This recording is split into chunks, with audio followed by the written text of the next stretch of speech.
Since 1923, in the region of La Sarthe, the Route de Tours and the Pierre-Beau, south of the medieval town of Le Mans, has played host to man and machine, testing themselves across 24 hours. A balance of 200-mile-an-hour speeds and reliability, a testbed for new technologies, and a place to etch your name in the history books of the most famous drivers in motorsport. Racing dynasties have flourished and faded, but the legacies and memories still remain for the 330,000 fans that line the 8.5-mile ribbon of tarmac. After 2 years of closed-door racing, the Festival of Motorsport returns for its 90th edition. Welcome, everyone, to the Le Mans 24 Hours.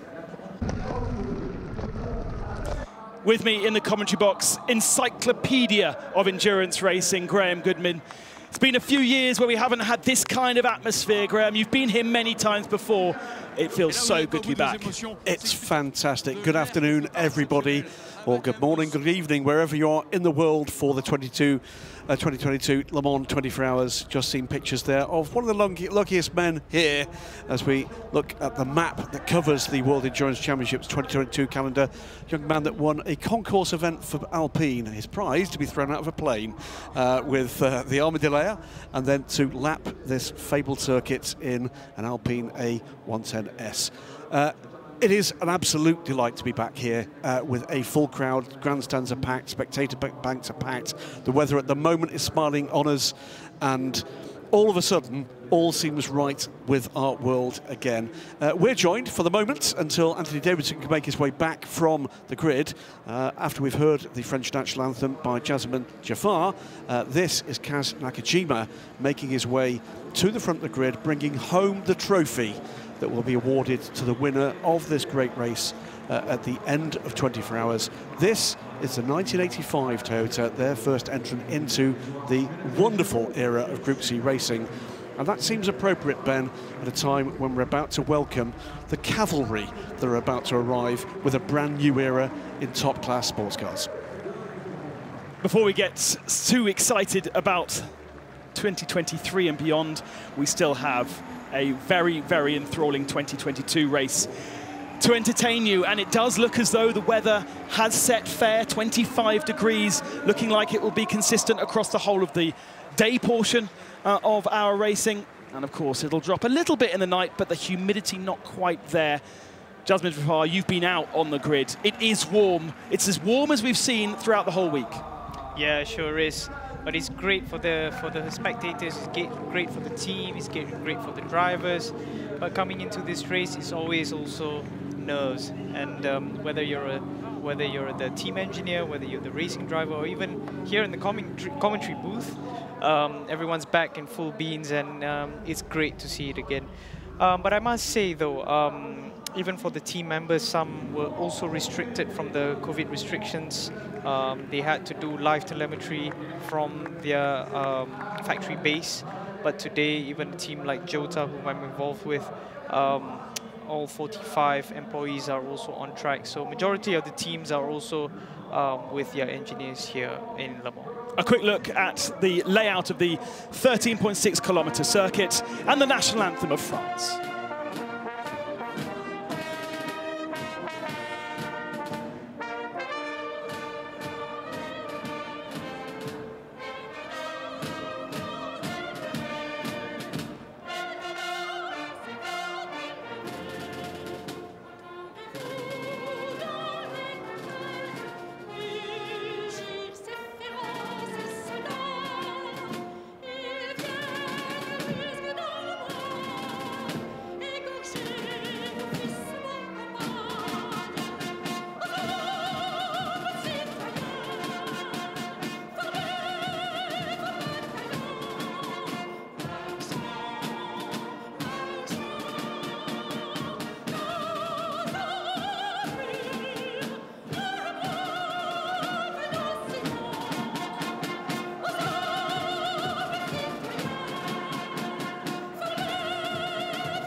The Marseillaise rings out around the Circuit de la Sarthe.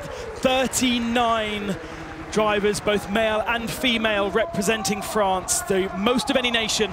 And here comes the flag, thanks to the 25th Mountain Infantry Brigade.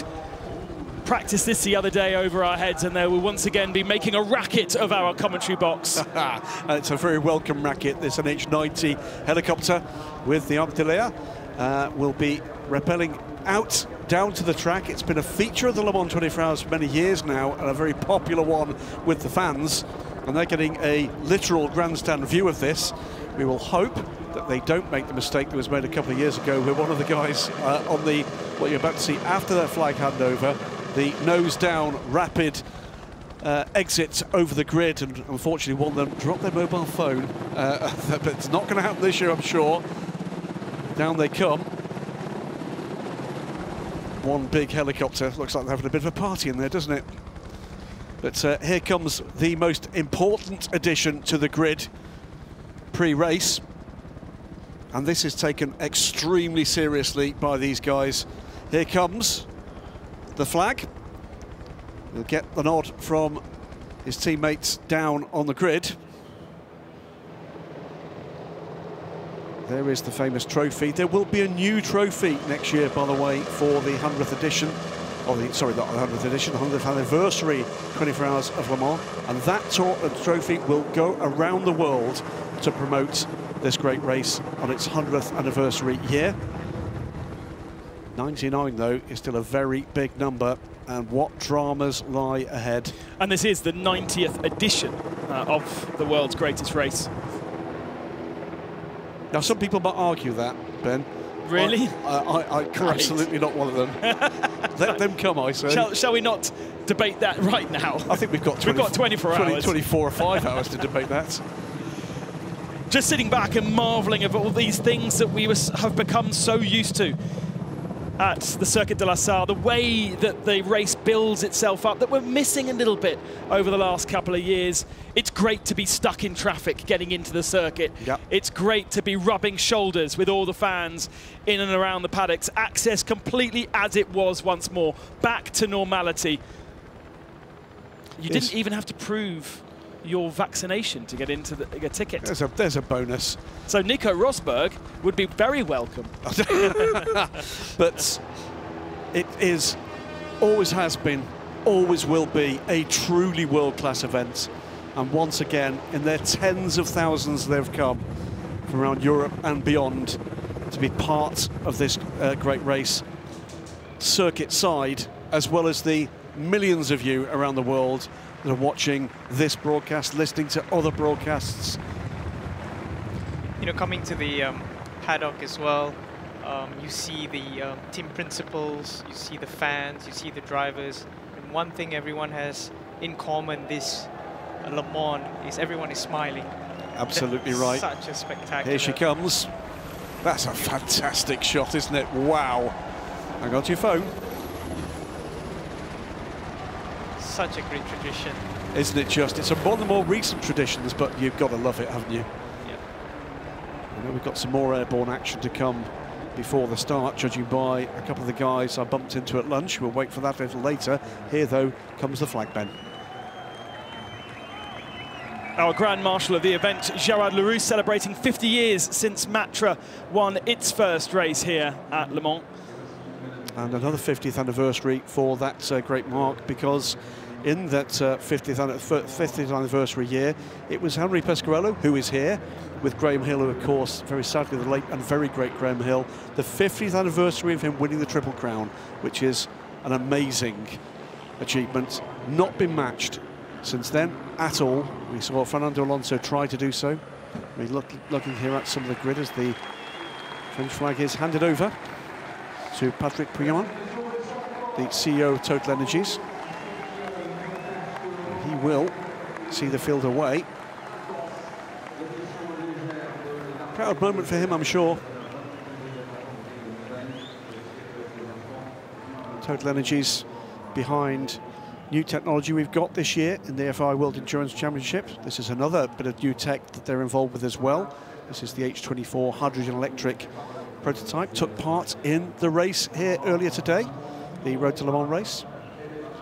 Just noticed Bruno Famin from Alpine. They'll be back after the for the 2024 race with a new hypercar project. And this race has always been about testing new technologies, inventing new technologies. When the circuit was first laid out, there were different surfaces to test the vehicles in the 1920s and 30s. One of the reasons why Indianapolis is known as Indianapolis, because that part of the circuit was laid in concrete before they then tarmacked over it. Tarmac, relatively new thing. Part dirt sections as well. Disc brakes, windscreen wipers, all of those things, laser headlamps, all of those things that and spraying champagne. Absolutely. Invented here at Le Mans in 1967. Yeah. But it's never stopped, the innovation, the progress, always looking for more speed, more efficiency, more reliability. And it's that last one, gentlemen, that has become a watchword here at Le Mans. You know, and even in my time here, a relatively recent adopter of the Le Mans tradition, we would see a very much smaller proportion of the field coming home and coming home at pace. Now, this is a sprint race. There's no doubt about it. In every class, this is a sprint race. Marvel at the GTE Pro category. This is the last year that we will see fully works entries in GT Pro. The regulations changing for next year, and therefore the last time we will crown a GTE Pro champion. Corvette 1-2 on the grid, racing Porsche and AF Corsa Ferrari in that category of 7 cars. It is the lowest entry we've seen in GT Pro, but it does mean that we've got a record entry in GTAM of 23 vehicles. Here goes the Mission H24, the opening lap. This is a display lap by this car.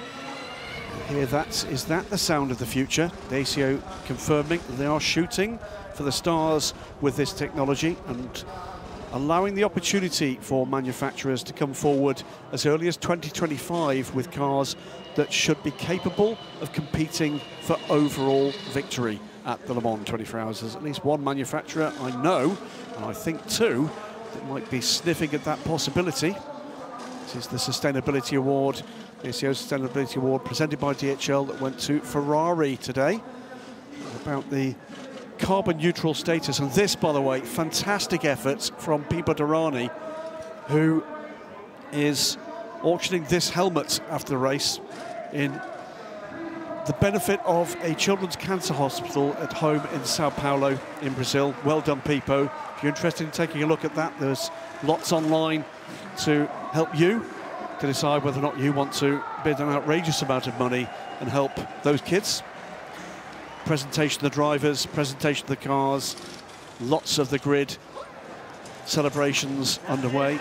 The Iron Dames, what lies ahead for this amazing team of ladies. The 85 car made the hyperpole. We'll start from 6th on this GTE AM grid. 5 females in total on the grid, 3 from that team Iron Dames, and then we also have Slofia Flörsch driving, and Lila Wadou, a local French lady, really, rookie to Le Mans, but only very limited running in motorsport generally, and she has the responsibility of racing alongside Sébastien Ogier, the 9-time world rally champion, and indeed in this Richard Mille car. Indeed, run by Signatech, the same team that will operate the Alpine hypercar. And it's Charles Malaysia that will take the start in the #1 car, but Lila Wadou is holding her own in this FI World Endurance Championship effort. Seb Ogier relishing the challenge, but finding it not easy. But will this be the race where it all comes together? United Autosport's previous winners here, of course, 2 cars in LMP2 for the team based in Yorkshire. We have our hypercar category at the head of the field. We have 5 vehicles in that, which has allowed us to have 27 LMP2 vehicles. In total, we do have a capacity 62 car field taking the start. That is a record, because in previous attempts, we have seen one of the LMP2 cars drop out before the start of the race. And before that, we didn't have enough garages to accompany 62 cars. The LMP2 field, effectively a 1-make series. We do have 1 chassis in the field, which is not enough an Orica, but the other 26 are. And as per tradition at Le Mans, we have plenty of famous racing names, but also names from the world of music and film. Of course, Patrick Dempsey, a massive fan here, lends his name to a team and is always here representing Porsche. Alongside him this year, we just had a quick glimpse of Michael Fassbender, the very famous Irish actor who is taking his first race here after 3 years of preparation to get to this point. A massive responsibility for him. Yeah, doing well. He's had some great runs in the European Le Mans Series, finished second in the final race of last season. Let's not forget, as we never do, the efforts, the passion of the Orange Army here, and thousands of them here as volunteers. They've got a long day, a long night, and another long day ahead of them, without which we would not be here. Jazz, this your team, Jazz. Yes, it's great to see Jota qualified fourth. I spoke to Tomoki Takahashi this morning, technical director of Jota. They seem to want to go aggressive in their strategy today. It seems like they're putting their pro drivers into the night session and Roberto Gonzalez early in the morning. So feeling very confident, but they said the competition seems to be very tight today. Absolutely. At least half the field with an opportunity to take victory in LMP2, which requires at least one of the 3 drivers to be a silver.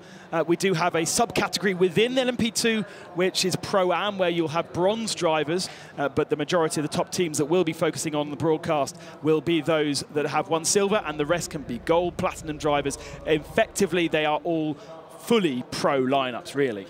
23 car, we had a brief look at the second United Autosports car. History will be made again in that car, with the youngest ever driver to compete in the 24 Hours of Le Mans. Josh Pearson will be taking his turn in that car. 16 years old, 3 months and 13 days, I think it is. And that beats the previous record from Matt McGurty back in 2014 by, I think, by about a month and a half, something like that. We have seen 16-year-olds amazingly here. Matt McMurray? McMurray, thank you very much. Bumped into, actually last night at the Drivers' Parade, a previous holder of that title, Gunnar Jeanette. And that dates me. I remember bumping into Gunnar, I think it was the 2001 race, where Gunnar took the start at 18 years old and at that point became the youngest. We've progressed a bit since then. Gunnar not 18 anymore. A look at the hypercar category, the top 5 on our grid. 2 Glickenhaus racing machines, an Alpine Elf, and then Toyota Gazoo Racing's Toyota Fully Works machines. And Glickenhaus in a very different situation to Toyota, a marginal budget in comparison, but fantastic to have the numbers of the cars. They do look great as well. They do look great, and it's time to actually introduce the next member of our competition team, hot foot, literally, from the grid, 2014 FIWC World Drivers' Champion. Anne Davidson, tell us a little bit about what you're expected to see from this 5-car hypercar grid. Well, as Philippe Albuquerque said to me on the grid, these are the hottest conditions that they've had so far since they arrived here at Le Mans. And so they're going into the unknown a little bit. I think that he was saying that they're expecting a similar balance to the car, but they'll just lose overall grip. But yeah, a little bit of an unknown, despite the vast amount of testing that they've all covered by this point in the week. But yeah, this is where it gets serious. Start of the race at the 24 Hours of Le Mans. And Ant, I want to know how you're feeling, because this is the first time you've not been in a garage since 2008. You were in the garage 1 year without driving, unfortunately. But how are you feeling not being on the grid there? You know, I'm nervous for them, because I know I'm so used to this part of the weekend, this start of the race where everyone's hopes are so high. You've got that clean sheet where you're all starting from. Very nerve-wracking times.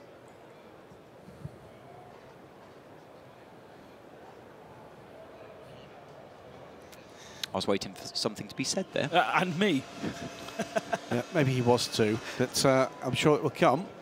We're not very far away now. That is 1 minute board being shown. Here they come. Look over his shoulder.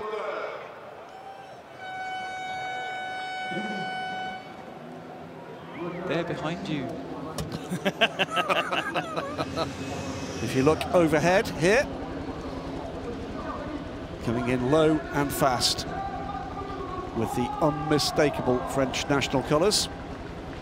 Batterie d'Avance. I think still Alpha Jets, these.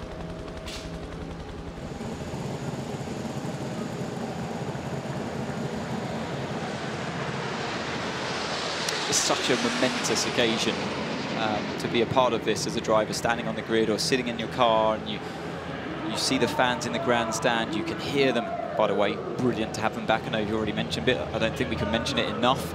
And you just realise at this stage of the proceedings that this is getting serious. This is an important race. It's one of the biggest, if not the biggest, single-day event motor races in the world. And it's an honour, it's a privilege, and you never forget it. I do honestly believe, I'm not just saying that because we're here and I've driven in this race many times before, I really believe the start of this motor race is the best in the world. It's just such a brilliant occasion. They play the music at the start. I can't wait for this. And I purposely didn't start the race many times because I wanted to see it, not be in it. I want to ask you this question. It's something I talk about to a lot of drivers. The Penske car has not gone away. Now it does. Oh, breathe again. What is it like as a driver for the first time coming out on race morning into that? Coming out on race morning into, well, obviously you're very, very familiar with the track and the way your car feels, unless you're Nick de Vries, of course, who joins as a latecomer, a bit of a late driver swap at TDS Racing in the number 13 car, so watch out for him when he gets in the car later on. But yeah, you are a bit of a bag of nerves, honestly speaking, before the start. It's you know you're playing the long game. At the start of the race, you know you're on a clear track and there isn't any traffic, so you're immediately fighting the cars around you for track position. There's nowhere to hide in terms of speed, pure speed, and that's a nerve-wracking prospect because it's not just about how you thread your way through the traffic and the way the traffic influences your laps. There's nowhere to hide in terms of lap time. If the cars in front of you are faster, they're going to pull away on merit. Let's go through the grid then, and it's Toyota 1-2 at the head of the field, with Alpine in third being started by Nicolas Pierre, Frank Meyer in fourth, and Oliver Platt in the Glickenhaus in fifth position. For WRT, the best LMP2 category, with United behind Willow in starts that car. Antonio Felix da Costa starts the second of the Jotas. Ferdinand Hansberg starts for the second of the WRTs, with Robert Kubica aboard the Prema, their first time here. Alex Lynn is in 11th position. Charles Malaysia in 12th in that number one Richard Mille machine. Job van Uitert in the Panis Racing 65. Felipe Nasra with Penske in 14th, and Team WRT Mirko Bortolotti 15th, with Duquesne in 16th. Cool Racing in 17th. More Jota cars down in 8th with Jonathan Aberdeen, the DTM racer one time. IDEC Sport is started by Paul Chapin and Alex Brundle in the 34 and 20th. Yeah, then it's Nielsen Racing, the LMP2 car number 24 with Ben Hanley. Ultimate with Mathieu Lehay in the 35 car. ARC Bratislavas 44 car, Ben Fiscal. 39 Graf Racing car for Eric Trillier. And then we've got Lance Hurt in the 3D car engineering car. Sophia Flörsch takes the start in the 47 Argyle Pro Racing car. Nick Nielsen in the 83 AF Corsa car. Then the Ligier, 27 from CD Sports. 43 Intereuropol competition car in the hands of Fabio Sierra. TDS Racing by Vion to be Matthias Besch to take the start in that car. Then we get into the GT Pros, 64 and 63, the Corvettes, in the hands of Nick Tandy and Antonio Garcia. Then it's the two Porsches in the hands of Fred Makovicky and Kevin Estre, 91 and 92. Then the two Ferraris from the factory team, 52 and 51, Miguel Molina and James Collado. And rounding out the GT Pros, it's the 74 car from Riley Motorsports. Felipe Fraga takes the start ahead of the pole sitter in the GTM class. That is Vincent April for AF Corsa. Rounding out the top 40, Mikkel Jensen in the 57 Kessel car, the 77 car for Dempsey Proton Racing, Harry Tinknell. Nicky Team starts Northwest AMR. Nick Cassidy starts the Ferrari of AF Corsa in GTM. Iron Dames is started by Michaela Gatting, as our graphics a little bit ahead of us. And we see more of the pro drivers getting their start. Inception Racing's Colm Ledigar in the 59. Tony Verlander in the 21. Matt Griffin will start the Spirit of Race 55 car. Nicholas Verone in the 75 Iron Lynx. Mark Vam in JMW Ferrari. And Tononobu Fuji a bit further further down. Jan Halen is a name that we know from many, many years here in the 88. Marco Sorensen in the TF Sport Aston Martin. Iron Lynx's 60 car will be started by Claudio Schiavoni, with Matt Campbell in the Proton Racing. Giancarlo Fisichella in the 80 and Pierre Rag in the 71. And then we go to the two cars that did not set a time in qualifying. Algarve Pro's 45 and Vector number 10 with James Allen and Nico Muller. Very well known to the world of motorsport, but he is one of 50 rookies starting in this 186 driver field. It's a huge number of rookies. It's something like 35% of the LMP2 field. It's well over 20% of the GTE AM field. But the best news of all is all 62 cars have made it to the start. The first time that we've seen that. The weather is perfect, the crowd is here, the grid is complete, and we are ready to go for the 90th running of this amazing race. I get the feeling, Ant, that the track is in really good condition. We've got a little bit of rain on Wednesday, but we haven't really had anything other than that. We've had some support races that have done a little bit of damage to some barriers, but not too much. There's rubber down on this track. There is rubber down on this track, you're right there, but like I said, it's blisteringly hot out there. You see the heat haze in the distance rising, and the drivers feel that in the cars. We could see them at the start of the grid with their fans blowing on them inside the cockpits. Water at the ready for all of the mechanics and the team personnel and fans watching on. It's a hot one, and that really affects the grip of these cars. So let's see how they get on. Yeah, they've had that warm-up in the morning. We saw a few cars with problems. Quite a few cars with problems. The number 64 Corvette, the 709 Glickenhaus, to name but a few.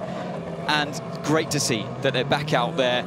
Want to see them at full racing speed, though, mind you. And this definitely, as always, is going to be a race of attrition, not just for the drivers, but mostly for the mechanical engineering side of the cars. Stunning blue sky as they make their way through Arnage, named after the village just across the way there. The banks are absolutely full with crowds as we start now to get the formation 2 by 2. The cars will be slowed down and they'll make their way through the Porsche curves at this speed. They are right on the tail of our safety car. I think they want that safety car, to the leading car, to move a bit faster. It can go quite a lot faster than that, but remember, they're waiting for the time.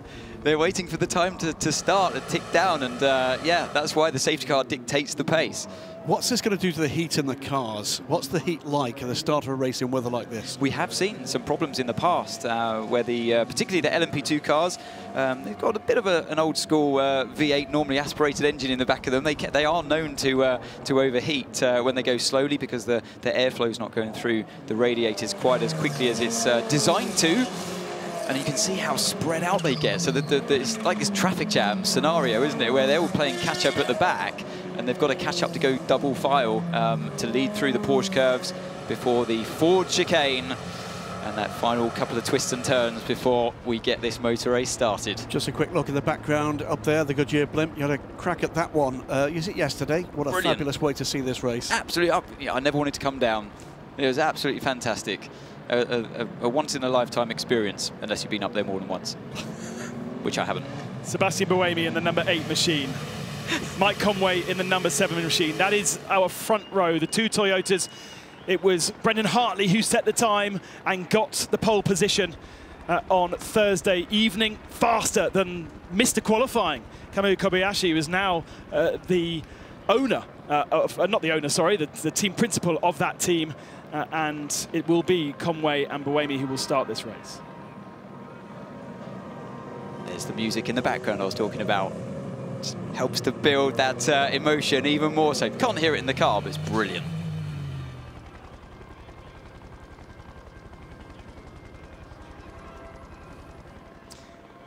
We're coming up to 4 o'clock local time here in Le Mans, and we're getting ready for the 90th edition of the Le Mans 24 Hours. We've made our way through the Porsche curves. There's a little bit of a gap between our hypercars and the front of the LMP2 field. A huge, stacked grid of talented drivers in one-make machinery. And there is the Rolex clock.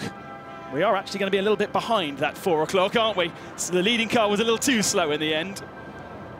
Through what is now known as the Ford chicane, the first part, the Motul Raccordement, the second part. Got to be careful to thread your way through here. It's tight, it's twisty, and you're very close quarters with the rest of the field. Best of luck, all of you. Here we go. Le Mans 2022 is on. And the hypercars accelerate away side by side. Glickenhaus looking like they might try and find a way through. Is there any space as we go 4 wide further back for the LMP2 category? But it's as you were. The Alpine losing a bit of time, and there's already someone's off. There's a car off before turn 1. Glickenhaus jumping over the curbs and into the lead of the race. He'll have to give that back. There's plenty of people avoiding action, but we do have one in the gravel trap. Just trying to see who that was, but the cameras haven't gone there yet. I can't see on the circuit map. It's 2 cars off. Car 22, United, LMP2. And the Algarve Pro car of Sophia Flörsch is off as well. How did that happen?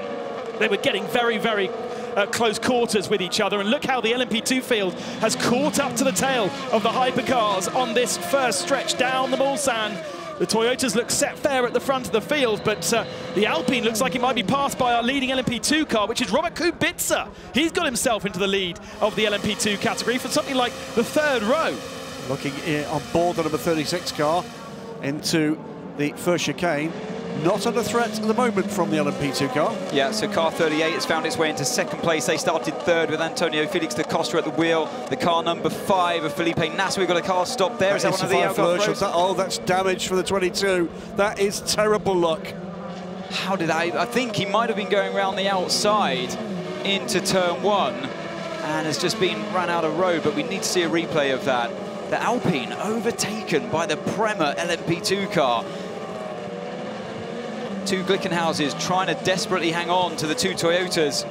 Actually doing a pretty good job of it, I must say, but yeah, very surprised to see that Alpine overtaken in just pure straight line performance. It's not what you'd expect from a hypercar. Nico Lapierre aboard that car, which started its life as an LMP2 car, got modified to become LMP1, and now is modified to be a hypercar, but is struggling to keep with our front 4. There are others in trouble, the 2 more cars in trouble. Ultimates and the Real Team by WRT car dropped back too. It was so busy in the LMP2 category going over the line. We saw them 4 wide, and then the circuit goes a little bit to the right-hand side, which is where Will Owen is in the gravel trap. Sophia Flörsch looks like she's on tarmac, so if she can get the car moving again, she can get herself back to pit lane. But I'm afraid for the 22 United car, it could well be game over there. We could see a little bit of damage, and I'm sure we'll take a look once everything settles down. Robert Kubica has got himself up into 4th position here, ahead of Nico Lapierre in that hypercar. Remember that 36 car had a late change in balance of performance, has lost some, what was it, 30 horsepower? No, it's 16 horsepower. 16 horsepower. So it's enough, you know. Every horsepower around this circuit is 1/10 of a second. Oof, that's going to really hit them hard. Oh, gravel getting sprayed up in front of our windscreen, riding on board the Porsche 92 there momentarily from one of the Corvettes in front.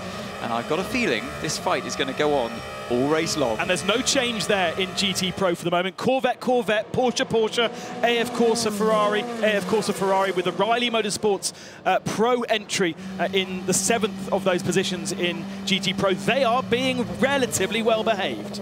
We've got a slow zone. I don't know if you mentioned already, slow zone 1 at Marshall Post 1. Guessing for the United car in the gravel trap still. They should be able to crane that car out, get it back on its way. Didn't see any damage, but it just cannot get out of that. I tell you, Sophia Flörsch is underway now. It's a long first sector, but she is underway. And here's the slow zone. So what does a slow zone mean? Because we've suddenly got a massive bunch of cars on top of each other. Very simply, it's not a full course yellow, but they do full course yellow speeds at 80 kph for one section of the circuit. And that section of the circuit is up to race director's discretion. Right, let's have a look at what happened on the first lap of the race. We're on board with the 22. Hit. That wasn't his fault. That was hit by the WRT car, I think. Looked like it, yeah. But I have to see an off-board shot as well. What do we look at? It's too late, this shot. It was to the outside, a red and white car. It was either the Prema car or the WRT car. I think WRT from that shot that we saw. Ollie Jarvis looks on. And yeah, so getting craned out, but there was damage sustained to the front right. I think, hopefully, it's just bodywork.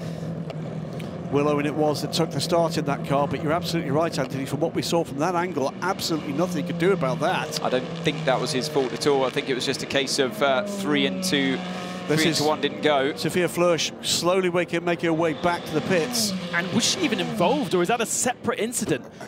She certainly wasn't that far up that grid. No, exactly. So there must have been a separate issue for Sophia, but she's got the car underway. And that Alpine still hasn't found its way past the Prema car. It looks like the LMP2s are able to match the times that of the hypercars. What's going on here? They've been nowhere near them all weekend so far. Closes, but they can't close it enough on the Mulsanne straights. Well. And it's not a case of the LMP2s have been sandbagging. They're incapable. We've seen they've been racing each other all the way through this event so far. And now, finally, Nico Lapierre in the slipstream ducks out to the left-hand side, right-hand side of our screen before the second chicane. Looks like it's just about able to squeeze past. So finally, after, well, 1 1/3 laps, shall we say, makes his way by. So the dramas we've had so far, just to summarise, side-to-side contact for the number 22 United Autosports car, put that car into the gravel just about at turn 1. Now we're not sure whether or not that was from the Prema car or the 31 WRT car. One of those two, we think. There was a separate problem, by the look of things, for the Algarve Pro racing car, and then 2 other cars in trouble early on, the 35 Ultimate car and the Real Team by WRT car. All cars at the moment, with the exception of the United car, which has now cleared Sector 1. So all cars are underway, albeit with the 22 car and the 35 car, both damaged. Quick look at the number 77 Dempsey Proton machine, which is leading our GTM category with Harry Tinknell aboard that car. He shares that car with Sebastian Prio, Andy Prio's young son and owner of the team, Chris Reed. These guys at the head of the field, though, are going to catch Ferdinand Habsburg, who is going slowly in the 41 LMP2 car, and he is going to be caught in the Porsche curves. We have our very own pit reporters down in the pits across our 24 hours, and first of all, it's Louise Beckett. Good afternoon, Louise. Good afternoon, everybody. I'm just at the garage of the United Autosport 22. The team are ready. They've got a full set of tyres out. They're going to refuel, obviously, and they've pushed out a rear wing.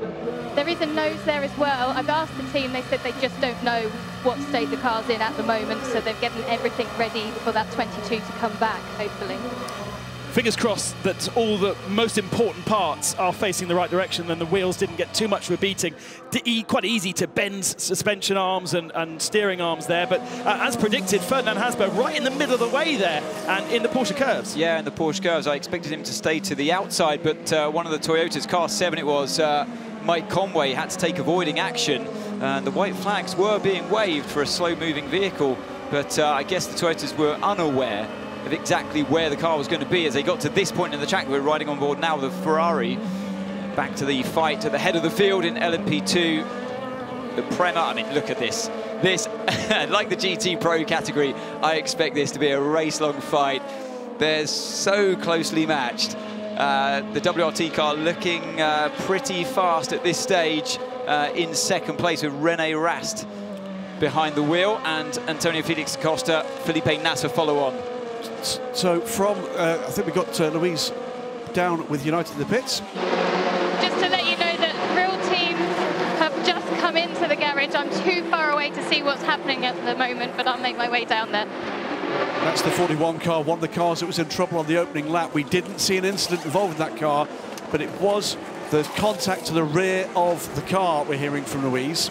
So maybe in all of the melee, they had to slow down too quickly and got tagged from the rear. Is that what also involved the Ultimate car? But so what we've got already, gentlemen, of these LMP2 super teams, 2 of those teams with 1 car each in trouble already. That's WRT with the Real Team car and United with the 22. And by the way, a pretty super team in their own right, Algarve Pro with one of their cars. So not a good time for multi-car LMP2 teams. Judge, look at the names in that list of LMP2 drivers at the head of our field right now. Robert Kubica, Formula 1 race winner.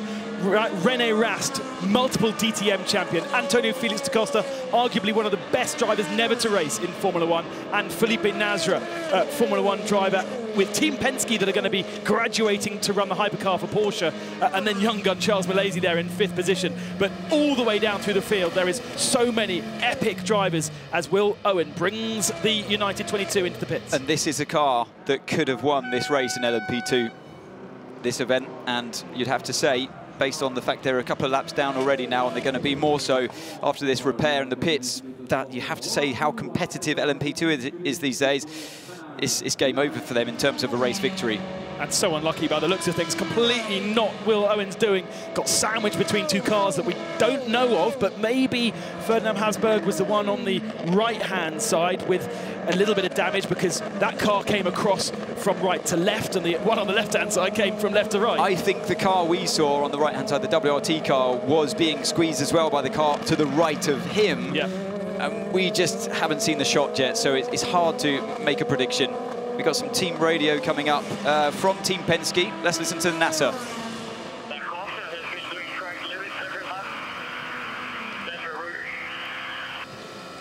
Yep, copy. We see.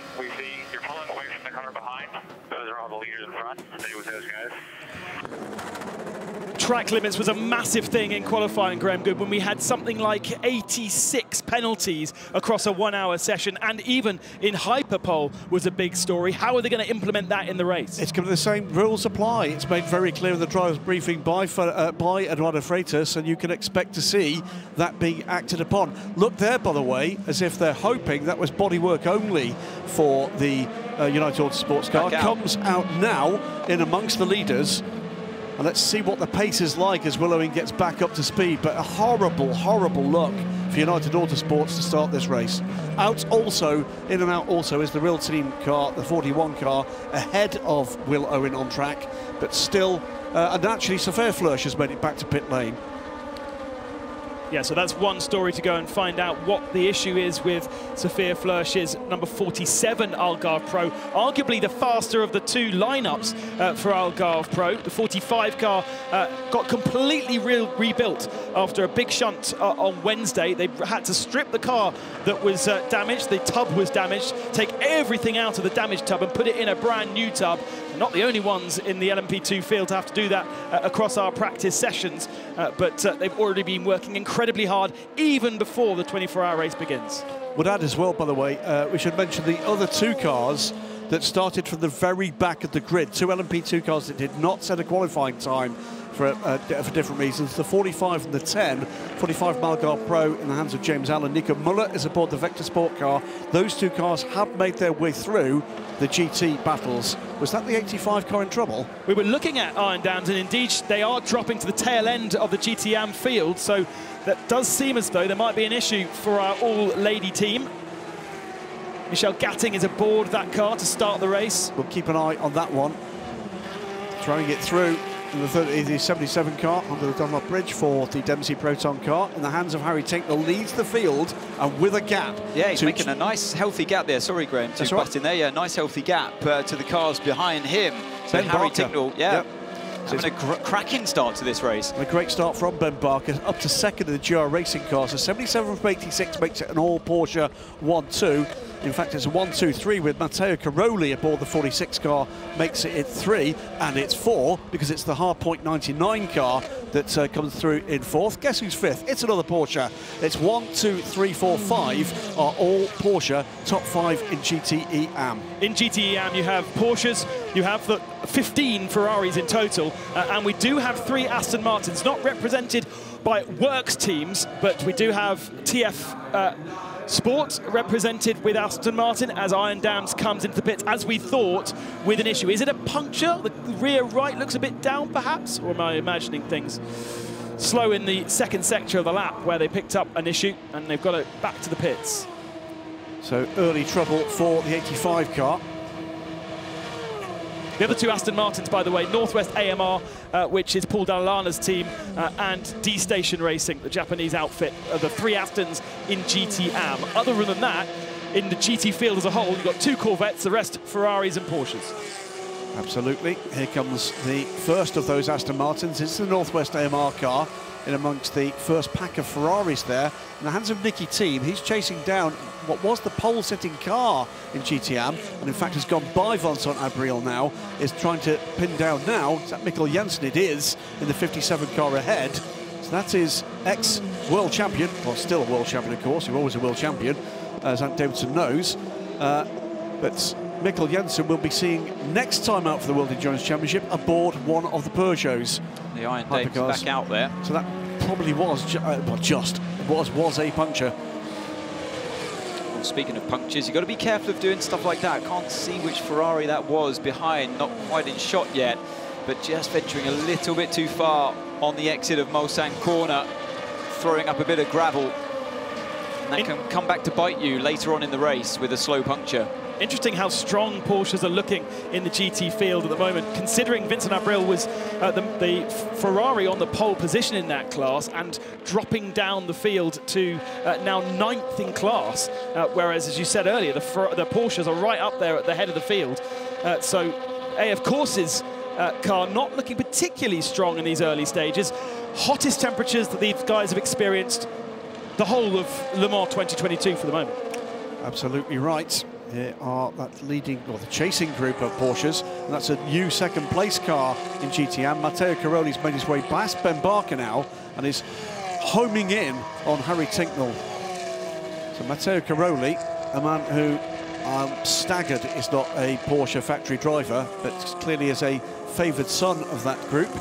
Cars 3 and 35, by the way, are under investigation for overtaking under yellow flags. Number 3 is the car engineering car. 35, I'm trying to remind myself, is the ultimate car. Yeah. So through come the battling GTMs. Don't ignore this class, ignore it at your peril, because the depth here, 23 cars, and some of the talent aboard these cars. Just looking at those first cars, Harry Tincknell, man who has competed here in all 4 classes, has won in 2 of them. Could this be a third with Matteo Caroli chasing him down? Ben Barker, another Porsche specialist, has won big races around the world. Alessio Picariello up into 4th now. Let's go down to Louise. Just picking up on the 85 Iron Lynx, I heard you say it was clearly a puncture how quick they were in and out. They say they don't know how. There was no contact, so they don't know how they picked it up. So often it's the case, isn't it, Ant? It could have been somebody else's gravel. You know, we've seen right at the start of the race, cars going off, and I think it was just that shot that we saw before into turn 1 and turn 2. We got a great fight here with one of the Uniteds, car 23 versus car 1 with Charles Milesi at the wheel there, and Alex Lynn makes the move stick just in the slipstream. Nice move. 1 position gained. That 23 car has Alexander Lynn, Ollie Jarvis, and the youngest driver in the field, Josh Pearson, aboard that car. That's a great lineup and got to be one of the favourites. And behind that pair, by the way, another great battle underway between Jon Benitez and LMP2 debutant Mirko Bortolotti. That's a name we're going to be hearing more of in the hypercar days, with Lamborghini committing from 2024 onwards, I've zero doubt. And I think Bortolotti has got by the young Dutchman. He has indeed, the 32 Team WRT car up into 7th place in the class. Riding on board with Charles Milesi coming into the Porsche curves in 5th gear. So much momentum now carried, and the circuit itself quite different to how we've seen it the last couple of years, with the addition of runoff area all around it. And look at this, the pressure getting piled on by Antonio Felix da Costa with Rene Rast just in front of him. It looks like Rast is getting into a little bit of trouble here. He's lost a bit of lap time and pace to a distance to the Prema car of Robert Kubica out in front, and that's given Felix da Costa a sniff of a chance. 20 minutes into the race, we're starting to talk about strategy, Graham, because these LMP2 cars, they're not doing that many laps on fuel. They're not doing that many laps on fuel, and that's going to play out as we've got 4 cars basically in the same space as 1 car really should be, and it almost looks like ballet if it wasn't so chaotic. It's like ballet happens without choreography. Oh, wide there for the station. Yeah, that's Tomonobu Fuji, and he's lost those 2 places, hasn't he, with that wide moment in Mulsanne corner. Almost, there's 2 wide, almost 3 wide there for a moment. The 80 Iron Lynx car, then the 75, and then side by side between the 777 car, and is that the 71 car? I think it is, of Pierre Rag. Just 3 laps until we expect the first of the pit stops from our LMP2 field, having completed 5. They should be able to do 9, but because of the first lap things and the slow laps, maybe 8 on this first one. Yeah, so not quite as efficient as they were last year. They're a little bit down on power, and I think they're using a bit more fuel to compensate. So they were doing 10 laps last year, and if you would lift and co, save a bit of fuel, you could just scrape 11. Now we're aiming for 9, it seems, as what's this happened at the second chicane, the D-station car having to take avoiding action. That's what led up does, wasn't it? That's Satoshi Yoshino in the D-Station Racing pit, looking on inscrutably at the progress of his man, Tomonobu Fuji.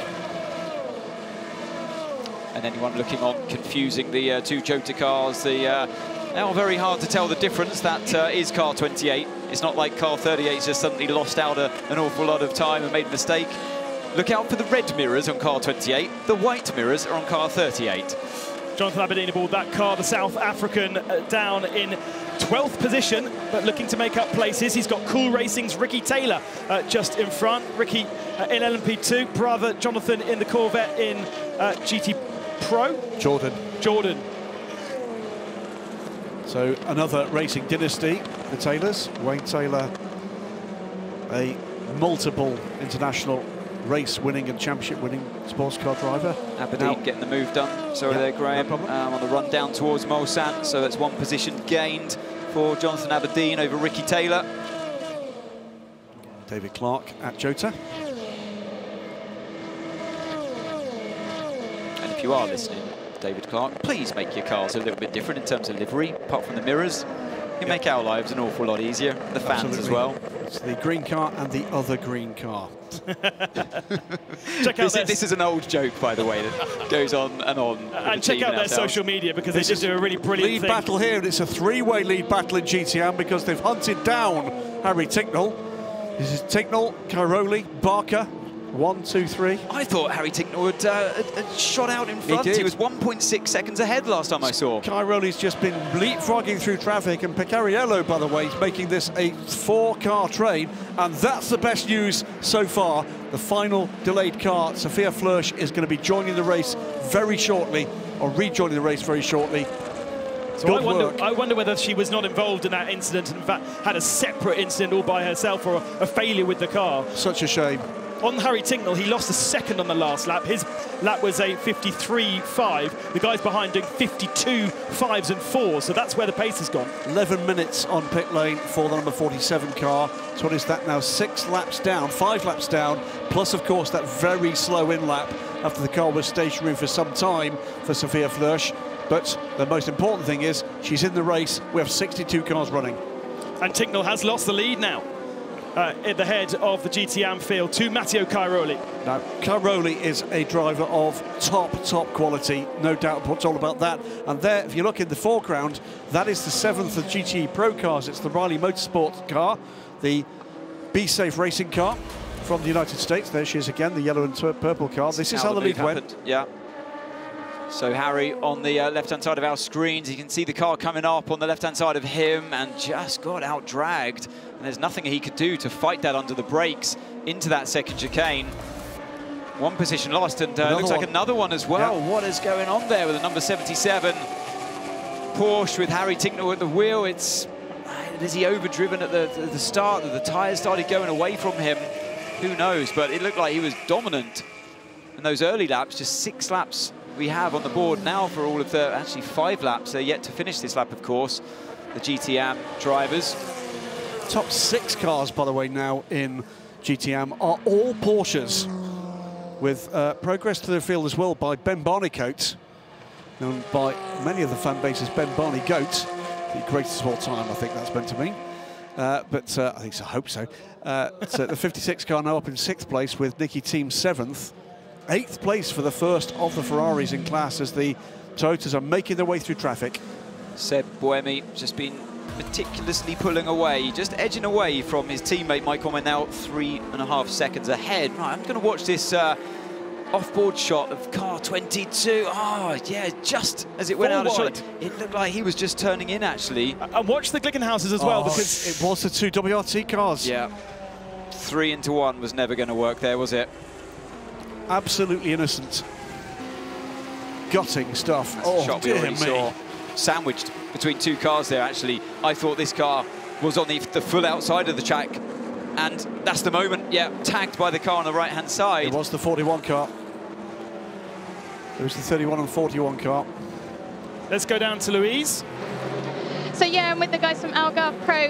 Sophia's obviously come in a long time in the garage and gone back out now, but can you tell me, Stuart, what was the issue? What's happened?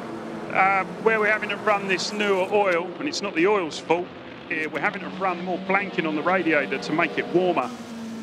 And we've just literally on the formation lap, the car's got hot. And what's happened is that's not a problem for the engine, the oil or anything there, but under body it's got very, very hot, and it's overheated a component to the fact it's just shut down. And it basically came around the corner, last corners, the temperature's creeping up and up and up because we just don't have the airflow at slow speed. And we've got all this blanking on and it's doing nothing, and she's preparing to start the race, so the revs are high, and it's just cooked the gearbox actuator, which was a new part fitted yesterday for the race. We knew as soon as we came in, had the engine cover off, you can see it's dead because it's got a blue flashing light on it normally, and that's it, it's dead. So it's just a disaster because it's quite difficult. It's only a quick change, but trying to line it up because of the gear position's difficult, so we have to get it back into neutral, have a look through, try to understand what had gone wrong, because we're sort of initially guessing, but when you see the temperatures and everything that we had, you can understand it. Thanks very much. You can hear the frustration there in Stewie Cox's voice, can't you? As another place down goes Harry Tinknell. He is struggling here. I've been hearing from a couple of other teams that were struggling with engine temps behind that safety car, which we said was going quite slowly, Anne. We did, yeah, we called it at the time. We said this could cause havoc with temperatures rising with the cars going so slowly, and there you go. The proof there that it was affecting some cars. So, I mean, you have to run the blanking, obviously, for later on in the race. It's one of the many compromises you have to make with this race, where in the night time, temperatures are going to drop, and you might even have the opposite problem. First of our stoppers, the number 31 WRT, René Rast, brings his car in after just 7 laps. We kind of guesstimated it would be 8, but this is a little bit of a surprise, potentially just to get them off strategy with the rest of the guys around. Well, yeah, I mean, they've got, isn't it, it's a very long lap here, just following the safety car around, so it can be anywhere from 1 or 2 laps that you miss out. But I think now they've refueled back out there under racing conditions with a full tank. We're looking for those 9 laps. And René Rast was with these two, with Robert Kubica and Antonio Felix da Costa at the head of the LMP2 field. We'll expect to see the rest of the field in either next lap or the lap after. And it looks like Felix da Costa has been freed up now that number 31 WRT car came into the pits, and he's immediately on the attack with Robert Kubica in front. It's going to keep the teams incredibly busy, having to do pit stops every half an hour. We have a Marshall Point 2 collision at the start of the race, a 1-minute stop and go penalty to the 31 machine, which is René Rast. So he has been put blame for that crash at the start of the race. The pole position car in LMP2. Let's hear from our race driver, Eduardo made a mistake. Freitas. Information to the pit lane, information to pit lane. 1 minute stop and go penalty on car 31 for causing a collision at T1 at the start of the race. 1 minute stop and go penalty on car 31. That's tough. I call that as a racing incident. It wasn't malicious. There were 4 cars there, weren't there? Yeah, 4 cars. 1 lap. I mean, you might as well not carry on in the race. I'm going to give you the counterpoint, which was there was an awful lot of room to the right-hand side of that 31 car. There was, and not a lot of room to the left-hand side. Visibility is very hard, and you're looking everywhere. Your eyes are everywhere at the start of that race. Look, it wasn't malicious. It wasn't like he lunged down the inside recklessly. It wasn't intentional, that move to the left-hand side, and I know it's wrecked somebody else's race completely, but it was a mistake. It wasn't intentional. Yeah. It wasn't malicious. 1 lap, you're out the race completely. Was it a 1 lap or 1 minute? Sorry, 1 minute. minute. Well, it's the same. You need a safety car to get back onto the tail of the field, which we have less and less now because we have slow zones to deal with. You don't get onto the back of the field with a safety car here. There's 3 safety cars. What's happened here? Replay of car 8 leading the field. Bit of a bounce. Bit of an adjustment there, wasn't there? Runs off. Oh, just. And the gap has come down. It's now 1.2 seconds as the 2 leading LMP2s come into the pit lane here. Now remember, they're not fighting that car 31 anymore that's had that 1 minute penalty. That car, remember, the WRT car has been in for its regular pit stop, will need to come in again. Now, who's got the fastest pit crew? It all comes down to this. Everyone's got the same fuel rigs these days in LMP2. You're not allowed to touch them at all. Let's talk as well about Alex Lynn. He's made his way through to 3rd place in that battle, passing the Penske car just on that last lap. What makes the difference here, Graham, is that who's got the free run into the pit. So we can see there's nobody around Felix da Costa at the Jota team. We're looking at car number 1 here. I want to see the Prema car. There it is, and it looks like they've had a free run in as well. So, right, down to the pit crew as the 2 Toyotas now. Nose to tail as Mike Conway's been able to catch up on Sebastian Buemi after having that issue around the Porsche curves. Well, Buemi's lost another 0.8 of a second in the first sector of this lap. So we saw his issue at the Porsche curves. That was the previous lap. He's lost another 0.8 in the first sector. We're now obviously in the second sector, and it's nose to tail, just 3.5 of a second for the lead of the race between the 8 and the number 7. The lead in LMP2, with the rest of the field having pitted, by the way, goes to the 43 car. Jota has gone by Prema in the pits. Wow. WRT are actually ahead of the 2 of them, but as we say, we're discounting that 31 machine. So the Jota was behind the Prema. car number 9, yep. The Prema car in position, obviously a pit position. So that means if the Jota was released beforehand, because they would have stopped before, you would have got into a position where it's an unsafe release. So maybe that's how they lost a position. Would be good to see a replay of that one. Well, I was about to say the Prema car has an advantage in that the Prema car is pitted, as we watch some madness through traffic, pitted in amongst all the AF Corsa and Iron Lynx pits, which, with the exception of 83, are all GT cars. It's actually got an advantage in the way it's placed in pit lane. Oh, that was an off for the... That's the Nielsen car coming into pit lane. Tricky to do. That pit entry is so fast. Ben Hanley. With obviously the chicane there too, and you've got to get the pace down to the pit lane speed limit. Yeah, that first time when you peel off the racing line into the pits, and it's hard to pick your braking point into there, and you can run over a lot of the flat painted curb on the left-hand side, but then that right-hand curb is very steep, and it's when you come off of the nice grippy tarmac into the pit lane, the grip changes suddenly, and it's very easy to do what Hanley's just done there. But in saying that, he's very experienced. He should know better. Half an hour into the race, and the Toyotas are now into the GT Am traffic. Those that haven't pitted, of course, GT cars won't have pitted yet, and you get a little bit held up here as well. Had to go off the circuit. It's a dotted white line, so it's not track limits there, but it wasn't fully off the track either. No. He still had 2 wheels on the racetrack. And he's done well through traffic, although lost it again towards the end of the lap with further traffic.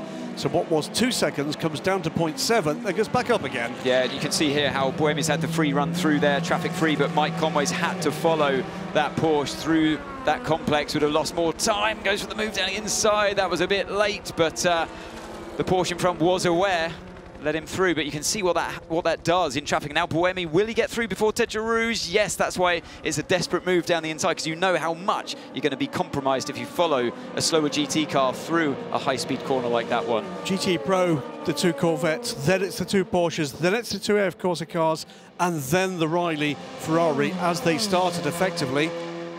But good gaps between them. They're not locked together like we've seen so often in GT Pro at the start of a race. There is space between all different marks as we have the last of our LMP2 cars coming to the pits just in front of our commentary position. The Inter Europol number 43 with Fabio Scherer, the last LMP2 car to pit, and it would be, well, it's on its 9th lap, so it's managed to stretch it a little more than the rest. That will put René Rast to the head of the field in WRT, but of course he has that penalty looming. He does indeed. He's 2 seconds to the good over the other 2 that are chasing down. So in the pit stops, at least, he's done a great job there.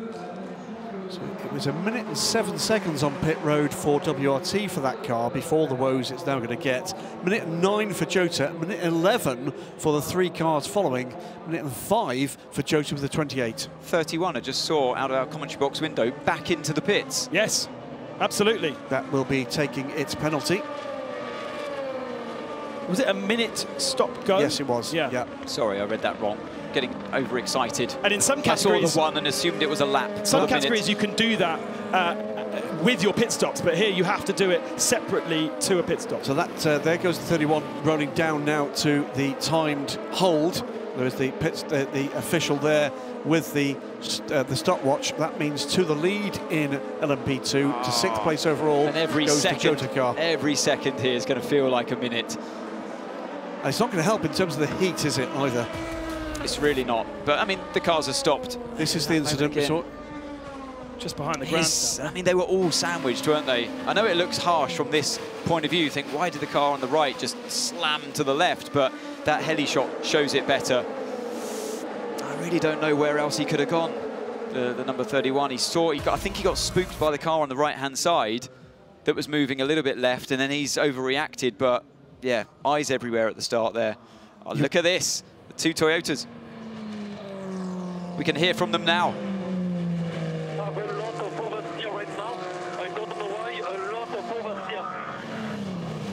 Copy, we do brake balance and shift and corner by corner if we need to.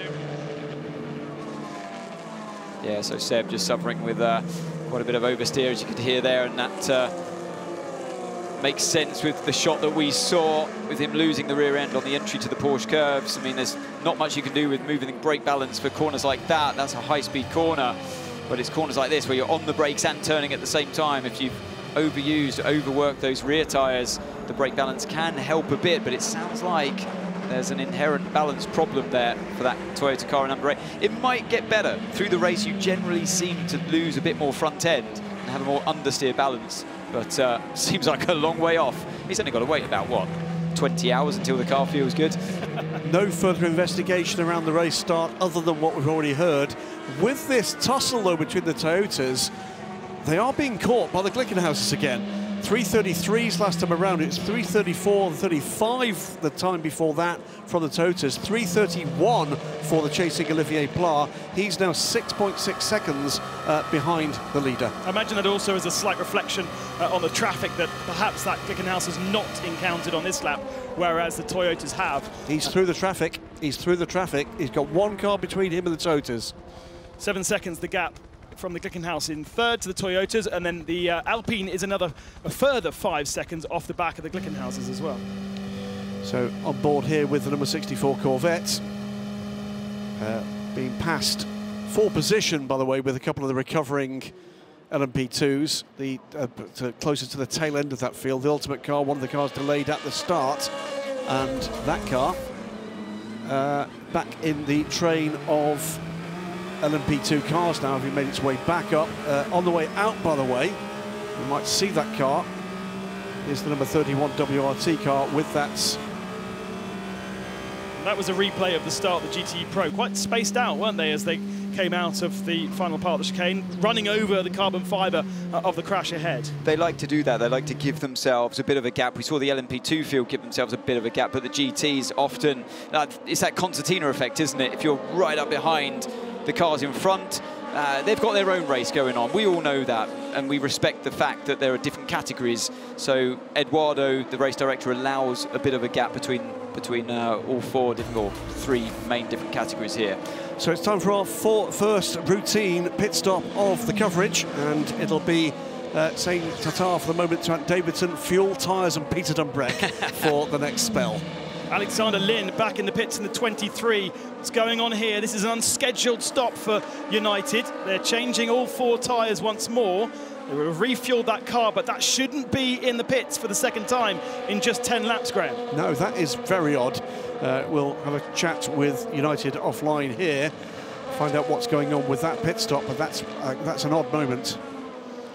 Many a Le Mans under your belt, Peter Dumbrek. Great to have you with us here. How has this experience this morning compared to the last couple of years? It's great to have the fans back. Absolutely, yeah. I mean, yeah, it's the main thing, isn't it? Coming back from the COVID problems of the last couple of years, and finally we're getting back to normal. And yeah, it's good to see, you know, the track filling up and people everywhere. I took a wander a couple of hours ago, just around out of the first corner and things, and just being part of the crowd myself and just taking it all in. Close between these Toyotas, and it's the second Toyota. Mike Conway comes into the pits for the first time. We're hearing from pit lane that Gleckenhaus is also getting ready. And so the Toyota's then able to do 40 minutes or 11 laps for, 10 laps for Mike Conway. Buemi has continued, so they'll stagger those two. You can see how congested the pit lane would be if you had the two cars coming in at the same time. As we watch this pit stop underway, confirmation of race control. No further action on the investigation on car 3. That's DCAR Engineering and a potential overtake under yellow. So no further action from that one. Still one more in the inbox on that one. We'll keep an eye and see what Eduardo and co come back with. Alpine and Glickenhaus also in pit lane, the 709. So out on track still is the 708 and the 8 machine, checking the side pods to make sure there's no dirt or rubbish in the side pods. The circuit, as I say, looked beautifully clean when they went out racing. Just a little bit of tyre build-up perhaps can go in there as well. Routine to clear that car out. Immediate explanation from United Autosports. Front right, I think we're being told. Let me just double-check. Front right tyre delaminated on that car. Delaminated. As Martin Passy at United Autosports says, it never rains. But that is... that's only a couple of laps into that stint as well for that tyre. That's bad news for them. They were a car that was very much in contention. That has not gone well, has it, to start with here for United Autosports, with the 22 car, the innocent victim of whatever we want to call that incident before the race really got underway. That car, by the way, still running in 61st position, 2 laps down. Algarve Pro, 5 laps down after the issue we heard from Stewie Cox earlier with Louise. The gearbox actuator effectively cooking itself and shutting down. We do have a change of drive. No, we don't. That's a lie. So Frank Mayer stays aboard the 709 that has come into the pits. Nicolas Lapierre stays aboard the 36 Alpine. Pit stops the same time, 1 minute and 10. The Toyota's going a little bit faster in the pits with a 107. That 1 minute stop and hold for the 31 WRT car, meanwhile, drops that car down to 26th position overall, 21st in the field. So WRT, another team that's not having a great start to this race, because their delayed car, the 41 car that was caught up in that incident, that 41 car has recovered more than the United car did from the contact, but is still down in 57th place and a lap down. Best of the Team WRT cars, therefore, is the 32 machine, which has Ralph Inishin, Mirko Bertolotti and Dries Van Thor. That's a car that we've seen multiple times in various gravel traps around the Circuit de la Sarre across practice, mainly with Rolf having a few different explorations. But up there in 5th position now, behind the Jota, number 28, Jonathan Aberdeen's great first stint. He's got himself now onto the tail, as you can see, of Felipe Nasra. So this is the battle, that was the battle for 3rd in class. Yeah, Mirko Bertolotti showing well here in the early running. He's LMP2. Well, an LMP2 debutant, and certainly a debutant here, as in comes the real team by WRT car. This will be, I think, their first. This is their first routine stop that have fueled the car after that early stop for attention. So obviously that's why it's going a little longer. How many? You said a crazy high number of debutants. It's 50 because we lost 50. One. It is 50. It's well over 30% of the LMP2. That's wide under pressure with the number 8 Iron Lynx car. Goes the 777 D-Station racing car, but takes the position almost fully off the track there. Squeezed across the 777 by the 80. And aboard the 80 at the moment, just taking a look at where that is. It is Giancarlo Fisichella. There you go, Giancarlo. A hefty move. It's not like him at all. One of 12 ex-Formula 1 drivers in the field, Giancarlo Fisichella. You can go through the entry yourself and work out the other 11, because it took myself and Graham a little bit of time to get to number 12, but we got there eventually. Indeed. And the last of our hypercars then into pit lane. The number 8 with Sebastian Buemi and Olivier Plat in the 708 hypercar. So that will put all of our 5 hypercars through one round of pit stops. Let's go down to Louise, who is about to do an interview, and we can tap in and have a listen to what's going on in pit lane. Vincent Voss, we've seen the 31 come in, René Rast. He got that stop and go. That's very damaging to you guys, but what's your reaction to it? Well, you know, at the start there was a lot of confusion. Difficult to say what happened exactly. There was a contact. Yeah, I think René did not do anything wrong, but yeah, at the end we have to accept the decision of the steward. Let's see, the race is going to be long. Well, you know from last year that anything can happen here. Yeah, exactly. Okay, thank you. Great to hear from Vincent Voss. Not being an easy start for him. We do have a change for the lead then. The number 7 machine has got ahead of the number 8 in the pit stops. And that came courtesy of a quicker pit stop for the number 7, 1 minute and 7 on pit road rather than 1 minute and 10 seconds. So, and that is, well, just about exactly what the difference is here. The second and a half behind, and now a second and a half ahead. You've got the feeling that Buemi was a little bit slower than what Conway could manage in the end of that first stint. So it will be interesting to see if the number 7 machine can now start pulling away from the number 8, as Buemi had done in the first part of the stint. Would the team have done anything to try? Was there anything they could do to try and stop the oversteer that Buemi was complaining about? They could alter tyre pressures. It could be that his rear tyre pressures were a bit too high and that was causing it. Yeah, there's various things they can do for sure.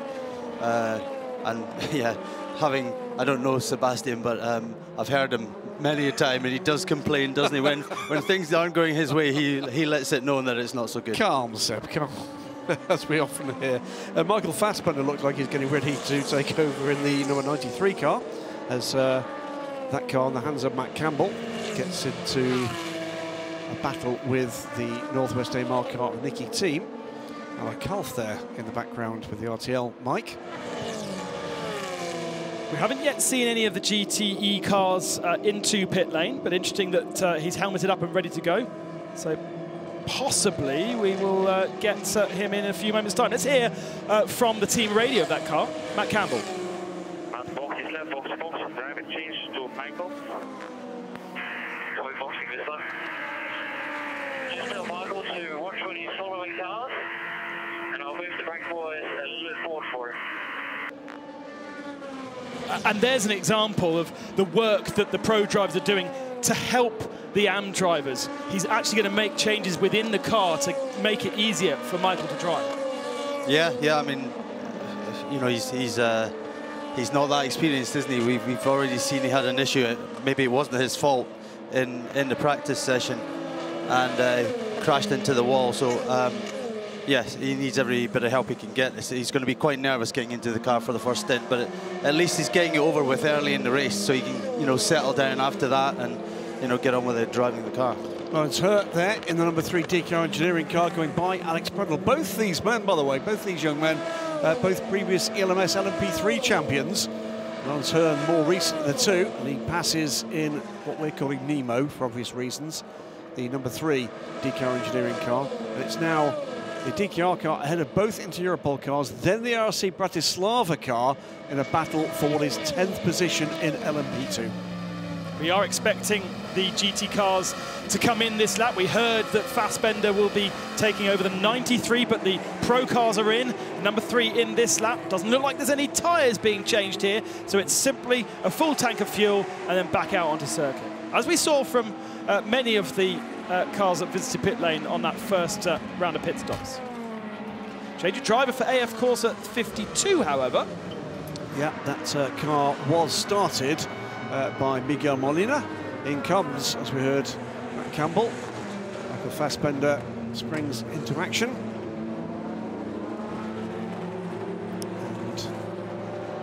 Interesting that we heard Matt Campbell saying, be careful in traffic. So obviously the aerodynamic wash of the cars that he's following, affecting the way that that car then feels if you're closely following, for instance, through the Porsche curves. Yeah, huge moment this for Michael Fassbender.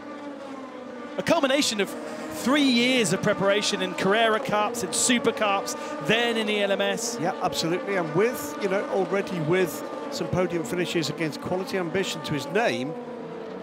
But I'm sure the nerves are jangling absolutely massively now. This is the first opportunity to show what he's got in the big race he's been aiming for. Tyres going on the number 93 car, and he will be feeling pressure, no doubt about that. So, yeah, I mean, you're talking about 3 years of preparation, so most of the other people on the grid have had years and years and years. Oh, a little bit unsafe, really. He let him go there. That was down to the lookout man, I'm afraid. He's the one who's supposed to be watching. 21 car almost clattered the pro car coming out, and that would have been an absolute disaster. I mean, there's one thing unsafe releasing on a different team, but doing it inter-team would have been a right disaster. There's so many cars for Ferrari, so many cars for AF Corsa down there at the end of the pit lane. It's the 51. I wonder if he thought it was a 51 and was expecting the car to put him behind. Yep.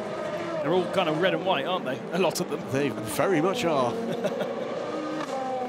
A sea of yellow with a bit of green. Here is the two Inter-Europol cars, the Racing Bakers from Poland. ARC Bratislava, team from Slovakia. Auto Racing Club is the ARC.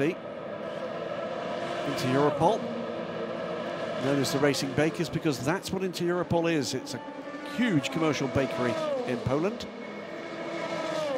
And the 43 car in the hands of Fabio Scherer chasing Alex Brundle in the 34. We heard about the dramas with that team coming into this race. To try all sorts of jiggery-pokery to get that car up to speed. Seems to be more or less there now. Now, Corvette Racing on the outlet for Antonio Garcia in the 63 car. In comes the 64. From the starts in the hands of Nick Tandy. And this is the car that has led from the start on pole position yesterday, and no changes of position in GT Pro for the moment. Yep. But as we saw from Toyota, the pit stops swapping the lead of the race overall. Could do the same here for the Pro car. I think that was, I'm just looking, I don't think, no, I was just about to say, I think the car we saw going through was, no, it was the 92 car. Kevin Estre's gone through to take the lead. Just working out whether or not it was the Inception Racing backed Team Project 1 car we saw going through shot, but it wasn't, it was the 92 car. So Porsche lead at the moment. Willow is this stop, 6 seconds behind as the Corvette pulled onto pit lane. Driver change for, meanwhile, for the 91, that is Jimmy Brunier aboard the car. Interesting that they're all choosing to do a driver change. Like, quite often you would do a double stint straight away to start the race, but maybe the heat. I wonder if that's exactly it, actually, just to see just a bit of feedback, a bit of heat management at this stage. It is very hot out there. We'll take a look at temps in a moment. It's very hot in here, to be fair, as well. Yeah, forecast was for around 25 degrees air temperature, but I feel as though that it's hotter than that out on circuit. Yeah, 25 bang on air temperature. Track temperature 51.4 degrees. No wonder the tyres are complaining. And a change of tyres for Porsche, so this is going to be a longer stop. The Corvettes just came in for fuel, but the 91 Porsche having to change their tyres as well. So is this going to leave people into trouble later in the race? 51 in and out. And they're changing tyres too, so Corvette's going different, going double stint on their tyres. The rest of that GT Pro field are going with a new set of boots. In theory, therefore, will have faster pace, and the Corvettes could be caught in this second one, but of course the pit stops themselves being a bit longer. Right, we did say there was one other car still in the inbox. That was the 35 Ultimate car. The 35 car is going to be dealt a drive-through penalty for overtaking under yellow and pushing the car off track. I think they're quite lucky. It's just a drive-through. I hope he didn't do it at the same time. I think they probably did, you know. Nothing quite like elbowing another person out of the way whilst you're not actually supposed to be overtaking at all. Northwest AMR, one of 3 Aston Martins in our GTM field, and actually good pace from Aston Martin throughout practice. It didn't go their way in qualifying, and so far it does very much look like Porsche with the upper hand in GTM in these hot conditions right now. Yeah, that Northwest AMR car, the 98 car, is the best placed of those 3. Running at the moment in 5th position behind 4 Porsches at the moment, and has just been in and out of the pits. 33 car in the hands of Marcus Sorensen pits. Of course, this is the hottest temperature we've seen all week, isn't Absolutely. it? So things have kind of changed around a bit, and maybe the Aston, the cooler temperature was better, and in the heat it's maybe not quite so good. And you're now having to draw on information that you've got from previous years, because nothing's really relatable to these kind of temperatures from what they've experienced even in the test day. It's a bit of a voyage into the unknown. Certainly is, yes. A lot of head scratching in the garages, I imagine, at the moment. The group here of LMP2 cars battling away for third position, led by the Penske car. One of the delayed United cars ahead here of this group is effectively a lap down in the race, but the Team Penske car, Nanza Filipinazza, ahead of Jonathan Aberdeen, then Team WRT 32 car, the only one that's not delayed by one reason or another, and a very impressive starting stint from Mirko Bortolotti.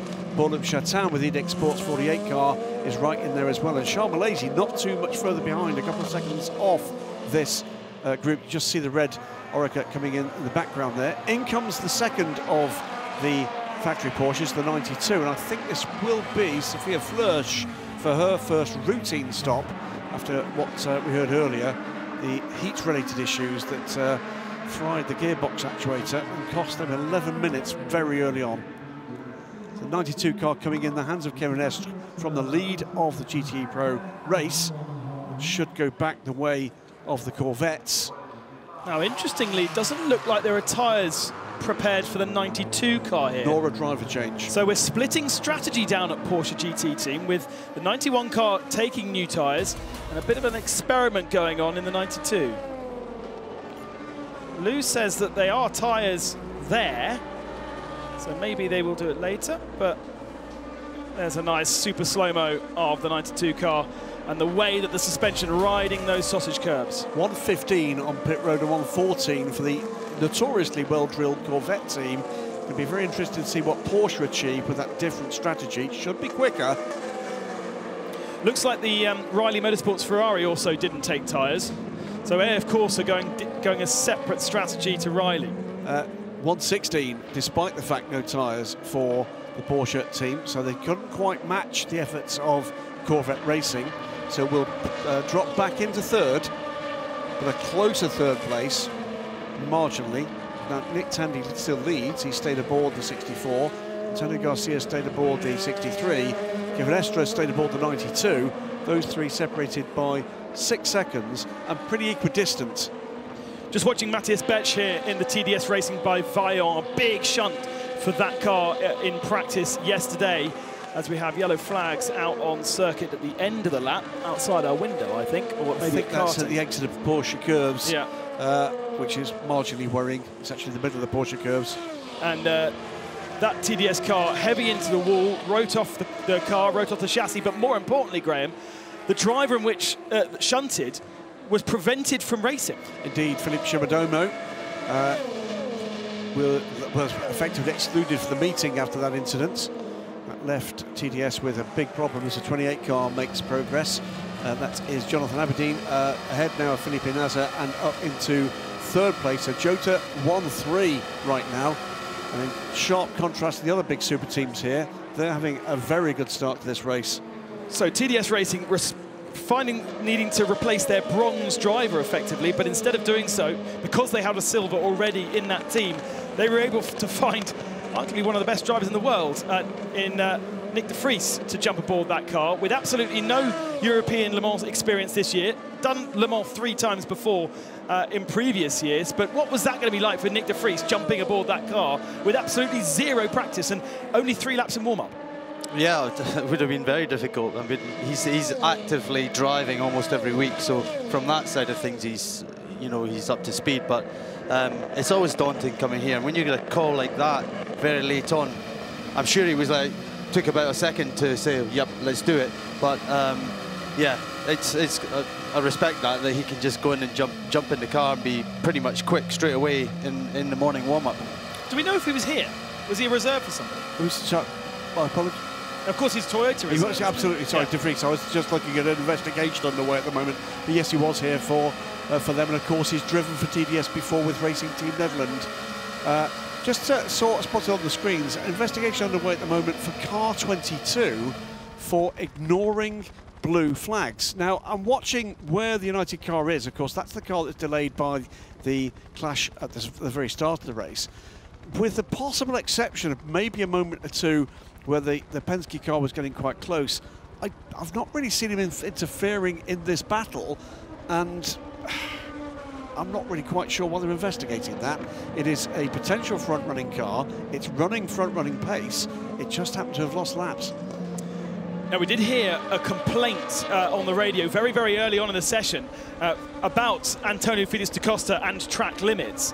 An interesting race controller are now looking at da Costa for abusing track limits, something that we have experienced a lot of in the practice sessions, but it's going to be a feature, I think, of this race. It's so many places where you can go 4 wheels off, and it's so inviting to do so. And with another 7 hours of daylight running before it gets dark, because as we know, as it gets dark, it's very hard for them to police the limits. But you know, we got daylight now, and that car's got to last another 7 hours, and then beyond into tomorrow as well.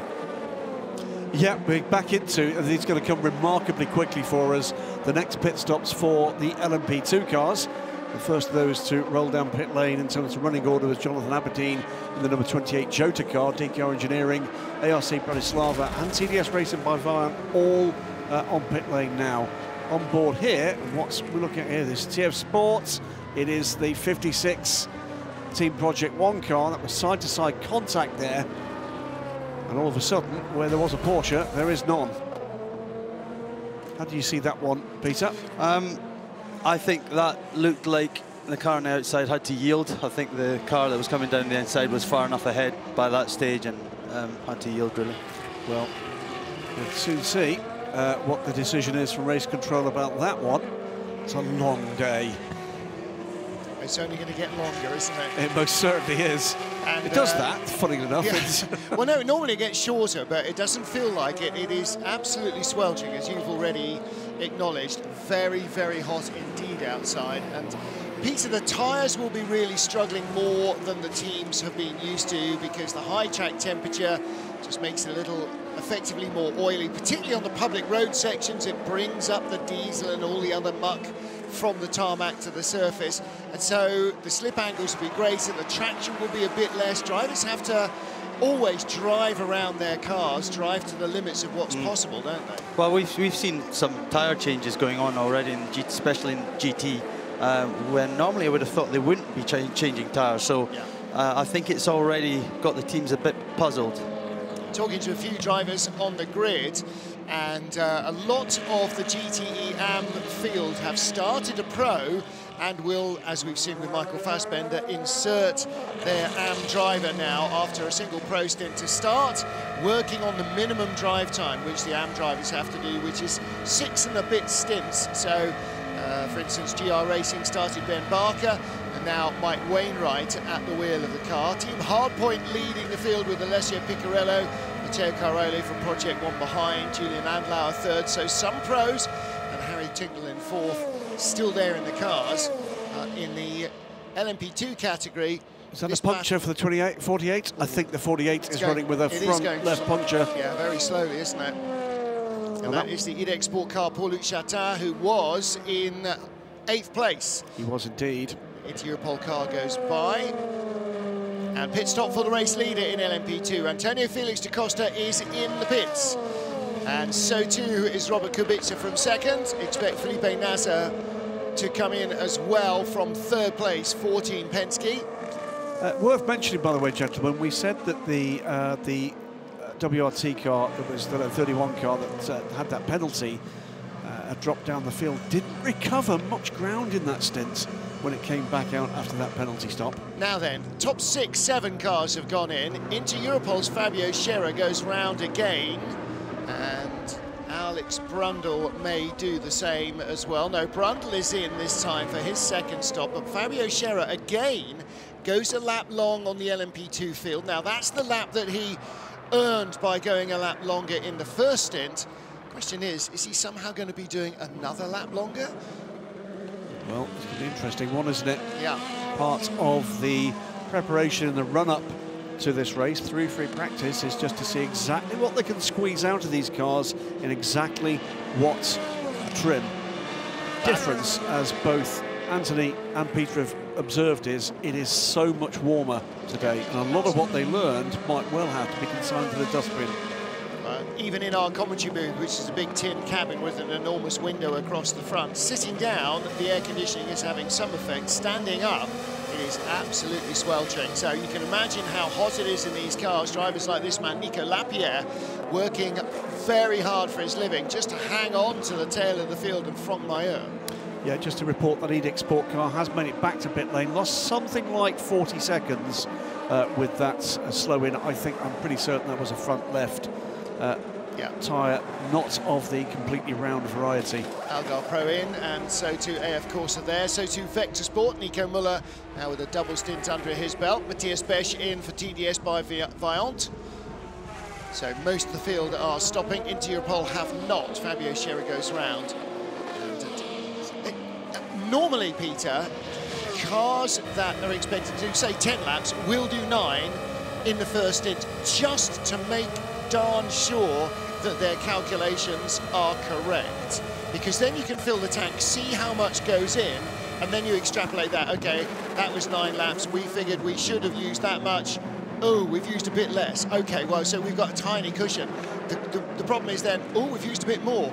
Just as well we stopped. If you go to what you determine to be the length of your fuel, you might end up with a problem. In the pits, Louise Beckett. Yes, just seen the number 13 TDS car come in. That was a slow puncture on the rear left for them, so they've quickly changed that one, and he's back out again. I'm getting reports that maybe car 48 lost a wheel at MP23. Well, he didn't lose a wheel, but he certainly had a slow puncture. Well, we didn't see that he didn't have a wheel. We did see the car low at that corner. Well, Louise is just... Oh, no, that was Edict 48. You know, Louise has just told us they had a slow 13. puncture. That was 13. 13, sorry, yeah. Yes. 13 TDS, well, he's just left the pit lane. He is on an outlap, so... So 48 lost, as we said, something like 40 seconds. Yep. Didn't get a side-on shot of that car. It is possible there was no wing on that corner. It was definitely down on that corner. Coming soon to a coffee table near you. Aha! What's that, a wheel? Oh yes, to become a coffee table near you. Nico Lapierre, 16 horsepower, Ant said, is the difference. I mean, these cars were touch and go anyway. There's no question that Toyota were really a bit head and shoulders above everybody else. But he's got the second Glickenhaus in his sights. There it is, 2 cars ahead of him. So, still very much in contention with those 2 cars, in fact. Second, third and fourth, separated by just about 4 seconds. And look how much trouble they're having getting by the LMP2 and GTE AM cars. This is GR Racing Porsche, and right behind him is another of the AM cars, the 54 AF Corsa car, Nick Cassidy behind Mike Wainwright. So Mike Wainwright, the gentleman driver, is Cassidy going to lunge down the inside? The Kiwi doesn't quite have the overlap. But again, just ahead of them, the Alpine closing in on the Glickenhaus. Toyota's Pascal Vasselon was saying, yes, it's fine, it's absolutely right, they should have been penalised. Did you see their sector times?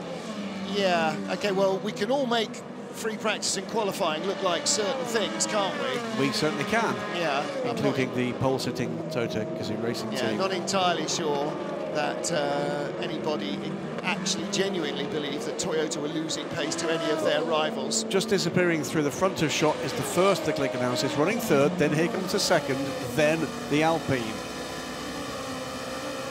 Fabio Scherer, meanwhile, has pitted from the lead in LMP2, as we thought he would, after a further lap. 25 seconds lead in an hour for Toyota. Warning to Seb Buemi for track limits.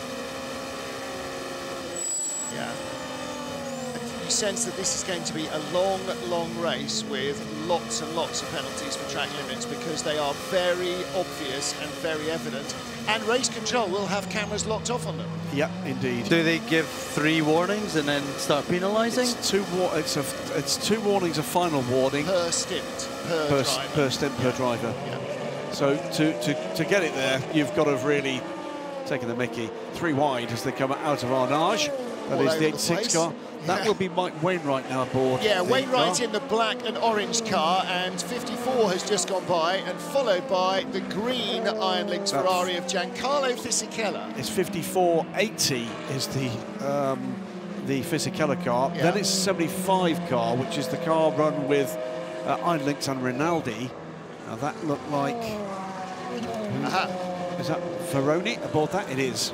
Nicola Veroni. In fact, so, oh right, so he was last split, he was behind Giancarlo Fisichella. He's now ahead of Nick Cassidy. What are we looking at? 54 is Cassidy. He's the silver car there. And that is then it's the white car Fisichella, then Veroni.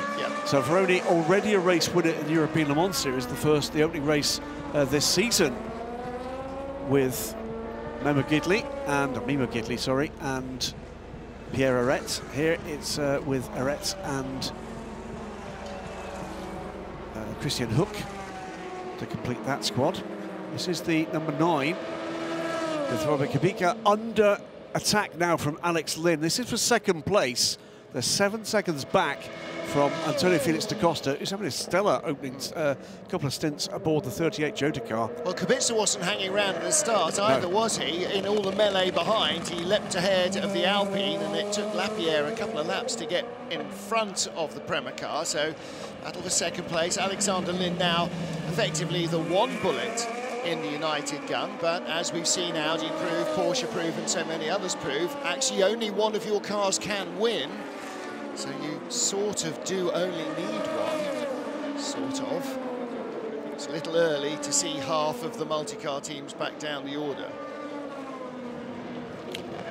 Yeah, Alex Lynn, now part of the Ganassi Racing setup in North America, and already a winner here in GTE Pro with Aston Martin, looking to add an LMP2 title to that trophy cabinet. And going very well indeed in the 23 car.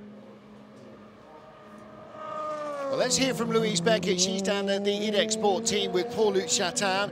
Update perhaps on their most recent pit stop. Paul-Luc Chatin, I can see you're looking really frustrated. There were reports of a lost wheel. The car's been in the garage. Tell me the situation.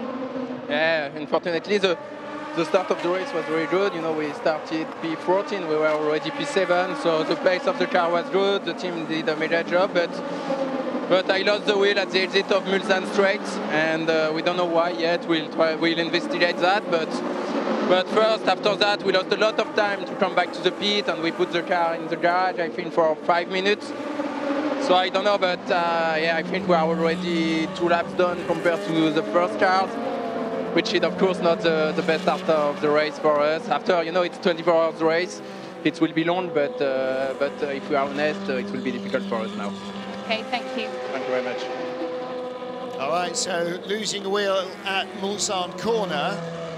Possibly a little bit of a heart-in-the-mouth moment there, because the first he knew about it, I imagine, will be when he hit the brakes and suddenly the rest of France was coming up at him at a slightly disappointingly high rate. I'm going to challenge you on the possibly a heart-in-the-mouth moment. Alex Lynn into the pits. And out again from what was third position. Yep.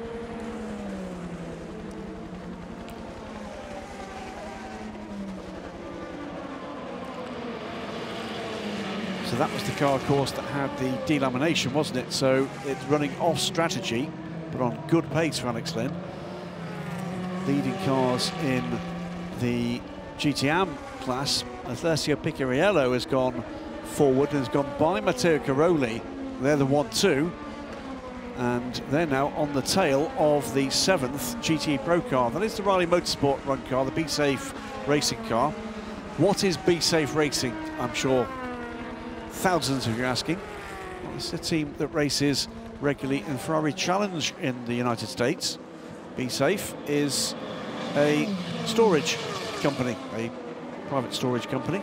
And winery, it says on their Does it? trolley. Yeah, Be Safe Storage and Winery. Spent some time at the driver parade with the fine folks from Greensboro, North Carolina. Hello if you're watching in. I know there's watch parties galore, I gather, with staff and family and friends.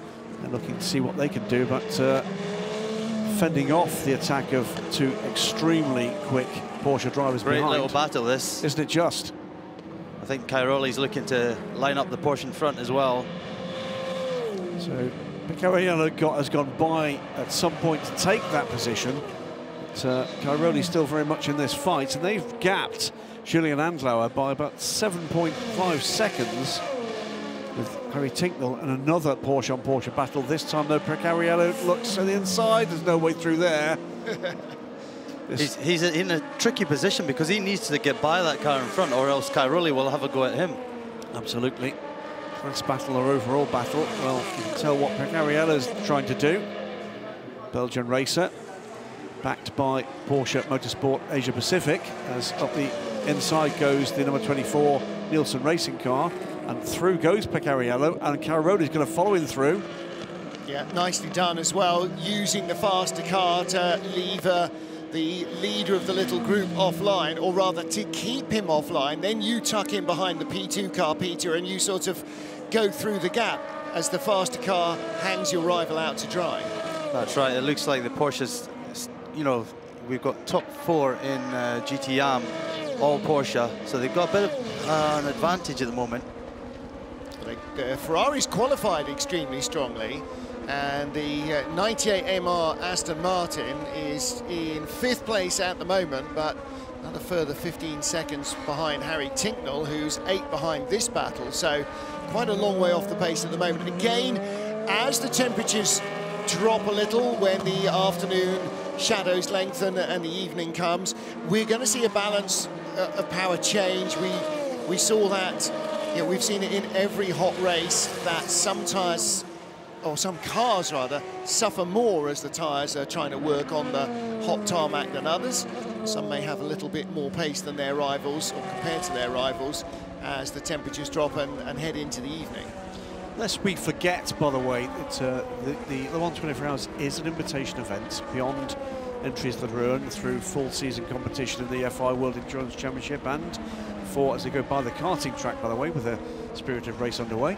Well, you earn an invitation to come to Le Mans, don't you? It's not a guaranteed you will start. You are invited, but you don't have to actually take up that invitation. Well, first things first, WEC, if you're accepted as a full season entry, but you receive an entry to Le Mans. Yeah. Beyond that, we've got a variety of cars here that have earned entries through success in championships and races around the world. And then beyond that, there are a number of others that are invited by the selection committee to come and take part. And lest we forget, the number 99 car, to watch the real team by WRT cars just plunging down the order again because it's out of sequence, was not part of the original plan for this race. Hardpoint came initially as a team through success in GTD in the IMSA WeatherTech Sports Car Championship, but for whatever reason have opted not to attend. That entry has then gone through a process with Proton Competition and going to another of their client teams. The A on the side is for Absolute Racing, based in Shanghai in China, as well as a base in Malaysia. And their second time with this crew, after making a debut last year, having not therefore been on the entry, they're leading the race.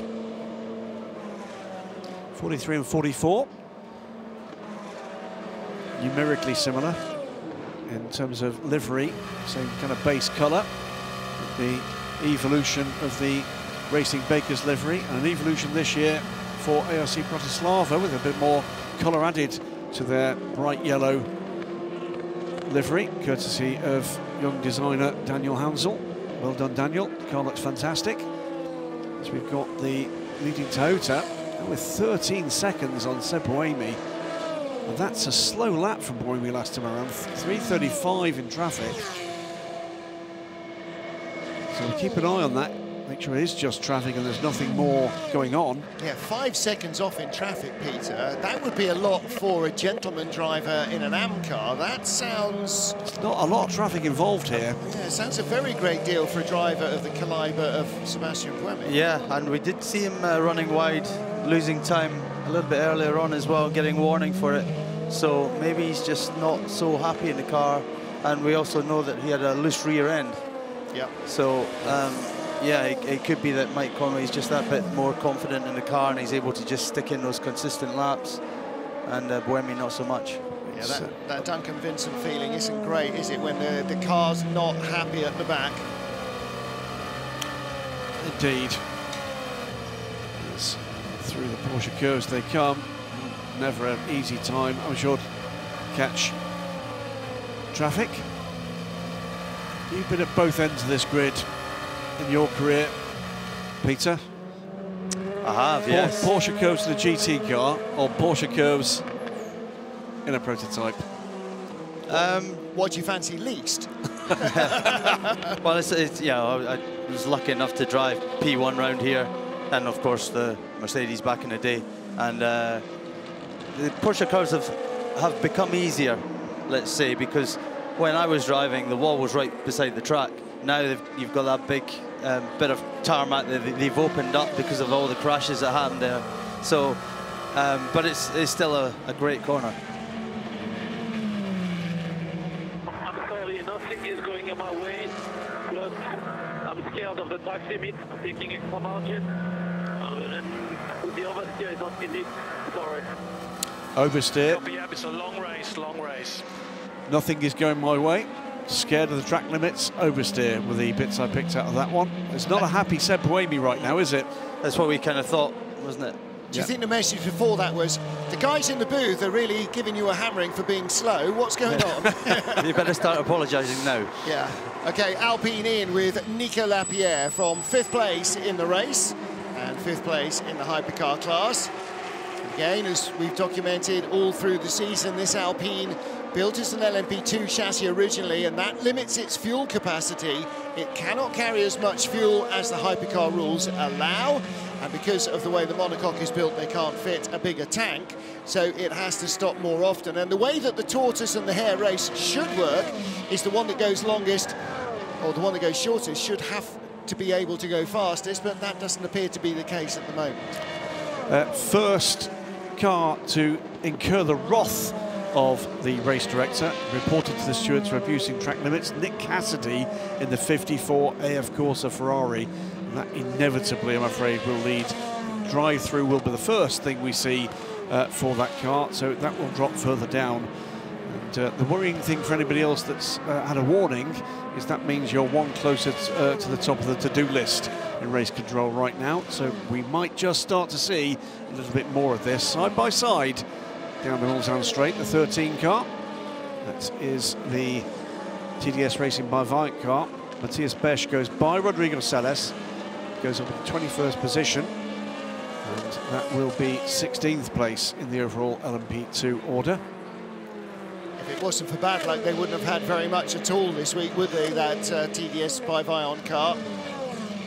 But the good luck was they're in the race. Nick de Vries picked up the phone. Yep. We're yet to see Nick de Vries. And Toyota released him. And Toyota released him, which by no means is a given. The start of this race, we've seen those things happen before. Marc Genet, released by Jota Sports to take up the position in the Audi squad after a huge shunt from Loic Duval. That allowed Oliver Turvey to come into play. They went and run the race. Jota, could this be history rewritten? Palace Racing, with their new look livery for the 65 car, have not really been on that pace to this point, but John Benitez, as he gets deeper and deeper into this race, is making up time, making up positions. He's up in 7th place at the moment. His next target, Charles Malaysi, the number 1 Richard Mille Racing car. It's having a good start to this Le Mans 24 hours. Great view down on the Esses de la Chapelle. The revised, reprofiled Esses. Into the pit lane comes the race leader, Mike Conway. Stopped a lap earlier than the number 8 car on the first stop. Did the number 8 get another lap on them in the second stop, or did they stop on the same lap? 7 in the first stint did 11 laps, 12 for Seb Buemi. Mike Conway is now pitting after 12 laps, and Seb Buemi is on his 12th. Okay, so the Glickenhaus goes round, Olivier Pla. And that means that Sebastian Buemi has gone through into the lead of the race. He has. Keep an eye on those pit stop times. 7:09 is in from Mayer, a lap after Nico Lapierre. So Lapierre's done. No, on this lap, Nico Lapierre. So it's 11 laps on the first stint for the 709 car, 12 laps on this stint. In contrast, the 708 was 12 laps and is now on his 12th. Right. So again, staggering the pit stops, and Peter, at the beginning of the race, when everybody is basically starting at the same time with the same fuel, they should, in theory, as we saw with LMP2, all come in at the same time. So the team have brought one in early just to avoid losing any time by queuing. That's right, yeah. You said it all. Cancelling the message for car 54. That reported the steward's message has been cancelled. So whether or not they've got the wrong car on that message, or whether or not he's not quite that far down the naughty list.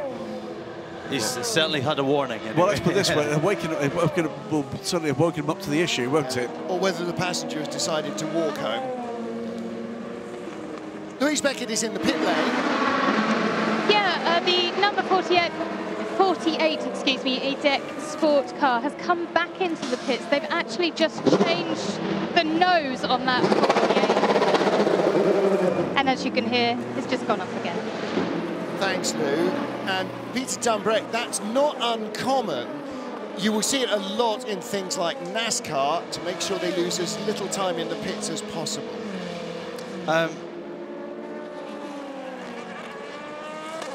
The IDEC Sport car just into the pits for a nose change. Now, it had lost a wheel, and what often happens when you lose a wheel is you come in on 3 wheels and the nose or the under tray, and so the team may have just put a new wheel on, okay, go back out, see what it's like, and then they'll look at the data and hear what the driver's thinking and go, okay, no, there's obviously something else. And they'll also have eyes on it in the pit stop and when it goes by. Or the driver has reported a mishandling car, and that's the easiest way to fix a mishandling car is put some more downforce on the front, or change the car that way, because it's pretty quick to change the nose of a car. Close to half a stint, by the way, with that car coming in. 4 laps aboard the car for Patrick Pilet.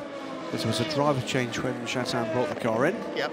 Patrick Pilet, long-time GT racer here at Le Mans, but has taken to LMP2 late, I was going to say late in life, late in his racing career. Quite a substantial change as well, Peter, for somebody who's basically been drip-fed Porsche since he was a baby almost, to go into an utterly different type of race. Yeah, and still a factory driver, of course, for Porsche. Still got the engine at the back. Yeah, less in the back than most Porsches. In comes the number 8 car from the race lead.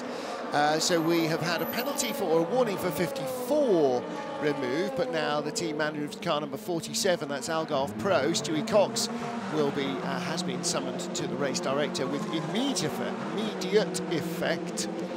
Race manager is Sam. Ah, right, okay. Team manager is Sam Cox. All right, okay, there you go, Sam. Well, possibly more diplomatic than Stewie going in. Possibly. There, so, there's possibly a good reason why she's officially the team manager as well. So, Sebastian Buemi at a halt in the pits as well. Olivier Pla in the 708 Glickenhaus, the later of the 2 to stop there. He is.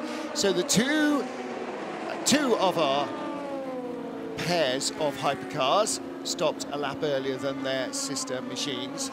So 709 the Glickenhaus and number 7 Toyota, both on an out lap after their previous stops. Toyota, as is their habit, at pit in.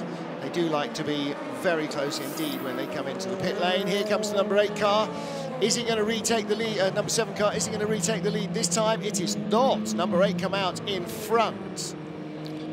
So 1:11 to 1:15. 1 minute 11, the pit stop for the number 8. 1 minute 15 for the number 7.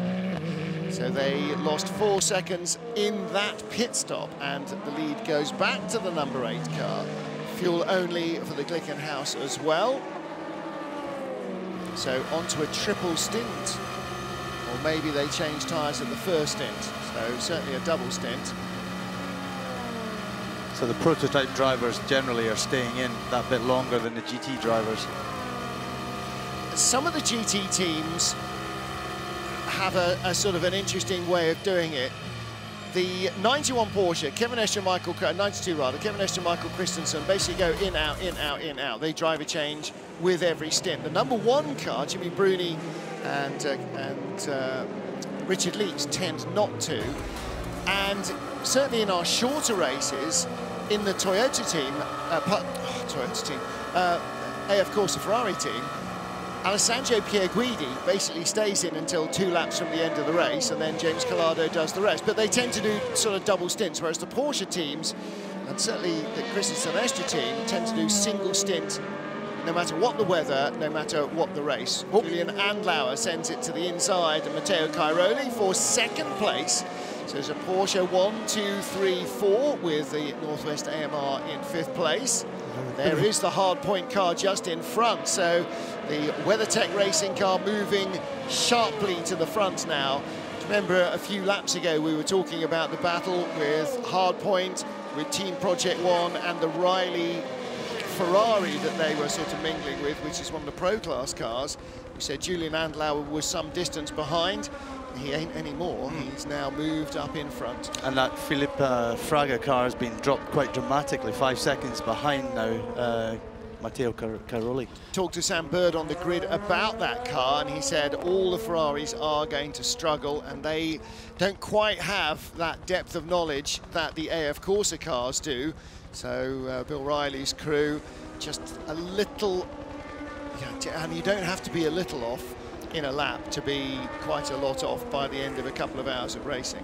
There's been a moment for somebody down at Mulsanne corner. Yellows were out and removed, but warning that there'd be gravel on track at Mulsanne corner. So that rather tells its own tale, doesn't it? Yeah. Alessandro Pierguidi warned for abusing track limits in the better placed of the 2 AF Corsa factory Ferraris. 51 car in 5th place. There is our GT Pro Class battle. The Corvettes 1-2, Porsches 3-4, and AF Corsa 5-6. Let's catch up with Louise Beckett in the pit lane with Fred Macco. Fred Macavicki, you were one of the first driver changes actually in the 91 Porsche. Was that planned, or is the heat and the tyres behaving differently to what you expected? No, I mean, I made a small flat spot which increased quite a lot the vibration. And from that, as we need to change the tire, was best just to change the driver, because if we wanted to do a double now, I should have done a triple, which can be long. Okay, and is this heat affecting you? Yeah, because after the 5th laps, after that, you know, I started to lose contact with the car on the front. At the beginning, I could follow, but not anymore. Increase the understeer, and unfortunately, I lost time, but Jimmy is doing a good job now. All right, thank you very much. Thanks a lot. It is Jon Venuta we're seeing there in a close battle with Ricky Taylor. That battle started a couple of laps ago, and with traffic they're pulling towards Charles Milesi, you know, here for 6th position in what's been a hotly contested LMP2 class. Van Uytert with the blue and red highlights on the Panis racing car. The sort of bronze and blue of years gone by is gone by, and right behind a cool racing car. Again, sort of slightly different livery for them, predominantly black with blue. Oh, trouble. That's the number 60 car. Yep. Claudio Schiavone, I think, aboard that car. It is indeed our penultimate runner at the moment. Guess. And still has not got that car away. To find reverse and 3-point turn it around. Of course, the other thing is there's lots of cars coming, so the marshals will hold him in position to make sure that he's not rejoining unsafely. He is still at Arnage and has yet to move away. So there are yellow flags out at Arnage. Working away. Okay, Claudio Schiavone has moved because the yellow flags have moved. Working your way through traffic, Peter, whether you are in a GT car or in a prototype, in the Porsche curve is a delicate balancing act, because it is pretty much one line through there, and one mistake can very easily be the end of the race. And there's one overtaking point, which is round the outside of the second last corner. And as we saw, there was 2 prototypes, 2 P2 cars touch, and one of them in the wall during a practice session a couple of days ago. So, yes, nasty things can happen there. In a hurry, it's not slow. Martin Haven, Peter Dumbrecken, joined by Jazzman Jafar. First time watching the race, Jazzman, where you weren't going to have to jump in the car. We talked to Anne Davidson about that at the start of the race. We always do with Peter. It's an interesting dynamic, isn't it? You know, everything's going on as normal, but you're going to be watching the whole thing rather than participating in part of it. Yeah, partly of it, Martin. I think I don't have to face the pressure or the nerves entering to one of the biggest sporting events, arguably in the world. But yeah, I mean, these first couple of hours obviously is to get settled in. Loads of the guys, I mean, there was a couple of incidents already in the first team, especially in LMP2. But yeah, it's nice to see that everyone's getting into rhythm. That's the first crucial element. The AMs are also coming in now to do their driving time, and yeah, it's nice to see some battles already going on. Yeah, first hour is all sort of massive, hard attack, and then it settles down into what is Le Mans. Here's the lead battle in GTE AM, by the way, the hardpoint Porsche 99, black with the orange highlights, and the WeatherTech car down the inside. Sent it late, Julian Andlauer, full-fat factory driver. No mistakes from him. That was committed, Peter. He knew exactly where he was going to go. Yeah, fantastic move. Yeah, I mean, I'm not sure how to pick that passing point, but he obviously is feeling really confident in the car. He's caught these two cars up from way back and just gradually picked them off one by one, now leads the race. And Andlauer bedded himself in gently in this race, kind of eased himself in through the first stint, and now he's really got the bit between his teeth. He leads in GT AM. Good pass, and Alessio Picariello. Again, the Belgian, he's got plenty of GT racing experience, Picariello. He's not exactly an easy pass. Matteo Cairoli in third is just behind as well. So this is a very close battle. The Team Project 1 car, white and yellow, you'll see there. In the pits, 31 from WRT. This is the car that led early after making contact with the 22 United Autosports car. They were given a 1-minute stop-and-go penalty, so effectively nearly 2 minutes lost, and that is a good half a lap. So they are now down, with René Rast rejoining from 20th place. It's a long race, we always say that, but when you take a hit early on, Jasman, it gets longer, if that's possible. Yeah, I think the LMP2 battle this year has been very, very tight. You know, every single strategy is crucial, and you want a clean race, obviously. WRT seems to be a little bit different, Martin, on their fuel strategy. They seem to be in a strategy where they push all the way. As you can see, the EDEX Sport just running wide out there, taking a bit more risk. But yeah, as I was saying, the WRT seems to be lapping higher fuel loads than the others, so they seem to be on a much more aggressive strategy. Field is in, and former teammates of Jasman Jafar and Andy Davidson, actually. Antonio Felix da Costa, the leader for Jota, he's in. Robert Kubica in for Prema. In Felipe Nasser from third for Penske. Mirko Bortolotti fourth for WRT. Their second car, the 32 car. Charles Milesi in for Richard Mille Racing Team. And Antonio Felix, they're going to have to unsuperglue him from the seat, aren't they? Antonio, we're saying early on, the boys were saying early on, has really got the bit between his teeth, and he definitely has. He does not want to get out. That's the second WRT car. There is a driver change there, and there's a driver change at Panis as well. So Joop van Uitert walks away from the car. There may be a few driver changes. A double at the start of the race in this temperature, that's pretty hot work. Absolutely, I think we're going to see the GT cars in again pretty soon now as well, maybe in the next lap or so. So we might see more action in the pits, and that GTM battle might get even hotter. Out goes number 9 car. Robert Kubica brought it in, again with 7 or 8 cars on pit road. Hard to know who made changes and who didn't. We will be updated. Again, Fabio Scherer for Inter Europol goes past the pits. He did a lap longer on the first stint, and you therefore will think that he's going to do at least a lap longer on the second stint. So he leads. Jota still with Antonio Felix da Costa. That much we knew. Alexander Lin has yet to stop, and so moves up to third for United in their 23 car. Mirko Bortolotti stayed in. Jonathan Aberdeen at Jota in the 28. Lorenzo Colombo has taken over this car, the number 9 Prema car from Robert Kubica.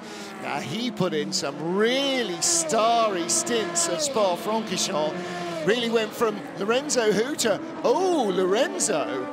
So, yeah, really making a name for himself. TDS Racing by Vaillant. Matthias Besch brought the car in. We're not seeing much of the Corvettes up front in the Pro class, GT Pro class, but Antonio Garcia seems to have pulled a 9 or 10 second gap on Nick Tandy. It's kind of a truism that if you're leading the class and not doing anything silly, you're invisible, because the TV director tends to be squirrels by cars going off, as we saw there from Claudio Schiavone and the TDS car going wide in the gravel. Here is AF Corsa in LMP2. Francois Perraudot taking over the car and stays in. And again, I think a lot of the AM drivers doing that in the Pro-Am class here in LMP2 and also in GTE AM. There's a lot of AM drivers out getting some laps in the daylight. Yes, it's hot, but visibility is very good. And Jazzman, when you are in traffic in darkness, it can be an awful lot harder to negotiate other cars. Yes, that's right. I mean, you're approaching in the GTE cars a lot quicker at night, and especially your pace is also, there's differences between the classes. There is our LMP2 leader at the moment, Fabio Scherer.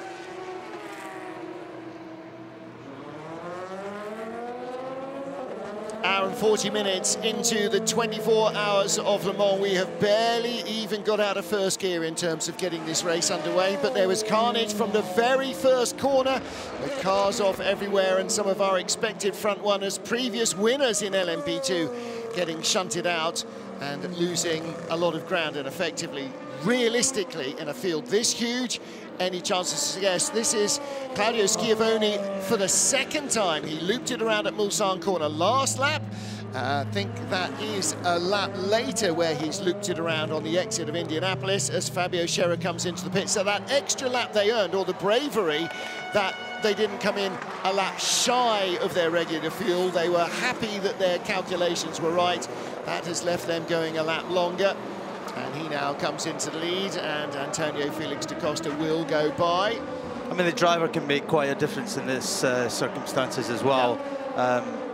You know, if you're a right foot braker, for instance, you use less fuel, or even your technique, if there's no crossover and your left foot braker between the brake and the throttle, then you can save fuel. So, yeah, a good driver would be able to save a little bit more gas around there. And because it's such a long lap, Jazzman, having a quarter of a lap or half a lap or 3/4 of a lap or even another 12 kilometers in the tank is no use. You've got to have the full 13.6 kilometers in the tank or your race is over. That's right. I mean, the drivers would have regular updates via the engineers on their fuel loads. Drivers will have it on their dash where they have a beep every single lap when they cross the finish line, start-finish line, and you have to reach your target. The most challenging thing, Martin, is to save fuel, be on fuel target, but also being on top of your lap times. And nursing your tyres into a double or a triple stint, and negotiating traffic, and faster cars coming behind you, and slower cars coming in front. I mean, correct. The hardest thing is just somehow doing all of that head-patting, stomach-rubbing at the same time at 170, 80, 90 miles an hour. That's right. 51, drive-through penalty. Peter Dunbreck pointing out on our timing screen. So is that the first car that's been penalised for that? That is the first for track limits. Yes, absolutely right. So who is in the Ferrari? 51 Ferrari. That's Pierre Guidi. Alessandro Pierre Guidi. Yes, he had a warning, didn't he? And now we don't. It doesn't say final warning when we get it. It says warning. And again, with the onboard safety system, he will know that he had a final warning for track limits because the race control would have told him on his screen, and also his engineer, you'd hope so, corner it was for. They will say final warning track limits, and then it'll say T7, T12, T23, whatever it is. However, there are other corners you can then go wide on and cause yourself problems. The stewards will look at the pit stop for the 48 car. That is the IDEX Sport car that lost its wheel earlier on. So not quite sure why. Maybe there were too many of the wrong kind of people or not enough of the right kind of people over the line while the car was stationary. Battle at the lead of the LMP2 field. Antonio Felix da Costa in the green car for Jota and Mirko Bortolotti for team, this is Prema's car in fact, so this is the second Jota car. This is Jonathan Aberdeen and Lorenzo Colombo, so this is actually not the battle for first but the battle for fourth place. So the South African ahead of Prema's Italian driver.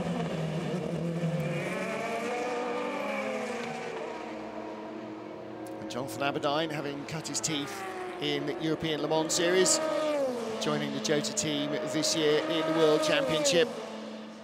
And Prema coming in fresh with a huge, long, starry history of running single-seater teams. The same sort of vein, certainly in top-flight European single-seaters, as somebody like Carlin. They have got a phenomenal reputation. And although this thing's got a roof and it weighs more and it's completely different, and particularly here actually at Le Mans, a track they've never seen, their setup sheet would have been a blank piece of A4 at the beginning of the week and lots of question marks. They really, they don't, I think, Jazz, accidentally run good single-seater cars. They've clearly got phenomenal depth in engineering ability. They've really learned fast. Yeah, I mean, it's their debut season in endurance racing. They've got an enormous endurance engineering team behind them as well. And they pick up fast. They won on their debut in European Le Mans Series this year with a stunning lineup. And they're keeping the momentum all the way through with the high hopes of running hypercar. Prema is very well known in picking up such great results. But having said that, it is their first Le Mans, so they want to prove to everybody how good they are. And it's kind of a carbon copy almost of WRT last year. Again, really well versed in GT racing in their case, but had only done a very occasional, maybe one-off races with an LMP2 car. For most of the season, you're going to a Paul Ricard or a Monza or a Spa-Francorchamps that you know from other places, how it reacts and so on to the weather. And who is that? Is that the Ultimate car? It looks like it may be. Yeah, that's Jean-Baptiste Lahaye, the younger of the brothers. He's looped it round on the exit. And Prema the same, you go to Monza, you know what weather does to the track because you've been there for years and years and years and years. But coming here, this is the big one. And again, WRT were one lap away from a 1-2 last year, their first ever Le Mans, which is just an astonishing performance. And only the tiniest glitch in one of the cars cost them that, but they still ended up with their second car winning the race by inches. If Prema could get close to that, then they would be doing, again, really a stellar job. That slow zone up at the first chicane. Marshall's post 1 is where it begins, and it ends after the Dunlop chicane, heading down into the pits, down into the Essex. Frank Meyer in the pits. This is a little early.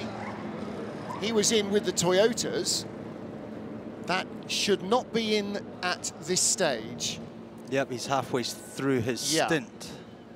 So this is his third stop. I wonder whether they're using the slow zone for, to make another pit stop. Well, and to make changes, you would think they're reacting to something maybe that you would maybe not.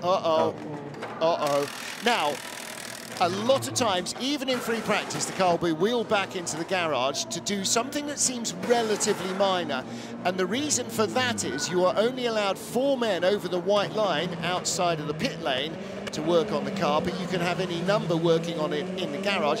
And the other thing is, those 4 men are pre-designated because they're the tyre changers, they're wearing the armbands, and so if you then need your gearbox tech or somebody else to go over the line, car goes back in the garage. It gives you room, it gives you space, and it gives you manpower. Jonathan Aberdeen still holding off Lorenzo Colombo. Aberdeen, though, a little bit at 6s and 7s, Peter, as they came down into the Porsche curves. Well, that's a brave move. Yeah, he didn't quite feel that he had the space to take the racing line, did he? I think he thought the Prema car was just a little closer than it was. Yeah, it's still very early in the race, and to pull a move like that would be a bit risky. So I think it was both of them just decided to settle down for a minute there. Yeah, you don't have a small accident there at the Porsche curves. Yeah, I think Ant Davidson knows about them, doesn't he? Yeah, oh dear, he is not alone. There's an awful lot of drivers know about that. Yeah, I remember Lapierre going in the wall there. I was thinking this morning actually about Jamie Davis as well in an Audi, having a big one there. But then, you know, they're hewn from solid. He basically selected reverse and drove out the gravel traps and brought it back to the pits. Yeah, quite a long slow zone this, all the way down the pit straight and all the way into the first corner. Yeah, looking at that as well, Peter, he locked up coming into the slow zone to maximize the distance. And it's incredible to see how every single second counts in this 24-hour race. So, but yeah, they have a battle right behind them from the Prema car as well. I've just noticed 709 going out. Richard Westbrook now at the wheel. Good stuff. Westy having his first run in the race behind the wheel of 709, the second of our Glickenhaus cars. Short time in the pits, that was 2 minutes 59, which is twice the length and a little bit more of a regular stop, but it's 2 minutes 59 that they really did not need to lose halfway through the stint. So they didn't stop and fuel. Did they fuel it before it went back in the garage? Yes, they did. They would have, yeah. Yes, they did. So I think that's their out. first protocol. Whatever happens, the car stops, it gets fueled. Because it's always going to need fuel, and even if it's retired, you can always pump it out afterwards. There are a few stops in GTE Pro. Nick Tandy is now the leader from the two Porsches because what was the lead car, the 63 Corvette, stopped, as did AF Corsa's Antonio Fuoco in 52. So Jordan Taylor has dropped down the order. Change of place as Lorenzo Colombo finally gets the pass in on Jonathan Aberdine, and Colombo moves ahead of the green car into what is now third place. And getting ready for driver changes at Jotasport. Will Stevens, they appear to have found a stick of dynamite to blast Antonio Felix da Costa out of the seat at the end of a triple to start this race. And Will getting ready for his stint. As the pits comes the ARC Bratislava car. That car right in the middle of the LMP2 field, and a little bit of something more, yeah, looks like it's a bit of cable maybe for the lights trailing on the back. Is that the 22 United car that had the problem early on? Yeah, looks like it, Martin, but it's strange to have that cable. I think it's cable from the pit stop every time when they plug it in for the extinguisher as well. Yeah, it's 23 in fact, so that is the surviving healthy United car. And that is coming out with Josh Pearson aboard, so he becomes the youngest driver ever to start the 24 Hours of Le Mans. And in come the Porsches nose to tail. Again, they may be a lap or so shy on their fuel allocation. We'll take a look at the number of laps they've completed in a moment. But, oh, trouble for Iron Lynx. Facing the wrong way.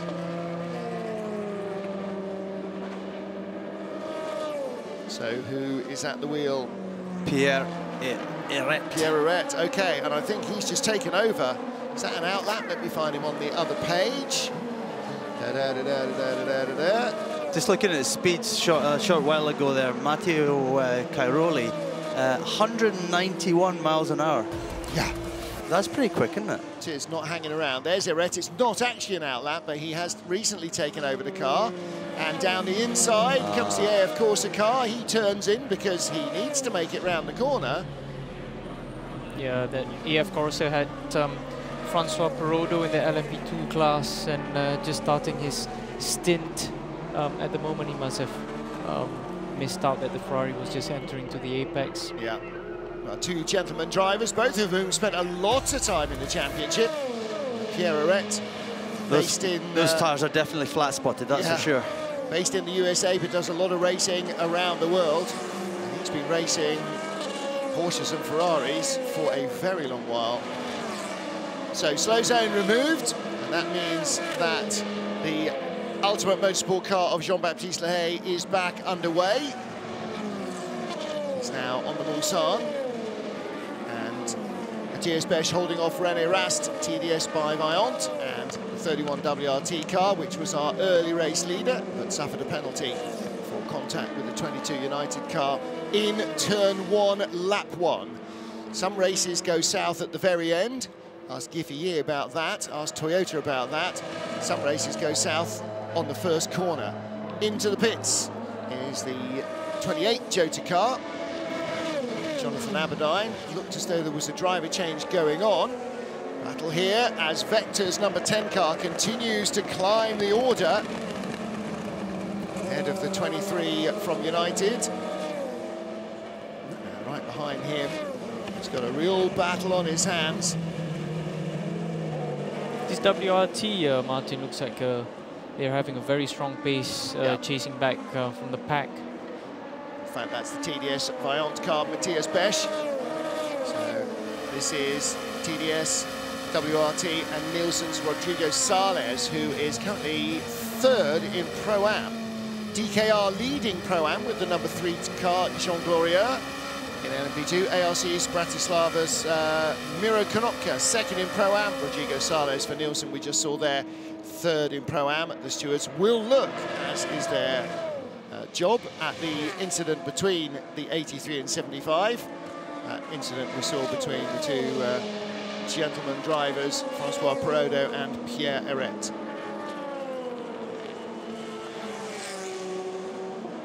This is Fabio Scherer for Inter Europol with Sébastien Ogier, who's a bit handy in a rally car by all accounts. Sébastien Ogier making his debut here at Le Mans. Duncan Vincent is patrolling the pit lane. Dunk, what do you know?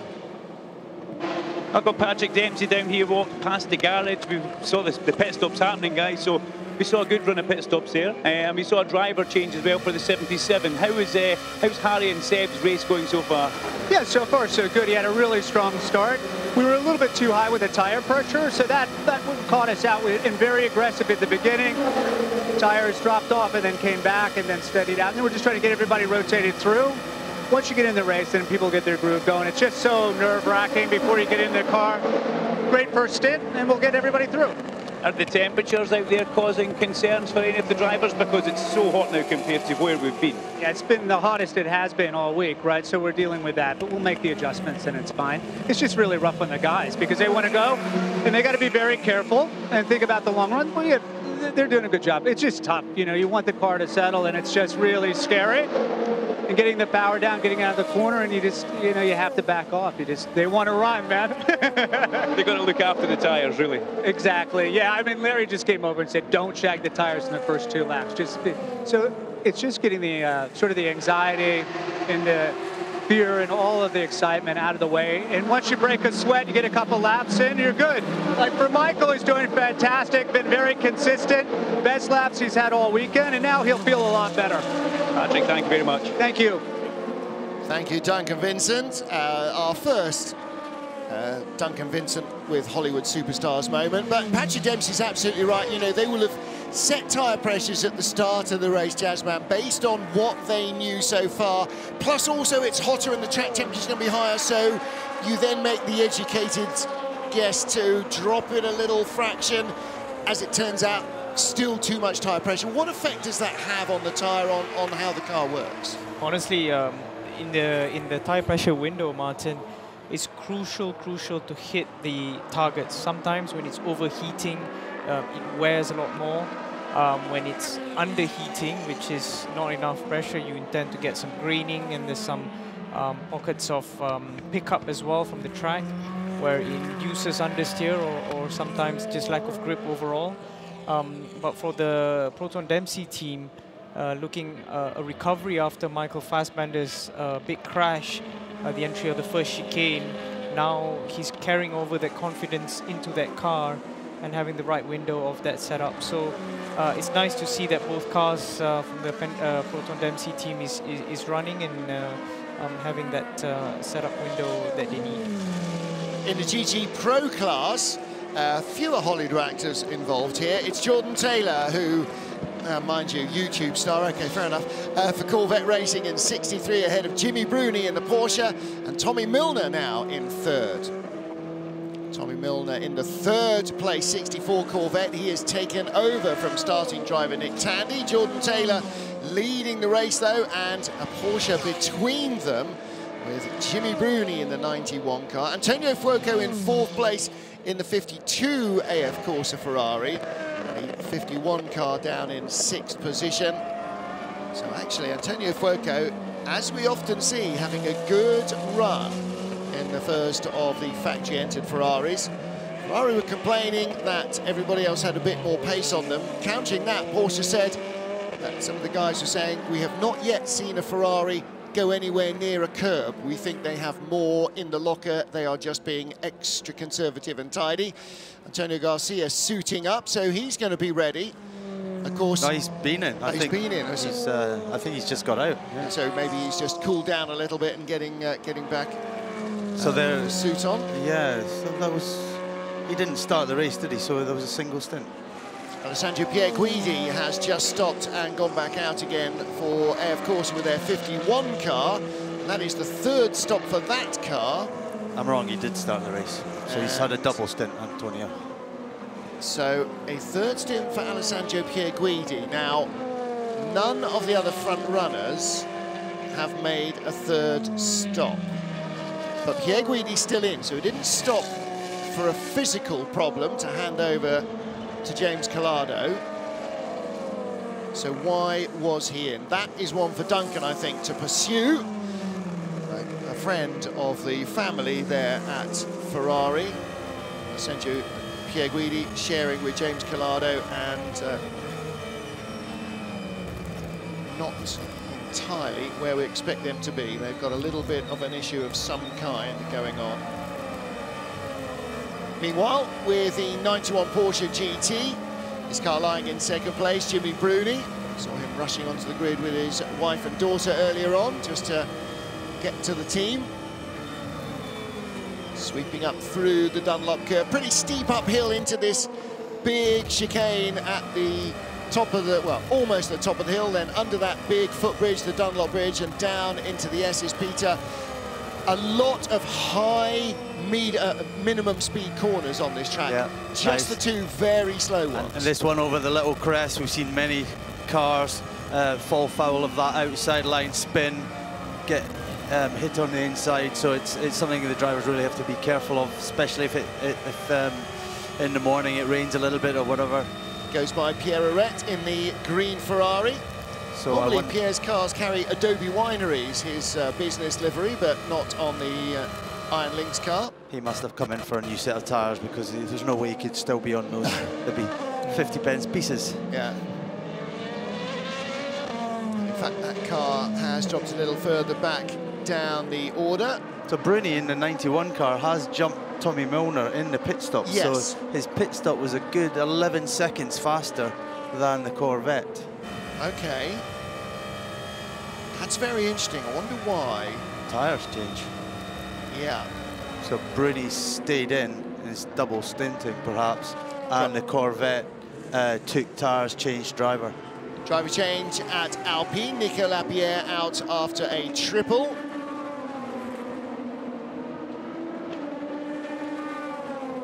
So Mathieu Vassivière takes over.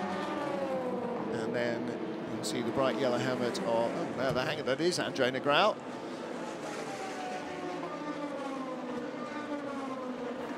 No, it's not, that is Mathieu Vassivière. I was correct the first time. So Mathieu takes over. Andre Negrão will be the third driver in the cycle. Well, if Nico started on a triple, there's every possibility that Mathieu will as well. As we start to head at 6 o'clock in the evening, a couple of minutes afterwards, we start to head towards later in the evening. It's going to really take a few more hours and into darkness before air temperature, and particularly track temperature, starts to drop, Peter, because the tarmac's been really baked by the sun all day long, and it will hold that heat much longer. It will. That's why you find cattle sleeping in the middle of the road in hot countries, isn't it? Because that's the warmest bit of ground. Yeah, the thing about being here in France, the temperature just seems to keep going up for later. So, you know, let's check the temperature at the moment. It just... But if we stand up in the booth, we'll find it's very, very hot still. Yeah, so we've got a good couple of hours more of very hot weather. Yeah. WRT and Prema battling for second place. The green car behind the green car is the green Team WRT machine of Mirko Bortolotti. Again, hugely experienced GT racer, loads of Lamborghini miles under his belt, but racing here for WRT. And Antonio Felix da Costa is our race leader in the one of the all-green Jota Sport cars. But there is Bortolotti, just putting another GT car in front of himself, or between himself and Lorenzo Colombo. Now, we were wondering exactly why AF Corsa's Alessandro Pierguidi had stopped in the pits. Duncan Vincent, do you have more? What I do know is I asked them, and they were very, very cagey at Ferrari, as we know they have been and can will, and will continue to be with us. But they've said this is our pace. We don't have anything else. We are where we are. And the mood in the garage is a little bit flat. It's not what we normally see down here at AF Corsa. I'm going to wait till Alessandro comes in himself, because he has promised me a nice interview, and we'll get it exactly, the word from him, Martin, after his stint. It was less the pace I was worried about. So when you get to talk to him, ask him why he did a short stint. He only did 4 laps, I think, on that stint and stopped again. So we'll try and dig a little more into that. It may just be that they too had an issue with the tyre or the pressures that they felt they could do with. We are being inundated. You can tell that the kettle's on and people know there are biscuits. Inundated by friends of the show. Ollie Gavin is in the back of the booth. Amanda Stretton has come to join us as well, who's been, well, certainly part of the Eurosport team for a number of years, plying her trade in the pit lane. We'll talk to them in a little while. Peter Dumbreck starting to settle down. There is a stage at which all the mania of the opening laps just kind of settles, isn't there? And then everybody goes, and breathe, and now we're racing Le Mans rather than the last lap of the Formula Ford Festival. I mean, it's so risky in those first couple of laps when the field are so tight. We saw that big crash in the first corner. So as you say, everything's settled down a bit now.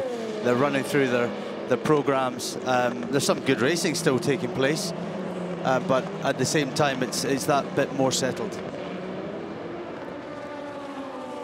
Duncan Vincent with Jim Glickenhaus currently lying 3rd place with Olivier Pla. Yeah, thank you very much, guys. Jim, we saw the 709 in the garage. Can you tell us why it actually had to come into the pit box? Yeah, we detected a bad sensor. You know, with the world situation today, we're getting a lot of funky electronics.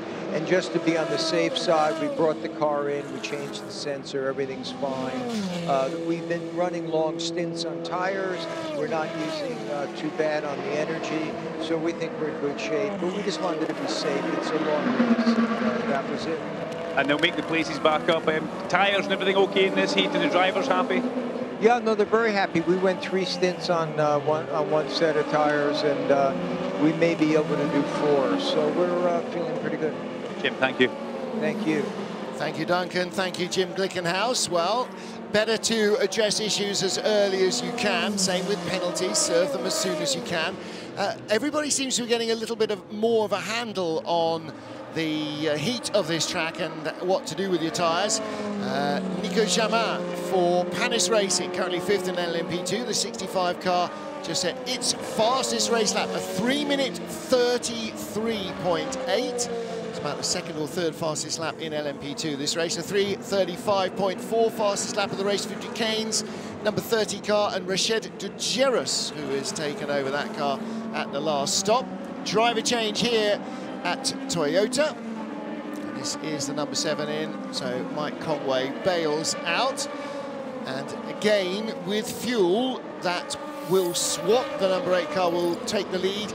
After the last stop, it sort of stayed in front, but then at this stage, Mike Conway comes in from a 16-second lead. So, as we've seen over the last couple of years, it seems that the trio in number 7 have just a fraction more pace. The Dempsey Proton 88 car takes a very meandery line, the blue and yellow car, through the chicane. And who is in that? That is Fred Pordad. He may be just a little once bitten, twice shy, because he had a fairly decent-sized accident in free practice and saw a big group of cars coming up behind. And Peter, I guess for gentleman driver, relatively inexperienced here at Le Mans, sweeping up there and having loads in the mirror, may have just missed the breaking point by a fraction of a second. Yeah, or he might have just chosen to go there to stay out of trouble. Yeah. You know, it's yeah. I mean, that's the thing with these tracks. You've got an option of just aborting and getting off the track. So more warnings coming for abusing track limits as well. Yeah. Richard Westbrook now, he's only just got in the car. Yep. Hasn't taken long, has it? Mind you, you can abuse track limits, you know, on the first lap, and Yiffy also being warned about track limits. Last year's, well, the unluckiest driver in the place last year, leading onto the final lap, only for the car to stop dead. He's now with Cool Racing, part of their lineup this year. Here's the Panis Racing pit wall. And that incident between Pierre Arret in the Ferrari and Francois Perraudot in the 83 AF Corsa LMP2 car, no further action. So the stewards saw it as 6 of one, half a dozen the other. Yeah, I saw it the same, to be fair. Yeah, I think they out-fumbled each other. Pit stops for DKR. Jean Glorieux has taken over the number 3 car. That is our Pro-Am leader. And René Rast in the pits as well for WRT. Do you think there's a wee man sitting at the side of the track counting all the overtaking manoeuvres by these cars? I'm assuming that the computers that tell us how many laps they've done, that tell the stats how many passes there have been, sort of sometimes seems like, I think when you're in a prototype car, Pete, you're doing 800 passes a lap, never mind a race. It's a busy time, yeah, for sure. And of course, you know, all the cars are still in the race. Yeah. So, you know, there's a lot of overtaking. As the race goes on, obviously, some cars will drop out and it becomes that bit easier. And as you get to the night time, quite often there are, you know, some cars gone, and it just makes it that little bit easier. Well, when I first started coming, you'd be doing pretty well if even half the field made it to the checkered flag.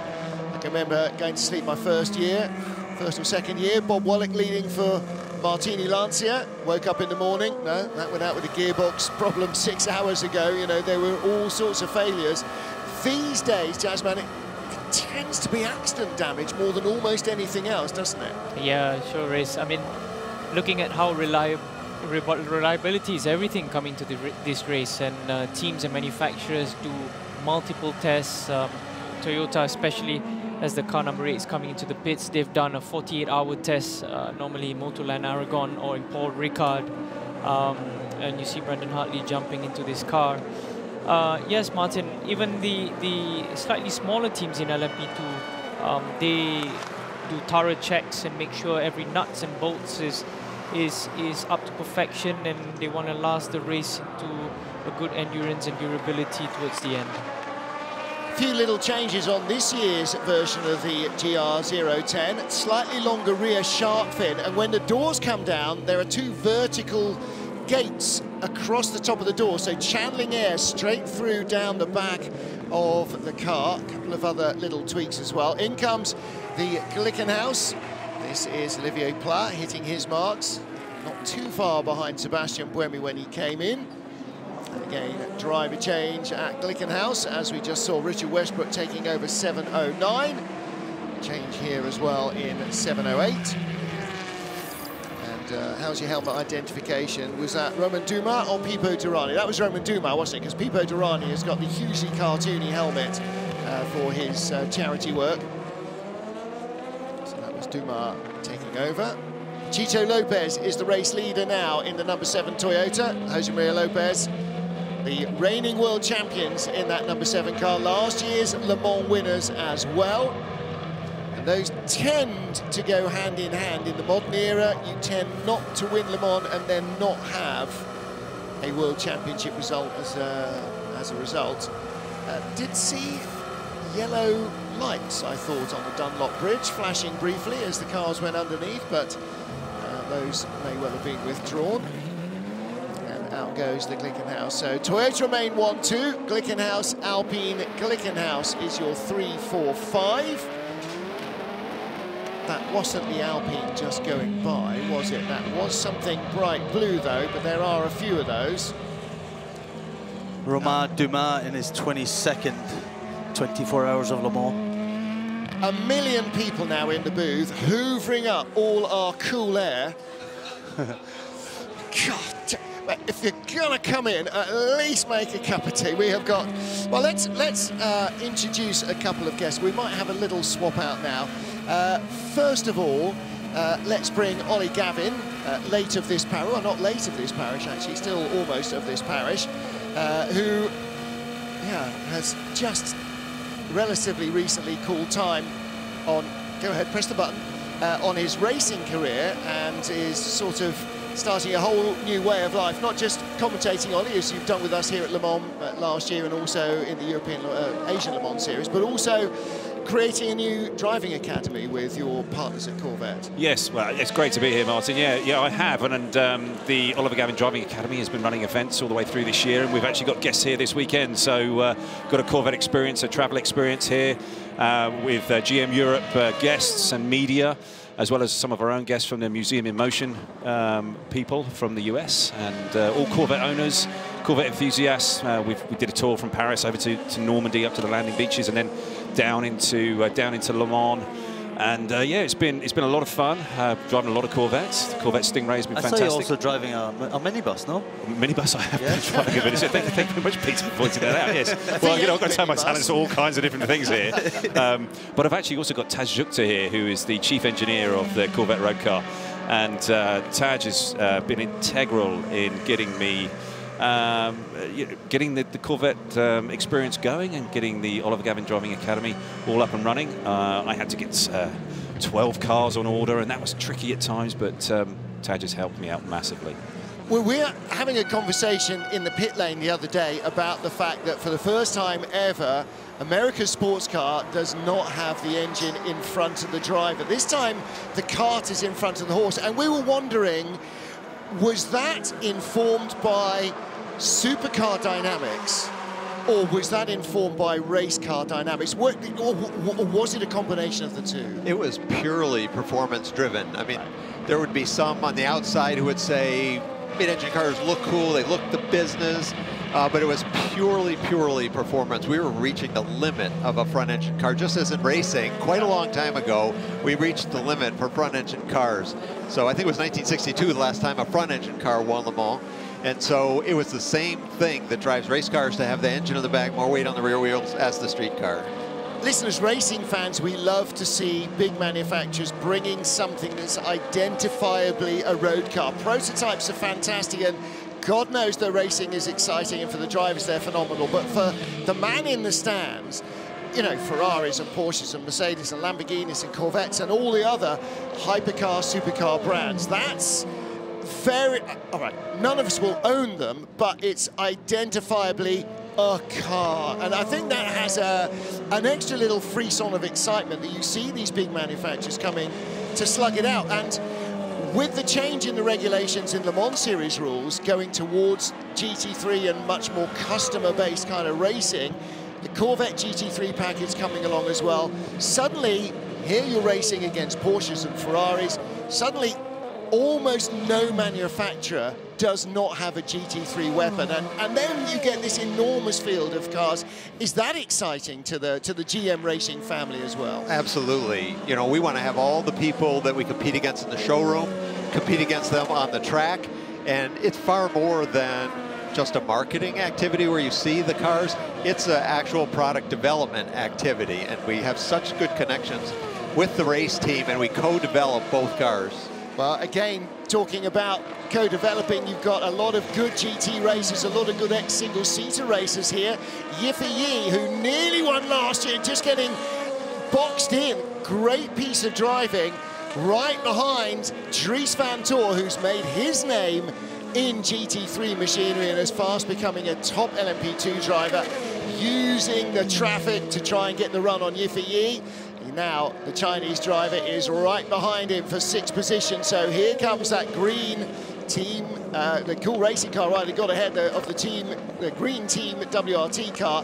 So fantastic battling down the Mulsanne straight. Now Corvette, the last couple of years, it's been a long while, Ollie, since Corvette were on the top step. The last couple of years, they've been sort of on the back foot against the GTE Pro opposition.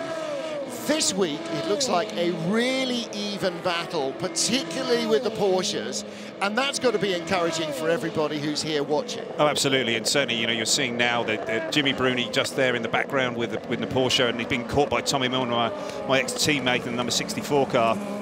But the Corvettes have been super fast this week, and all the drivers have been very, very confident and very happy with the car, which is unusual. Whenever you heard 6 drivers be happy, I mean, that's unbelievable. But they've managed to get the car in a nice spot, so that it's really good, consistent, working the Michelin tyre well. And, you know, I can't hear a bad word from any of the drivers, which is really unusual. I mean, I'm in shock. And the only thing that's different from the last couple of years is there's some lanky English guy not complaining anymore. Yeah, I've come in here to talk to you, and I'm just giving you a lot of trouble. And yeah, so, yeah, it's been a great weekend so far for Corvette, but we're, you know, we know this is a long race. There's plenty of time to go. Jordan out in front by some 30 seconds, so that's great to see. But again, as we saw right from the first lap, you know, anything can come and influence the race that's outside of your influence. You take as much preparation into this race as you can, and then everybody crosses their fingers and hopes that Lady Luck smiles on them in the end. Racing hard in the third hour here at Le Mans. It is 19 minutes past 6 Central European summertime, and boy, what a summer's day we've had as well. It has been absolutely scorching. And joined by Oliver Gavin in the booth. Ollie, in terms of what the team Corvette Racing did at the beginning, did they feel they had guesstimated tyre pressures right for this temperature, or were they still having to chase the racetrack as we say? They would still be chasing the racetrack a little bit, but I think they nailed it pretty well. It wasn't too far away. I think the 64 car had a little bit of a shift problem just before the last stop to change to Tommy. And that's the thing that I think that just switched the cars around a little bit, but that is hopefully now in the background and in the past, and now Tommy's making great headway, and he's now right on Jimmy Bruni. So you know, Tommy's doing a fantastic job once again here. You know, he's got so much experience. You know, 2 wins here of all the visits that he's had, and he's going to be chasing Jordan very hard for that top step very shortly. But the 63 car does seem to be in a good spot. Very good first opening stint from Antonio Garcia. We talked to Laura Wantrock-Klauser, the head of GM Racing, when we were in Spa. She's head of Cadillac, she's head of Corvette, she's head of Camaro GT4, the Corvette Racing program. In terms of engineering, are they really separate, or do you guys all end up kind of inputting into everything? There's a little bit of sharing, but for the most part, it's independent teams. So Laura has the challenge of wide. Little change there as the Porsche-Ferrari battle continues. Now Ferraris, 52. Antonio Fuoco was between the Porsches in a little bit of a sandwich, but looks as though the Porsche GT team have made a little bit of an adjustment. Michael Christensen up into 4th place. And Tommy's got ahead of the number 91 car. So. Yeah, so it's all back to 2 Corvettes, 2 Porsches, 2 Ferraris, just how they qualified. So they are really separate development programs. There's obviously sharing on both sides, but they're also a separation, and certainly within the street car groups, we share technology. You see a lot of crossover between what we do on Corvette and what we do on Cadillac, especially in B-Series in the performance areas. Right, we're going to get down to the pit lane and join Duncan Vincent right now. He's caught up with a former Le Mans winner. Hi, Duncan. And a man who might otherwise be patrolling the starting grid in Baku this weekend with Martin Brundle. Yeah, so I'm about to interview a bit of a hero here, but before I do that, hi Ollie, it's good to hear you back in the commentary box. I do miss you. Yeah, I miss you too, Doug. Martin Brundle, welcome to Le Mans. First of all, how are you? Are you enjoying the weather? Great, I'm really enjoying the entire event. I thought the parade around town last night was one of the best I've seen, including as a driver and also coming to support Alex here. And the crowd out there, I've been out and had a look around. It just, everything looks magnificent, and so good to see everybody back. Alex has had a fairly difficult week. I take it the engine swap that they did after warm-up is working. They seem to be a bit more on the pace now. They're still struggling for straight line speed. It's really strange. So yeah, when he rolled out onto the start, that was with a fresh engine after the warm-up. They changed the gearbox before the warm-up, and anything to try to find a solution to some straight line speed, which, as you know, is rather critical around here. But he's 5 stinting. They had a cut in the tyre at the end of the 2nd stint, so I think he's driving really well. And as we know, this is a rate of attrition, and I always thought, you know, wait until the sun comes up and then see where you are. So are you just purely here as a dad, a spectator, or are you getting a little bit more involved in what Alex is doing? I don't get involved at all because he's a 31-year-old professional driver. He knows exactly what he wants. what he's doing. He's faster than me now anyway, so there's nothing I can tell him. So I'm here as a petrol head. I love Le Mans, I love the track, one of the greatest tracks in the world that doesn't always get mentioned in that respect, and just to see the event. But yeah, fundamentally to support Alex and his teammates and the Inter-Europol team. They're a small team, but they're doing a mighty job. Martin, thank you very much. Thank you. And back to the lovely Ollie Gavin. Ollie has left, in fact. We're joined by the even lovelier Amanda Stretton, who has not only patrolled the pits for our coverage when I was back in the Eurosport days, and we are back on Eurosport again, which is always lovely, but also, and I've just been reminded of this, one of only 3 women to race in LMP1 and LMP 900 here, along with, could you name the other 2? I can name one, Vanina Ricks, but I thought we were a club of 2. We're obviously a club of 3. Milka Duno.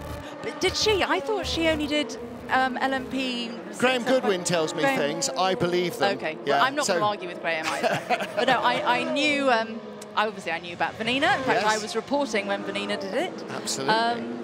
I thought Milka was LMP2 or 675 or whatever we want to call it, that iteration. Back in some of those, very early days. I think the only job I haven't had here is catering, marshalling. Sorry, you can get the kettle on later. Yeah, I can get cracking. Marshalling now there, one of the 4,000 heroes in orange and white. That's absolutely a big job, especially in weather like this and when it's cold, wet and fit. In fact, it's well, I'm not going to complain about this because the year I did it, we had biblical rain. Yeah. Rain like Moses would feel. Oh, that's right. Quite early on, wasn't it? Oh, yes. In fact, Milk had a big crash in the rain. And there is another problem for the number 3 DKR engineering car. Now, it was in the pits just half a dozen laps ago. But where have they gone to now? They have... Is that an outlap? It is an outlap. Jean Glorieux. So that was a replay. The car, now they're going to need a new nose on it. So, in fact, that may have been just before, and so he is now on an outlap. He'd been in the car for a little while. So, Amanda, you're not here reporting from the pits. You're not making tea. You're not racing. Other than being a big fan of Le Mans generally, and like Martin Brundle, a bit of a petrol head, have you actually got a book to promote? No, I have other things to promote, but not a book and not anything anyone can actually buy at the moment. But it was funny listening to Martin because, yes, I am a petrol head as well. I've spent the last few years with Formula E, which I am a big fan of, and obviously there's a lot of drivers here who race in Formula E as well. But I think if you have grown up with Le Mans and this is something that has just become a part of you, like it has me, I don't think this is ever anything you can get out of your system. And it is obviously going to be a real challenge to have a fully electric car ever do anything like this. So I'm rather glad to be here and listen to the noise, watch the sights and the smells. Well, and I'm absolutely with you. I went into Formula E as a sort of, with no preconceived idea or perception of it. And my takeaway was, whatever it is they're racing, they're really racing. It is cracking racing, and it is pushing the bounds of technology, and that's what motorsport and Le Mans especially has done for so many years. So, and I do think there's room for everything. People may not like Le Mans, they may be Formula One heads, they may be petrol heads, they may not like electric racing, they may not like touring cars. I don't care. There's room for everybody. Well, my point has always been, when I've answered that sort of criticism, I am really competitive. I would like to destroy my children when it comes to Monopoly, and I have no qualms about doing so. Well, no mother doesn't cheat at Monopoly. I mean, this is an absolutely guaranteed fact. No, I'm just competitive. And I don't care what it is. It can be an electric car, it could be a sports car, it could be a classic car. I still want to get out there, race, and just compete. So, and there is room for it all. We're looking now at this latest iteration of what sports car, long distance endurance sports car racing is all about. Very different from my day, and it continues to change. And this fantastic battle that we're just watching while we chat. Cool Racing's Yiffy, Nico Jamin for Panis, the 65 car. Now in the middle of this battle, it was Cool Racing versus Team WRT, Dries van Tor, the third in the queue.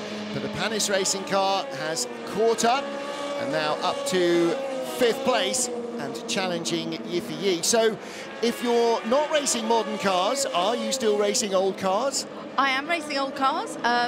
Yep, my racing now is what I say purely for fun. I'd like to have a lovely race and then go for a super dinner with a nice bottle of wine afterwards. That sounds absolutely excellent. So, you know, there's a massive historic racing meeting here every 2 years, the Le Mans Classic, which is just a breathtaking array of fabulous old cars being raced properly on the full circuit. And of course, we've got the centenary of Le Mans coming up next year. I can't even begin to imagine the sort of array of old cars that we're going to see in that meeting, and you're going to be involved there? I will be, absolutely. I think it's going to be wonderful, actually. I know I'm certainly aware of lots of projects that are going on that are going to mark that occasion and celebrate it as well. So I think from not just the competitors, but also all the spectators and fans, it's going to be quite a unique event where they're going to be seeing some proper once-in-a-lifetime assemblies. I think so. Book now to guarantee your place trackside, I think. 2023, I mean, you can see manufacturers lining up to get their hypercars ready in time. It is going to be, you know, we've had the Indy 500 centenary. This is going to be the next great motorsporting milestone, isn't it? It is, and actually we know that Le Mans amongst drivers is up there, and it's the one unique race that any driver from any other discipline can come in and take part in. So you don't have to be, you know, you can have Formula 1 drivers, Formula E, you can come from anywhere and take part. You could even be a film star. Yep. Or a race car designer like Adrian Newey. I mean, absolutely, absolutely. And as Adrian said, we talked about this earlier, as Adrian said, when he came to race here, he said, well, they're not going to let me race in Monaco, and they're never going to let me do the Indy 500, but I can race here. They can race at Le Mans, exactly. Absolutely. And actually, I was talking to Jim Glickenhaus earlier on about this, about the fact that we've got so many rookies taking part this year. He was, you know, concerned that it may cause a problem later on in the race, which one would hope it doesn't, because everyone's got to start somewhere. But, you know, I've been watching and coming to Le Mans for, I'm ashamed to say how many decades, but many, more than one. And racing like this has always ebbed and flowed between having huge manufacturer support, but I think it's really important and unique and special that it never loses sight of the fact that privateer drivers not only can be very good, but it is the place where privateer drivers can come and race as well. And hence, Jasmine, why we've got an enormous field in LMP2, where quite a lot of it is privately funded, and an equally enormous field in GTEM, because you're absolutely right. Sports car racing, whatever era you look at, yes, the big factory names and the teams are at the top of the pile, but the iceberg is those who pay for their own fun, isn't it? And you know, that's still the case, and probably ever will be. Yeah, but the beauty, I believe, of sports car racing is the combinations of, you know, there's entrepreneurs racing with professional winners of Le Mans. You have factory drivers that Ferrari is grooming, for example, Lorenzo Colombo, racing with, you know, such teammates like Robert Kubica, who's well established. And Le Mans brings that factor in endurance racing. And on top of that, manufacturers are also looking at, hey, these are the upcoming teams, these are the upcoming drivers, and the combinations of both. And like you mentioned earlier, man, about Formula E drivers, and they're doing dual programs, and that gives you opportunity to do both, and it's excellent. And I think it's the way of the future, and the manufacturers have chosen this championship for the future. Fantastic battles going on all the way up and down LMP2. Lorenzo Colombo, we're just talking about closing in on the Team Penske car of Dane Cameron. Down in the pit lane, Duncan Vincent. Dunk, what do you have for us? Yeah, you guys are talking about P2. I've just spoke with Gary Robertshaw on the pit wall for United.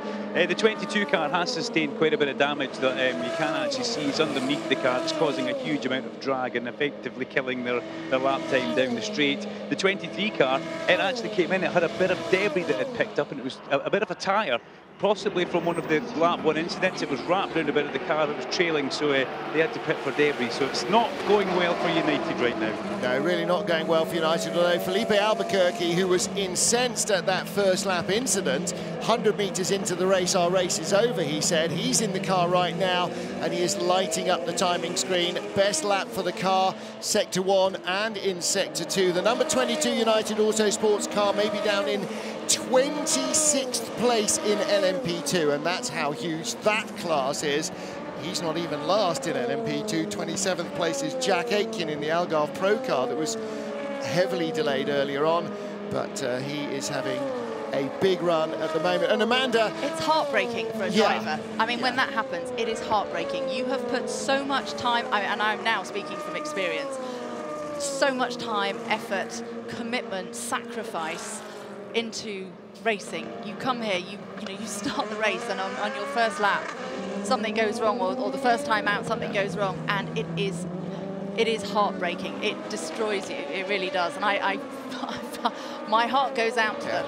Absolutely right, and I think everybody's does. Every single person in the team, in every team, knows exactly how much they bleed to be here. See the top speed comparison between our hypercars, 342.3 Ks and 328 top speed for the fastest LMP2s.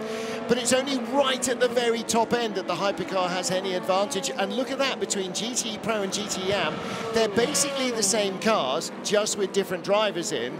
So the GTE Pro car, with 2 clicks in terms of top speed, the Corvette, over the fastest car in the Am class, the Corvette. There you can see the Iron Dames Ferrari. Again, in your racing days, there were a couple of seasons where there were all-female crews. Lynn St. James brought an all-female crewed car over.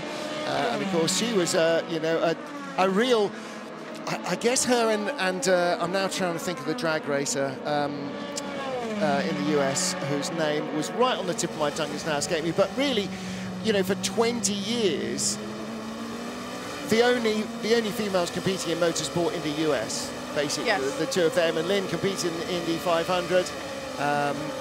I mean, these days it has changed so much. Yeah. It's incredible.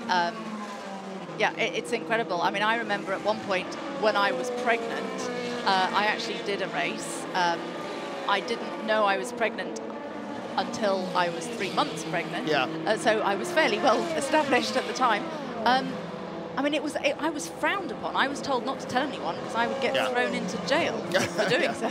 Yeah, and I think although it's not what they got into racing for, I think all the women in this paddock, whether they're driving, engineering, or whatever, I think they all understand even more now probably than ever before that they are inspiring another generation, and in the same way that veterans of the PR field like Annie Bradshaw or Carla de Flaming or Fiona Miller have inspired more generations in the PR and the media side. Every engineer, every driver is doing exactly the same. It's the same way that all the men are inspiring boys to go and do it, but you have to see it to believe that you can be it. Choti Gazou Racing at the top of the leaderboard here after 2.5 hours of the Le Mans 24 Hours. And they run 1-2. 23 seconds apart, the leaders. Jose Maria Lopez ahead of Brendan Hartley. And they are now half a lap ahead of Romain Dumas in 3rd place. 1 minute 20 back is the Glickenhaus from 3rd place. And another 30 seconds behind him is the 4th place Alpine of Mathieu Vazivière.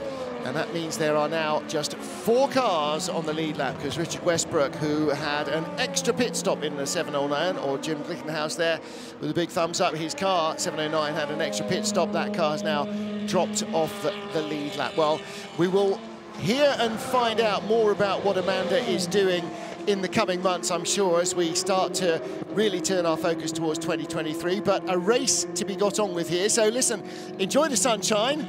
It's 6:30, it's definitely Aperol Spritz time at the very least. So have a really lovely weekend. It's great to see you again. Thank you, it's been great to come. Look forward to coming back, and bring your Valentino Rossi cap next year when you're I've still got it. I know you have. I know you have. Amanda Stretton, thank you very much. Jazaman Jafar, the race continues no matter what other distractions are going on in the garage. Someone in the team is still out there hammering around, just giving the car everything it's got. And that's exactly the same, whether you are like the Toyotas, looking to win the race, looking to win the World Championship, full factory support, gazillion-dollar budget, or whether you are like, say, DKR Engineering, you've worked yourselves up to this level, this is your first ever Le Mans, you're just learning, and at that level, your goal is be here at Checkered Flag. It's as tough, whichever one of those you're trying to do, isn't it? I don't think there is anything harder than trying to finish this race? Yeah, I mean, it's only 2.5 hours into the race. But if you look at the race averages, everyone is pushing. Everyone is doing their best lap time. And the dangerous element sometimes as a racing driver is you compare yourself, your averages between the others. And that's where you want to beat the others against time. You want to be ahead in the night stints or the morning stints or now the late afternoon. But looking at it for the moment, Martin, what's crucial is that the drivers get into a rhythm, that they're consistent, not making errors, consistent through the traffic, and as well as getting that tyre window that we spoke about earlier. And it is a condensed grid in the P2 class especially. Even the AMs are not pulling that much away, and it's a very intense battle. It really is. I mean, it is enormously competitive. It's almost one-class racing. There is one team out there that are running a Ligier chassis, the CD Sport team, who are currently running in 26th in the class. But other than that, everybody with an Orica 07, they've all got the same Gibson V8 power unit. They've all got access to exactly the same Goodyear tyre in wet or dry conditions. So it's where the drivers, it's where the engineers make the, well, I was going to say the significant, but it's not. It's the tiny incremental differences that really can separate the very best at the end of the race. Back into battles all the way down our LMP2 class here at Le Mans. This is for 10th position. We heard from Martin Brundle early on. His son, Alex, is currently in 8th. This is their second car. David Heinemeier Hansen now, he has been an occasional LMP2 racer over this side of the Atlantic, lives and works in the US, runs a high-tech IT company right behind the Duquesne team. Now, Duquesne as a team and as a constructor are starting to become a growing force. Richard de Guerres, one of 50 Le Mans rookies in the field. And then behind Vector Sport, another brand new team, a start-up at the beginning of this year. And Sebastian Bourdais, their big sort of marquee name they signed, didn't get to race in Sebring, the opening race, because his IMSA team didn't really want to risk him, but he did race in Spa and he's here as well. Of course, he, well, originally was born and bred here in Le Mans. It's a race that he knows, so this is an intriguing battle of rookie drivers, rookie teams, and lots of experience as well. And that's one of the delights of LMP2, is that there are so many different aspects in each of these teams. And right now, Sebastian Bourdais in the white and black number 10 car that had to start at the back of the field, one of 2 cars that started behind everyone else because of problems in qualifying. They didn't set a lap time, so they didn't start at the back of the LMP2 field. They started behind everyone else. That's a lot of recovery to do, and he's gone from what was 62nd on the grid, or the car has, to now be 15th overall and 10th in LMP2. So some busy opening stints, Jazz. That's an awful lot of traffic on lap 1 to be working your way through the GTE field. Yeah, I mean, trying to get that rhythm, as we spoke earlier, Martin, this is the crucial element, because you have a car right behind you battling for position as well. You got to be switched on and know where you're at as soon as you leave that pit lane. But looking at this battle for 15th position, there's the Inter-Europol having Heinemeier Hansen, Duquesne right behind. Oh, Duquesne's in the pit lane at the moment. Yeah. And Vector Sport, a newly established team led by Gary Holland, very experienced in the sports car world. They were a bit disappointed earlier in the week that they had to change the engine after Wednesday night's qualifying. But now they're here in the race, battling in the LMP2 class. Well, we've just seen a fastest lap of the race last time round from number 8 Toyota that lies second, Brendan Hartley, 3 minutes 28.232, but a brand new fastest race lap of all, 3:28.110. Romain Dumas in the 708 Glickenhaus, lap 44. The previous best lap was set on lap 3 by Sebastian Buemi in the number 8 Toyota, but the Glickenhaus has now gone fastest of all and is on a better first sector, lost time in the second. And Davidson, talking about the Vector Sport car, as we were in qualifying, it was only 1 hour of qualifying instead of 8 hours, which it normally is or has been in the past. So real high pressure. If you have a problem, you've really got a problem. I suggested starting your gentleman driver at the back of the grid and getting some time under his belt would be the way to go. As a racer, you thought, no, you put the quick guys in, and when the leaders are as close to you as they'll ever be, i.e. on the starting grid, then you try and make up that ground, and that's what Vector did, and it's worked for them. They're now up into the top 15 overall from 60-umpteenth. Yeah, I mean, there are two different lines of thought, really, on that. Who do you start, your silver or bronze driver, or your pro driver, and try and go with the rest of the field? Sometimes, if you've got a car at the front of the pack, you want to try and hold up the rest of them trying to get by, but you naturally would want to start perhaps with the silver driver or the bronze to try and hold that gaggle of cars up, effectively ruining their race time by them having their pro drivers at the wheel and not being able to get their way past.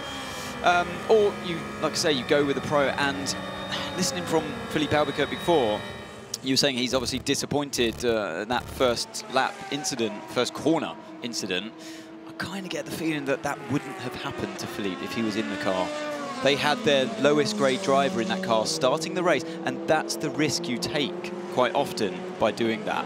Yeah. So it can be a bit of a double-edged sword sometimes. We're starting with a lower grade driver. With all due respect, it's a tough environment out there, particularly at the start. It really is. Now then, change of place coming up here. Michael Christensen towing up behind Jimmy Bruni and waved by. There may be, in the not-so-distant future, a radio message that suggests that that was pre-planned by the Porsche team. 48 car. Edex Sport can't buy a break, can they? Their pit stop currently under investigation. And David Drew in car number 39 being warned about track limits. Meanwhile, in comes the number 19.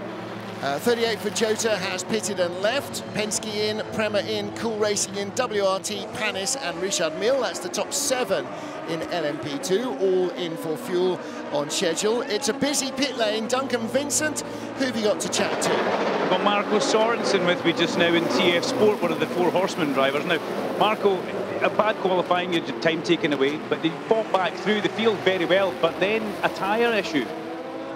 Yeah, obviously it was not the optimal qualifying we had, but in the end, you know, it's a 24-hour race. We did actually gain a lot of positions, then we had a tyre delamination, so maybe a small cut in it or whatever, but the tyre kind of came apart, so we had to box. Luckily, it didn't end up in a puncture, so we could actually continue semi-hot in-lap to change the tyres, and when we then changed the tyres, then we had an issue with the fueling hose, and then the slow tow came, so we were like just in 10 minutes we lost a lot of time, but we're still P10, and obviously we're gonna keep pushing like crazy, and hopefully we're gonna be okay. The most important thing is the delamination hasn't taken anything out of the car. It's not broken anything off. Yeah, I tell you, when you're going these 290 down the straights and you just hear something from the tire come off, and you see some smoke, it's like, oh, this can be game over, you know, because normally if they come off, they can take a whole rear end of a car with the tire. Luckily it didn't, and we could have a semi push on that in-lap, but we obviously have to box early, but then we had the fueling issues and slow zones and back. Marco, thank you very much. Martin, on another note, Idex Sport is in the garage and their pit stop is under investigation there. That's an issue with the rear wing. The mechanics had to try and kick it off because the locating pins didn't match up, but they started the car as the mechanics were still working on the car. So I did see that Nick Manastin wasn't looking very happy with the team at that point. Yeah, thank you, Doug. It looks as though they may incur a penalty for that, and fortunately for the 4 horseman car, no major dramas, i.e. not much destruction, but 33 TF Sports Aston in 8th place. Wholesale stops in GTE AM and now in GTE Pro. The 63 Corvette Jordan Taylor gone back out. Tommy Milner leads from Michael Christensen. You can see the 91 on pit road. Antonio Fuoco also in for AF Corsa. So all the GT cars, they are basically the same cars, whether they're in Pro or AM. Apart from the Corvette, there are no AM class Corvettes here. They are all running with the same fuel tank and pretty much at the same pace. And as a result, coming in pretty much on the same lap. There's your race leader in GTE Pro. Tommy Milner out front in the 64 car, and And as the pit stops cycle through, GT Pro seems to have a 2 Corvettes, 2 Porsches, 2 Ferraris look to it, but timing screens in LMP2 are continuing to light up with faster and faster laps, and you spotted that Jota, who have just stopped, have got a real run going with Will Stevens. Yeah, he's absolutely flying out there, Martin. His last stint of 9 laps was a 3:34.3 average, the fastest in the car so far, fastest stint. Second fastest stint in that car was Felix da Costa with a 34.5. So Will is flying. Dane Cameron in car 5, the Penske car, just to put that into context, what Will is doing, did a 3:36.2 in his last 9-lap stint. What might make a bit more sense for the people following the GTE Pro category as well. We saw Jimmy Bruni out there struggling a little bit with a 3:53.1 for his last stint on average. And his teammate Michael Christensen's 3:51.2 average for his 14 laps. So I'm not sure what's going on there down at Porsche, but probably why we saw a bit of a switch around. Yeah, it may well be that they are splitting changes on the 2 cars. Now, Porsche and again Ferrari also clearly realised they have an issue with the pace of the Corvette.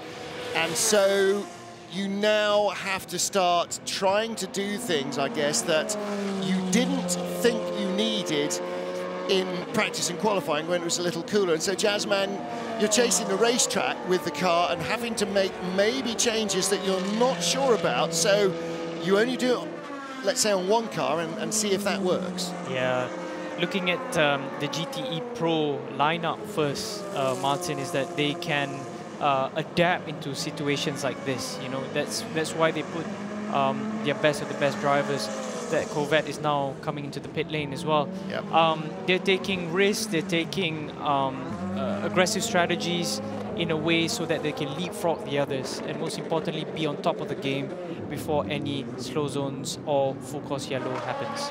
So it may be that Porsche have made a change to the 92 car that has worked, and it's allowed it to just pick up the place a little bit over the 91 car, and they will make that change to 91. And then, of course, the temperatures will start to drop, and then they'll have to look at going back to Plan A, which they had sort of worked out in cooler ambience. So both cars in there, the 64 Corvette and the 92 Porsche we're looking on screen now. So Michael Christensen, yeah, that last 15-lap stint, 3:51.2 average. Tommy Milner in the 64 Corvette, sister car to the one we're watching on screen, did a 3:51.2. Sorry, a 3:52.1. So it's a second difference there on their last 15-lap stints. So the 92 car was catching up all the way through that last stint. So maybe just as these conditions start to change, the slightly cooler conditions coming our way, maybe different cars coming to a better window. So I don't think this fight's over just yet between the Corvette and the Porsche. 3 or 4 laps ago, in fact 3 laps ago, I pointed out that Romain Dumas had just set the fastest race lap, and he's now just been warned for track limits. The 2 may or may not be connected. He may have exceeded track limits a couple of times on that quick lap as well, and is running out of warnings. However, Romain Dumas in 3rd place. Hasn't quite got down into the 28s. His last lap was a 3:34. Here's a green car, so that's one of our Jotas. Oh, look, it's Will Stevens, the race leader, Will Stevens. Absolutely flying, like I say, and he did a cracking job here last year as well, did Will. I think he had 2nd fastest time, or maybe the fastest lap time, single lap time overall in the 24 hours. And yeah, now I think in his rightful place out there, in 1st position. Him and Antonio so far driven inch perfect. Antonio's brought that car up from 3rd on the grid. In the category, as I interviewed him on the grid, he said, it's simple. It's a 24-hour race. All I have to do is overtake 2 cars. How hard can it be? I know.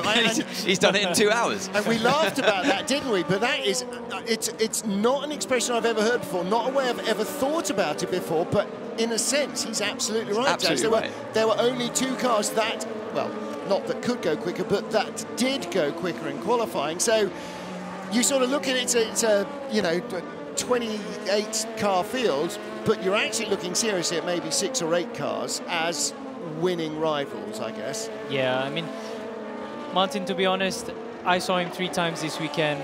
Free practice 1, I went up to him and said, how was it? He wasn't too happy. Push the team, get the car right. After qualifying, how was the car? Not that quite there yet, Jazz. But after the hyperpole and they did the night stint, I said, how was the car, Will? It's ready to go, Jazz. The level of confidence he came into the race, he did not ask for more, and he just focused with his teammate and just focused on moving on forward. Yeah. And yeah, leave the tick-tocking until tomorrow when he's got a trophy in his hands. That'll be entertaining. WeatherTech Racing leading in GTE-AM. It is Porsche still holding sway at the top of the pile. Now with WeatherTech ahead of Dempsey Proton, 79 the white car and 77 the blue checkerboard car. Northwest AMR in 3rd, Team Project One, Nick Leutwiler in 4th place. And this other Dempsey Proton Porsche, Fred Pordad, the 88 car, further down the order. Leader is in the pit lane, though. This is the number 8 car, Brendan Hartley. Jose Maria Lopez back out on track after a fuel-only stop. Imagine this will be the same. Certainly no sign of Brendan leaving. And there you can see those new roof strakes added. It's not actually the roof, they're added to the top of the door, but that's to channel air effectively into that air intake and to separate the ram air effect from the rest of the aero package on the car. And that all helps not to increase downforce, but to reduce drag, which here is more important. And you need some downforce, definitely, but what you don't need is drag because of the long straight line running here. Yeah, I mean, it's one of those tracks that's a bit more simple for setup, actually. It's just run as little downforce as you dare get away with, a bit more similar to Monza, say, with the incredibly long straights on this 8.4 mile, 13.6 kilometer circuit. Yes, you do have some tighter corners, but it's all relative around this track. I think even the slowest speed corner in the circuit here at Arnage, for example, is way faster than, say, the hairpin at Portimao at turn 6. So just to give you an idea of the speeds you carry around this track, as the 708 Romain Dumas Glickenhaus car is in the pits. He had a pretty decent stint that last time around with a 3-minute 31.6 average for his 12 laps. That's good, isn't it? Including that 3:30, 28.1 race fastest lap. He resets the fuel count. Oh, and the car guys doing exactly what we talked about so often. So lucky. Well, it's not over yet. Got away with it. Yeah. Got away with it. Running out wide onto the dirt there. Often it ends up in that little bit of green and white tyre barrier right at the end of the metal barriers there. That's normally where it all comes to a very sticky end. Or, I mean, it usually either goes 2 ways. One where the grass kind of pulls the car off towards the barrier and you make contact on the left-hand side, or you collect it, keep your foot down, and then it spins round. We've seen cars this week actually end up in the inside barrier after spinning round. So very well held, and I'd say lucky to get away with it, but I think that was more skill than luck. Yeah. Well, shouldn't have gone off in the first place, of course, no, but exactly. had the skill to get back on unscathed. Proper Code Brown moment there, though, for the Kessel car guys. Porsche, we're going to see it again. Oh, that curb, and he just pulls the car towards. See, usually around that area, you're in the barrier. Did take a hit. I don't know if the diffuser. Oh, I don't know if he did. He did, okay. Did a lot of bouncing up and down. I'm not sure he hit the barriers. I mean, it hit from underneath. And I worry about the fragile carbon fibre parts that stick down. By the way, Shirley Muldowney is the name I was struggling for. Thank you, everybody, for bringing that back in as the astonishing female drag racer in the 70s and 80s. Shirley Muldowney, along with Lynn St. James, plying a lone furrow in American motorsport, one in NHRA drag racing at the absolute top flight. Engineered, spanned, and the car's built by her husband for many years. Lynn St. James, of course, racing in Indianapolis, brought an all-female crew here 1 year back in the late 90s, early noughties, I forget now. And of course, how could we forget, Courtney Force is currently one of the leading lights, in fact, almost the leading light in NHRA drag racing, married to Graham Rahal, and daughter of the great John Force, himself a drag racing goat. But it was Shirley Muldowney's name that I was struggling to remember when we were chatting to Amanda Stritton. So thanks to everybody who has brought us back to that. WeatherTech lead in GTE AM from Dempsey Proton, Northwest AMR in third. The GTE AM category being dominated at the moment by Porsche and Aston Martin. Just that heart-in-the-mouth moment, Kessel Racing, yellow Ferrari, separating them. But look behind the top 6 or 7. If the D-Station car gets ahead of the Kessel car, then everything else basically behind is Ferrari. And that's the way it is in GTE Pro. Now, the balance of performance changes are slightly different across the two categories, but this is clearly either a year in terms of performance of the Ferrari or possibly temperatures in terms of the track that really don't suit the cars. And we'll only find the answer to that probably in the middle of the night if they do, or indeed don't get quicker. Back to our battle for second. Dane Cameron for Team Penske, and for Prema, Lorenzo Colombo. Colombo in an absolutely flying attacking mode. Got ahead of Nico Jamin, got ahead of the second Jota car, got ahead of Yiffy for Cool Racing, and now looking at second place. And for Dane Cameron for Team Penske, a podium here at Le Mans would be a fine way to start a relationship with this track that will continue, but not in LMP2, Ant. Yeah, good. It's a good fight going on here between Team Penske with Dane Cameron at the wheel and yeah, the Robert Kubica car of car 9. He started the race. It's now got Lorenzo Colombo in that car, of course, and he's just struggling for a little bit of speed here. Is Lorenzo Colombo, their silver driver in that car number 9. So he's desperately trying to hang on to the back of Dane Cameron.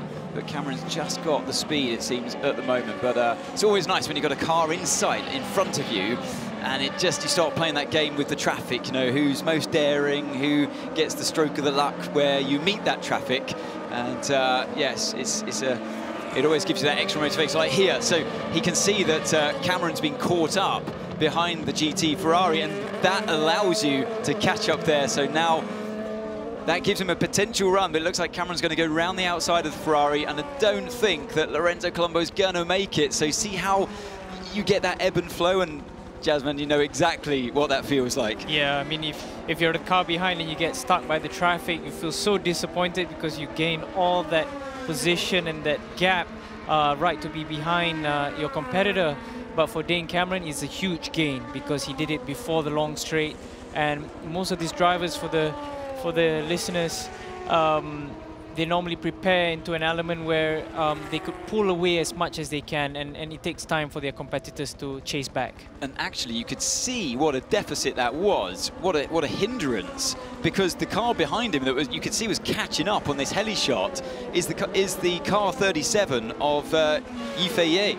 He is flying as well, and that really helped him, that moment that Colombo got caught up in before Tetra Rouge. Yeah, that shows how competitive this grid is, and every single time, every single error and every single movement is such a crucial time. And Dane Cameron was very smart with that move, and he's pulling away.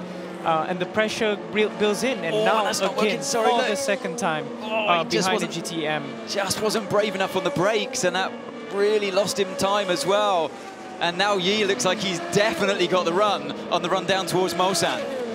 Fighting for third position, Lorenzo Colombo is trying to pull a gap for Yifei, who was leading last year's 24 Hours of Le Mans until the last lap, and he wants redemption. He wants to pull back, trying to get a podium position. Thought about going around the outside, darted to the inside momentarily. Colombo gets a snap of oversteer on the exit, and Yi once again has the draft, has the advantage, I think, on this run down towards Indianapolis. The GT is going to obviously let them through on the inside. Where do you place the car now? Is he going to look to the inside? Colombo's got it covered. One more kink, and then you're coming up towards Indianapolis. Goes around the outside. This is going to be a brave move, but I think he might be able to make it stick here. Late on the brakes and gets the job done. Wow. What an overtake there by Yifei. Spectacular. Amazing. Move. Spectacular move. Great to see Yifei jump into that position in third place. Cool Racing's debut here in LMP2 class. Yifei is second attempt, and the only Chinese driver on the grid this year.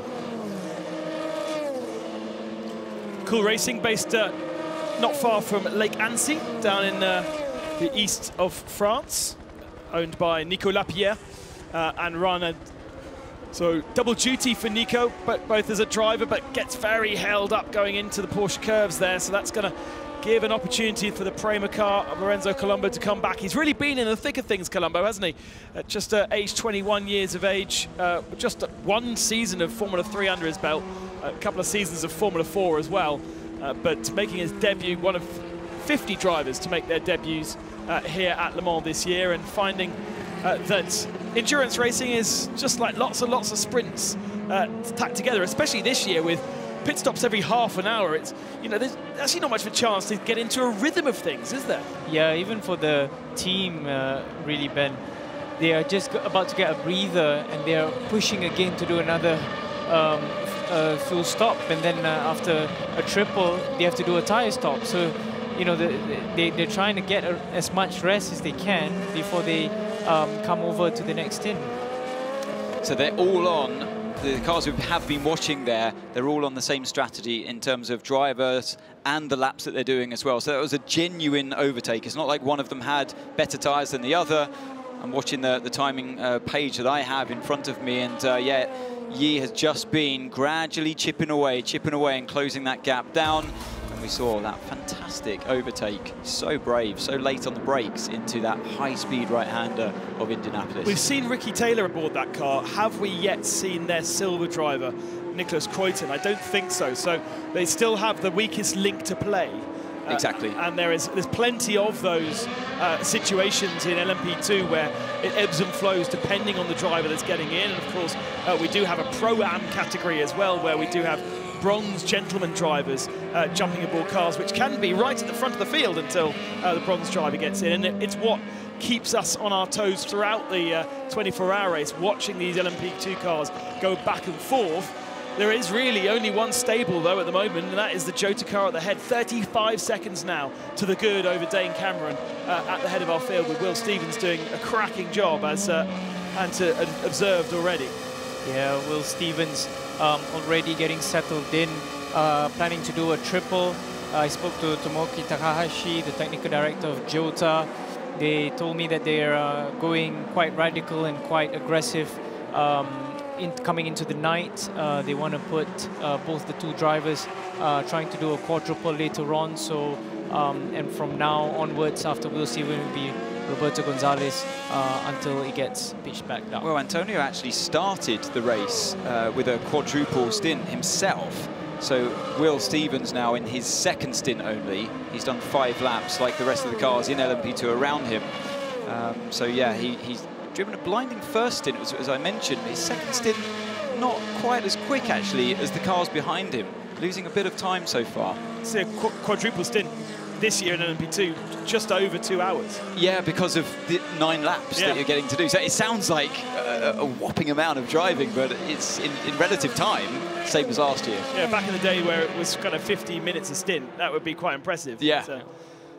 Especially in this heat. Yes, exactly. Ambience up to 27 degrees, according to some people's thermometers. Not according to our official screens, which say it's stabilizing at 25 degrees. We've just passed 7 o'clock local time here. We don't lose the sun until 10 o'clock at night. So it will keep this temperature for quite a while before we then start to see the challenges of the cooler temperatures. More of a comfort zone for the teams and drivers out there, because they know what that's like from the running that we had the previous few days. It's more actually the circuit temperature than anything else that the drivers would be craving at this stage. Yes, it is hot out there. The ambient will remain hot for quite some time. But as the sun starts to go down, the circuit temp will fall faster than the ambient, and that's where you get the grip.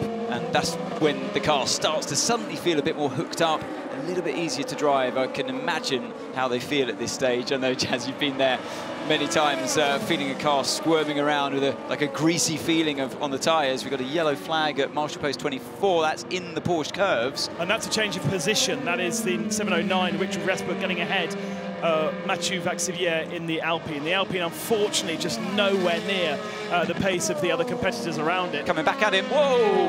What a move around the outside before karting. Sorry, the yellow flags weren't in the Porsche curves. It must have been over at down at Arnage, a bit further behind us. But what a cracking battle going on here. Remarkable. It almost looked like he was lapping a car to be able to go around the outside like that. Clear difference in where these hypercars make up their speed.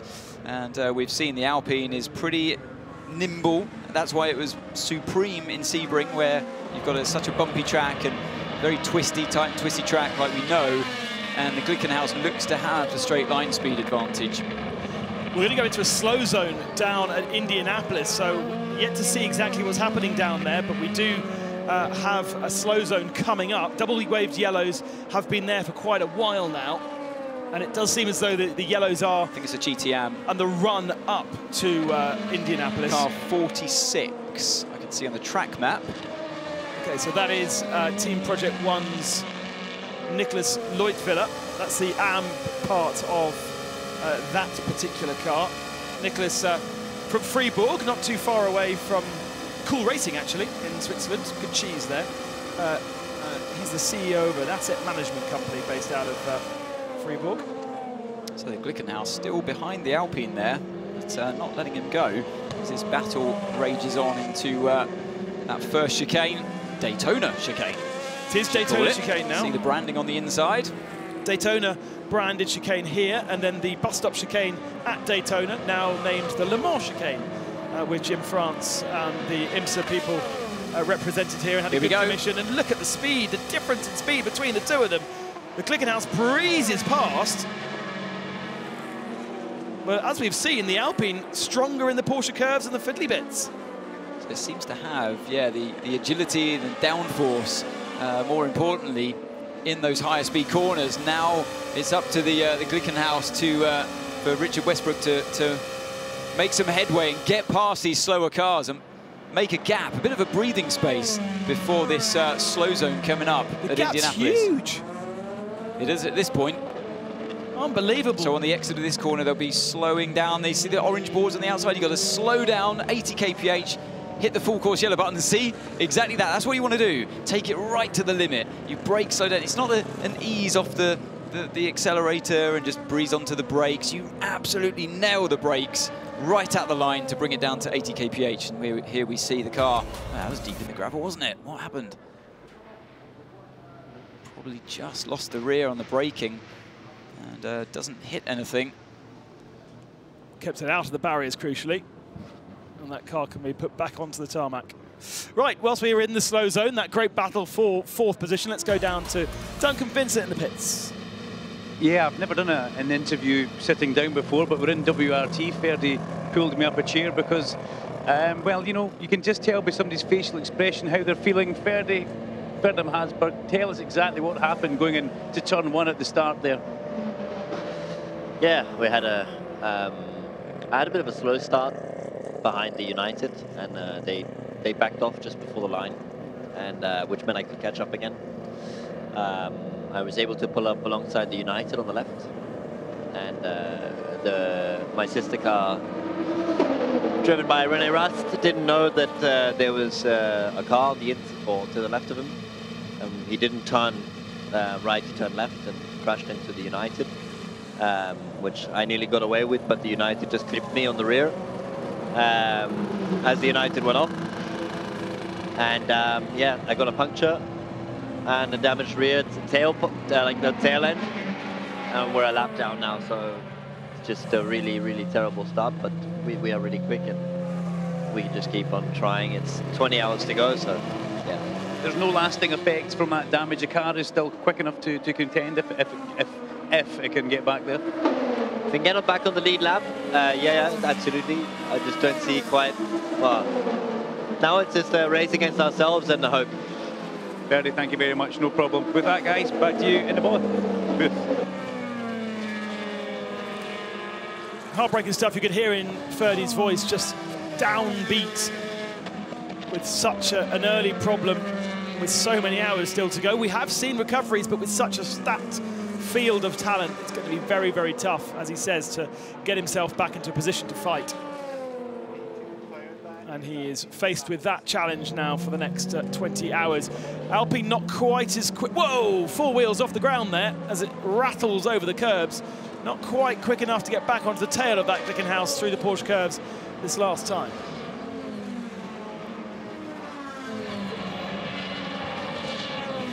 he's pushing on, but looks like he just couldn't stay in touch, actually, after that slow zone. I do think that the slow zone took away an opportunity in many ways for the Alpine, which would have probably been a bit quicker than the Glickenhaus. From what we've seen so far through Indianapolis, that section, the tighter stuff, yeah, and there's that moment, Ben, as you mentioned. He's gone off track there, I think. Yeah, so he was off track, yeah. And off yes. Literally flying, yeah. Literally flying out there. But yeah, that's lost him further time as well, in desperation to try and close back up to Richard Westbrook. But I'm sure this battle will carry on between these two. But yeah, 7:09, had a bit of trouble earlier on in the race, and I feel like it's naturally got the pace over the Alpine. And Roman Dumas ahead of the 7:09 car continues to pump in some pretty decent lap times, but they can't. They're falling away from the Toyota. They can't match them. It's not what I expected. And I must say that this tweak to the BOP from the Alpine really hasn't gone their way. Yeah, which is a shame, really. And after we watched such an exciting hyperpole battle between the two teams. And yeah, looking at Alpine, they had so much potential fighting with Toyota. They were just a couple of tenths off here and there. Nicolas Pierre actually qualified the car at the time. Yeah, looking at this first few hours of the race, they're really pulling back and they're really losing too much time, actually.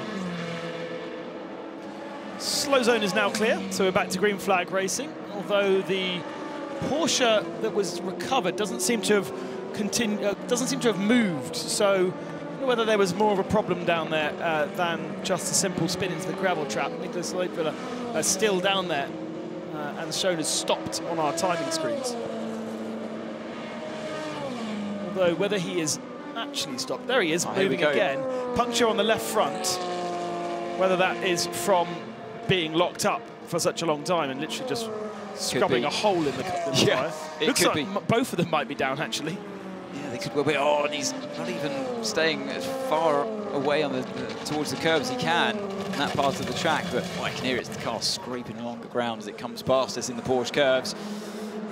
It'll be serviced and back on its way, I'm sure. Once he will definitely be able to get back into the pits. But running back on board with the Alpine, yeah, lost touch to the Glickenhaus of Westbrook. Last lap around for Westbrook was a 4:42.1, and Vaxivière 44.2. So yeah, really, where he had that mistake, of course, in the Ford chicane. White flag, slow-moving vehicle around the Porsche curves, and there we go. You just saw the glimpse of it. The speed difference, pretty shocking for all involved. And now Westbrook. Does he go for the move down the inside? No, he's peeling off into the pits this time. Yeah, he's done his 11 laps of this stint. They all seem to be doing 12 timed laps, the hypercars. I expected the Toyota to be doing at least one more. It is compared to the Alpine, actually. The Toyota's able to do 12, Alpine's 11. Gap between Jose Maria Lopez and Brendan Hartley now down to 19 seconds.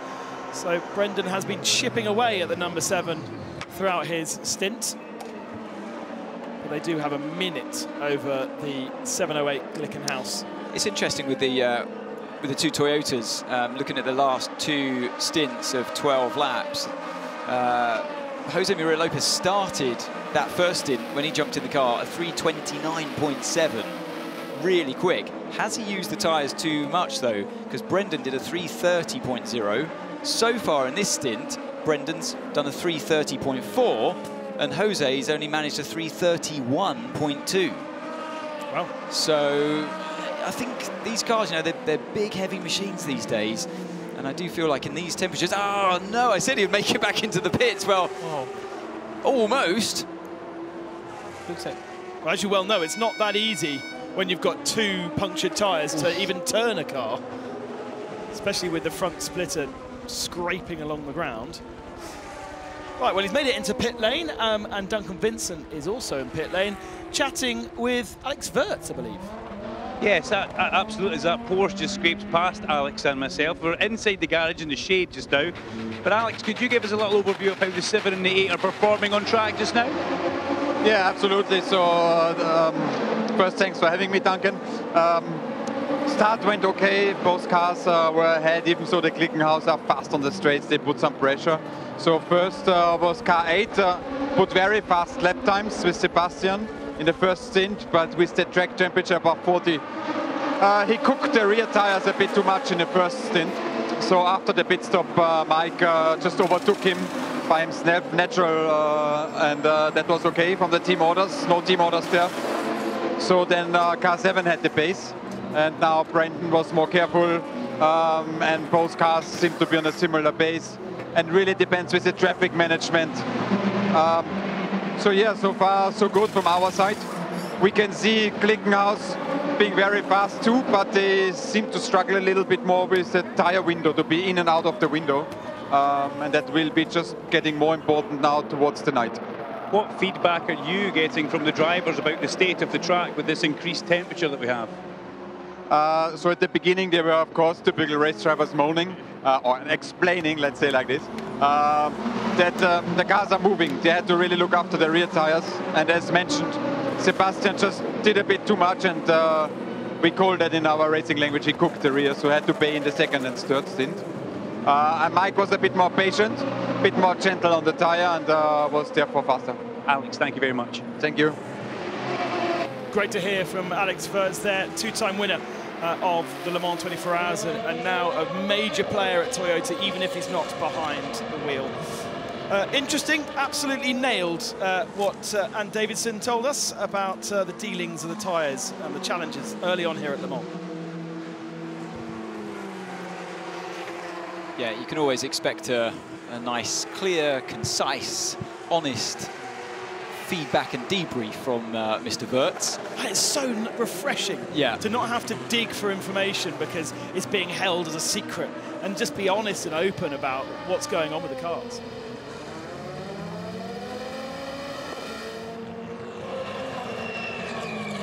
You know, the days of Audi where you would ask a question and you'd get really no answers, and only when the after film comes out you find out what was actually going on with the cars. As the number 1 just ahead of the 36 here, so Richard Mille LMP2 car blocking in the Alpine.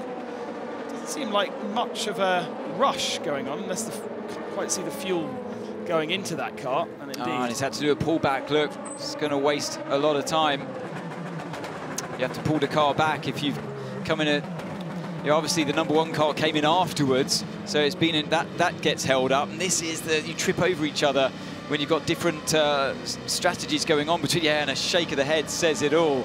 He knows how much time he's lost by that number 1 car coming in front on obviously their 9-lap stints, as the LMP2s do, compared to the 11-lap stints that we know from the Alpine. So eventually you get out of sync with each other, and then one is going to have to pull in front of the other, and you get the pullback, and it's just part and parcel of the luck of the draw, I'd say, in where you end up in your pit garage, pit box at Le Mans. But that, for having so many more pit stops across the race, because the LMP2 cars are only doing 30-35 minutes, it's going to happen more often. It will. This won't be the first time that happens to both cars that would have lost time there, because when you come in front of the other car, as the number 1 Richard Mille car did, you have to then put the car on the trolleys, spin the car around, and then lower it down, and the driver cannot get out before the car's on the ground again.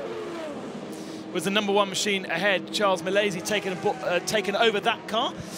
Charles, a winner here last year in the LMP2 category, moving across to the Richard Mille racing squad that was previously obviously a full female squad, but this year has Sébastien Ogier, Charles and Lila Wadou as part of that team. Richard Mille, not only obviously the watch guru, but also president of the Endurance Commission, and so makes all of the headline decisions about how we progress in endurance racing in the future.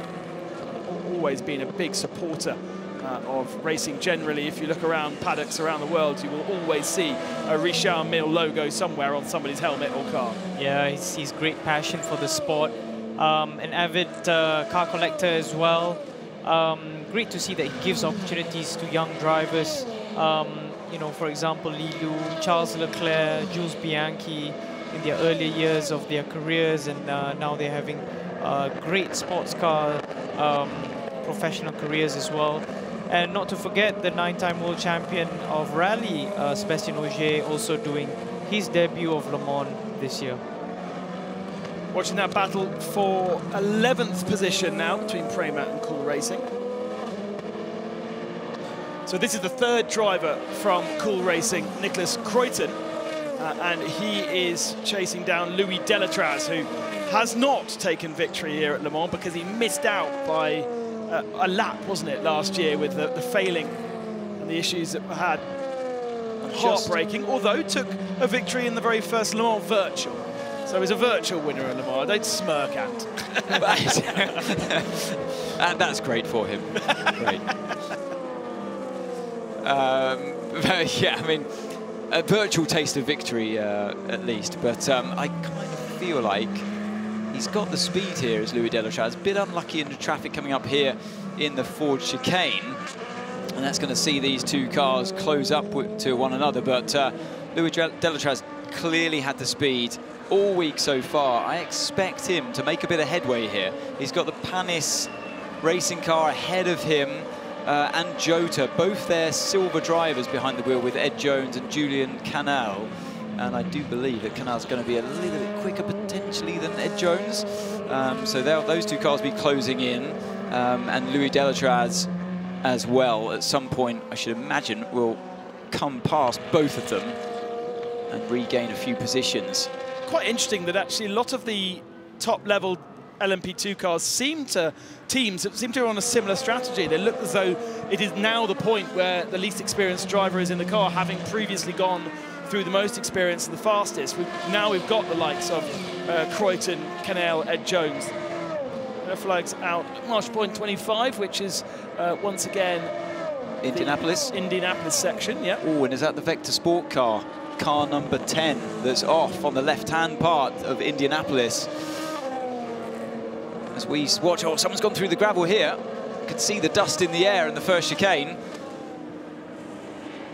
And like I thought, you see these three cars in front. Delatraz catching up on the silver drivers, or the lowest grade drivers at least, in the cars in front. Yes, and there is the Vector Sport in the barrier as suspected. Ouch, that's done some damage to the front right at least. Not a massively heavy impact. Wow, you're on the brakes for such a long time going into there, so you do tend to scrub off quite a lot of speed if you do make contact. That's just a classic lock-up of the front tyres, not being able to make the corner on the left. Crucially, there's no lines going into the barrier at that point. He doesn't look as though... That's a good observation, yeah. He doesn't look like he's gone in. That's odd. So maybe he's come in sideways and bounced across. He's been dropped from a height. Hope not. Maybe not quite as straightforward as I thought that crash is. Well, the slow zone boards are back out in our favourite place, out of Mulsanne. It seems to only be that corner, doesn't it, so far? You can see the LMP2 guys blocking each other, not showing where they're going to brake to be right behind each other. But yeah, a shame that Vector Sport veered off into that corner. You play with the full course yellow speed, of course. It's not just as simple as everyone's car does exactly 80 kph. Should be like when you see two trucks on the motorway and one's just a little bit faster than the other, where they're all supposed to be restricted to the same speed. And it's the same for these cars out there. And you play with that full course yellow as far as you can take it. You can imagine when you're looking for such marginal gains in a sport like this. Well, you're covering such a large distance under the full course yellow and slow zone, that if you're going 0.1 kilometers an hour faster than the car in front of you, by the time you get to the end of the slow zone, you've really caught up and you're right on the tail of the car in front. Yeah, and vice versa. You watch the car behind you catching up, you're cursing, you're on the radio. I knew we should have gone a bit more aggressive with our full course yellow speed. Yeah, and also cutting the lines, and like you try to travel as little distance as you can. You cut across some of the corners, you go on the curbs, and as well as re-preparation after the slow zone. And you can see, actually, car 9 has fallen back from the two cars in front of him. So I would say that Prema haven't been quite aggressive enough with their full course yellow 80 kph. Rookie mistake, yeah. Rookie mistake, playing it too safe. So he's got to find that. I mean, you're fighting for that distance, that track distance, and it's all undone under just one. Well, not all undone, but you watch your hard work becoming unravelled as you're in the slow zone. Right, now they're back to full racing speed. Tyre temps would have gone down, don't forget. And remember, it looks worse, actually, when the cars in front reach the line before you do. It exaggerates your loss. So let's go down to the pits. We've seen Ryan Cullen in the wall. It looks as though he might have bounced across to the left-hand side. Dunks with Sebastian Bourdais, he's part of that team. Sebastian, you're watching the television pictures like everybody else. Do you know anything else, any other information from Ryan?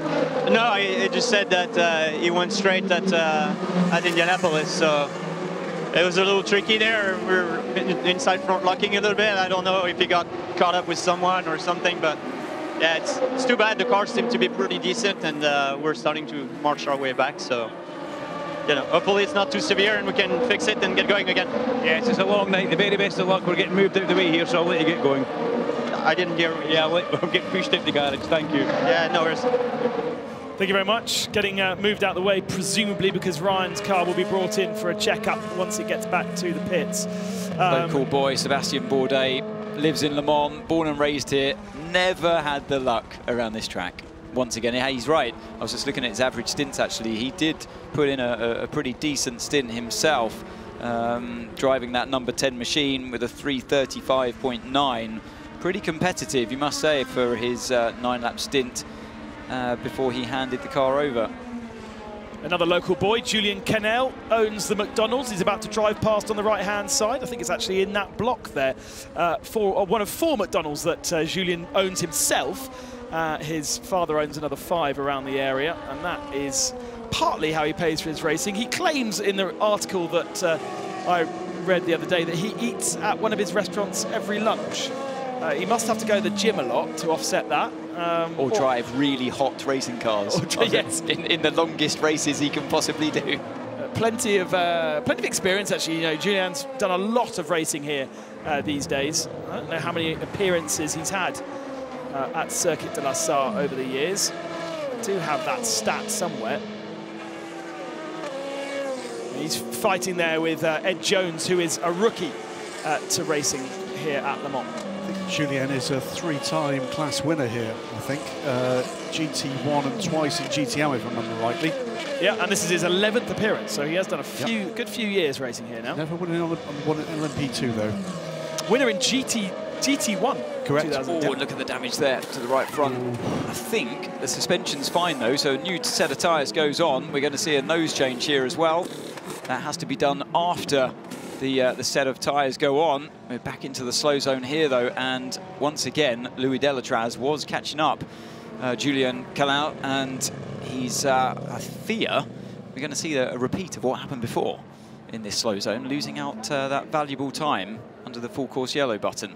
I think they've been a little bit too safe there. Someone was rather unhappy there, weren't they?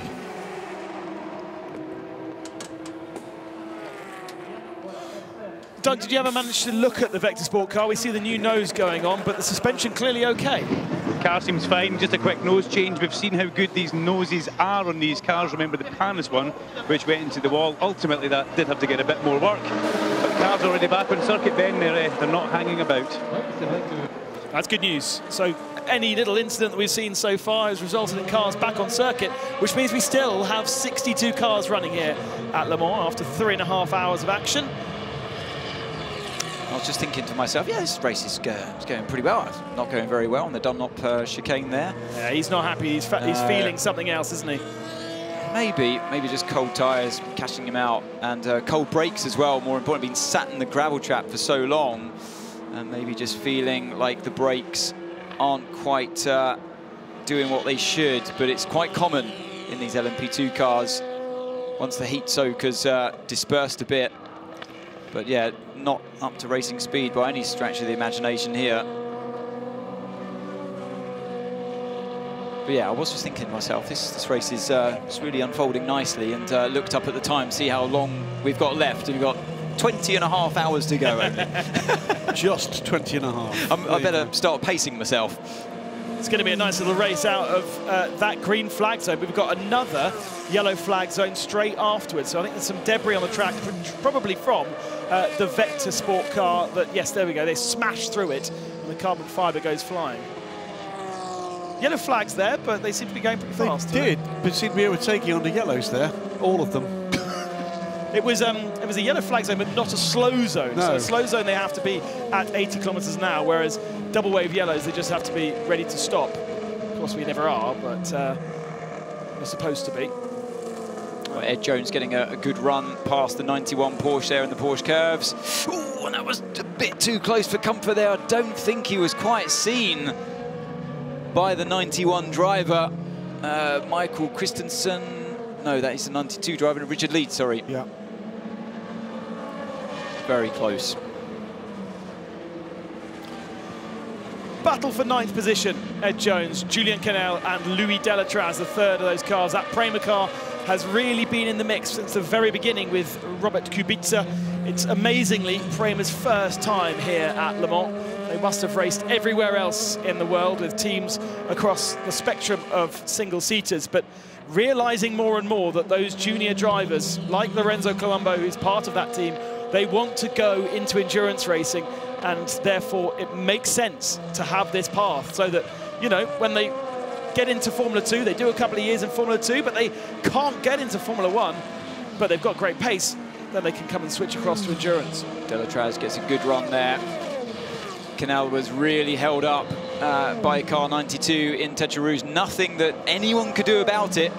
Just like I said, luck of the draw where you meet the traffic, and that's given the opportunity for Delatraz to put it down the inside before the first chicane and gets the job done. One car picked off there, but he has to do it here. Oh, a little bit of a mistake though, mid-corner through that Daytona chicane. Leaves him a bit under threat here in retaliation for the car behind. Does he have the straight line speed? He's in the slipstream. Great stuff from Julien Canal here. Really good.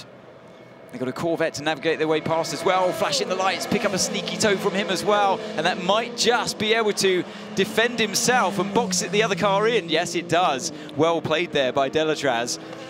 Snuck the toe from the Corvette. He knew he had made a mistake in the mid-corner of the first chicane and that he was under threat afterwards, and then used the Corvette to just save himself from the attack, the inevitable attack around the outside if it wasn't for the Corvette. So a bit of a lucky escape there for Delatraz, but read it well. And now coming into the slow zone, which has been moved to the start of the Mulsanne. So the warning is at the before Mulsanne, and then the 80k limit is after Mulsanne.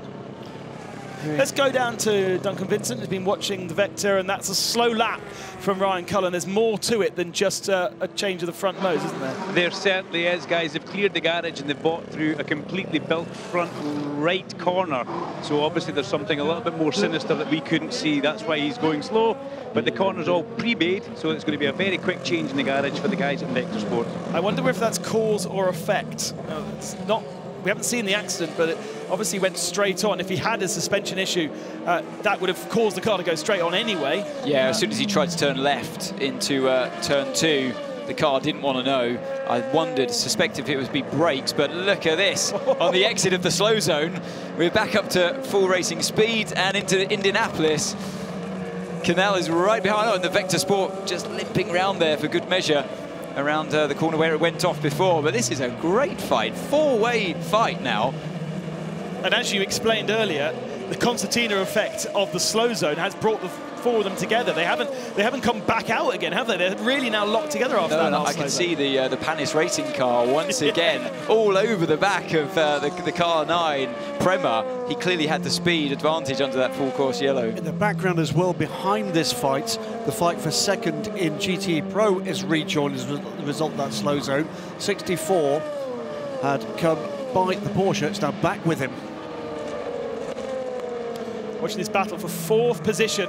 Ed Jones at the head of it. That second Jota car. It's Jota that lead with Will Stevens in the 38 machine.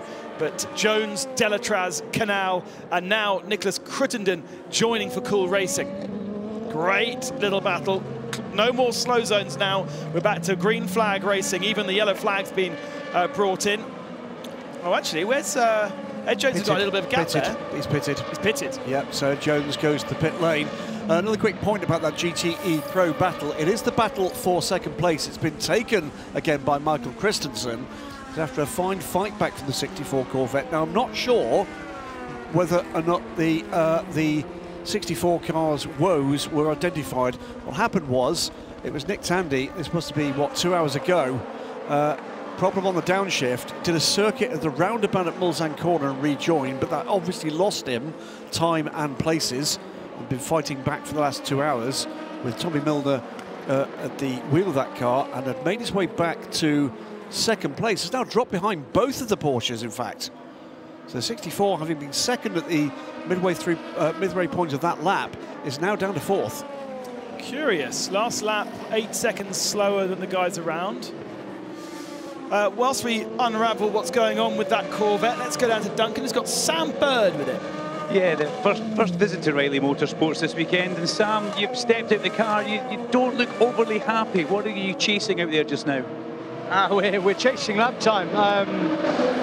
Yeah, we're really struggling out there for lap time. Not entirely sure why. I mean, I think the engine's on the threshold of its difficult operating window, but still we're far from where we want to be. Disappointing that we've fallen away so quickly, but the team's doing a great job and the mechanics are super. So we'll keep on trying to plug away, but the rate it's going, it could be quite a good, difficult 24 hours. You see the threshold, is that because of the temperature we were just now? Yeah, typically the temperature makes it harder for us at Ferrari, but nevertheless we've been suffering out there. Thank you very much. I'll let you get a drink. And worth noting that when we get into those cooler temperatures into the night and into the evening, we will see performance shifting around the field. Oh, Julian Kell just a little bit deep into Mulsanne that time. Got away with it, but the momentum is then killed all the way down until you get to Indianapolis. Yeah, well spotted there. Definitely outbraked himself and lost himself, as you say, that momentum down towards some fun and games starting. Who's going to go for it? Oh, we got a winner. No? Ah, yes. Whenever you see anything like that in the world of Le Mans or Le Mans Virtual or anything that is produced by French production companies, that is a cameraman called Guillaume. And Guillaume is an amazing character, and he's the only one that I know that ever does anything like this.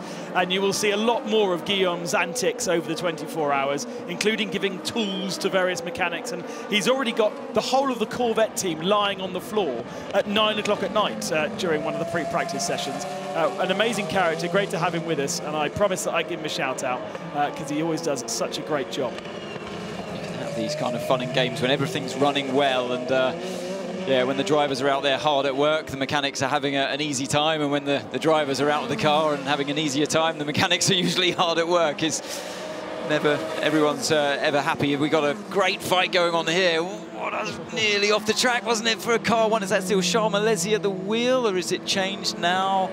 And that was another change. It is still Charles Malesi. So the number of 91 now ahead of the 92 whilst that was going on. So Richard Leeds now ahead of Michael Christensen. And those two Porsches are starting to find a new rhythm now. They're faster than the Corvettes. There is the Corvette 64 behind them, in fact.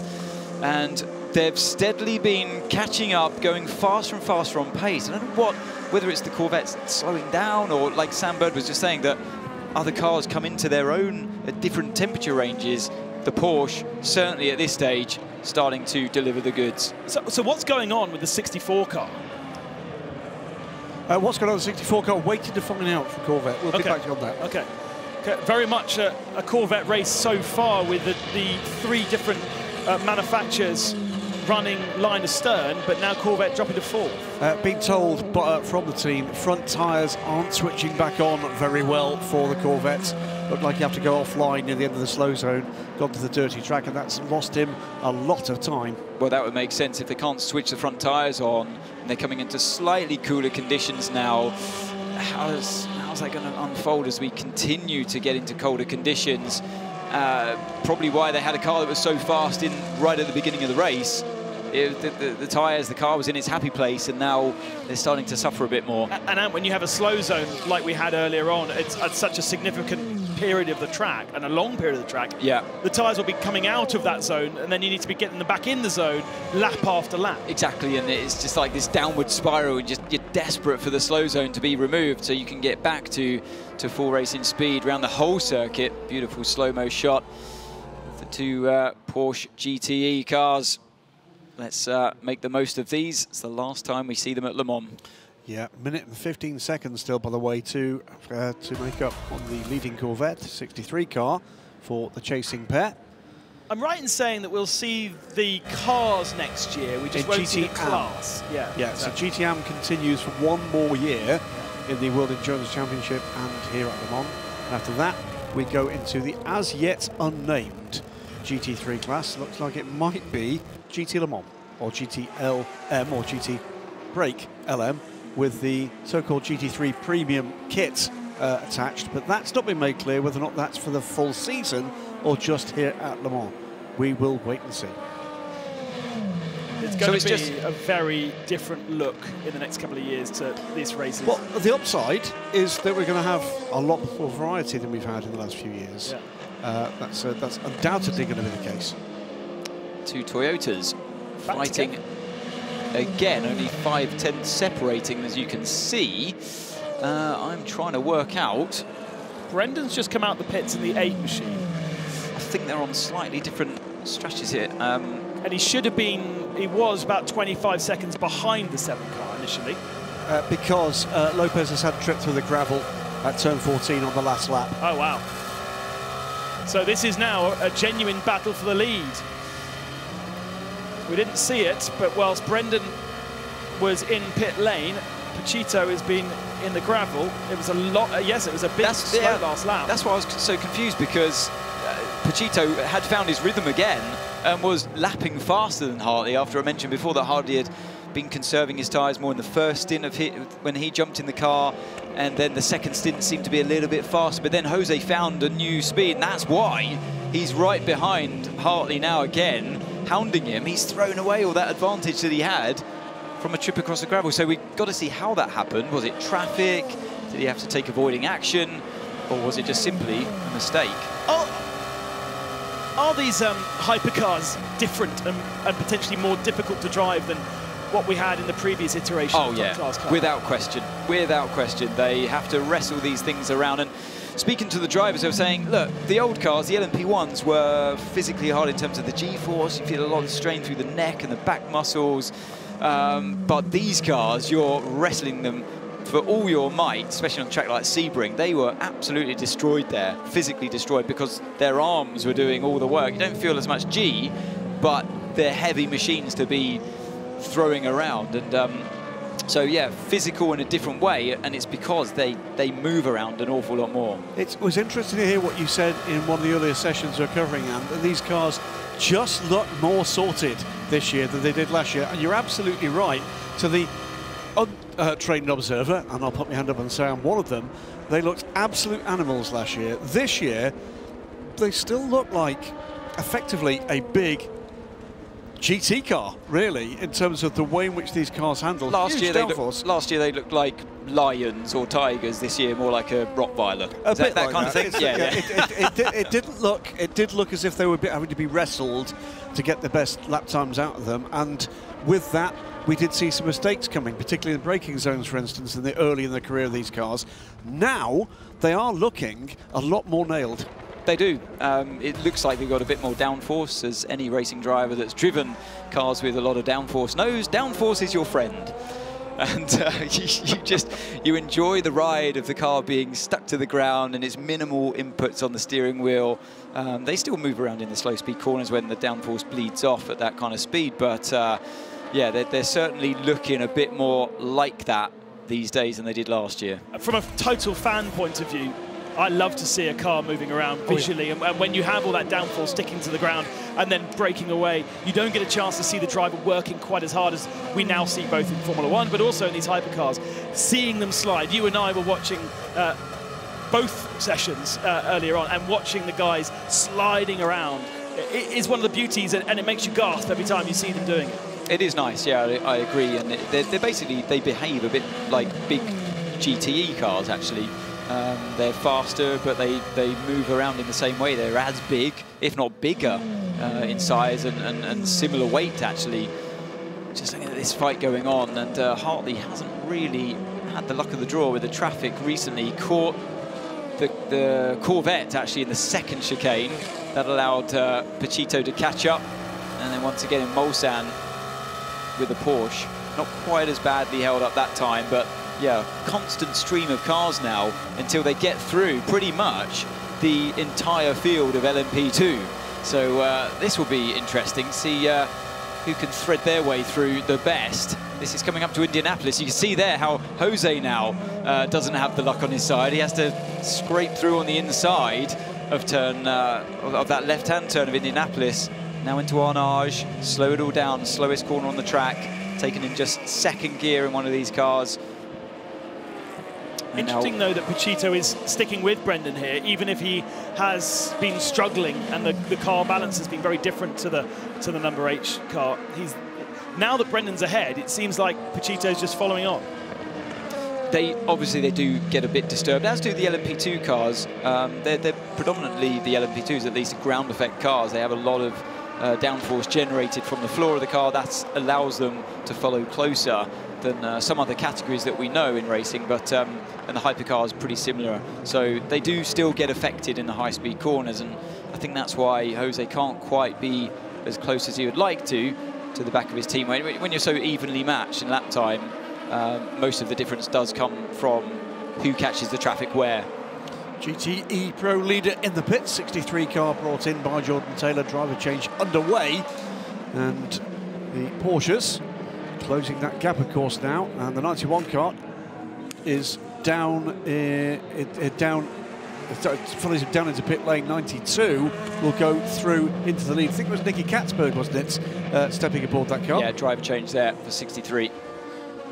Delayed slightly by the 41 car, sorry, going down through Don Lopez's.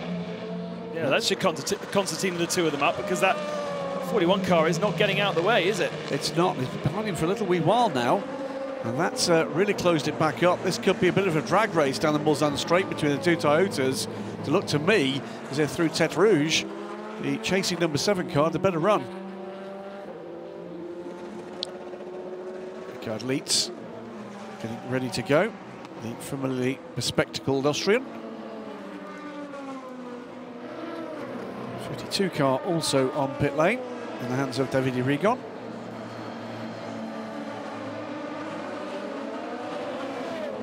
Here we go, back to the fight with the two Toyotas. Still nose to tail. You would have to say it looks like Jose Maria Lopez has the speed, but just can't find his way past. Trying to sneak a bit of a toe from the Ferrari that they come up against on the back straight towards the second chicane. Let's get down to Duncan, who's got the man with the best moustache in the grid this year, Jordan Taylor. Well, he has got a moustache, Ben. Alexander Sims has got a rival moustache, but Jordan, you've just stepped out the car. Please talk us through your stint. Yeah, it was good. I mean, we had a nice little lead when I got in, so I just didn't want to lose that. The car was really good. We were able to double stint the tires there. We weren't sure with the track heating up. It's the hottest it's been all week, so we weren't sure how the car would react to it, but thankfully it was pretty solid all the way through. And I think we got a little bit lucky with one of the slow zones, which helped extend our lead a little bit, but yeah, so far so good. After the slow zones, are your tires switching on quick enough after that area? I mean, if you get one slow zone, it's okay. If you get it 2 laps in a row, then it keeps dropping and it makes it difficult. So I think if in the night we get 2 laps straight of slow zone or 3 laps, it could become an issue. Thanks, buddy. Good luck. Thank you. I'm going to just, it is my, as is my want in this commentary team, I'm going to correct you, Ben. It's not the best moustache in the paddock. It's not even the best moustache in Corvette racing. Alexander Sims. It's a matter of opinion. Well, yeah, but you know, in this social media age, that's my truth. I like Jordan's because it's a bit more cool and hip, whereas Alexander Sims looks like he's an accountant. Well, but that isn't that an advantage? If you're there, tucked in behind one of these GT Pro Porsches, when you see a guy in the rearview mirror, wouldn't you like to be seen as less of a threat? And who could be less threatening than an accountant in a Corvette? And of course, you've got the wonderful, epic hair of Nicky Katzberg, which, because he's been so busy racing every weekend, he can't cut it. No. It just gets bigger and bigger. Sorry, Nicky the Cat Katzberg. We must be calling him that. We'll explain why later. Look at this. Him in the and meantime, this is a proper traffic jam going on here with, I think, an AM. This is the slowest, actually. This is the Ligier, isn't it? The slowest LMP2 heading them through the Ford chicane, and that really created a bottleneck. The two Toyotas were in amongst that. So we now look at the Alpine in their pit stop. Ooh, that doesn't look very healthy, does it? Trying to get going there. What's happened there? Stalled the car. Oh, he's got it. Yep. And again. And again. Oh Probably dear. the clutch Oh or dear. something there.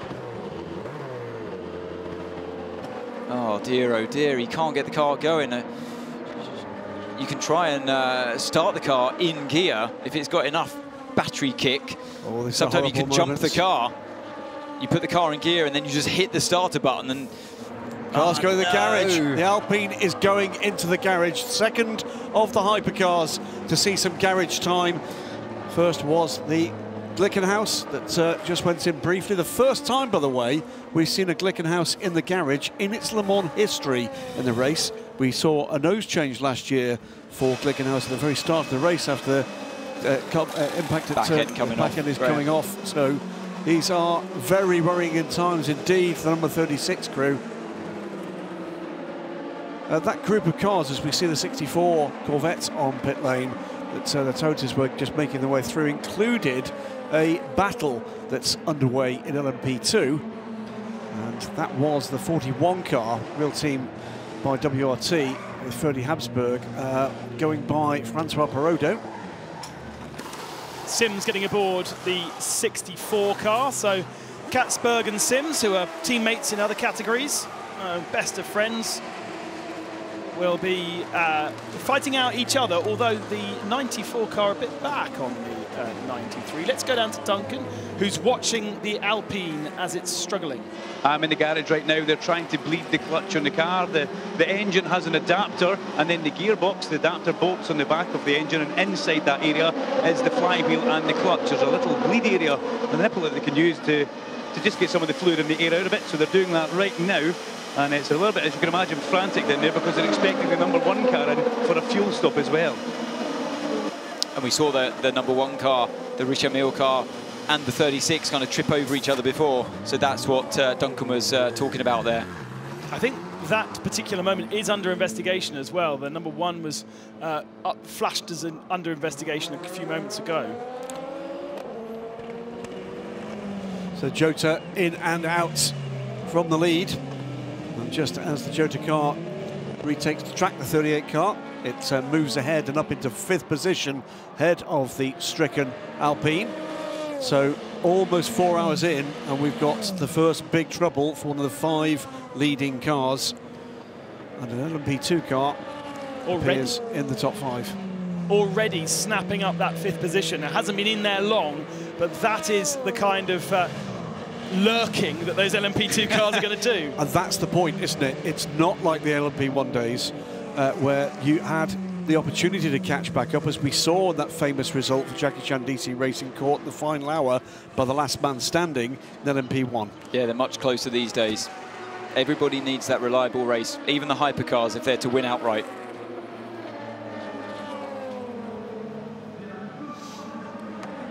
Charles Malaysia in the pits in the number one Richard Mille machine, which obviously has the Alpine just behind it.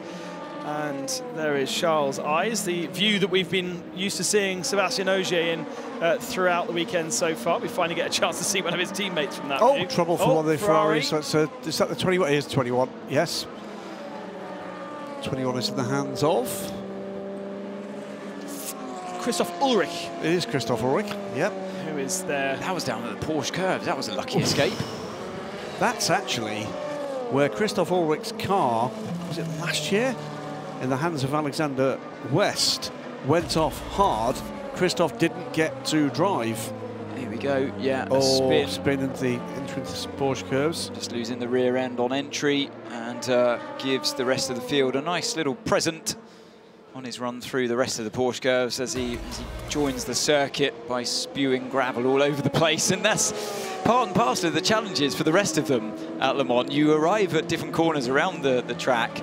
From one lap to the next, nobody's told you anything, and suddenly there are mud and gravel on the circuit, and you're just living by your senses most of the time. Something else out there at Marshall's Post. Where are we? Zone 5. Next slow at Marshall Post 16. Slow zone at Marshall's Post 17. That is looking like an issue at Mulsanne corner. Christopher Ulrich is the CEO of Provencon, a global investment company, and he is their bronze driver. Lovely fella. He comes here, by the way, as the reigning AM champion from the FIA GT2 European Series. We're talking during the Road to Le Mans race about Reiter Engineering and a fabulous display they put up to take second place today. Yep, here's the slow zone. And did you see how the number 7 car just gained a couple of lengths there by being a little bit more aggressive into the slow zone? Do we get a chance to see what the incident is here? Not seeing a car stop there, so whether or not this is debris, whether or not it's a clear-up, but this is the incident zone. Yes, it's double wave yellows. The kink into Mulsanne corner. They said that, Marshall Post 17, that was just after the exit of the second chicane, so maybe I couldn't see anything there at all. Now they're back to green on the exit of this zone. There was a funky tyre mark going kind of towards the camera position underneath, but would be just to the left-hand side of that, so strange one. Nothing on our timing screens to suggest who's down there. Yellow removed at Marshall's Post 14. Which is before that. That's no clue. Well, we'll catch up with that, so I'm sure the guys on tape will find something for us if there's anything dramatic to see. Could be just debris. So almost nose to tail still through Arnage. Change of driver down at Glickenhaus. 7:09.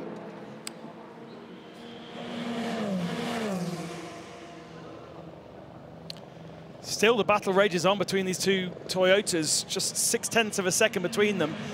I thought that Pachito Lopez would gain a bit into that last slow zone, but actually, by the looks of things, he's lost a bit. And after 4 hours of racing, we can have a look at our overall standings with the two Toyotas ahead of the two Glickenhauses. We've just seen an issue for the Alpine, which removes it out of 5th position and promotes the LMP2 leaders, Jota 1-2 at the moment, ahead of WRT's 32 car, with Richard Mills, number 1 machine, the car of Ogier in 4th spot.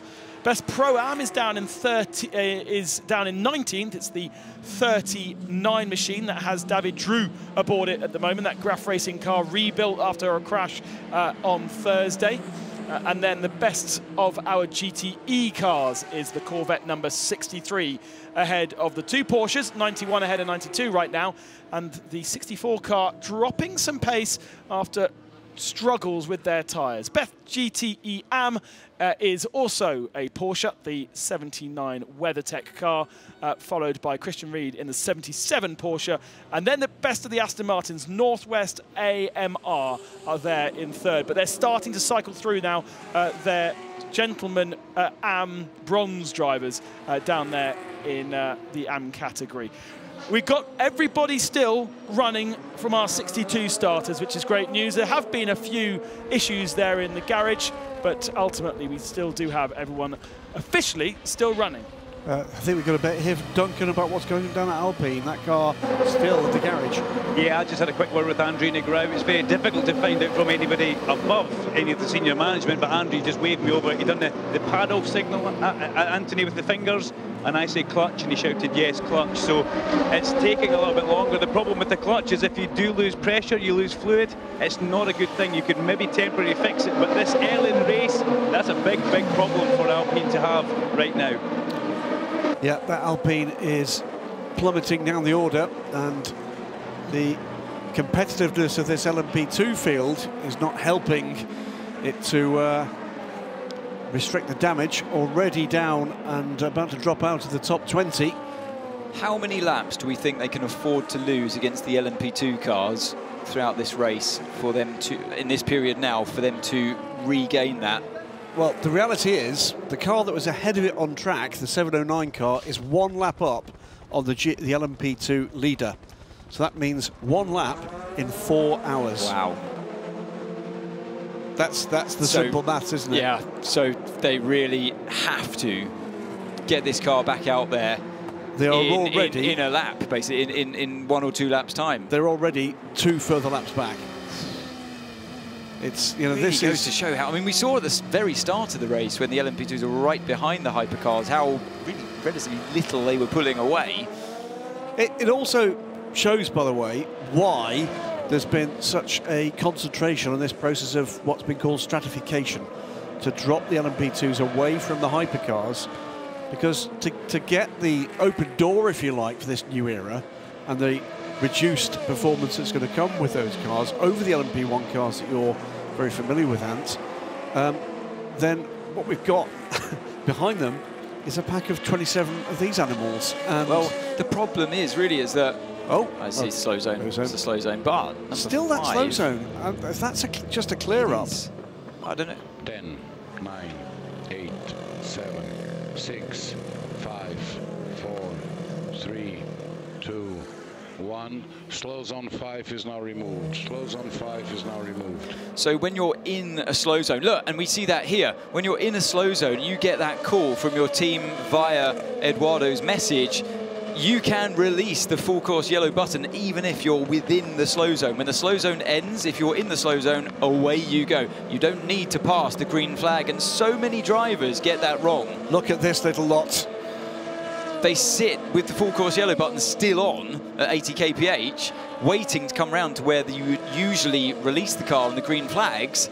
If you don't get that message either from your team or the other cars around you giving you the signal to go, you're just a sitting duck. Yeah. And on top of that, it's dangerous. Are you being plumbed in with Eduardo talking to you as a driver? No, no. So the team are getting that message and then having to relay it? They copy his signal there. Okay. Yep, so it's who does that most efficiently gives an advantage. By the way, this pack is a third of the LMP2 field right now. Not all of them by any means on the same lap, but all sorts of people in the mix here. There's the number 9 car. That car down in 8th position after showing very well just about an hour or so ago. Number 1 car, the number 5 car. That is a battle for position, for 4th position, between Charles Malaysia and Felipe Nasr. They're close together. Well, Julien Canal and Nicolas Cruendon also part of that battle too. Indeed they are. And then Louis Delatraz a further couple of seconds back. Sean Galale in the 31 WRT a couple of seconds further back. And here comes the 36. Now we're about to find out how quickly the Alpine can go. Because they're going to have to push. Yeah, now we've no choice. Between the Alpine and the lead LMP2 cars, we have a race in our hands towards the end of the race, I reckon, because they've lost. How many laps have they lost here? 3. At least 3, yeah. I reckon they can get that back by the end of the race, based on their speed difference. But there's going to be a long time until we see them rejoin the pack of the hypercars. Well, there's the proof of the pudding we're about to see, which is that is the battle between the number 1 car, Charles Malaysia. Great run, by the way, from Richard Mille Racing to this point, and Team Penske. That's the battle for 4th place in LMP2. Behind them has emerged the number 36 Alpine. How quickly can the car catch and pass that battle? And already with 3 LMP2s in the mirrors of a car that will be on, well, closer to stone-cold tyres. And we saw at the start of the race, didn't we, gentlemen, how tough it was for the 36 car to get by and pull away in these kind of circumstances from the LMP2 cars. And by the way, just behind this pack is, I think that's the 708 Glickenhaus looking to put another lap on the 36. Yeah, and he's going to have a bit of a struggle on that because those 3 LMP2 cars are really, really fighting hard, aren't they? So for a faster car to see that and to see how hard they're fighting and how much they're benefiting from the slipstream of the Alpine. That Alpine is so slow in a straight line. They're even the LMP2 cars are flashing the Alpine. I mean, I don't know what they are. Yeah, he's a lapped car. He should really be letting them by. He should be getting the blue flag and letting them by. He's in the way. Oh, that was difficult for the Glickenhaus. Was that Romain Dumas aboard that car. It's Romain Dumas and the Panis racing car. Who's fighting for position? It's Julien Canal.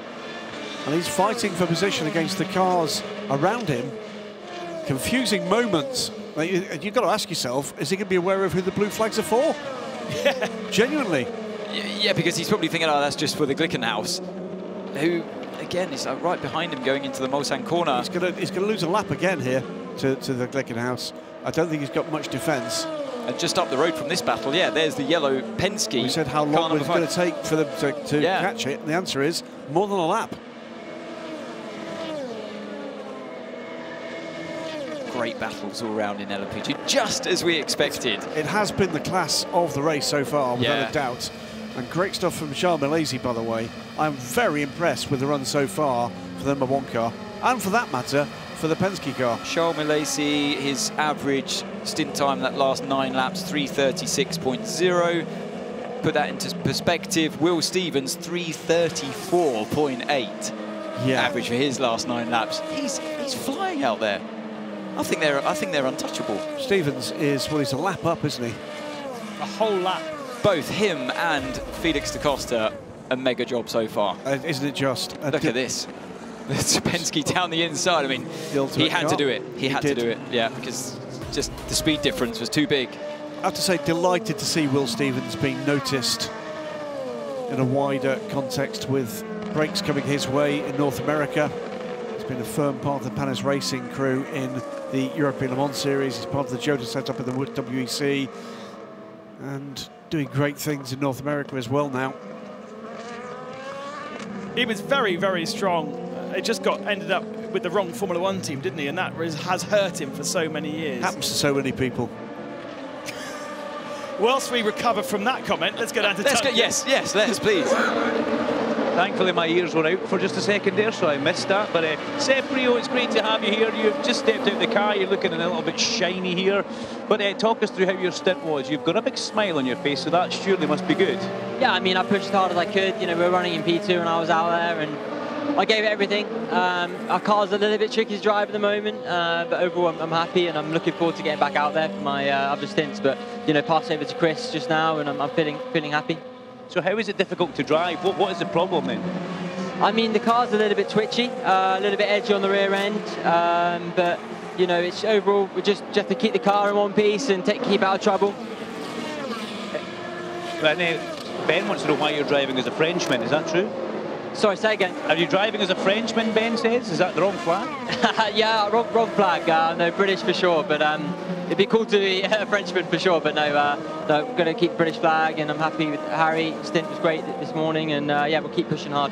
Yeah, 2 birds with 1 stone, but Tinks here as well. Harry, you were amazing in that opening part of the race. Did the tyres go off a little bit too quick for you, though? Yeah, we kind of burnt the rears out pretty early, but it actually did really well to stabilise the tyre. The Michelin sort of came back, and then the second stint was like, you know, we'd lost some ground, but we kind of stayed fairly like, you know, on as even. So yeah, it was like a bit of a surprise, like first few laps, like get the lead, and then all of a sudden select reverse a little bit, but then we sort of come back, and you know, we're still finding second at the moment. So a long way to go. We've not even done one wet race yet. What advice are you giving this young man? I know he's a superstar driver, but what can you give him along the way? It's more stuff out of the car, to be honest, than just like right now. You know, you just got to conserve energy. You know, like I say, we're only 2/3 of one wet race, and we've got four normal wet races in terms of distance here. So just go back to moto, chill out. You know, the stuff on the track's great. So it's more just about conserving energy, because come 4 or 5 in the morning, you're going to need it. Harry, Sebastian, thank you very much, guys. Christian Reed's in the car. That's both drivers for the 77 Dempsey Proton Cup. Great stuff. And that wasn't a silly question, Duncan,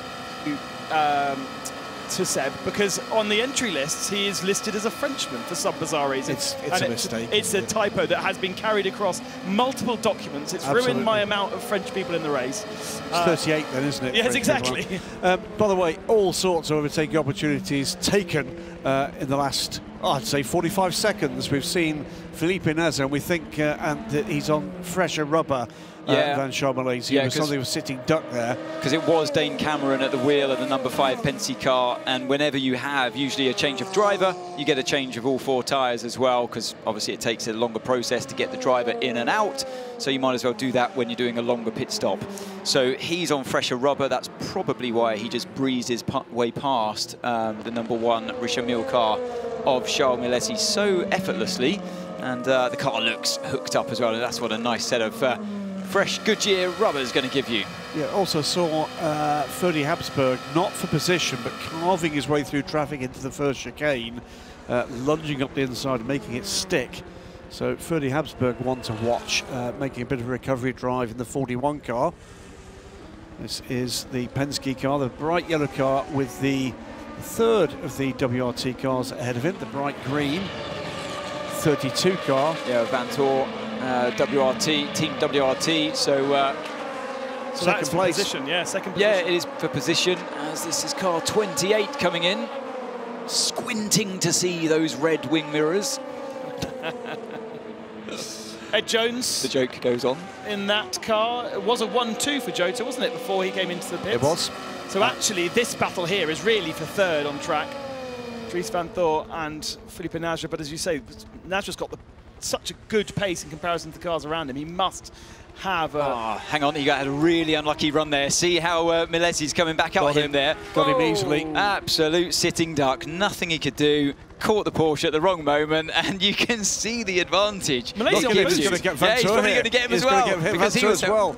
Amazing run through from Charles Milesi, through into second place, taking 2 positions. Oh, hang on. No, it's not. Thanks, Ellie Shot. Oh, dear me. No, I was going to say, a run like that is something epic. There is the #1 Charles Milesi car behind. OK, that makes a lot more sense. What we'll do now is... He was helped by a run. We'll backpedal just a touch and say, doesn't that show that the straight line speed advantage of a hypercar? Of the Glickenhaus, not of the Alpine. Here comes the #5 car. This time it's going to be up the inside and takes Dries van Thor up into second place for Team Penske, the #5 car in the hands of Felipe Nasr. It's looking great. It's just, I can see he's got it absolutely dialed in, himself and the car. He's taken it right to the edge. I love it when you see a driver and car just inch perfect like this, and you just read that body language. Flicks the car into the Mulsanne corner. It's always tempting to brake too late into that one. Yeah. But you've got to focus on the exit instead of the entry. I would say we've not seen the silver drivers of either of those 2 cars yet. The #5 Team Penske, Manu Collard, has not yet been wheeled out for the 5, and we've not yet seen Rolf van Eycken for the 32 Team WRT. And that, in reality, is where these races are decided. It's the relative pace of the lower ranked drivers. Manu Collard with his 25th appearance here at the Circuit de la Sarthe. It's not quite a record. He's got 9 more to go to get a record, I think, but it's still very, very impressive to see. By which time he would be 60 years old.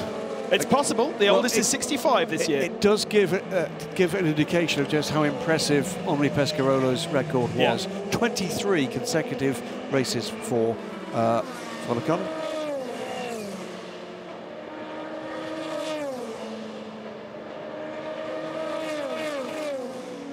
Cool Racing's Nicholas Crittenden just behind Julien Canal for 5th in LMP2 here. This is the 3-car battle for 5th. Panis Racing with Julien Canal, Nicholas Crittenden and Louis Delatraz.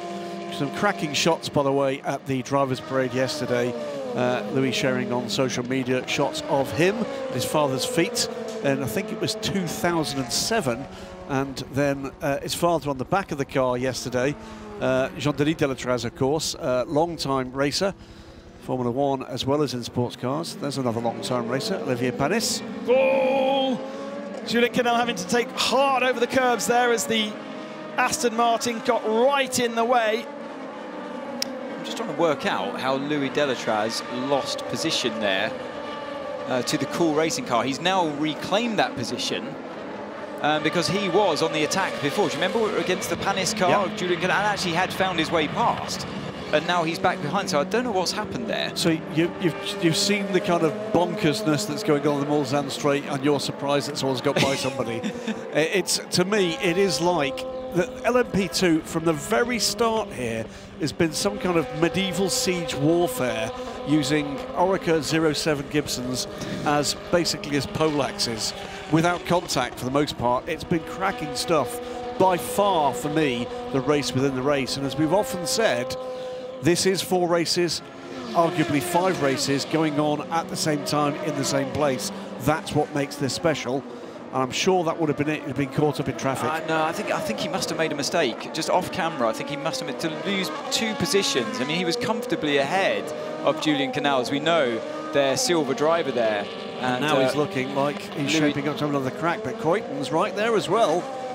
He's not going to take this one lying down, is he? Looks like it's his weakest corner on the track by far. It's the mid part of that first chicane. He lost out once before. Do you remember when he was under the attack again from the Panis car? And he didn't look comfortable through there once again. He's now picked up the slipstream.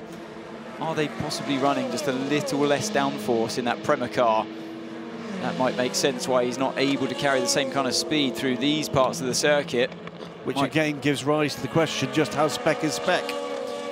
And it is, you know, it's a fair question, isn't it? When you see discussion, social media discussion or argument about LMP2 and blah, blah, blah, Formula Oreca, blah. It's fantastic racing, but there's so many ways in which you can optimise the package.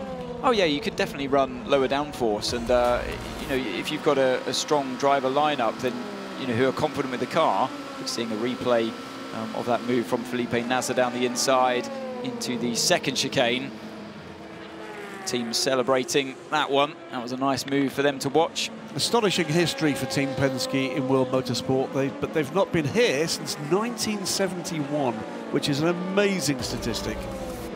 51 years since Penske were at Le Mans. Right on the tail, Louis Delatraz here. Having to back out a little bit coming into Indianapolis and then Arnage.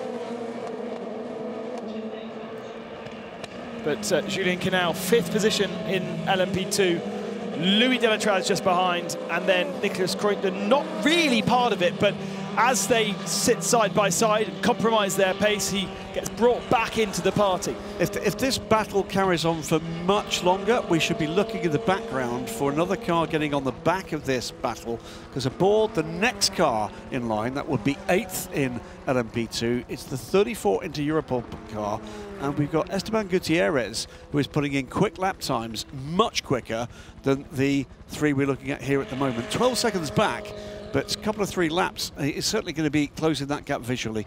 Yeah, it was around 2 seconds last lap around, wasn't it, that he closed in as the 708 Glickenhaus comes into the pits. From 3rd. Not Charles Malesi in the #1 red Oreca. We can obviously see it much clearer in this, this camera angle. So if you're listening, Jim, really sorry. Really sorry, yeah. Comes in from 3rd, you say, Roman Duma. Driver change going on here with Pipo Derani. We need, by the way, as we're watching this, to make an apology to the hard of hearing Michael Mallock, who's listening and watching at home, who keeps hearing Charles Malesi and hearing Jean Alesi. He keeps thinking that Jean has made something of a comeback. No, it's a very different Frenchman, indeed, in all sorts of ways. But Michael, good to hear that you're looking in. Hope you and the family are well. Michael's dad, Ray Mallock, of course, with a fine history here at Le Mans and elsewhere. What grade driver now these days do you reckon that Jean Alesi would be if he came into LMP2? That's a very good question. But people forget that when Jean finished in Formula 1, he did race for AF Corsa in a GT2 car. Yeah. But do you reckon he'd be a silver? He could make a return, Collard style. He's got silver hair. That he has. And his son's now pedaling, isn't he? So he can do a father and son. Yeah, wouldn't that be great? Wouldn't it just? And they could both team up with Charles Malesi. Jean Alesi, Charles Malesi. On the reserve list of entries was Jan and Kevin Magnussen, wasn't it? Even though obviously we have Formula 1 this weekend in Baku, we could have actually, I don't know how that would have played out, whether Kevin would just sacked off Baku to come to Le Mans. Priorities, Kevin. Well, priorities. Everybody else has. Well, the rule is that you have to field the first named driver. That if you don't field the first named driver, that entry is lost. Okay, and that did affect an entry for the Le Mans 24 Hours. The Keating Motorsports entered LMP2 car, and Stephen Thomas named. And when Stephen took up the offer with the the outturning of the sanctions that meant we saw Algarve Pro Racing, rather than the team that we shall not mention their name at the moment.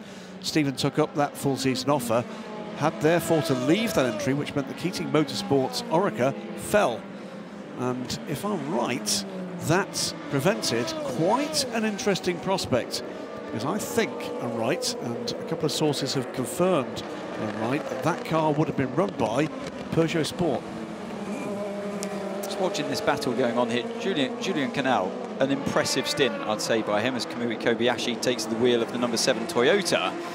Meanwhile, Delatraz wasn't in that group as we saw there, because he's pitted only 8 laps in his stint instead of 9 that time around. But he only did 6 the time before that. That's so interesting. A bit of a mix-up with strategy down there at Prema. Okay, we'll keep an eye on that.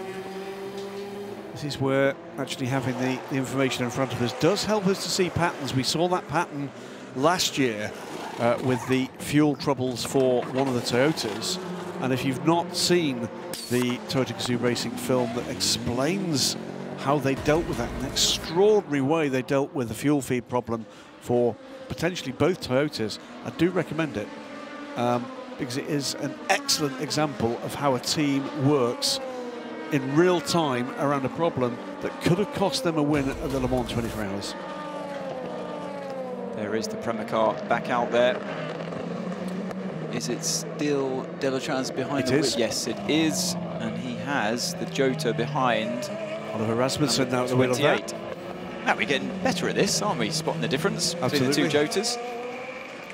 It's the other green car. If you're not aware of what we're talking about here, this is something of a social media spa. And by spa, I mean joust rather than expensive supermarket on the corner. So, sounds as if we're hearing from Duncan. He's got more woes for another LMP2 team. The last car at the moment down in 62nd position, Duncan. Yeah, the Duquesne car is up on the stands, unfortunately, and I just had a quick word with one of the team members. He says they have an electronic issue, and it's a big one. So it looks like they're starting to take the floor off the car, and an LMP2 car, and you guys, well, you know exactly how big a job that is.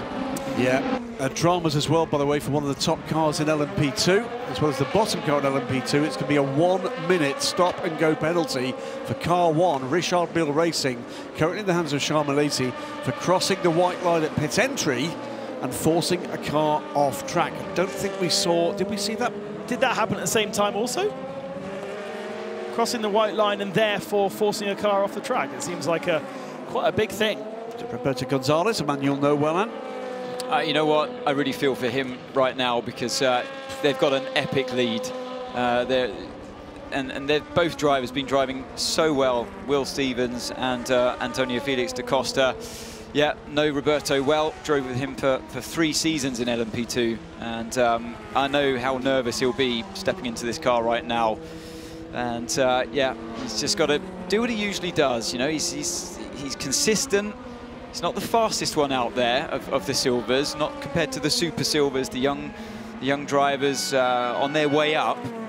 Roberto's kind of been there and done it. He's raced in IndyCar back in the day, then retired for 12 years. Wow. And came back as a businessman, you know, running the family business, just loved racing so much.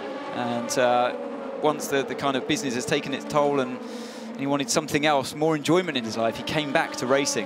And he was also partly responsible for WEC going to Mexico. He was indeed. Yeah, exactly. The two brothers, of course, raced Mexico City. Speaking of driver changes and in the importance of driver changes, and who we're going to be keeping a watchful eye on, down at car 8 there, Brendan Hartley out, and Ryo Hirakawa, who replaces Kazuki Nakajima, the multiple Le Mans winner and world champion at Toyota Gazoo Racing.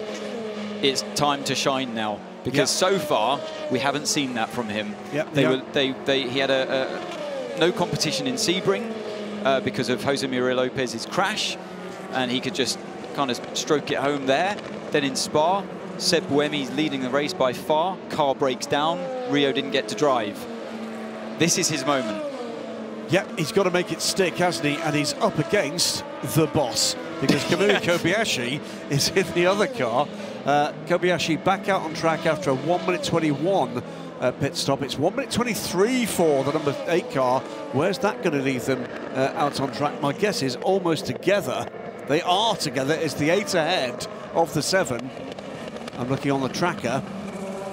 That's the number 31 WRT car of Sean Galeo, their silver driver. And they're making their way. Fittipaldi behind him for position. It looks like Sean did just find his way by there. And that car, obviously, started from pole, had that 1 minute stop and go. And they're not completely out of this, are they, really? I mean, they're not in their rightful position, but they have a strong driver lineup. When you think that Sean Galeo is their weakest link, with all due respect, he's been in F2 before. For many, many years. And in that battle is also Ollie Jarvis at the tail of that field. So 3 of those 4 cars, with the exception of the Jota car, are in a battle for position. It's a battle for 13th position. And the Jota car is the leader, right? That's Will Stevens. That's due not the other one. Due to swap with Roberto Gonzalez. That's what we were just talking about. There we go. And so that's the other Jota in. Just a quick note on Vector Sport, who we saw cause the last slow zone at Indianapolis. Ryan reporting that he simply went too fast into Indianapolis and made contact with the wall. Sorry, when I said the other Jota in, that is Will Stevens in for the driver change to Gonzalez. So lead LMP2 car. There it is on your screens. Yeah, to explain the comments we've been making about the colours of the Jota cars, this was a comment made by our friend, I think a mentor, Martin Haven, co-commentator, of course. Always mentor or no, it's mentor. Martin was making a public complaint about the difficulties of spotting in traffic, the differences between the 2 Jota cars, and take a look back as we see this is the EDEC Sport car up the inside of the 45 Algarve Pro car. Paul Lafarge aboard the IDEC Sport, son of Patrice, who owns IDEC, a big construction company in France. And that was a move for position. Yeah, 19th in class. Yeah, as is this, by the way. That is Oliver Rasmussen going by Rolf Eichen, who is now aboard the 32 WRT car. And as we said, what, half an hour ago, here's the face of the race, where we find out how the pace between the lower ranked drivers in the P2. Yeah, they are. Yeah, you're only as fast as the lowest denominator, aren't you? And right. they are the backbone of your team. They're the ones that all focuses on. All of your setup work, all of your drive time is compromised to help them. The faster they are, the better your journey is from A to B in this long race here at Le Mans. And it's not the time to be selfish. You have to be selfless in your time behind the wheel and give it up for the person that's going to make that biggest difference. Pietro Fittipaldi here aboard the 43, trying to find a way around Sean Galeo. Can't do it there, and every time they run side by side, they're just going to invite Oliver Jarvis to be part of that party and make it a 3-car train. And then Pietro Fittipaldi will be having to look in his rear-view mirrors as well as in front of him, as from 2nd position, Philippe Nasra comes down pit lane. Look, still squabbling all over the tail of him. Do I go left? Do I go right? This is great stuff. LMP2 has just doled out the entertainment for this first, what is it, 4.5 hours so far. And they're catching Rolf Eichen as well. Yes, they WRT at quite a rate. There's something strange on the back of that WRT car. It's not the first time we've seen that from a Oreca. We saw it on a United car as well, didn't we? There was there's something caught, isn't it, on the rear wing end plate? Some debris or other. So Rolf Eichen just out of the pits in 8th position in class. So he's getting his tyres up to temperature here and being caught by this Galeo Fittipaldi Jarvis train as the number 1 machine serves its 1 minute penalty and therefore will drop surely into the clutches of this fight as they get past the 93 GT Pro. And that was a great shot, actually, just as we came on board. The rear view mirror with its arrows showing as cars go past that was a system developed by Corvette a couple of years ago. That was not a 1 minute stop and hold. Was it not? No, that I think was its regular stop. So has that car done its... I don't think it has. I don't think the number 1 has served that penalty. That's 8 stops for the car. That was a 1 minute and 9 second time on pit lane up the inside, and that position, but can't do it by staying on track. And Peter Dumbrek joins us. Goody. Gives the place back, I think, here. Oh, blimey, it's all getting very, very tricky. Here's Ollie Jarvis trying to go around the outside. Can't do it there. I think he was looking to give the place back and then realised he couldn't because there's 2 further cars behind. Everyone will come past. I think that was what went on there. Will he give the place back now? Yes, I think he will, and then we'll try to pull in. He's not going to be able to defend there. So he's now going to try and defend from the... It's going to get done by all 3. And here comes Fittipaldi on Inishin, so he's going to now lead this group. Jarvis, side by side. Amazing battling in LMP2 here. Jarvis can't find a way through because they've got to get past the iron dams as well. Amazing stuff.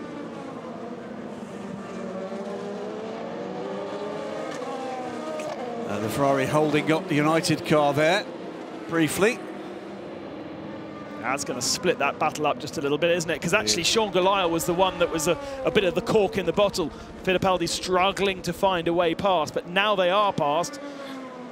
I'm not sure Jarvis will get the chance to drag back onto the tail of Fittipaldi. So keep an eye on this, by the way, just an update on the 2 leading cars at Toyotas. We said Ryo Hirakawa had come out in front of Kamui Kobayashi. He's holding that gap at the moment and holding it reasonably well just now. Losing a little bit of time in the first sector, but holding the boss back in the second sector. Gap is 4 seconds. Hirakawa from Kobayashi. Third place, what is that, 72 seconds back from the leader is Pipa Durrani in the 708 car, with a further minute back Ryan Briscoe in the 709 Glickenhaus, all 4 still on the lead lap, of course.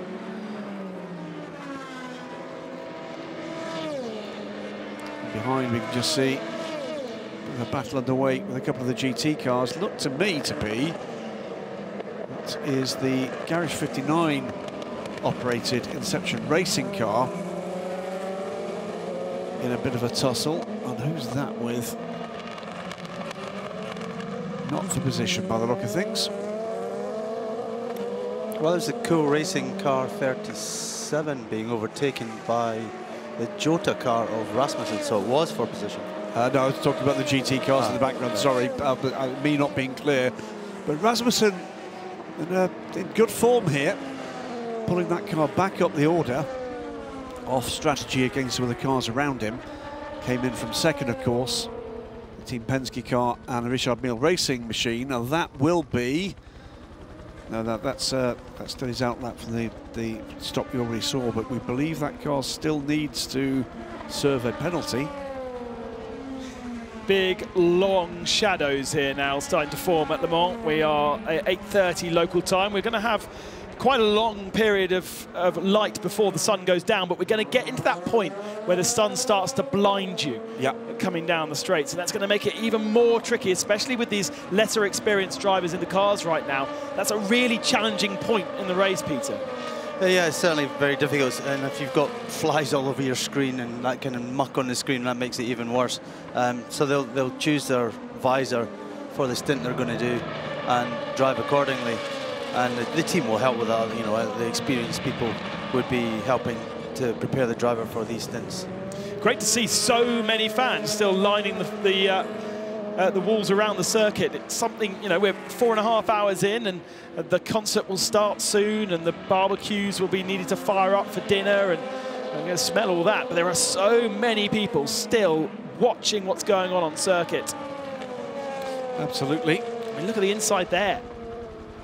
The spectator banks have been very well populated indeed. The weather has been perfect to this point in the race. There's going to be a lot of red chests lying around the campsites tomorrow, isn't there? Yeah, most certainly are. Make sure you hydrate, people, if you are out there in the campsites.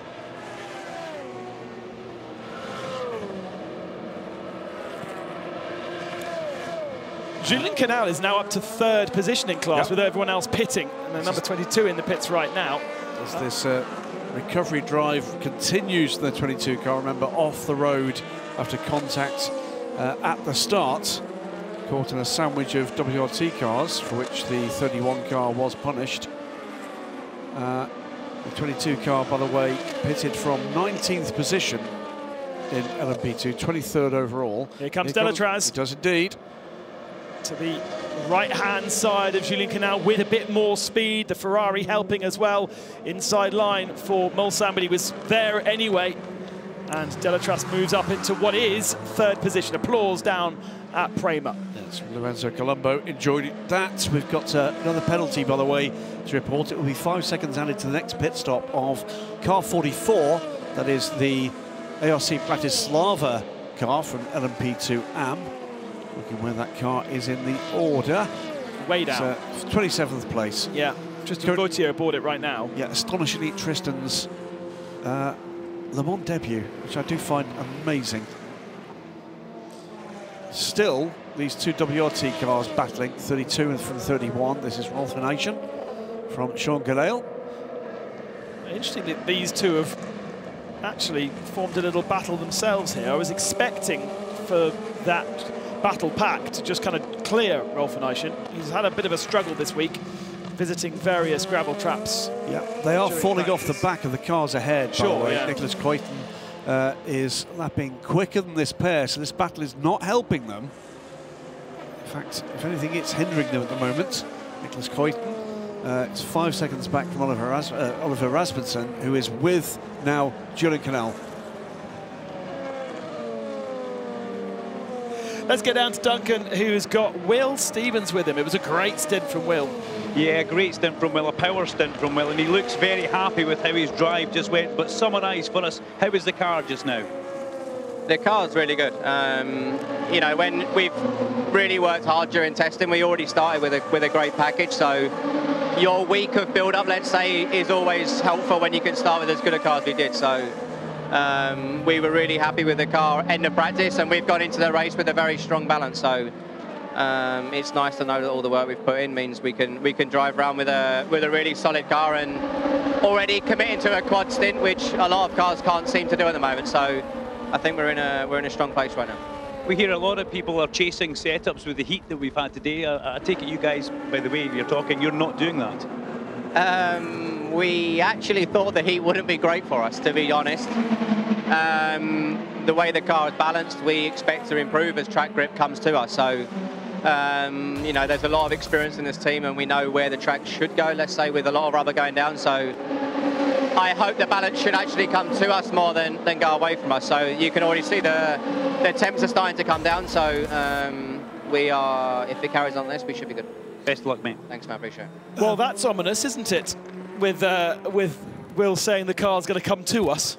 Yeah. Already leading by nearly a lap. Well, that's good news for lovers of green racing cars. Bad news for lovers of blue racing cars is the 36 is back in the garage after being out for just 3 laps. So the Alpine is plummeting down again, and if it's not game over, it's beginning to get to the stage where this is going to be completely out of reach. Expected to see Alpine come to Hypercar at some point? 2024 confirmed. It'll be 2 cars, full WEC, Orica chassis, LMDH.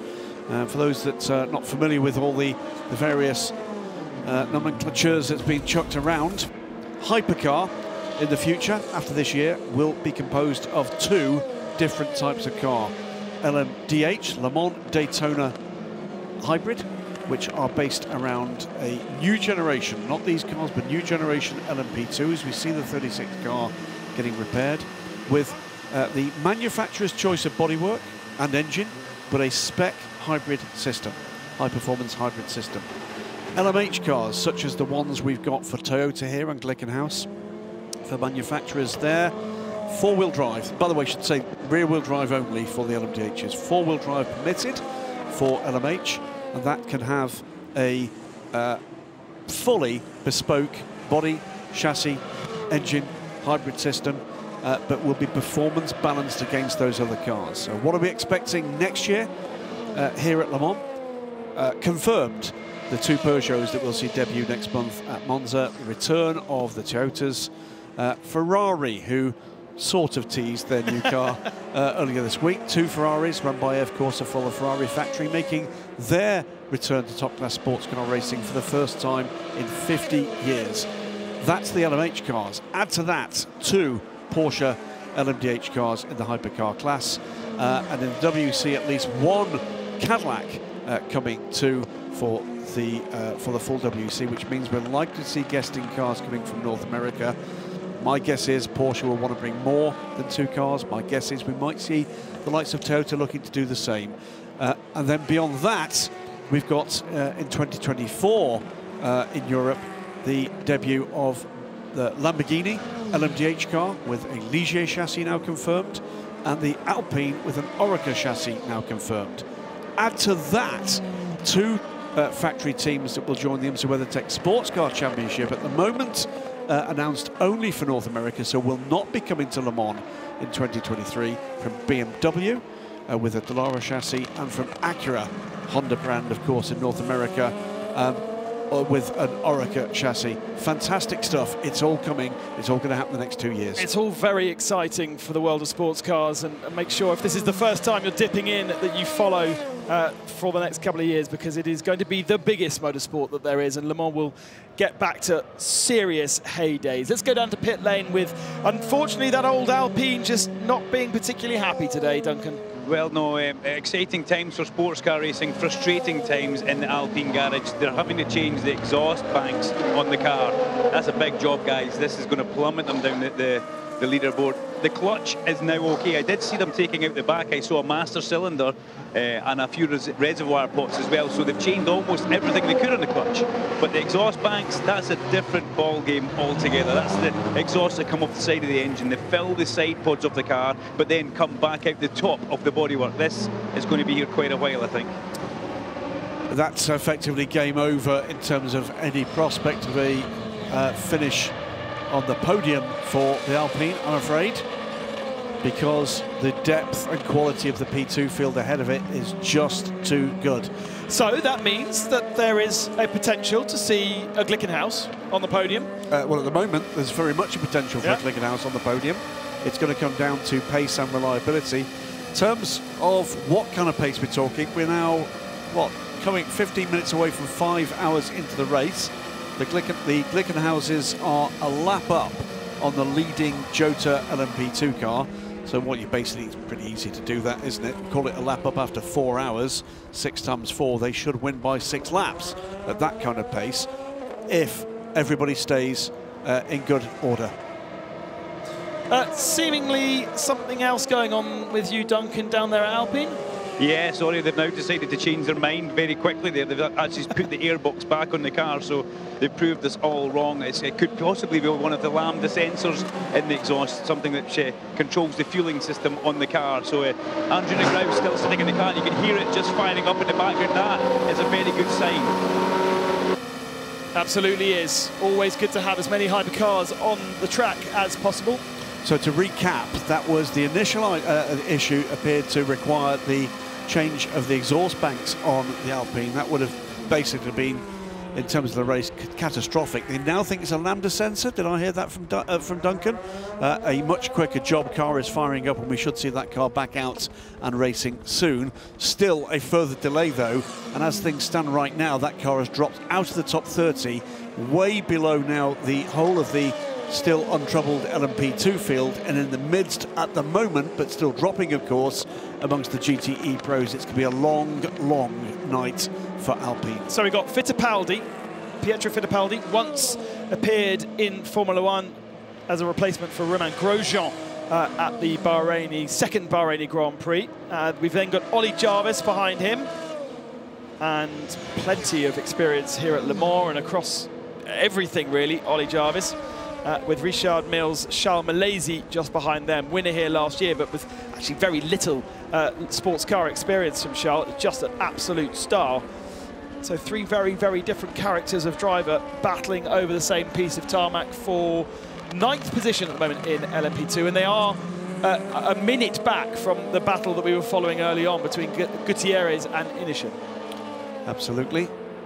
A couple of second-generation racers linked in with Formula One in its LMP2 battles at the moment. Louis Delatraz, we already talked about Jean-Denis, and of Pietro Fittipaldi, of course, third-generation racer from the Fittipaldi family. Going to find that Ferrari just in the middle of the road in the Porsche curve, so loses a little bit of time, but there's another GT car ahead of Fittipaldi, so they have to go round the outside of that. And it is amazing the grip level that the LMP2 car has to be able to effectively drive offline around the outside of a GT car and yet still make the next apex and corner. Yeah, I mean, because that is one of the main overtaking spots there, it does remain quite clear of rubber and pickup, so it's a you know, a good line. What's interesting me is the Malaysia car catching. I wonder whether he's going to have a chance just to rocket by both of them, because Ollie Jarvis just can't seem to make a move on Fittipaldi in front. And Charles has got new tyres as well. It was a long, pit stop for him, a 135, which generally signifies that they have done a full service on that car last time, whereas for Jarvis and for Fittipaldi it was just fuel last time, so they are at least on the second stint of their tyres, if not more, because we heard from Will Stevens quadruple stints. The stints shorter this year. We saw 11 laps out of the cars last year, but just 9 for this iteration. And the reason for that is smaller fuel tanks, or? No, fuel usage. So they're just burning more fuel. Wow. It's new fuel. It's a new fuel, less calorific value for that fuel. Surprised they are as short on this fuel as they were. That was not what we were told to expect.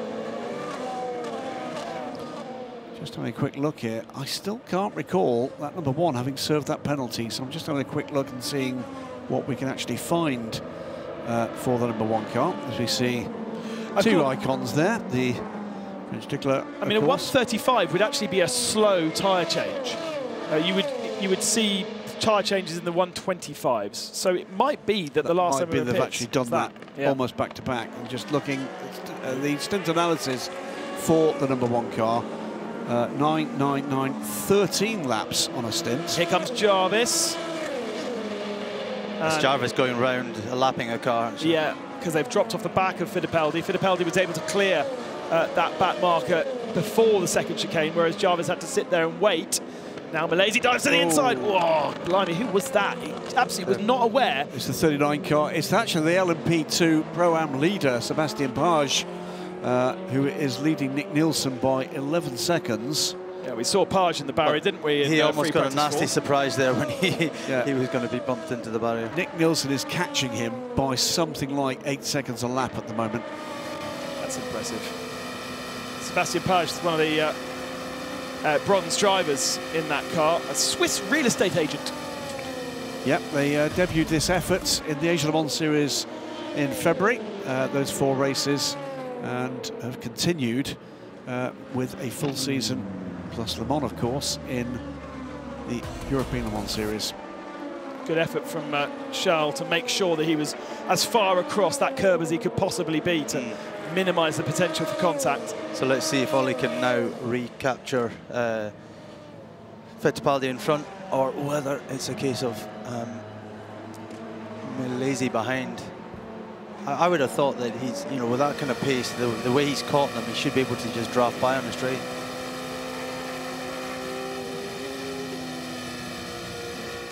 Riding on board there with Charles Malaysia. Either he's got brand new tyres, or he's done a drive-through penalty for forcing a car off track whilst crossing the white line pit entry. It sounds like quite a magical tour that he had. But now we can finally check in with our GT Pro category, which is actually being led by the 92 Porsche right now.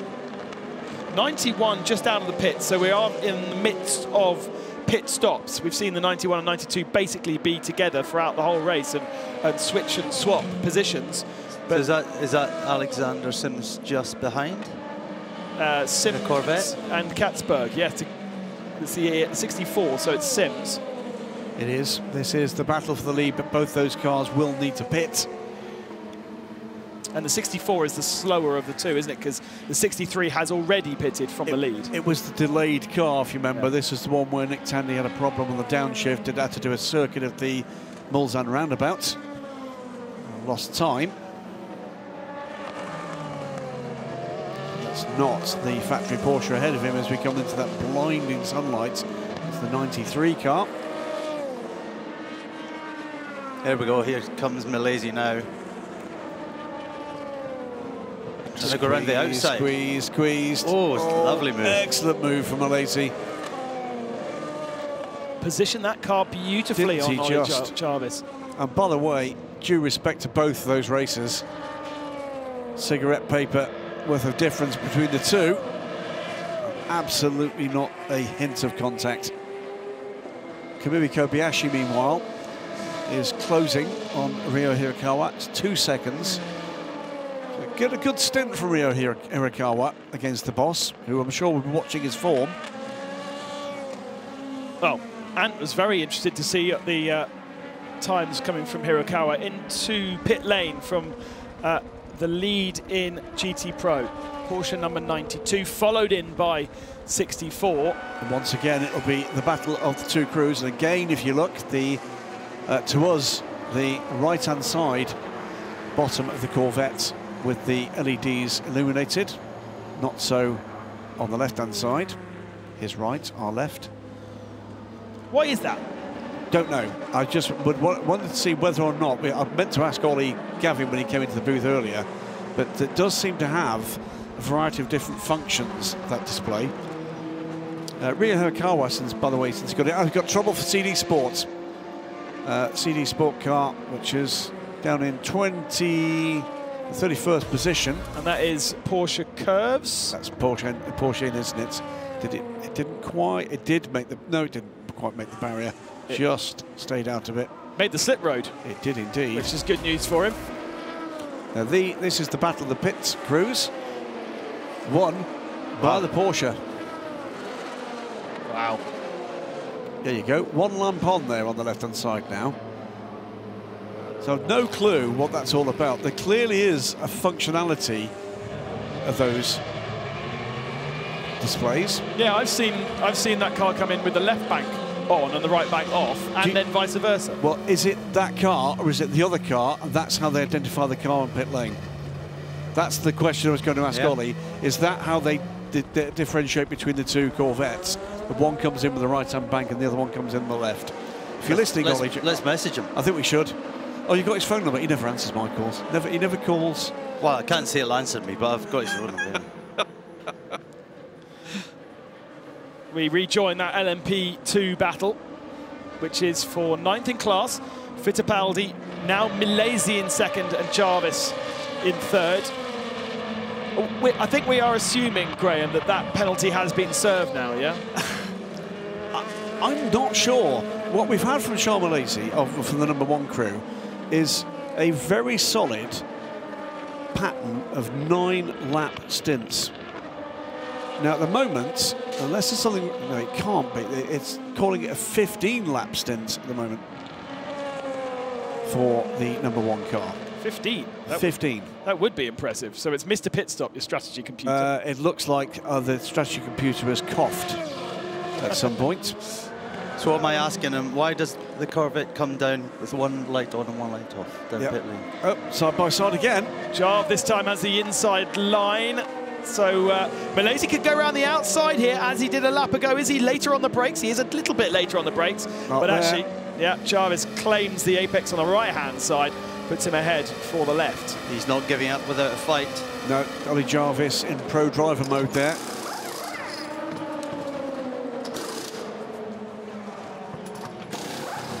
He wouldn't have enjoyed that move, would he, the last time around? And I think it was a little bit of, okay, sunshine, let's see what you've got. Yeah.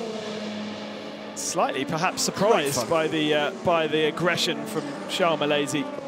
And actually, if you're Pietro Fittipaldi sitting in front, you'd be wishing these two to fight a bit more so you can just drive off into the future. You carry on, boys. You go for it. Now the trees down the Mulsanne slightly shading from the sun, so we are now not getting that glare and the first part at the very least. But it is the second part here, isn't it, where... So Ollie Jarvis has got a nice break back now to Malaysia. Got a car in between them, and he's closing in on Fittipaldi. This ebb and flow has been with us all the way through, 5 hours or but 2 minutes now. After a simply awful start for United Autosports, the 22-car course at the start of the race. That car, by the way, 22nd position now in the hands of Phil Hansen. And then the delamination front left of the 23. And look at the view that Charles Malaysia has when he comes back into the sun there, into the braking zone at Indianapolis, with the bugs all over the windscreen. He absolutely can't see a thing. Once again, in the sun, trying to get past a GTM Ferrari. Pedro cannot get down the inside there. And that's helped Ollie Jarvis. Oh, yeah. He's not quite on the tail end of the Endurable car. But he's certainly in hunting mode, isn't he? Make sure you get in touch with us using hashtag Le Mans 24 if you're sitting there and joining us for the full 24 hours. We've got 19 hours to go, so plenty of time to chat and ask questions. Please feel free to. Oh, and that was a Pro Porsche sort of wandering over. Oh, and really caught Malaysia off guard there. He's going to lose lots and lots of time. In the pros, by the way, at 63 regains the lead by 43 seconds over the 92 Porsche. But the 92 Porsche and the 64 Corvette are locked together in a battle. So that's one to watch out for. Van Thor's leading Sims right now with Makovicky in the 91 Porsche. 25 seconds back, so they've lost some time in their last couple of stints. Yeah, Laurens Van Thor in the mirrors. The accountant's moustache, we're told, of Alex Sims. That's how that was described to us. That's how I described it. Was exactly how you described it. I'm not sure whether so that's be in any way intimidated. The legitimate description. And sorry for all the accountants out there if you are offended. Really had to run him off the circuit, didn't he? Makovicky not being his best self in the Porsche curves. Here they come, run down to the first chicane now. Good position here for Ollie Jarvis. Is he close enough here to have a look? He's got the toe, there's no doubt about that. Fittipaldi. Clearly got the Jarvis. speed now as well. Oh yeah. I think if he can make it by, he'll just closing. Drive away.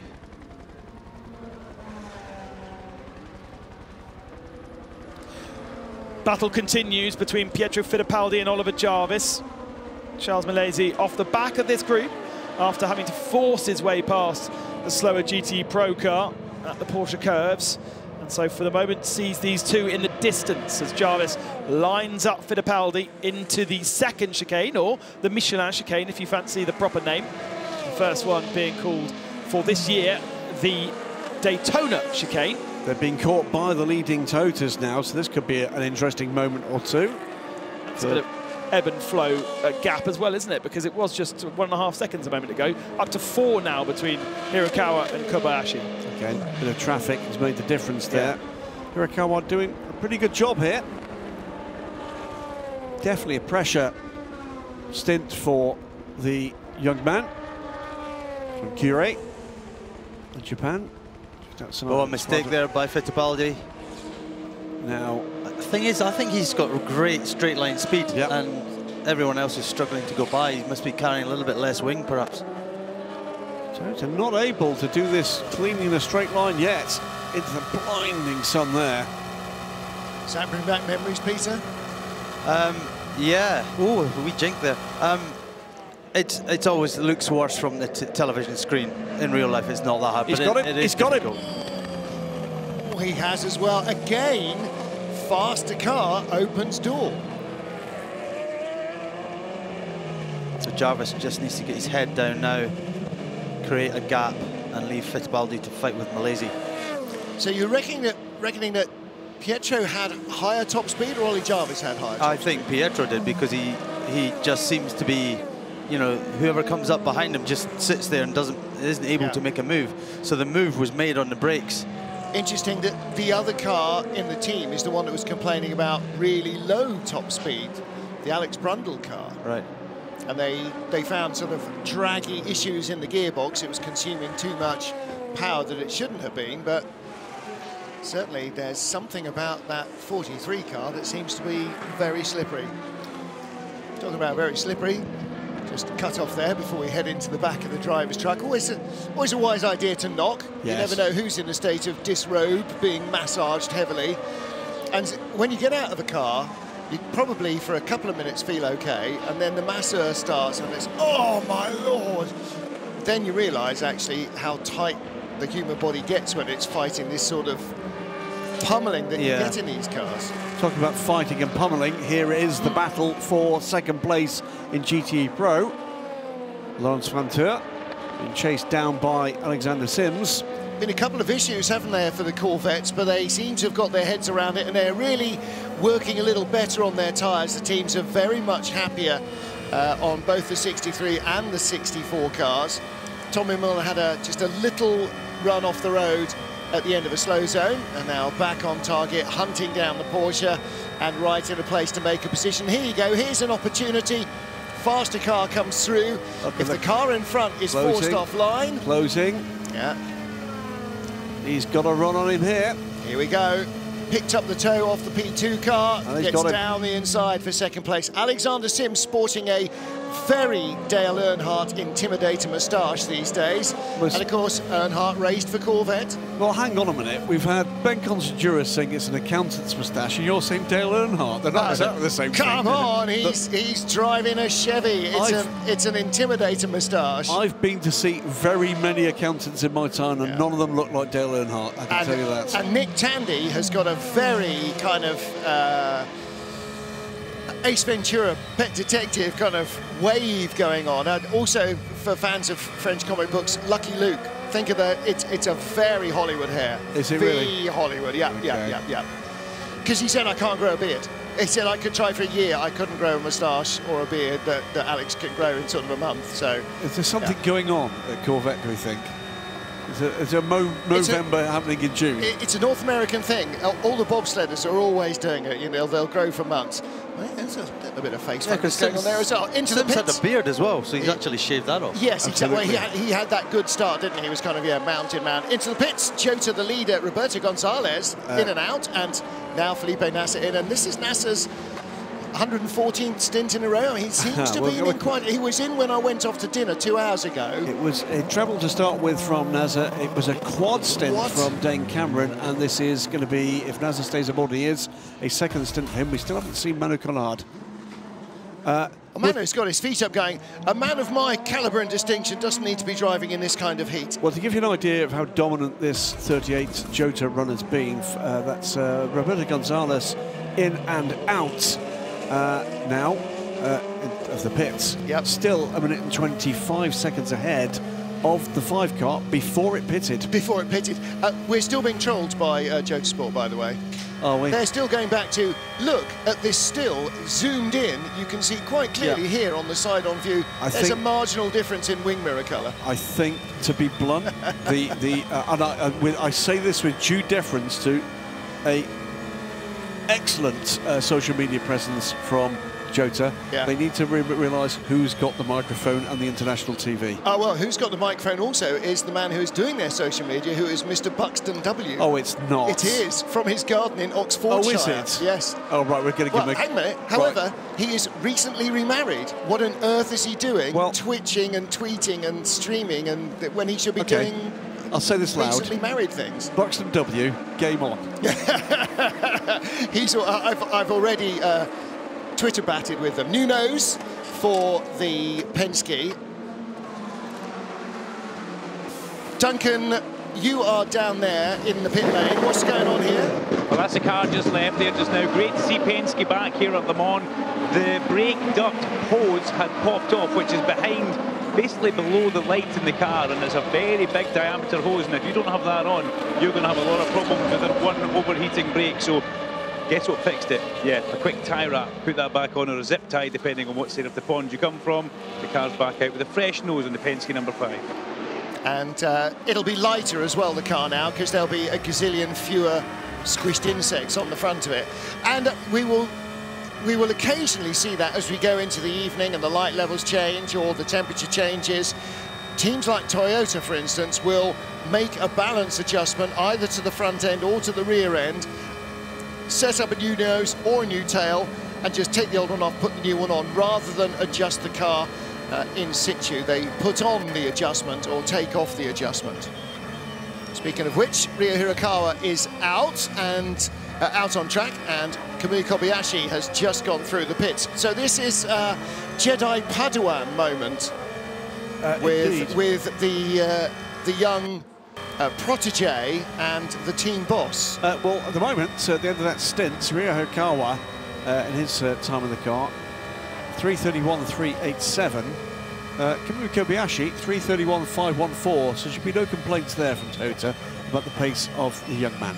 3:31.387. Oh, and his last lap was a 31.887. Looks like a...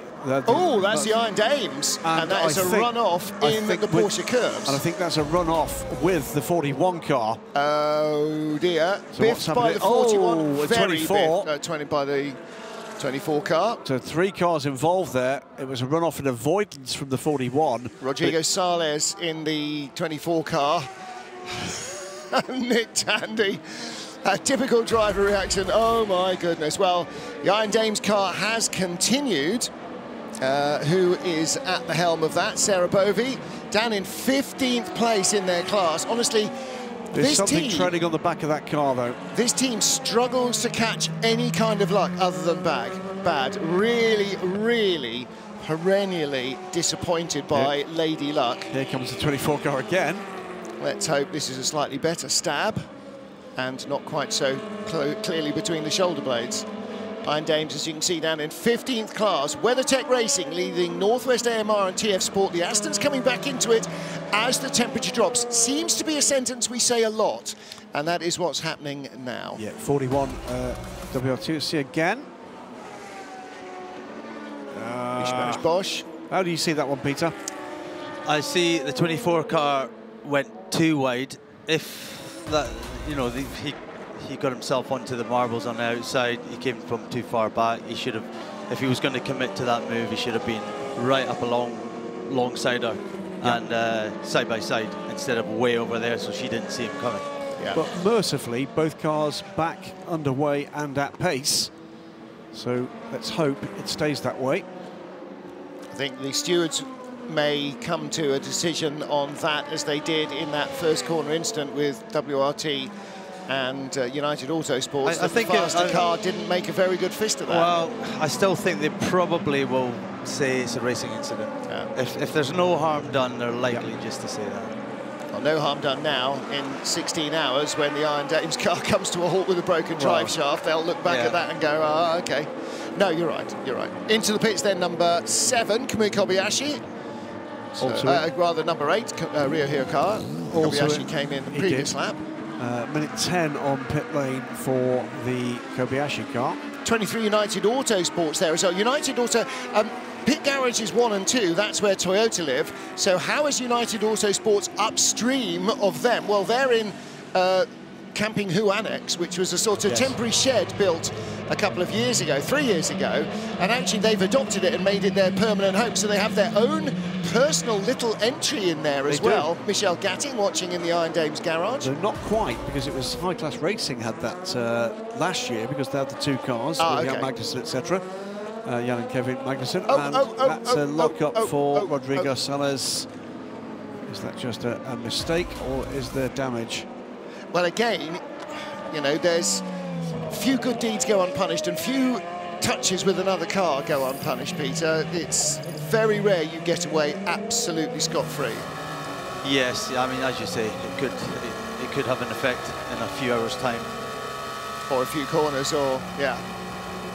Number 8 Toyota making his way safely through traffic. Look at the sky, look at the weather. Isn't this just stunning? Change in lead, by the way. 7 is ahead of the 8. Yep.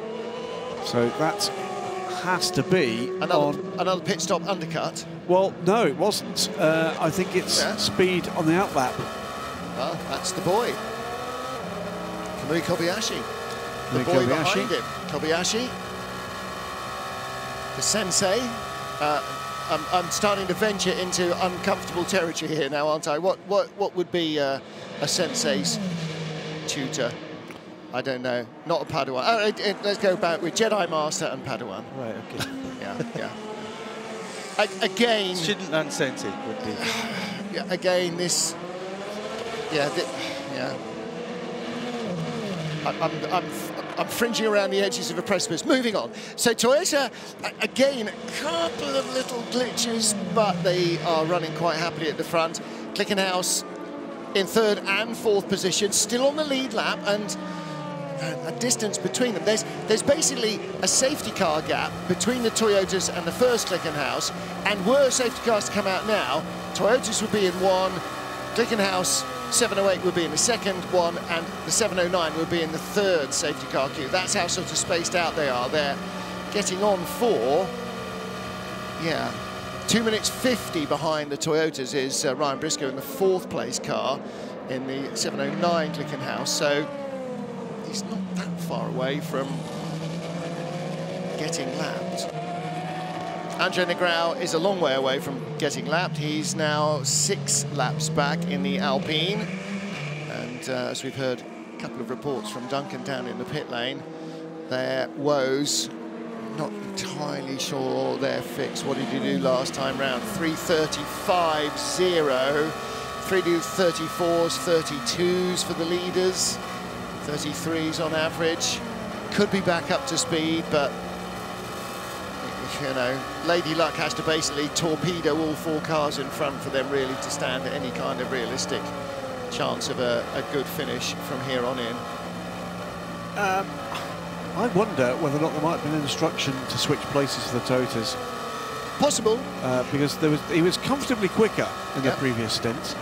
There was a second quicker, the number 8 car in the pits.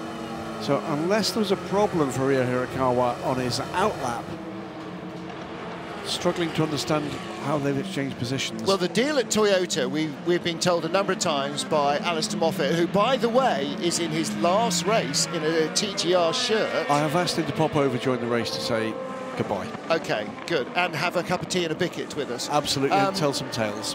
Well, he won't do that, but we can. I could ask. We can do tales afterwards at some other juncture in a bar. But the deal is, if you are faster and you catch the car in front, you get on the radio and say, "I'm faster, let me by," and they go, "OK, you've got 2 laps." And if you don't pull away, back in your box, son. And that's always. The Alpine's issues are not entirely over, are they? Andre Negrão in the gravel there and coming back very slowly onto the track. Through goes the Toyota, now 7 laps down. Through goes the second Toyota. Slicing through there like a knife through butter. So Negrão has been off on this lap. He is now 7 laps back in the 5th place hypercar. And there is Philippe Signot with his back to us. Let's hear from Toyota. Kamui track limit, turn 22, first call. To which the answer, which we haven't heard, is obviously, do they not know to whom they are referring? Absolutely. But that's absolutely right. Track limits, what corner it is, and this is your first warning. So, you know, it's like a proper bit of Saturday afternoon wrestling. You get 2 public warnings, and then there's a penalty. So Kamui Kobayashi, turn 7, which is first chicane. They ought to refer to them by name. Turn 7, first chicane. No, that's turn 11. Oh, turn 7 is Tete Rouge. So he's been warned about running out there. Is this Jota telling us, I believe that you're being trolled? It's not Will Buxton. No. It's someone even less important than Will Buxton, who's the admin of Jota Sports here at social media. Oh, is it?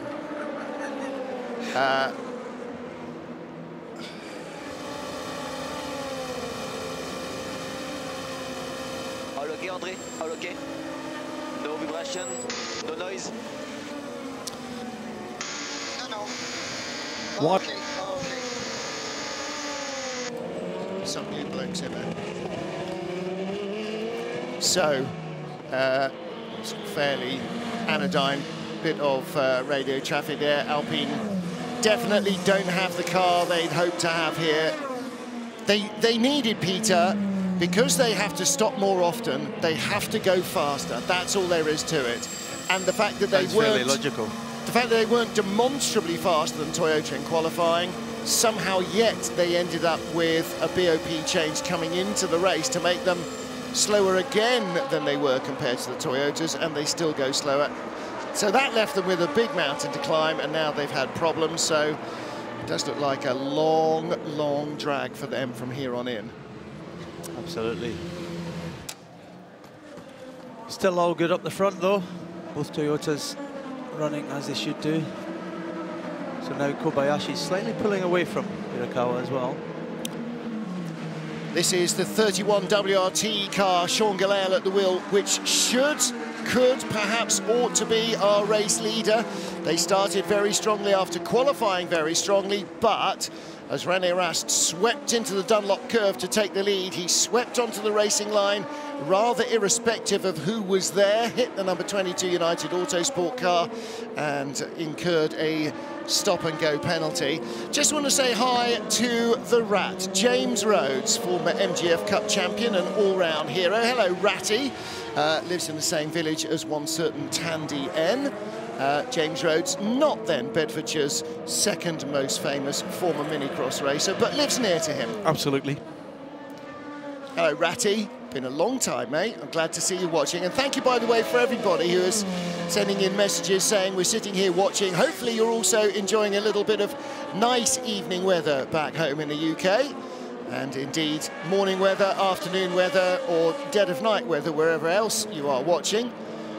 Wherever you are, you can get in touch with us at Martin Haven, at Ben Consty, at DSC Editor, at R Lovejoy. That's AHR Lovejoy. You need to have been born and bred in the UK and been watching TV in the 80s to understand exactly what that's all about. But that is another one of the Twitter handles you can get us on, at Jasmine Jafar, and at Ant Davidson, at Duncan Vincent, and at Louise EB, although she won't answer you because she's too busy. At Dunk V, yeah, okay, just Duncan Vincent or that lump in the pits, that'll do. Jota still leading in LMP2 from Prema. Jota in third place, Panis fourth. Cool Racing into Europol, Penske and WRT. I mean, a really nice spread of some of our big front-running name teams. And United still in the hunt in 10th with their 23 car. Toyota Gazoo Racing leading at Le Mans with nearly 5.5 hours on the clock and barely 18.5 hours to go, Greg. We've almost got this wrapped up. Yeah, I think we should just go for dinner now and take it easy. I've been, mate, yeah. No, absolutely. Have you? Thank you. Yes. Ryo Hirakawa, by the way, seems to be struggling a little bit more on this rubber as it gets a little older. Stellar stuff on his first stint on new tyres, but falling away a little as we get deeper into this second stint. 3.5 seconds back now from Kamui Kobayashi. Great shot of an already battle-weary looking Prema car. I can't remember who it was exactly. I think one of the Jaguar years, Tom Walkinshaw decided they were just going to take the car off the truck and lacquer it instead of polish it to mirror perfection. And that's what you want. You want to see a car in a museum that doesn't look like it's fresh out the spray booth, but like it's been through bloody hell, Peter, because that's what they go through. Absolutely. Trying to win this race, trying to survive this race. Yeah, we talked a little bit earlier on about how the race has developed over the years, and the fact that everyone is still running. We haven't had a mechanical failure, knock on wood. And a few years ago, that just wouldn't have been the case. You know, even at this stage, to be cars out. So it's amazing the technology has moved so far forward, the teamwork, the drivers, everything. It's yeah, it's just become we always talk about it, a sprint race for 24 hours. Absolutely. And you know, here's the other thing. We got winning cars in this race. they become cars of enormous value. They just do. We've seen factory cars, as you quite rightly say, lacquered. In case of Jota Sport, if they win the race, all they need to do is change the colour of the mirrors and the number panels, and both of them could be winners and worth more money.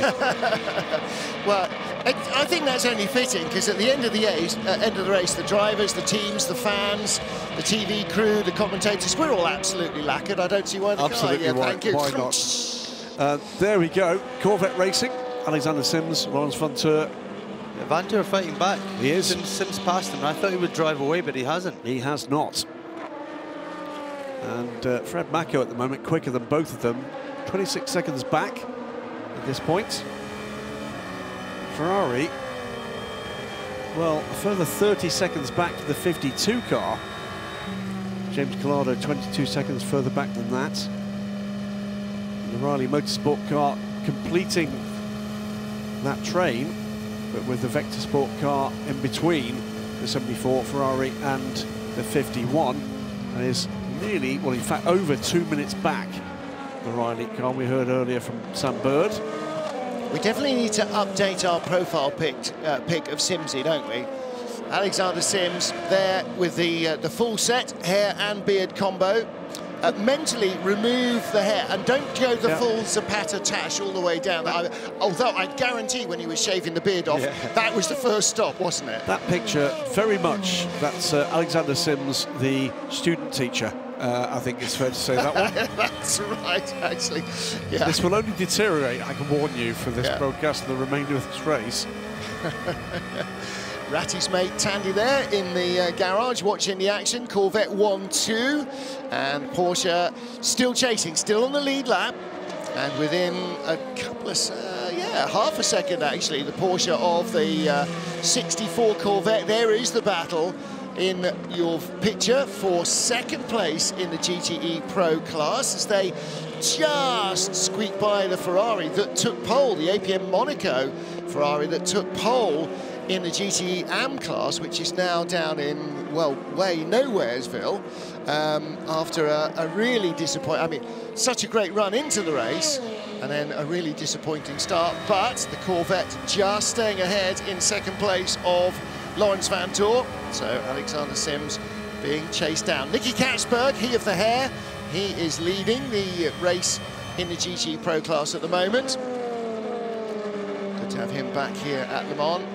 And in LMP2, with the second Jota car, 28, that's the one with the green paintwork. That's Oliver Rasmussen coming out of the garage, or coming out of the pit lane to rejoin the fray. He slipped down a little to 8th place from what was third, actually. They were second. They were third, but they were second before we switched to Rasmussen. But it was a great fight back up. Yeah, straight by Ralph and Eichen, and Eichen there either caught completely by surprise or caught completely by surprise, because that was an arrive and drive past. To make it clear here, Rasmussen was out there amongst some real talent and was battling hard and winning many of those battles in his fight back up the order. So a good stint from Oliver Rasmussen. And there, that was a drive-by murder, I'm afraid. He absolutely just went by Ralph and Eichen. Here we come. Peter, no mistakes here. He was not taking prisoners. No, I mean, I haven't been watching how quick he's been catching, but I mean, that's not normally an easy overtaking spot, because you don't brake very hard for that corner. And you come out the previous one real quick, so yeah, unusual. He went onto the Jesus pedal. He didn't brake at all, just went, Jesus, as he went through on the inside. Sims and Vanthoor, by the way, making inroads into the advantage of Nicky the Cat Katzberg. Nicola Katzberg? Nicky the Cat Katzberg. Ah, Nicky the Cat Katzberg.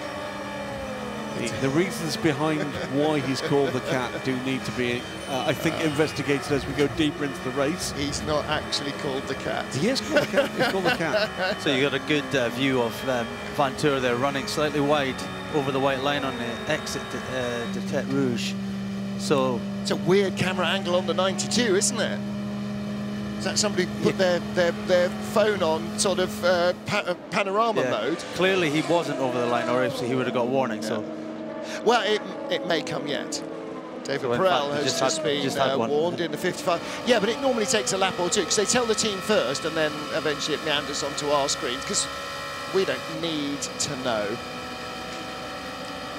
Well, down in the garage is Duncan Vincent, or down in the garage is one of our cars. Duncan Vincent, you're down there. This is Team Project One. That car was in the top 3 in GTE AM, but they have a bit of an issue on their hands. Yeah, there's something wrong with the front left on it, Martin. And yeah, front left, front right as I look at it. They're checking the front splitter. They've got these stays that bolt the splitter to the car. I think there's maybe an issue with one of them, but unfortunately the car's in the garage. The bonnets off, the bumpers off, both front wings have now been removed as well. So a fair bit of work for the guys to do here. A great shame for that car. That has all the hallmarks of we've got a chronic vibration and we don't know why or where it's coming from, and so we're taking everything off to try and figure out what comes off easily when it shouldn't. Louis Delatraz in the pit lane from second in LMP2 for Prema.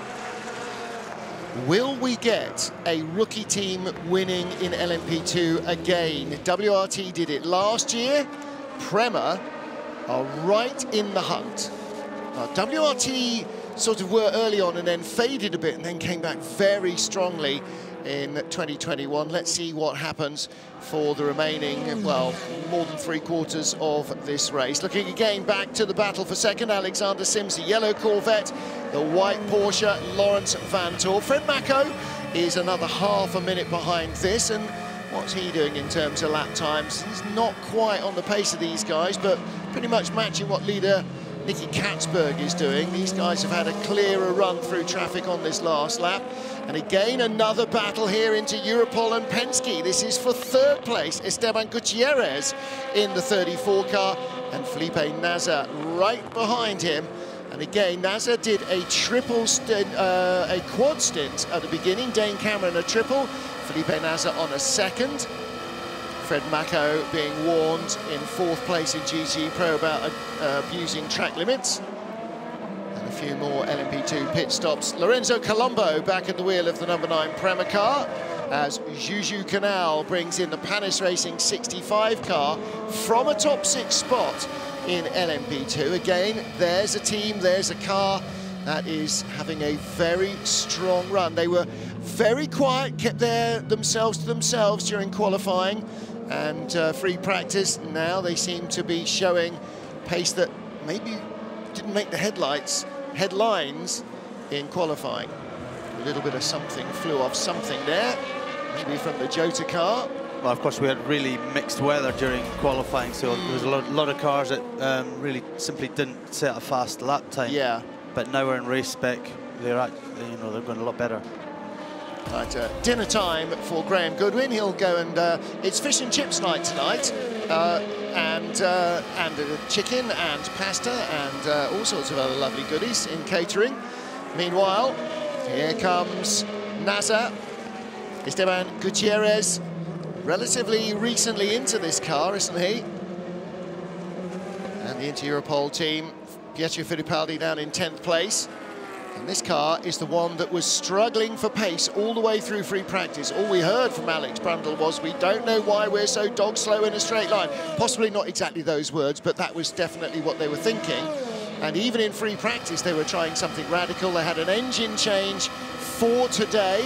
Always a little bit of a gamble. You've got an engine in that works, and then, okay, you fitted a new engine for the race, and that didn't seem to be any better, so they were thinking about going back to, and I think Duncan can confirm, did go back to their old engine, their previous engine. But here we go.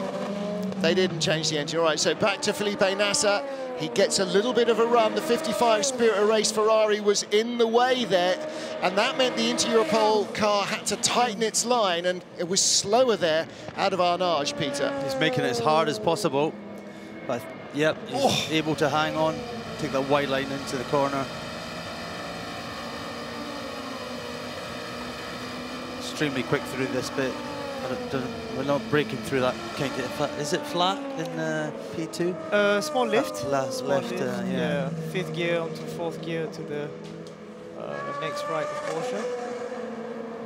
Voice of Jasman Jafar, who has joined us as well as they peel into the pits, or at least one of them does. Are they both in? Or is it only Esteban Gutierrez who came in there? He hasn't quite hit the stop line. You can see bits of debris flying off the car. In fact, there's as many black marks off bits of rubber that other cars throw up as there are sort of fly squishes on these cars. And that's an issue with the screen as well, because they tend to leave more of a mark, don't they, Jazz, than the insect life. Yeah, that's right. These Goodyear tires intend to have quite a bit of marbles on track, to be honest, based on the races that we've done. Yeah. Track is also cooling down, so there's possibly some sections that is eating up the tire. Yeah, but there's some good battles here. And yeah, especially Penske on their debut in LMP2, currently running second in class. I actually saw Roger Penske, Martin, at the grid earlier today. Yeah, I thought I saw him yesterday. We were walking in the pit lane, me and Sam, and I thought I'd seen him, and yeah. Yeah, he seemed very upbeat. I went up to him and said, "Hi, Roger. How was your? What are your expectations coming into this race?" He told me, "I came here for a podium, nothing less." Yeah. And I walked away. he doesn't do average. I think 86, 7 years old, and the energy of a 25-year-old. He is a hard man to keep up with, that's for sure. And his teams, you know, like Chip Ganassi Racing more recently, but Penske teams since the 60s have been so hyper successful in so many categories. Yeah, I can imagine that. He would be thrilled with a podium here at Le Mans. And there's no question that guys like him, guys like Chip Ganassi, want to win this race outright. And that, you know, and those are the names, as well as the Porsches, the Ferraris, the Lamborghinis, and all the others.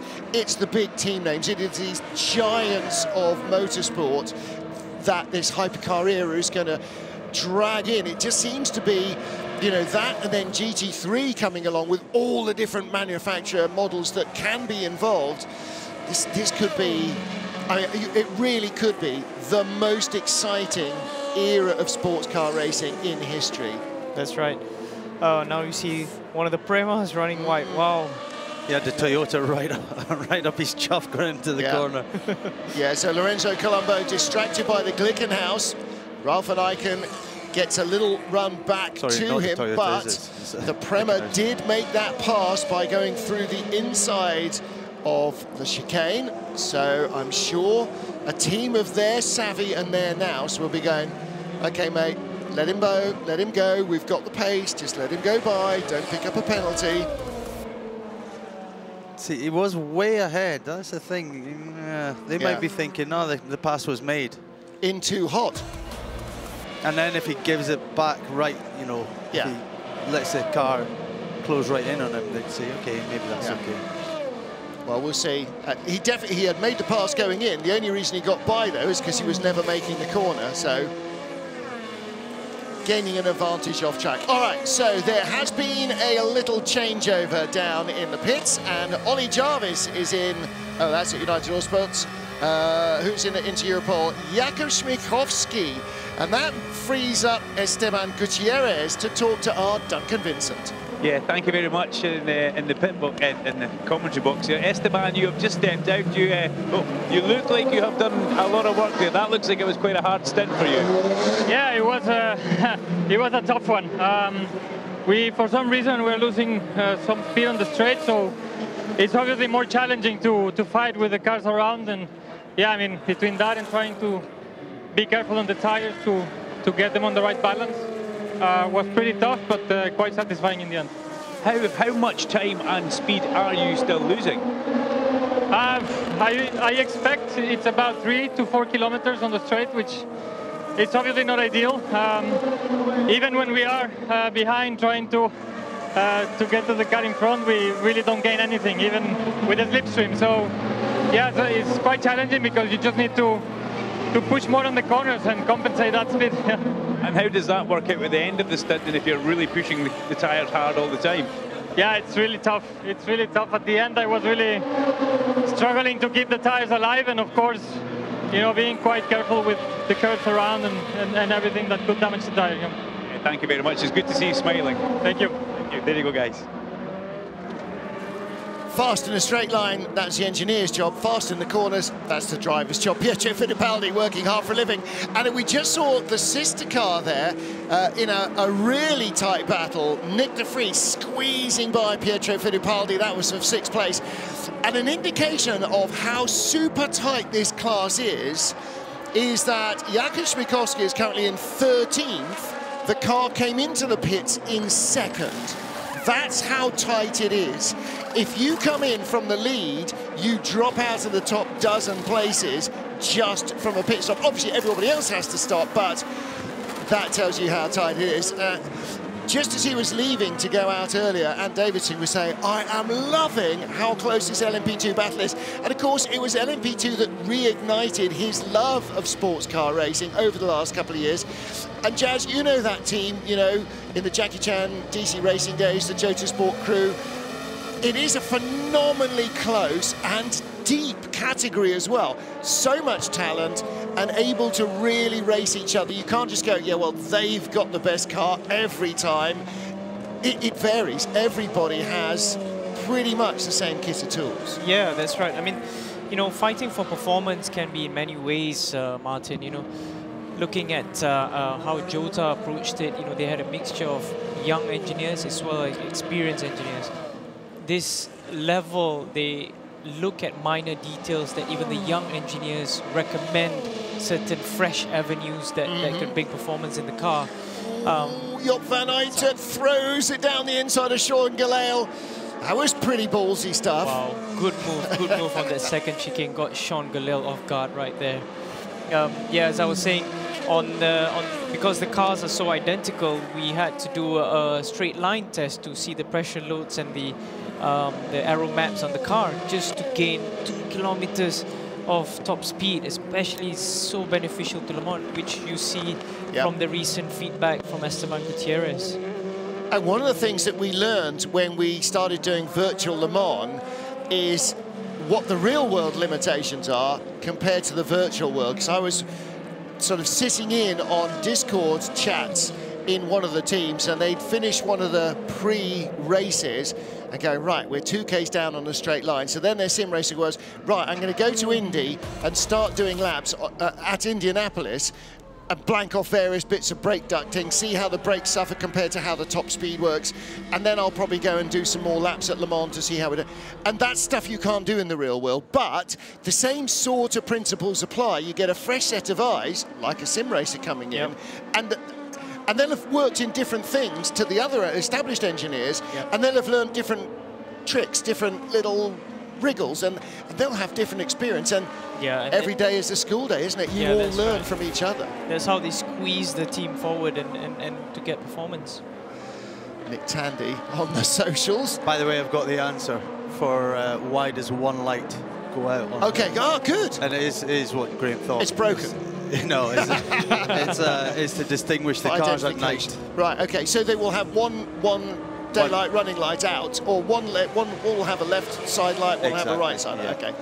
Yeah, other cars use sort of different. You'll see sometimes at night, I can't remember who it was, somebody always had like a blue LED strip around, you know, like a teenager's bedroom, around the side of the front screen. And there are a few, and always have been, you know, different lights. And especially in the old days when there were no lights and there was no GPS tracking like we've got here, you sort of knew on the stopwatch roughly where your car was, or should be, and you knew roughly when he should get to you. But these days, tracking is an awful lot better, and so, you know, in the glare of lights, well, that's got 2, so the other one, 63's got 2, so presumably 64 has got 1 front side light. 63 is our race leader in GTE Pro, Nicky Katzberg. Consistent laps from Nicky. That's 2 350s in a row. Previously employed at BMW, who of course are coming back with their new LMDH program. Before that, he was a touring car driver for Lada and various others. He's had a very entertaining sort of career over the last few years, and that's a real multinational team. Jordan Taylor, American, Antonio Garcia, Spanish, Nicky Katzberg, Dutch. I mean, it's not just we got to have Americans filling the cars because we're an American team. They go for talent. They cherry-pick talent as much as everybody else. So Nicky actually started his professional career beside me and Jamie Campbell-Walter in the Nissan team, GT1. Oh, right. There you go. So that was back 2011. I thought you were going to say 20 years ago. I was going to go, no, surely. He's not there, I am. Yeah, good fun to hang around. We spent a lot of time with him in World Touring Car paddocks and the like, and he's absolutely excellent fun. 342.3. I'm going to, where's me doofer? You can see that's the top speed compared to 329 of the fastest car through the speed traps, which is the Penske. 310.0 in GTE Pro for the fastest car, and 308.2. Well, as we've said before, Jazzman, the cars in GTE Pro and GTE Am are the same cars. The difference is the driver lineups. That having a starry driver doesn't necessarily give you any more in top speed. Yeah, true. But having said that, sometimes the software updates that caters that little bit more horsepower does make a difference, Martin, especially coming out of Test Rouge on full throttle. The system reads a little bit differently. Right, here we have the WeatherTech Racing Porsche in the pits. This is our GTE Am leader. Nicky Team's just left in third place for Northwest AMR, moving Harry Tinkle up to second for Dempsey Proton. And Duncan Vincent in the pit lane. Dunk? Yeah, thank you very much, guys. As the shadows grow longer here, I've got Philippe Signot from Alpine. Philippe, can you just let us know exactly what went wrong with the 36 car? So we had two trouble. The first one was with the clutch, the electronic box will manage the clutch, and the second one with the coils, engine coils, and we have to change well. So in total we lost 23 minutes, so it's like a nightmare. It's going to make it a very, very long event for you. And what about the Richard Mille racing car, the #1 car? How is it getting on? The Richard Mille racing car make a good start-up rate, really good, between P3 and P5. So Sébastien Auger made a mistake at the pit entry, unsafe pit entry coming.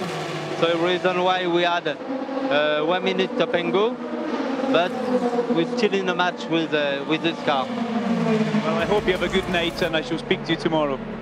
With pleasure. Well, you are welcome. Thank you. Thank you, Duncan. Philippe Signot, the boss of the Alpine team, and also Senior Tech running that #1 Richard Mille Racing team. He will be very happy to be around to still have people talking to him in the pit lane. It is going to be a long, tough race, as you heard, that clutch issues and what sounded like coil pack ignition issues on the engine as well. So a bit of a long one. Just want to say hello to Mrs. Haven. Hello. Honey, watching in the garden. They're having a barbecue. New patio at my daughter's house. So hello to Morgan and to Matt. I'm assuming Ted is in bed and not going gaga, gaga at the telly. What's the time now? Yeah, 8:44. No, he probably isn't. He's probably rampaging around the garden with his diggers. Hello to everybody else who is joining us, has joined us, or has been with us from the start. Don't feel that you're letting the side down if you nod off. Want to say hello to Bex and Tom Onslow Cole. Onslow lasted less than 15 minutes from the start of the race before nodding off on the sofa. That's what I call a lightweight, Peter. Spending a lot of time with Tom lately, actually. We've been doing a bit of work together, and yes, he's a bit sleepy. He comes alive when he gets behind the steering wheel, but clearly when he gets on the sofa, lights out, no one home. Who was that jumping into the pits? It was one of our LMP2 cadets. That's a real team by WRT car, isn't it? They are coming in some way down the order, having had a little bit of an issue at the start. Oh, no, in fact, that's not the real team car. That's just left the pits. Rui Andrade is at the wheel of that car. So we'll identify our pit caller. It's Graf Racing Sebastian Page. That's who it is. Sam Haven in the background waving at me to identify that. He's just come back in from out on the spectator banking, noncing around on the grid earlier on, giving him the full Le Mans experience. He's possibly just on the edge of sunburn as well. But other than that, drive-through penalty for car number 91. Constant abuse of track limits. Wow. And that's, yeah, unfortunately, that's like being caught for speeding by a marked police car, isn't it? You are your own undoing in that case. Well, I wouldn't know about that. No. Fred Makovici knows better. Factory Porsche driver pinged for constant abuse of track limits.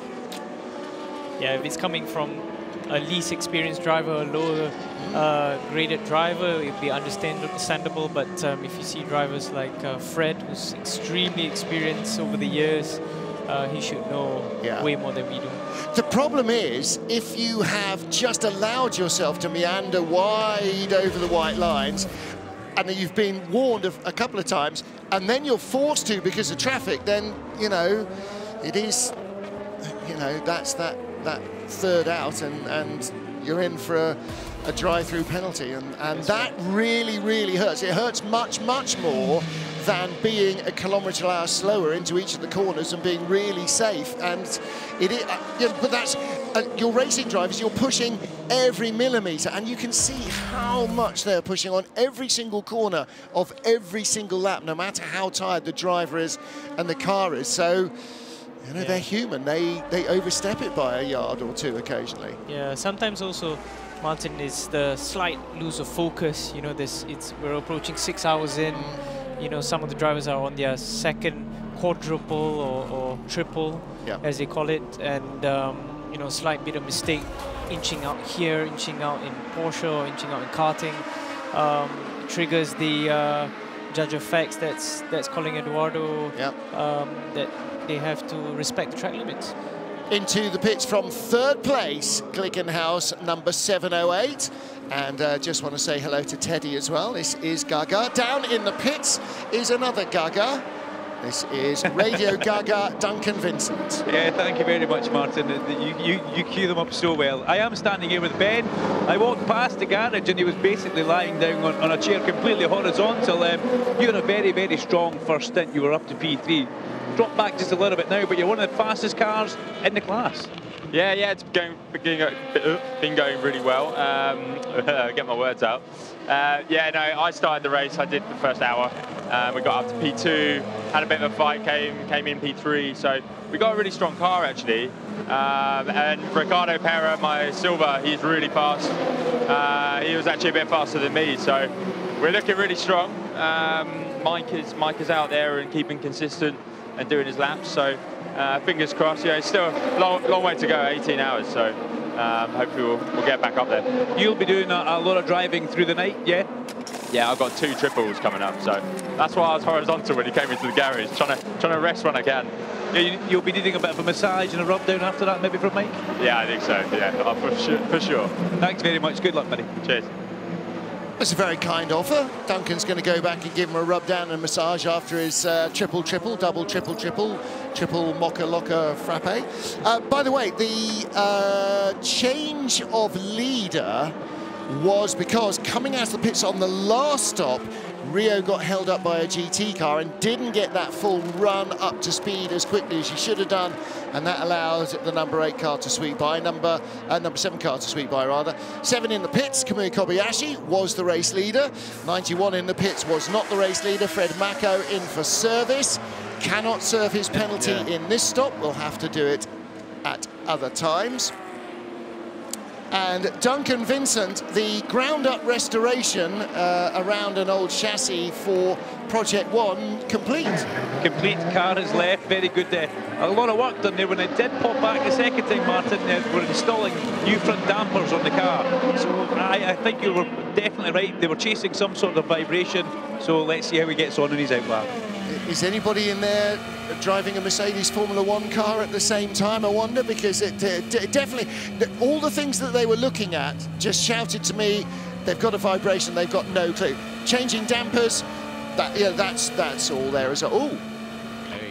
8, 7, 6, 5, 4, 3, 2, 1. Zone 6 is now neutralized. Zone 6 is now neutralized.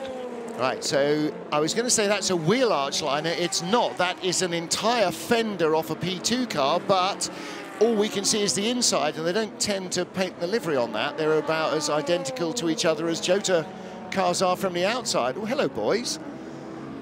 Oh. Wow. Sooner them than me. I'd imagine they're hooked in. You would imagine they're hooked in. That's a combination of helicopter pilots, loonies, and photographers, loonies. Imagining they're hooked in is probably where we'll leave it. Yes, let's hope.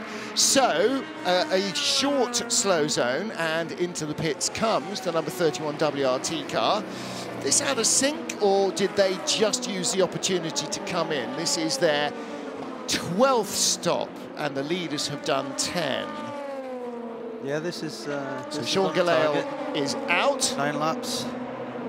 Nick Tandy getting ready to go back in. So his Twitter stream will go quiet for about half an hour. Unless he was just catching up on Neighbours. Test match special. A little bit of play at the end of the day. And here's got a good battle going. Penske and Cool Racing. This is Felipe Nasr and Ricky Taylor. Both the Taylor brothers racing here. Oh, wow. Again, Jazz, that was a really solid, classic. So many passes in the second chicane rather than the first. Why is that? I think they're taking the slipstream straight down after the exit of the first chicane and taking the opportunity. And they are both also actually has been racing in America together, so they know each other's tricks of the trade. I'd also think that through Tet Rouge, it's a fast corner. It's hard to stay close. Can't stay close. That's what I was thinking, because you see far more into the second chicane, and that's, of course, exit of the chicane into a chicane, so you get a set straight.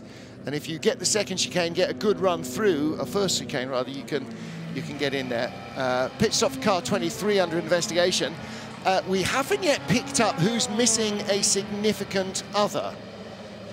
Where the bit came from is what I'm saying, and I'm sure somewhere one of our 36 cameramen around the circuit is shouting down his talkback going, there's a car with a bit missing here, but we haven't quite seen whom. So we'll have to rely on Duncan Vincent, which is always a sticky position to be in, let me tell you, to see who comes in unexpectedly. Team Project 1 have gone out, Duquesne have gone back out, with Guillermo Rojas at the wheel. At the moment, anybody who's been in the pits has left. We have not had an unexpected caller. Long-time listener, unexpected caller. Corvette are in, Alexander Sims. Penske car's glued to the back of the other one, trying to do the repass. Well, you know when you're driving on the highway and there are loads of trucks, all limited to 56 miles an hour in the UK, and one will be closing up on another because the limit is not quite. And again, you'll get that to a very slight degree here, because teams will maybe back off their speed limiter by just a smidge, so they're absolutely certain they're not going to get pinged for speeding, either at 60 or 80. A little bit of bunker work there going on, Peter. As a keen golfer, you'll recognise some good technique there or otherwise, won't you? Yeah, no. I've never been in bunkers. Straightening up the gravel traps. I mean, and actually, you know, the race director won't throw a slow zone just for housework like that, but if one happens, and there have been several cars off there, as there have been at Indianapolis, right, you can go in and clear up the gravel trap and do a bit of work, and they will have a sort of little list per marshal's post. If you go slow zone, can we do this, boss? Yes, go and do that. Off you go. Back to green is the Penske. Lost a little bit of ground at the restart. After all that, he got jumped at the start. Who's that in front of him? Yeah, Ricky Taylor. Ricky Taylor, of course, Not by him. So he's quickly away out of the double yellows. Again, racing together in the States, Ricky clearly knows that Felipe's rubbish at restarts. Yeah, it seems like it must have been a trend from the States, yeah. You know, sometimes I do fear what happens when these guys watch this back and hear themselves getting rubbished, and then even in jest, and then they come back and talk to you about it later. You know we're kidding. René Rast in and out of the pits. Leaders do in and out as well. Jota 1-2 as Oliver Rasmussen stops. He drops down the order from second place. Last time that happened, he dropped down to 13th. Roberto Gonzalez in the lead in the 38 car. I know that because the timing screen tells me. The breeze is picking up a little bit as well. Temperature is just starting to cool down. It was a frantically hot day today, and it is just starting to cool down a little bit. Now, with the Corvette driver, who is the most tastic in the crew, the intimidator, Alexander Sims, is Duncan Vincent. Thank you very much, Martin Haver. He's just stepped out of the car. The hair's looking very good, the moustache is straight, the bottle of water in your hand. But Alexander, tell us and talk us about that last stint. How was it in the car? Yeah, it was fairly tough. On the second stint of the tyres, it was yeah, quite a lot different to the first stint, obviously. But yeah, as the car, the fuel load comes down, just was learning what to do with it. Yeah, it's one of those. You always feel sometimes in the stint you're under pressure, sometimes you're feeling good. But the car's working well. What information could you pass over to Nick before he got in? Sorry, sir? What information could you pass over? Well, I gave him a brief overview of the car balance through the stint, through the tyre life. Yeah, our rear radar camera's not working, so just let him know that. Is that the backwards facing camera? Yeah, our radar is working, thankfully, so we still know how close the cars are, we just don't know who it is. But yeah, it's fine, it's fine. Might be in a submarine. Thank you very much, go and get some rest, we'll catch you later. Cheers, thank you. See, phrases you hear from modern racing drivers. Fortunately, our radar is working. Jazzman, that's, you know, when you started racing, that was never on your radar. Oh dear, I can't believe I even went there. But it's just one of the safety issues that has been introduced in these cars. It's come straight from road cars. Yeah, that's right. It goes vice versa, really, Martin. You know, things that are developed in many aspects in endurance racing goes into the cars itself that's been driven today, and it goes some of the technology that's been, you know, useful in normal road cars goes back into motor racing. And one of the elements of GTs is radar sensors, and approaching fast race cars like these prototypes, as you can see on the screen right now. This Penske's approaching one of the GTEs. They can see them, or if they don't see them, there's a blinker in the screen that tells them to do so. And also warns which side it's coming, because in the dead of night, as all of you have said so many times, it's just a sea of alien lights behind you. You've got no idea which way they're coming, but the radar will pick up what side the nearest set of lights is going, and actually that can make a big difference between life and death for a car. And you know, finishing the race or not. Two into Europol cars, Jakub Śmiechowski, Pietro Fittipaldi right behind him. Kuba is the boss's son. It is his racing career that Inter Europol is basically based around, and he is enjoying every minute of his World Endurance Championship encounters, but Pietro just scooting by there in the 43 car, so 43-34, are you in trouble, number 34? And through he goes. I think if I was Jakob, I'd just let him go as well, and just try and tack onto the back of him and see what he's doing, see where his pace is. And he absolutely did, because his job, as all gentleman drivers, is to lose as little time as possible against pro drivers in the field. And you lose more by fighting unnecessarily with somebody who is clearly going to go by, and certainly with your own teammate, because both these cars want to finish on the podium, and the team want both these cars to finish on the podium, and that's not going to happen if you're holding up your teammate. And that's why Toyota got that 2-lap rule. Yes, we'll let you go by. If you don't pull away, get back, because you're holding up your teammate. And there you are, there's the Inter Europol team. And they started out racing with a single car in local races in a championship called V2V, you know, 1-hour races, 2-hour races, and gradually graduated up through Le Mans Cup, European Le Mans Series, and here they are, this tiny team from Poland. It's a real family-run and owned operation, racing in a World Championship and here at Le Mans. The shadows, well, I was going to say are lengthening. The shadows are no longer lengthening. The sun has dipped below the horizon. We are now in the magic hour. Blue lights that photographers get oh so excited about. It is 10 o'clock in Europe. We are 6 hours into the 24 hours of Le Mans for 2022. Toyota run 1-2. Kamui Kobayashi in car number 7 ahead of Ryo Hirakawa in car number 8. Glickenhaus give chase 708 and 709. Our leader in LMP2 is up to 5th position. We are no longer taking odds on an overall win for LMP2. Down in 28th place is our remaining hypercar from Alpine. Just behind them, 29th overall, Corvette, Porsche, Corvette, Ferrari, Porsche, Ferrari in GTE Pro and GTE AM. WeatherTech, Porsche ahead of Northwest AMR Aston, Dempsey Proton Porsche and the TF Sport Aston. Ferrari having a hard time in the Pro class and in the AM class. And Peter Dumbreck, they were saying coming in here they didn't have race pace. Some of their rivals were saying, well, they don't really seem to be overstretching the car. But as it turns out, they don't really have race pace. Exactly, it's going to be a very long race for them.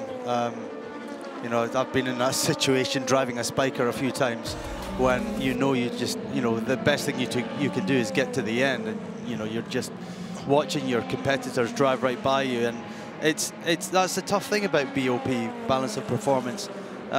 They don't always get it right, do they? And I think in this instance, the Ferrari should be a little bit quicker so that we can have a proper three-manufacturer fight up the front. Absolutely. One car, beg your pardon, two cars in the pit lane. Matteo Caroli back in with the Team Project One car that was rebuilt. And that was, we saw that live just a moment ago. That's threading the eye of a needle. And Jasmine, when a driver goes, wow, then that was a close one, wasn't it? Yeah, that's right. It's taking a lot of risks right in front of our commentary booth here, actually. Jumping in on the inside of the LMP2 back markers and, trying to inch to win a little bit more time on the exit. And the problem is that the minimum corner speed for an LMP2 car and a hypercar will be within a kilometre or two of each other. And so you've got to do him under braking. Otherwise, you're going to lose 4 or 5 seconds in the chicane, tootling around behind him, and then you have to get past him. And you commit, Peter, a lot in the top class. You commit quite a long way out, and once you've committed, that's where you're going to stop, and you can't haul it in any quicker. Yeah, I mean, in that situation, you've got to be a little bit more careful, because that kind of thing can really damage the car. It could have been a lot worse. It could have been off into the wall. We've seen that happen.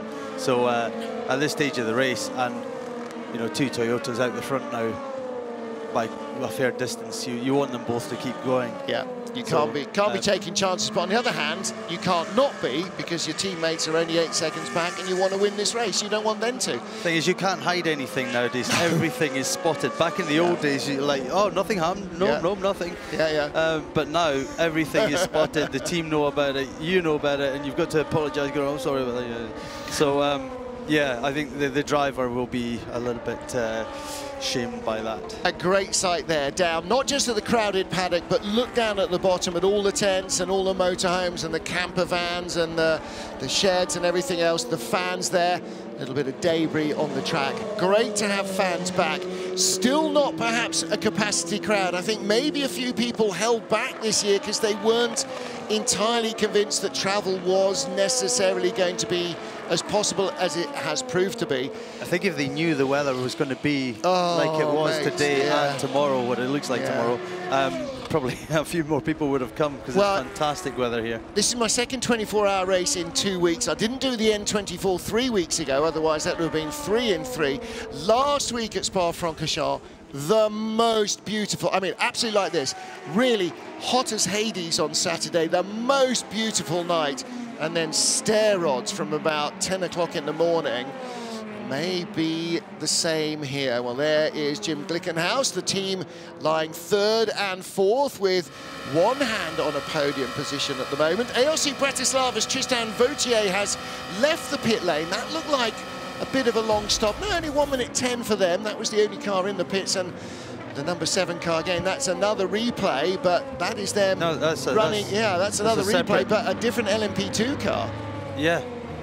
And this is down into the first chicane. Okay, this is where they get on the radio to Kamui Kobayashi and go, boss, calm, Seb. I'm not sure what the Japanese for calm Kamui is, but that's twice in a lap. You don't survive races doing that around here, because over those curbs lives all the debris and the grit and the nasty stuff and the bits of carbon fibre, not just from this race, but from all the other races, and there's been quite a lot of contact in some of our support races today, and the track has not been swept. So that's right. I mean, every time you run off the circuit, onto the sides, down the Mulsanne or whatever, you always, so the risk is slightly higher of picking up a puncture or something like that. Well, look in your own car. If you ever have to pull over onto the hard shoulder of a motorway and start up again, you can hear all the stones rattling around under the car and everything else. This is public road. This isn't Silverstone. There's all that muck and debris and rubbish. All right, they have swept it since it was public road on Tuesday, but all the same, all the stuff that gets pushed out by the airflow from the cars, the rubber that gets stuck to your tyres, the bits of carbon that dig into your tyres, all the muck and sand and dirt and fallout from the trees and everything else. Yeah, it's not good for tyres, it's not good for suspension, and it's not good for the heart rates of the people watching in the team garage either. So Kamui just needs to keep it between those white lines a little bit more regularly. Well, a couple of cars in the pit lane. Ricky Taylor, the Cool Racing car, in at the moment. Louise Beckett is down in the pit lane, so we'll see if we can catch up with Ricky, because it is a very busy LMP2 race at the moment. That sounds like the departure of a Cool Racing car, Louise. It certainly is. I was hoping Ricky was going to come out because I've been keeping an eye on his run and he's been doing great, but he stayed in the car. It was fuel only, and he's back out to continue the good work. Well, actually, the next time you get to talk to an LMP2 driver, just ask them exactly what it is like doing doubles and triple. Well, nobody's done, very few have done doubles apart from the gentleman drivers. Triples and quads, some of the drivers have been doing. In this heat, I mean, that's pretty severe. And Jasmine, you know, you've got lots of relative experience of these, or recent experience of these cars, and in hot weather. And, you know, it is a tiny cockpit. It's not exactly air-conditioned, even though it has got an air conditioning system. That's just to keep a sensor cool, not to keep you cool. It is pretty brutal work inside, isn't it? Yeah, it sure is. You know, there's little air vents on top of the driver cockpit side, or the steering wheel side. And I know different teams have little inlets or outlets that they designed, which is allowed in the regulations. And some of the teams spend a lot of time, because it helps the drivers doing long stints, and they design for Le Mans. But in the early hours, there are also some designs that you close it off because it gets too cold as well. So there's good balance in both ends. But in these cars, yes, there's a lot of heat from the brakes, especially the front left brakes where the driver's side is. You feel that, and sometimes I feel it under my hamstrings after doing 3 triple stints basically. Yeah. And but in the end, once you get to the rhythm, you get to the flow of doing of knowing what is what. So most importantly, to be consistent.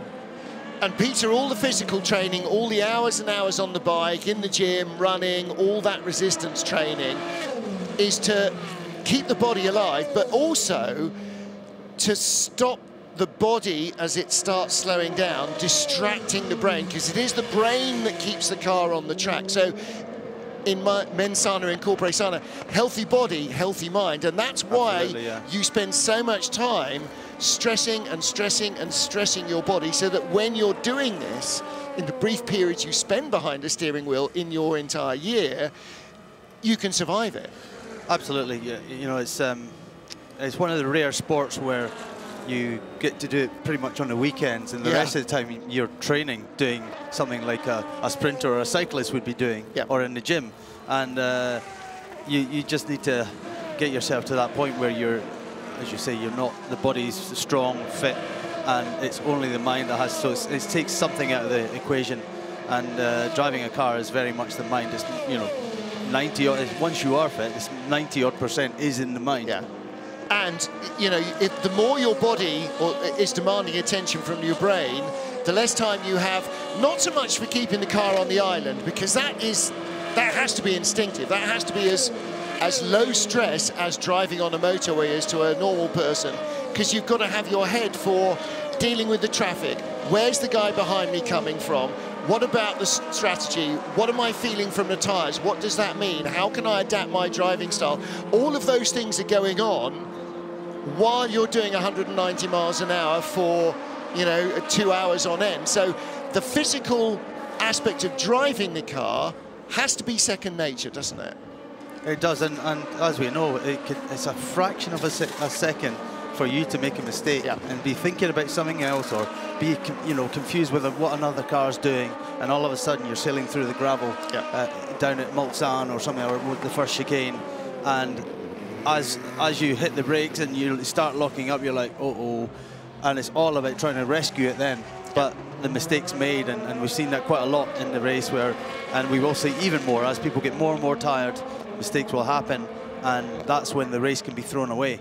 And we're really starting to see the light levels dropping now. You've seen some beautiful shots in the sky, and again, this is just like Spa last weekend, just beautiful pink sky, full of summer dust and pollen. That's why everybody's so snuffly, but makes for beautiful pictures. The photographers will love it, the PR people will love it, and for the drivers, this is one of those magic moments. Here, the solitude of night on the straights, and then coming through into the early morning when the light starts to come again, and you've still got that coolness of the evening. The car's maybe at its best throughout the race in that sort of slightly denser air. The cooler track surface is kinder on the tyres. It's a bit kinder on the body. And as the light comes back, kinder on the eyes as well. Yeah, I mean, we often talk about that, how as the sun comes up, you feel like you've almost made it, but you've got something like 10 to 12 hours yet to go. Yes. But it's the first step. It's it's like you've cracked the first step, and from then on in, you can concentrate, and you can actually see the light at the end of the tunnel. There are certain mental checklists, aren't there? Well, now there's going to be survive the first turn, obviously, after here. But Jazz, getting to nightfall, racing into the night, okay, that's the first milestone, isn't it? Because daylight races are daylight races. If you don't get to the night, were you even at Le Mans? So that's the first one. Getting to daylight's the second one. There's something about getting to lunchtime. Then you're kind of a sprint race distance away, but it's still, a lot, as we'll hear from in the final hour. There's still a long way to go. I mean, but there are definite mental milestones where okay, we've got the first bit done, and nighttime is one of those. Yeah, it's like a milestone checklist, Martin. Coming into the night is like entering to another race, actually. You have your mind, you are rested, but yet again, you are still pumped from your next bit of racing. And coming into the night is another type of challenge, because the visibility is a lot less, a lot more concentration is needed to pass through traffic. Certain strategies can come into play to overtake others. So it's a totally different mind game, but the concentration remains the same, because you have to actually put in a lot more effort simply because the visibility is less. I'm looking at these pictures, and coming down there from Indianapolis into our night is absolutely stunning. Drivers taking in none of that. You're looking through the corner, past the Ferrari in front. Where's he going to go? What's he going to catch? How am I going to get by him? The brain is going all the time. If we were in the car, we'd be terrified as normal road drivers at the speed of approach to these corners, and the speed with which the aerodynamics can get you through, and the slick tyres. But all as a driver you're doing is figuring, how am I going to get him? How am I going to get him? Where's he going to make a mistake? And Peter, that's why actually you're more mentally fatigued than you are physically fatigued, because there's so much going on in the grey matter. There is. Again, an interesting thing, the speed we saw earlier on, graphic, I worked it out to be 191 miles an hour in a Porsche 911 down the straight in the tow. I mean, that's pretty quick. That's even quicker than my Aston Martin DBX 707 will get. random plug. Yeah, that's only got 193 mile an hour top speed. Mind you, it can carry 5 people and a lot of luggage in luxury. Now, as we get into darkness, teams being warned about having all their light panels on. Sweeping down into the S's is one of our GTE Pro battles. We were riding on board a moment or two ago with the 91 Porsche, and that is currently chasing down the AF Corsa Ferrari for 4th place, the 52 car. There they are from the outside. Again, as they go away from us with the light of the sun, they get a little bit of a better view in the camera. Well, let's get down to the pit lane and hear from Louise Beckett.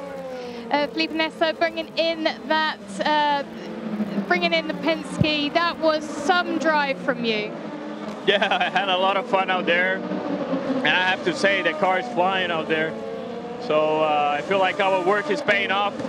We focused a lot during the week to work on the race car and expect the track evolution, and I feel that played really well, you know, for the setup tuning that we did, and it's just great to drive, you know, through traffic, clean air. It was just a shame we had a hiccup there. One of our tires started to get cut, and it damaged the bodywork, so one of our stops, we had to change the front nose completely. So that shuffled us back, but hey, still 17 hours to go.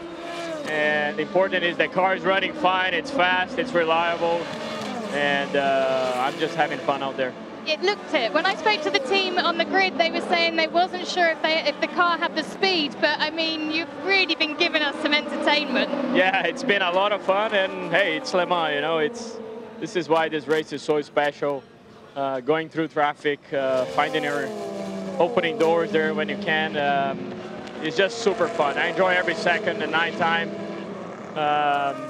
you know, it's coming in. So, but like I said, the most important, the car is fine, it's driving fast, and I'm really grateful to be part of Team Penske as we're making our preparation here. And how about how demanding on you it is? Okay, this is your day job, but how demanding has that run been on you?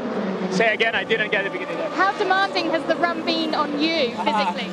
It's always hard physically here, especially the beginning of the race was super warm. You know, it was probably the warmest day of the week, the weekend, and that plays a lot into the physical side of the driver. But I guess I'm well prepared, and there's still many hours to go, and I can't wait to be back in the car. All right, we look forward to it. Cheers.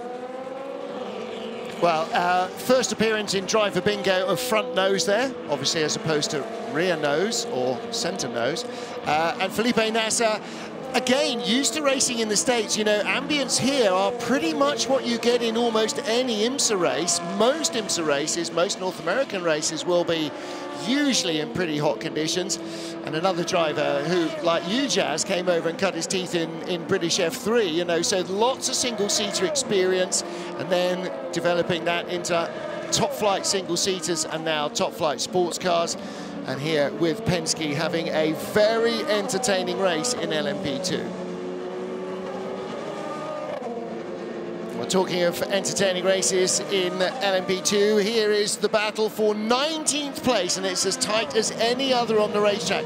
Tristan Vautier for ARC Bratislava against the Australian James Allen for Algarve Pro. That Algarve Pro car delayed early on, but there's two battles. It's always a race within a race with us, isn't it? We always have the race within a race. LMP2, there's the overall LMP2 battle. There's also the Pro-Am battle in LMP2, and that's what they're looking at. AF Corsa's 83 car, the reigning champions, lead that class. DKR, the new boys, in second.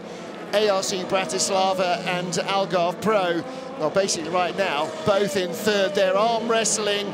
They're daring the other one to blink first. It's a great-looking battle. Well, let's get back down to Louise Beckett, who is busy in the pit lane, and she's down at JMW. Dan Walmsley, it's lovely to see you, but unfortunately the 66 JMW is in the garage. It's been in here a little while. What's happened? Just investigating it now, but got a power steering failure, so we're replacing a few components just to see if we can isolate what the issue is. But power steering failure, should be back on track fairly soon, I think. Okay, thank you. All right, disappointed there for JMW, one of two cars currently undergoing some remedial surgery, because the Team Project 1 car that Duncan Vincent proudly said has left the pit lane, returned on after an outlap, and came back in. And Peter, we're back with Fred McAveeky. Unusual sight still for him. trying to find a way past Miguel Molina. He's not seen the back of a Ferrari unless he's been lapping it all weekend. And, now he's suddenly in a fight for position with it because of his penalty earlier on for track limits.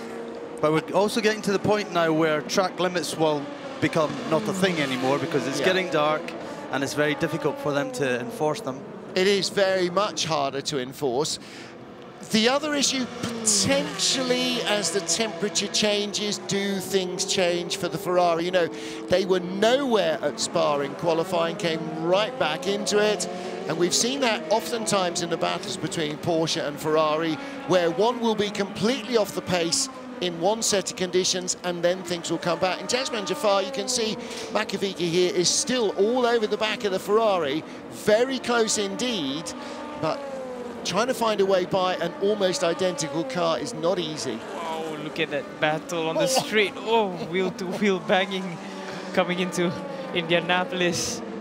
And got him on the outside. Wow, what a move. Listen, you guys, you've got first-hand experience over the last number of years of the run down to that corner. For me, it is still one of the most intimidating corners, I'm going to say, in motorsport. All right, the Nordschleife has got lots, but that, you know, it's coming a long way out, and you know you're going to be getting there, and you're really hauling on. Yeah, I mean, it's a fantastic. I love Indianapolis. It's fantastic that you're so quick through the right hand, and you stick the brakes down and then down the gears, and it's all cambered for the left-hander, and the car just sits down and goes round. Ferrari's coming back at him here. Yeah, sure is.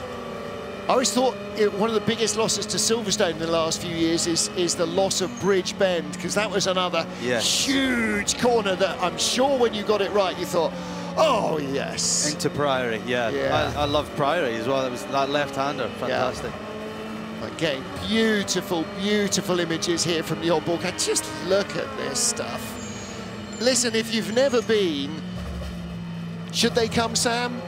2 thumbs up. They should come. Sam's on a work experience weekend here with Dad, so his first time at Le Mans. Just been out watching with friends on the spectator banking as the evening sunlight comes in. We're going to go out and have a little trip out in the darkness as well shortly. But if you've never been and always thought, I quite fancy it, do. Come next year. The centenary of Le Mans, there's no better reason to come. It's going to be an absolute festival of motorsport, and just great to see fans back here, and the more we get, the better. Corvette into the garage. Now then, what's this all about? 64 car. They had issues early on. They are back in. Nick Tandy, I think, still at the wheel. Yeah. Some new brakes going on. Well, it can't have been long that he was out on track, because a few minutes ago, 15 minutes ago, we saw him getting ready to get in the car. So they have an issue, and this is really bad news for the 64 team. 63, Antonio Garcia still leads from Kevin Estra's Porsche, with Fred Macco now past Miguel Molina and up to 3rd. A little further back from the lead trio in LMP2. Cool Racing's Ricky Taylor with Job van Uitert from Panis right behind him. So many little battles going on. Manu Collar finally at the wheel of the number 5 for Team Penske. That's currently in 6th position. And we are over a quarter of the way into the race before Manu Collar has even stepped into the car. 65 back, 64 back out. That's pretty quick, wasn't it? Yeah, so we're going to send Louise to have a fertile shortly and see what she can discover. That was relatively quick. So Louise can hopefully have a quick chat with the team. Corvette is now down off its stands and out of the pit lane. Nick Tandy back in, but another 2 minutes 19. That's 2/3 of a lap. They can't afford to lose that to anybody in that class, and certainly not to their own teammates. And here, Cool Racing and Panis. Cool Racing again, another team that's come up the ladder from Le Mans Cup through European Le Mans Series into the World Championships. Panis have done the same, still racing in European Le Mans Series and racing in the World Championship in the WEC and here at Le Mans. And of course, The team boss, Olivier Panis, still very much on the pit wall, doesn't physically employ the staff that run the team, well, he does, but indirectly employs Tech 1 to run these cars. You talked earlier on about the heat being different for different cars, and perhaps the Ferrari will perform a bit better in the night time. I'm looking down at the arms, the GT arms, and seeing how Nicky Thiem has come up in the Aston Martin. So earlier on, when it was hot, the Aston was nowhere. It was Porsche 1, 2, 3, 4. And all of a sudden, Nicky's crept his way back up there, and now running second, and I think a fair bit quicker than Cooper McNeil in front of him as well. We've seen a number of times over the years in Pro-Am that the Aston Martin's performance is possibly more tyre dependent than either or any of its real other rivals. You know, sometimes they'll be off the pace and then the rain will come and they'll be right back on it. And here I think they're right back on it as the temperatures cool down. So yeah, the only front engine car remaining in top flight GT racing, and it is, as you say, getting right back into it. And two of the Astons, because TF Sport is in 4th in class. D-Station had an early hold-up. Tomonobu Fuji has just taken the car back out in 13th place. Down in the Corvette pit, Louise Beckett, have you fertiled? Have you discovered things? Yes, I just spoke to Alex Sims. He said it was the rear right brake that was the issue, but they've changed all 4. It was a really quick job for the by the team to get him back out so quickly. That is phenomenal, isn't it? And Peter, dry brake couplings, we're sort of used to seeing that when you sort of change engines and components like that, but in a brake line, that always seems to me like asking for trouble to have a dry brake, but caliper changes are super fast. Nowadays they are incredible. Yeah, they're designed to be changed that quickly. You know, as you said, well, the car was in for like 2 minutes and they changed all the brakes. Yeah. So, yeah, impressive work. Apparently you can get better than a quick fit fitter. Aboard the number 8 Toyota, you can see the team limbering up in the garage. And again, you know, you guys will understand as much as every other driver out there or in the race here how reliant you are on the team members. You might go away, get a massage, get something to eat, maybe, you know, close your eyes and lie down for half an hour or 40 minutes or something. The teams don't. That's why we always see these garage shots through the night and into the early morning of the guys in the garage asleep in chairs. They never leave. Yeah, because even when you've just ushered the car out, Jazz, it could be back in 4 minutes. Yeah, that's right. They have to be really on their toes. But people intend to forget as well, Martin, it's a 24-hour race, but they've been up since 7 a.m. Yeah. And because of the morning warm-up at 9 a.m., they have to prepare and in case of any other teething problems coming into the race, they were up more than 32 hours. Absolutely. So it's a really tough job coming to this race. I guarantee no mechanic here will have set his alarm for later than 6 a.m. because they're not like us here in the TV compound. We live here. We can walk to our beds in 60 seconds. They've got to get in the minibus, drive in, get unloaded, park, walk in, blah, blah, blah. So they'll have been up since 6 on Saturday morning.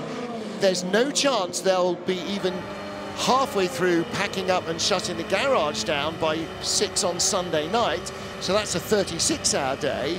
And by the time you get to the end of the qualifying week, where they've had 3 or 4 days of minimum 14, 16-hour days, they start the race absolutely shattered. So, you know, those guys, they're the unsung heroes of racing as far as the teams are concerned. And again, if you're in the multi-car team, you don't even necessarily get 4 minutes. You know, you can wave out 64, sit down, literally 30 seconds later, 63 can be in. Yeah, that's right. Doesn't, you know, when you've got 2 cars, it doesn't matter, you've just got rid of one, there's another one that could just as easily be a pain. Ooh, shooting by goes the Inter-Europol car. Not sure which one that was, Fabio Scherer or Kuba Smikowski. But right in the middle of this GTE Pro battle, and again, just dives through, finds some room, and that holds up the Porsche. Just Porsche eased offline by the P2 car, gives the Ferrari driver a great chance. This is Miguel Molina trying to get back ahead of Fred Makovici.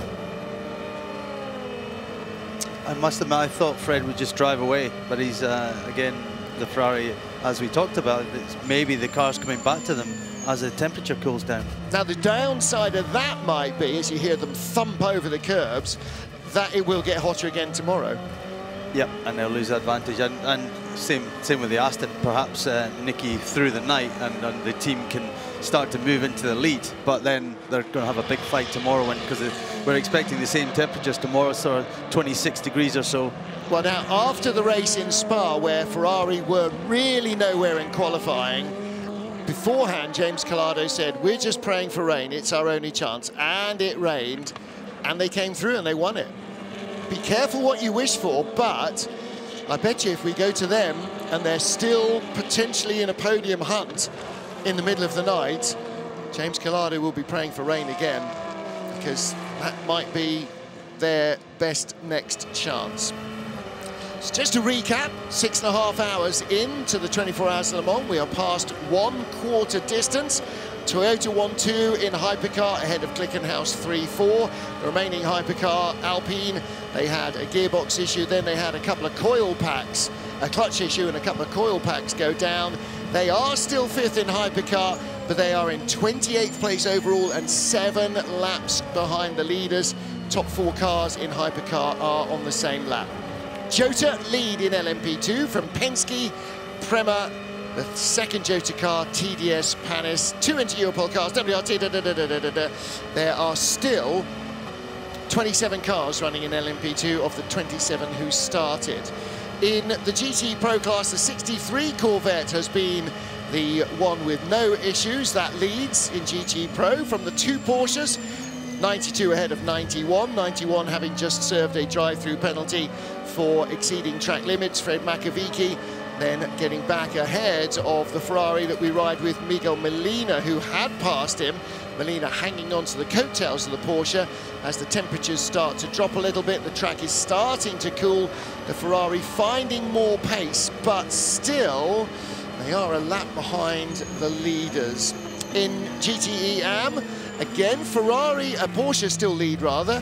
That is the WeatherTech car, the 79 car leads the all-white car, but Northwest AMR, the blue and yellow Aston, is in second, the 98 car. Dempsey Proton 77 Porsche in third, Aston in fourth with TF Sports 33 car, and then another Porsche in fourth. Best Ferrari is in fifth, rather. Best Ferrari is in sixth place. That's the pole-setting car with Vincent Abril in the GTE AM class, and we are rejoined by world champion teammaker Ant Davidson, and the evening is starting to cool a little. The heat has gone out of the air, but not so much in the track, I'm guessing.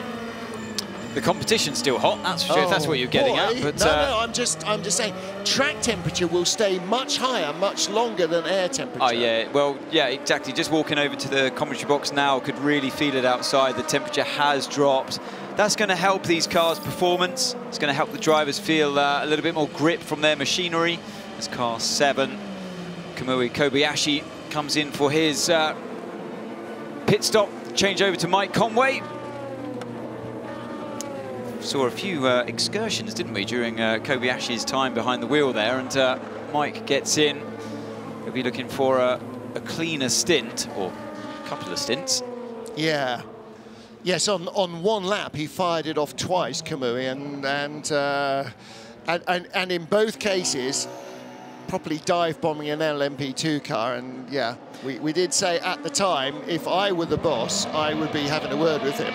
But unfortunately, he is the boss. Yeah. So yeah, had a word with himself, and he said it was fine.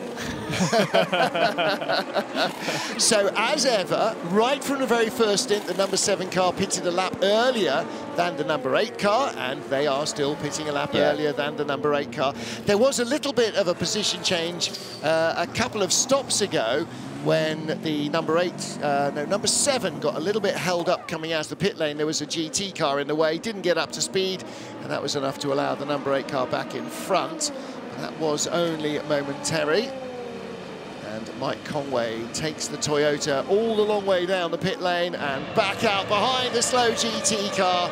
That's just what he did not need in this battle of equals.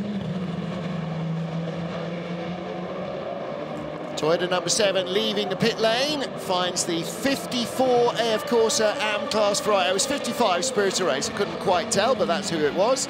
55 Spirit of Race Ferrari heading out in front of him, and that will just have blunted his pace a little bit rejoining the track, so his outlap will be a smidge slower than he would have liked. But he was coming up to Mike Conway. This is now on the car 8. Yeah. Buemi just about to take over. We saw him getting ready as Hirokawa still at the wheel at the moment, but Mike was just about to come up to a yellow flag at Marshall Post 6. Now that is Tetra Rouge, quite a high-speed corner, so I don't know who's gone off there. Just trying to see on the circuit map now, but it's somebody is busy around that area. It's an LMP2 car, and it has started moving again. 32, I think. Rio, it's a long race. It's a long race. Let's stay calm. Car is good. It's a long race. It's a shame we didn't get to hear Rio's message to the team. That was just from his engineer, obviously trying to tell him to keep cool, the race is long, but... it was the other car that was bouncing curbs and dive-bombing LMP2 cars, though, so I'm not sure what Rio's... Well, it's always tense times, you know, when you know that the sister car's come in for its pit stop, you're going to be coming in soon, and you get a bit of traffic like he's got here in the Porsche curves. Just sometimes you just feel like, even though nobody can help you, just to vent your frustration as, yeah, stuck behind a slower LMP2 car. Actually, that is the slowest LMP2 car of the field. I wonder if that was because they couldn't tell the boss off, they had to tell somebody off. Oh, somebody's had a very big lock-up at the chicane. Look at that cloud of smoke. Well, it wasn't from Hirokawa, he's in now. It wasn't the boss, no.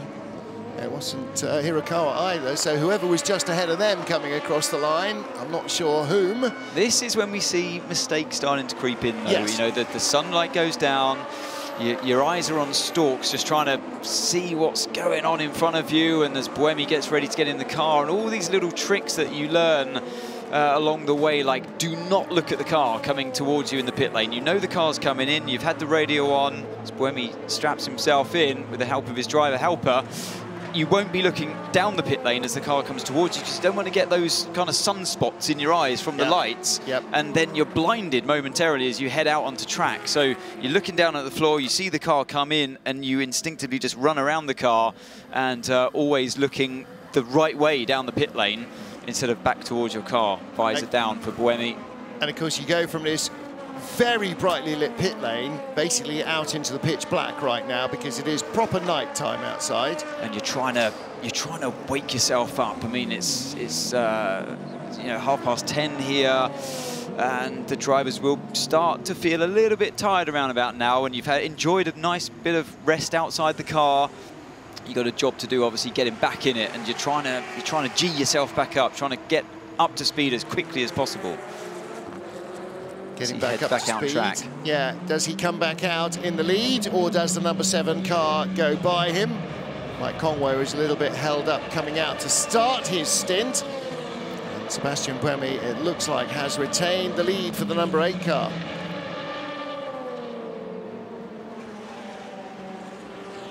So, battle commences between the two boys that started this fight. The two Toyotas, Mike Conway and Sebastian Buemi. 7 seconds quicker in the pit lane on that stop, the number 8 car. 1 minute 22 stop, 1 minute 29 for the number 7 car. So what happened there? Is that enough for a tyre change? Because they both had a driver change, you would assume that they would both have had a tyre change, but what else happened, I wonder? But as you know, Jazz, it's not just about the time that we see from the last lap of the car that is all about the pit stop. It's about your in-laps and your out-laps as well that Buemi's on now. That's true. I think the smoke that you saw earlier, Martin, even is probably locking in right to the pit limit line, and you can see how... car off here! Porsche curves! Has that hit the barrier just before? Yeah, right front puncture. It is Miguel Molina, sparking as well. Has he taken the whole wheel off? I wonder, you know, if he's hit the barrier, the safer barrier, on the first left-hander of the Porsche curves, because that is a lot of that, I think. Wow. I think that's more than just a puncture, no? Yeah. Wow. it looked like he failed as well on the upright. But the good news is that he's less than a kilometre from the pits and from the garage. But this is huge drama. Contact between an AM class car. Oh, that's the 2 pro cars. That's at Indianapolis. So he's travelled much further than we thought. So we just saw the aftermath of this. Now, was that just a puncture going up the straight towards Indianapolis, and he's struggling to slow the car down, and that's where his teammate overtook him right back in the pits. Well, that is a puncture going into Indianapolis. We were talking about what a huge balls corner that is. That is a massive moment for Miguel Molina. There's damage to the front splitter as well on the right-hand side. The wheel was not rotating, that right front wheel either, and so that looks like suspension collapse. Well, fingers crossed for them, it is just a puncture, but that has completely damaged the front splitter on the right-hand side as well. Driver change goes ahead as normal, but is this going to be just a routine pit stop? I think they're going to have to wheel that into the garage once this stop's done. Well, Corvette have had issues now. They had that brake change just now in the 64 car. They had a little excursion because it had a bit of a clutch issue as well, I seem to think. So 63 is still healthy. Porsche have 2 healthy cars. Look, that's why the wheel wasn't rotating. There was nothing left to rotate of it. There's not even a rim left on the inside. I think it's damaged all of the inside of the wheel arch as well. Look, and of course they're ripping bits off. Well, it's collected loads of bits of tyre debris. They're fitting new tyres. Are they just going to send him out to keep him on the lead lap? They are. They are. They are. It's not the first time we've seen this happen in this race today. The Vector Sports sent their car back out as well, didn't they? Drivers stayed in. They just put 4 new tyres on. No, there was a driver change. Oh, there was, there was a driver change, yes, so driver change there. So Louise Beckett can hopefully go and have a quick word with Miguel Molina. We've got, in the meantime, there was a yellow down at Mulsanne corner, one of the LMP2s. Quickly withdrawn, so they have probably had a little gyration and carried on. Either the Penske or the Prema car, they were both down there. Manu Collar versus Lorenzo Colombo. I think it might have been the Nielsen Racing car, number 24. They seem to pop up once I looked at the circuit map and the yellows are being removed. But they are on their way again. Antonio Fuoco, 250Ks, 260Ks, 160 miles an hour.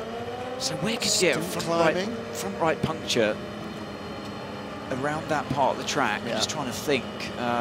Well, anywhere is the answer. Anywhere where we go over the outside of the white lines and onto the hard shoulder. I mean, we talked about this half an hour, 40 minutes ago. You don't do it on a public road for a very good reason, because it's full of muck and dirt and gravel and stones and rubbish. And you see this kind of moment there, riding on board there in the middle of the first chicane, where they run right out wide, and they do take more of the right-hand curb on the exit on the apex than either of the LMP2 or the hypercar And the other thing, as you will both know, the curbs are serrated, angled, well, they're angled up from the track. So when you ride up them, you go smoothly from the curb up, but then the wheel drops off on the outside, and it's rough concrete and jagged rough concrete on the outside.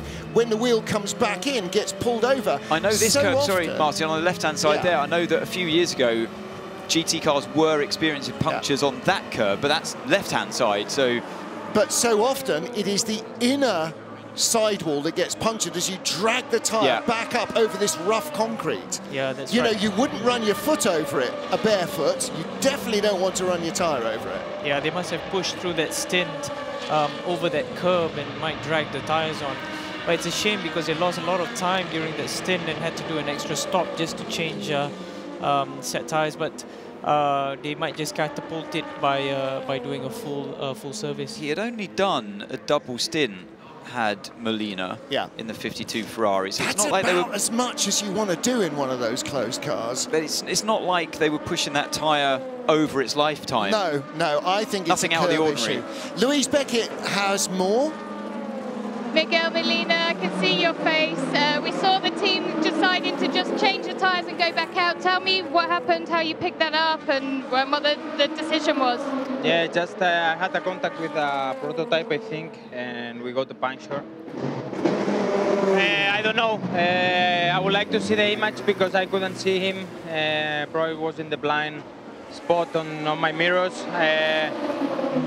I have no clue what what happened, but yeah, it was a shame because we are struggling a bit with the pace, but we are pushing 100%, and when you push 100% all the time, this kind of things can happen, but still long to go.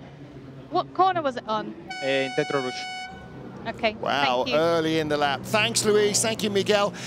Lead battle in GTE AM. That's your race leader with the WeatherTech Porsche. Right in front, 77, the Dempsey Proton Porsche. Harry Tingle at the wheel of that. And this is Cooper McNeil. He stays in. Full, fresh set of 4 and a tank good to go. In third place, David Pittard now in the 98 Northwest AMR.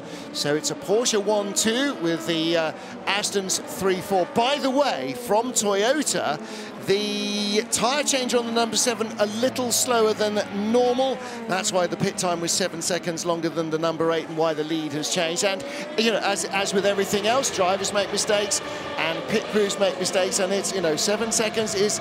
It will have felt like a lifetime to the driver. It will have felt like a lifetime to the tyre change crew as well. And it will be one of those things where the tyre wouldn't settle properly on the drive pegs, or the gun wouldn't do it up properly, or the nut wasn't coming off properly. Just one of those things. There's your leaderboard as we approach the 7-hour mark in this race. Toyota 1-2, Glickenhaus 3-4. LMP, it's still Jota, Prema, Jota, TDS, Panis, Inter Europol. Anyone's race, basically, of the 27 the cars that started that class.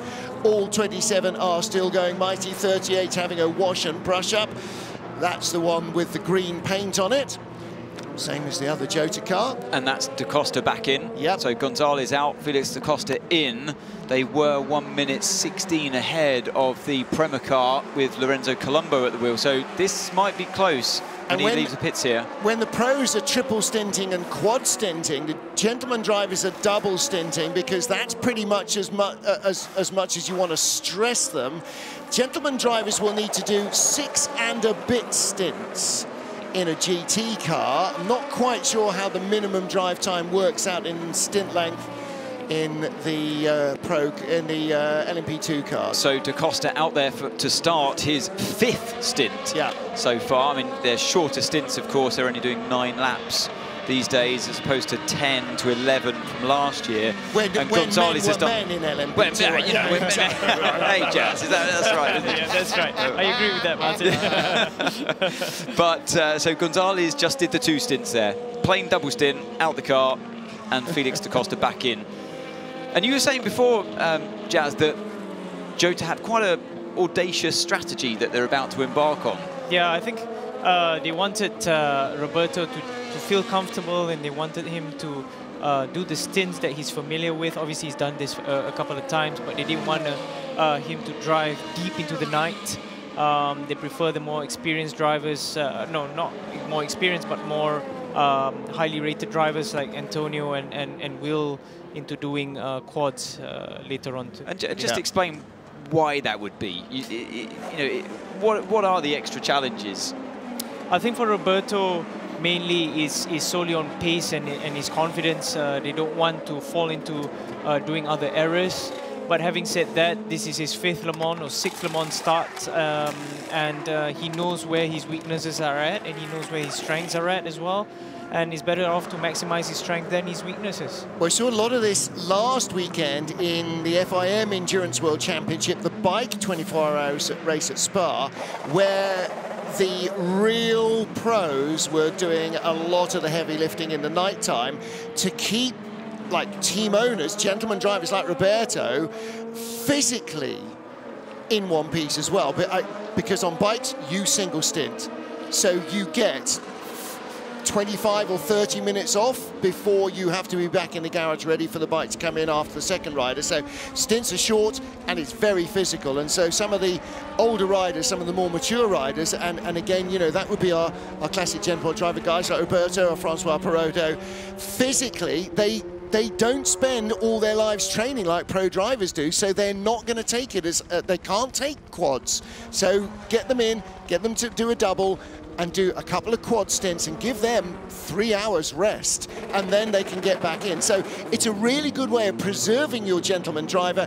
That help keeps his lap pace up, and that helps keep the average speed of the car up. Now, you got a little bit excited with that heading shot of the Corvette. We both did, didn't we, Jazz? We both sort of flinched at the same time because we think that Antonio Garcia in the number 63 Corvette may have touched that white line on pit exit. Okay. It's a bit of a far shot, but it looked very close to me. I don't know how you felt about that, but you reacted to the same the same point as I did. As long as there was chalk dust, he's okay, but if he crossed it... Well, Eduardo says in his driver's briefings, and this is part of the Eduardo bingo that I used to play in driver's briefing, that if you touch that white line, I'm going to bring your car in to check that it's okay, because for me, it's a concrete wall. Okay. He would always say that. Fair enough. 91 See how it's dropped into us? 91 Porsche is in. Fred Makovici. And that little chatter on the team. One of our colleagues in Radio Le Mans was looking for an interview with Kamui. Sorry, he's already left for hospitality. Because that's what the team boss has to do. Has to keep the guests happy. Yeah, absolutely. Yeah. Absolutely. It's a good thing that they didn't lay the carpet for him on the way to hospitality then. Yeah, the carpet roller has gone off for the night, so he has to walk without a carpet under his house. So that's so Porsche, Kevin Estre currently leads, but owes us a stop. Yes, he does. 6 stops only for that car. And, no, beg your pardon. Yeah, no, 6 stops for that car, 7 now for the Corvette, Antonio Garcia. That should cycle back to the top of the pile. He has just left the pit lane, as you say. Speaking about new... Hang on, no, sorry. I'm getting very excited because the screen changed and I didn't read it entirely properly. Speaking about working your way up through the field, the Alpine with Andre Negrão at the wheel has only just overtaken his first LMP2 car since that lengthy pit stop where they had to repair the clutch. There's Fred Mako. Drive-through penalty for track limits, Fred Makovici. Now, once he's learned a bit more about GT racing, he won't make it. I know, Anthony, I wish you had I hate booth cams. What I wish you could see his reaction. He's just going, no. Yeah. Drive-through penalty. Penalty. When we know how close the fight is in GT Pro, and you know, these things happen. He's a pro driver, of course. He knows his way around here. He knows that car like the back of his hand, but you never have, you know, no two Le Mans are the same. No. 92 comes in behind 56. Yeah, okay. Ooh, it looks like he's slowing down. Yeah, 56 has lost his pit garage and couldn't find his way in. That's suboptimal there for the 92 car. And again, you know, we think about great GTE Pro battles at the end of Le Mans. You think about that Corvette Aston Martin battle from 4 or 5 years ago that in the end went to Johnny Adam and the Aston Martin team by inches. And then suddenly all these little tiny details add up.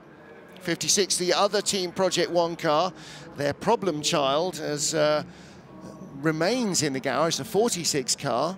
And that has been in a very, very long time. So basically, 46 and Duquesne Engineering's very much delayed number 30 prototype. Richard Bradley at the wheel is just setting that car's fastest first sector of the race. Out goes the number 92 Porsche. So again, like we had in qualifying, Corvette Porsche, but then no Corvette and Porsche.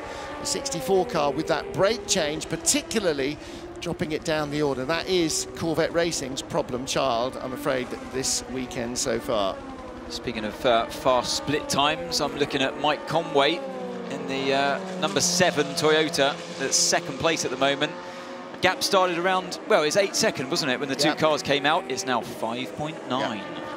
Fastest first sector of the race for Cool Racing's Yiffy Yi. He's in 8th place, the man whose winning car last year died on him in the S's in the closing stages on the final lap of the race. Kuba Schmitkowski, just behind teammate Fabio Scherer at the bottom of the top 10 in LMP2. And here is Antonio Garcia in the Corvette. And he has got close company. That's Kevin, no, it's not Kevin Estre behind him. He's just gone past another car. Kevin Estre just 17 seconds back. And coming up behind them, Sophia Flörsch back in the Algarve Pro car, number 47. That car bounced out of the race on the opening lap. Again, she was the innocent recipient of somebody else's accident. The other WRT car as well that suffered that 1 minute stop and go penalty, obviously with the contact at the start of the race. René Rast, who's again at the wheel of that car, is working his way up nicely actually, just behind the Panis Racing. He's a minute behind them now, 1 minute 9 seconds. Graham Goodwin reporting from trackside. The wind has really picked up. Well, that's what a week of catering will do for you. Headwinds now along the start-finish straight. So again, all of these little changes affect the balance of the car, because it means then if you've got a headwind on the start-finish straight, all the way down the Mulsanne, you've got a tailwind, and that will bring you into braking areas, guys, just a little quicker than had been the case earlier on. So when you've been out of the car and somebody else has done a quad, you get back in, it's dark, it's cooler, more grip, but suddenly you're actually arriving at the braking area just a little bit earlier than you expected to. Yeah, before jumping in, Martin, the engineers will inform you where the wind is picking up, so mentally you already prepare before jumping in. And also you see where your reference is first on the outlet before you know where to brake. Yeah.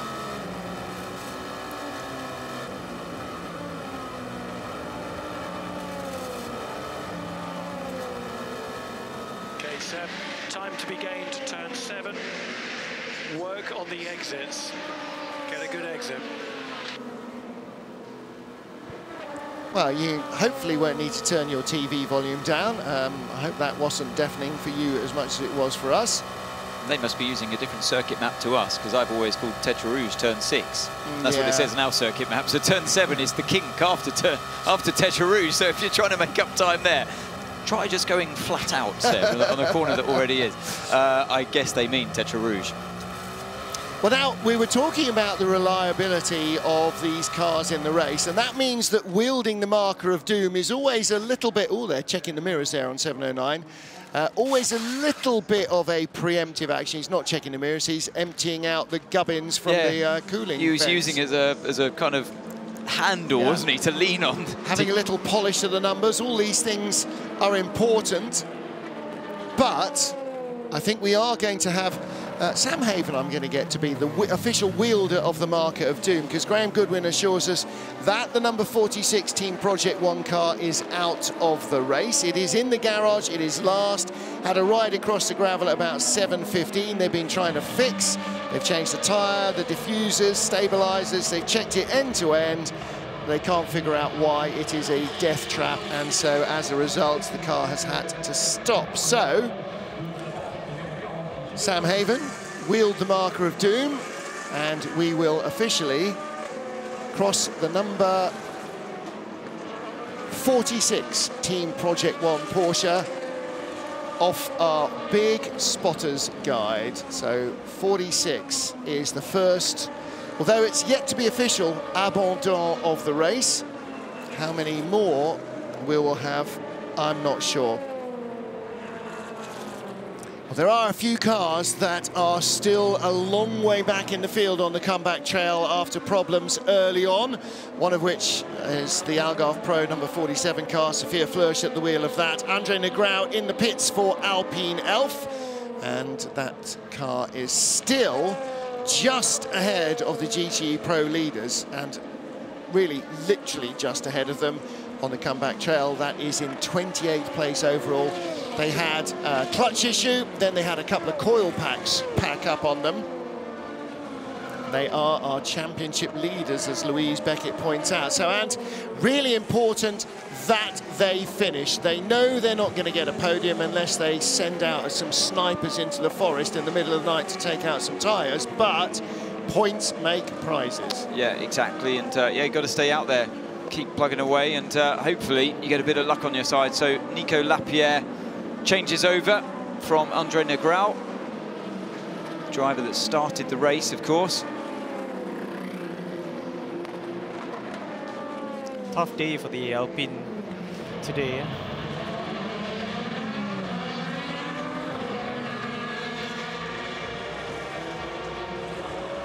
So Nico Lapierre navigates his way around the Dunlop chicane.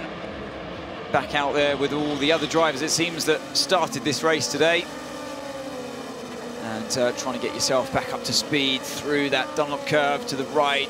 Bit bumpy for the left-hander of turn 5. And what's this? A puncture to the left rear of the car 63, Antonio Garcia, Corvette Racing. How has this happened? We heard earlier on from the front, and it's completely disintegrating the bodywork, going way too fast there. You have to be disciplined at this stage and just keep it slower than you believe you should be going. Otherwise, you may not make it back at all. How has this one happened? So we did hear from the Ferrari 52, didn't we, that there was contact. That's how that puncture happened. I suspect it may be a similar story. Antonio Garcia, this is in the 63, second position, GT Pro. He is making his way up to Indianapolis. Well, they were in the lead, weren't they? He was 17 seconds ahead of Kevin Est. So lost the lead already, losing time, hand over fist. Disaster for Corvette Racing at this stage. And as that tyre delaminates, the rear of the car then drops on the ground, and then you start pulling apart all the bits underneath the car that make it efficient and make it work. So Kevin Est takes over the lead of the race then. Fourth for Porsche. Corvette starting to find issues with a brake issue for Nick Tandy about an hour or so ago. Down now in behind the air, of course, Ferrari is Nick Tandy, so 5th in class. It will be 4th once that Corvette does come into the pits, and suddenly a huge advantage here for 92. Of course, it's the news you kind of hope for when you are a driver like Kevin Est and you've been trying to chip away tenths of a second, and you know how closely fought this GT Pro category is. And then you see your competitor there limping around with a tyre disintegrating the bodywork, and sometimes you do need a bit of luck in this game. Being 17 seconds behind, it looked like the Corvette had the speed, but you can see the chaos going on in the pit garage. The other concern, of course, is that there was a lot of detritus when that tyre completely ripped itself apart, pulling bits of car off the car itself. And that was on the racing line on the exit of Mulsanne heading towards Indianapolis. So there is lots of bits down there that in the dark will be very, very hard to see. Oh, absolutely. I mean, you're so limited for vision. The cameras actually make it look better in many ways than what the human eye can cope with in these dark conditions. And you're looking in the mirrors quite often, especially in the GT cars, and you're getting blinded by the lights, and then you're back onto the racing line, and you're trying to pick your braking marker points where the blue board's in the distance. And yeah, it's definitely, watching these onboards, it makes it look easier, as it often does. Back out onto circuit, Lorenzo Colombo in the Prema all-in team, second now in the race behind the 38 Jota that does have Antonio Felix da Costa back aboard. Good news for that car, that'll be back up to full speed, but just look how much time the 63 is losing by having a puncture so early on in the lap. Had it been around here, no problem at all, but it's got to travel so far, like we saw from the 52 a little bit earlier on. You got such delicate bodywork around that part of the car as well. The diffuser, of course, doesn't look like it's damaged too much of the rear end of the wheel arch, but I think it's definitely a harder part of the car to repair than what we saw of the Ferrari being the front end. So nasty times there for Antonio Garcia. We'll be able to get a better look when it comes into the light of pit lane. And you start looking at other cars, and when they come into the pits like this car 37, you say, have they got any damaged bodywork? Could it have been them? Have they touched that car? How did this puncture happen? Number 37 is the Cool Racing. Yiffy Yi was aboard that car. Not sure if there was a change of driver this time. And with this pit stop, drops to 9th in class as we cycle through the next round of stops for LMP2. Just over every half an hour they're coming. Looking right at the head of the field, been monitoring that gap between the two Toyotas. It's consistently coming down. Mike Conway driving a phenomenal race so far. not just to start the race, but the job he's doing now is down to 2 seconds from 8. Sébastien Buemi was being told on the radio that most of your time's being lost in Tête Rouge. That's the corner to really focus on. As here is Garcia, makes it back into the pit lane now. How long is this stop going to be? But so much time has been lost already. Yeah, looking at Mike Conway's race pace as well, as you mentioned, Anthony, he's about 1 second, 1.3 seconds quicker than Sébastien Buemi's lap time. So first of all, look, they're checking the brakes. They want to see whether it was a brake disc, I guess, exploding and causing an instant puncture, but that looked fine as far as I could see. And this is a definite well-oiled machine down there at Corvette. They know exactly how to make a quick repair on a car and make the right call as well. The driver needs to trust their judgment. They've been at this for many, many years. They know this race. They know how hard it can be and what it takes to minimize the time loss, I guess, in the pits. 0.6 of a second lost by this car in Sector 1 alone on that last lap. Pretty equal sectors between Buemi and Conway in the middle sector of the lap, but that's quite a significant amount of time. Never quite know whether that's down to traffic or various factors. Yeah, when you see the lap time ebb and flow quite as much as that, so the gap, just for example, is back up to 3.7 seconds. Last lap for Buemi was a 3:34, this lap a 3:32 as he crosses the line now, and Conway does a 3:33.2, so that's why the gap's gone back up. And yeah, we look to see where the traffic was, but there's another yellow flag out there. This time, Marshal Post 17, double yellow. That's after the chicane. Oh, it's been removed. I wonder what happened there. Maybe it was somebody having an issue at the chicane and recovering, perhaps? Just after the chicane, yeah, the straight line. So here is running on board at Conway, the corner where he's been making up time on, camera, I don't know what happened to the camera there, but I thought for a moment he'd lost his lights. Corvette goes into the garage, so more than just a puncture then, some more damage to repair for the 63. Garcia out the car, look. That is not a good sign. So they've refueled the car. They've driver in there, but they put the driver in, ready to go, but they need to do a bit more repairs. And look how much blanking's going on that radiator at the front, now that we're into cooler temperatures. I wonder why they would have done the driver swap, because he's only just got in there. So this is where we picked it up, Mulsanne corner. At that point, I'm guessing it, if it happened anyway, it would have been the second chicane. So at that point, the tyre is still in one piece, but then, just as we cut away from that, it then disintegrates and does a bit more damage. But what else has been done? What are they doing now? What's the cause of it?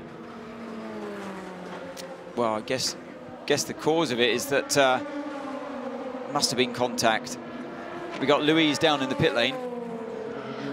I can't get to the team at the moment because there's 14 men working on this car at the moment. It's incredible to see them all hands on deck, but as soon as I can get to somebody I can speak to, I will call you again.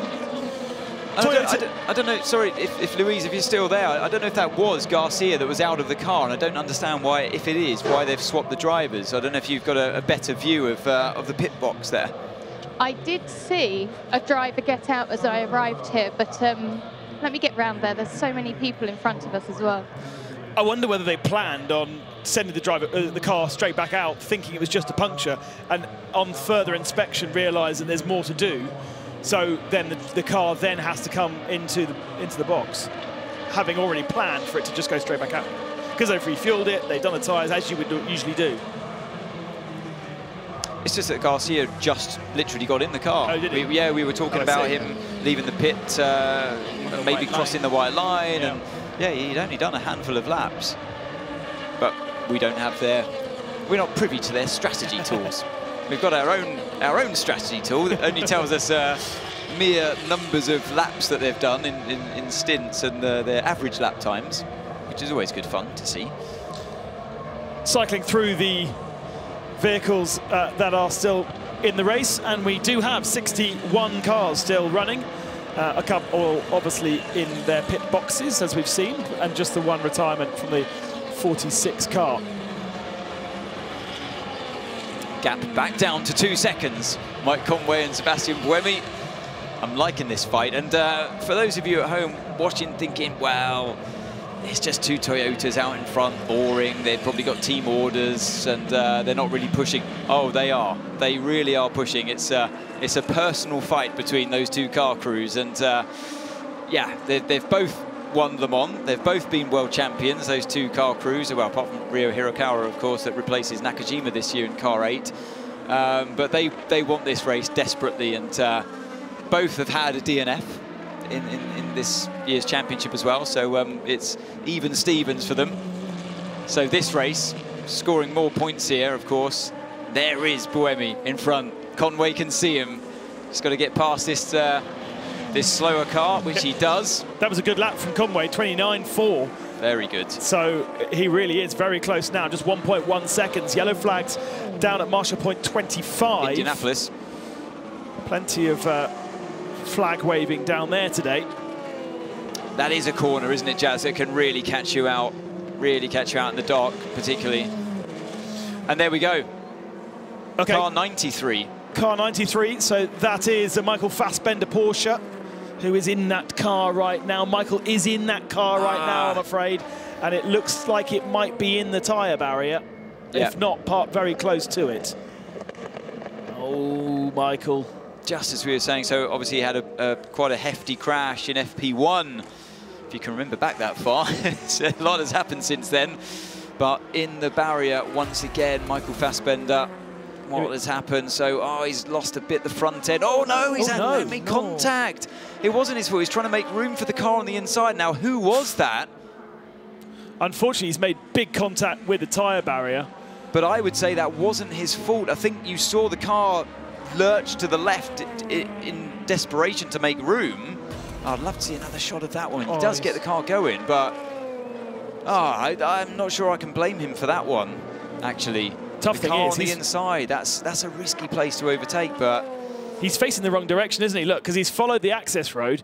Don't put it behind the barrier. No, that's an exit path, isn't it, through there? He'll be in Arnage Village if he goes that way. He needs to get it turned around, because if he turns around in the gravel, he'll get stuck in the gravel. So he's trying to find a way to do a 3-pointer to use that access road that he's on to get back onto the track. But I feel as though there'll be some work to be done on that car anyway. Question is, who was the other car diving down the inside? It was another GT. It was, and it was a funky livery as well. Maybe the 61. It was mostly white, I thought. Maybe it was the WeatherTech 79, the number 80 Iron Lynx. Good spot there, Jazz. He's frantically pointing at all the white-coloured cars we have on our spotter guide.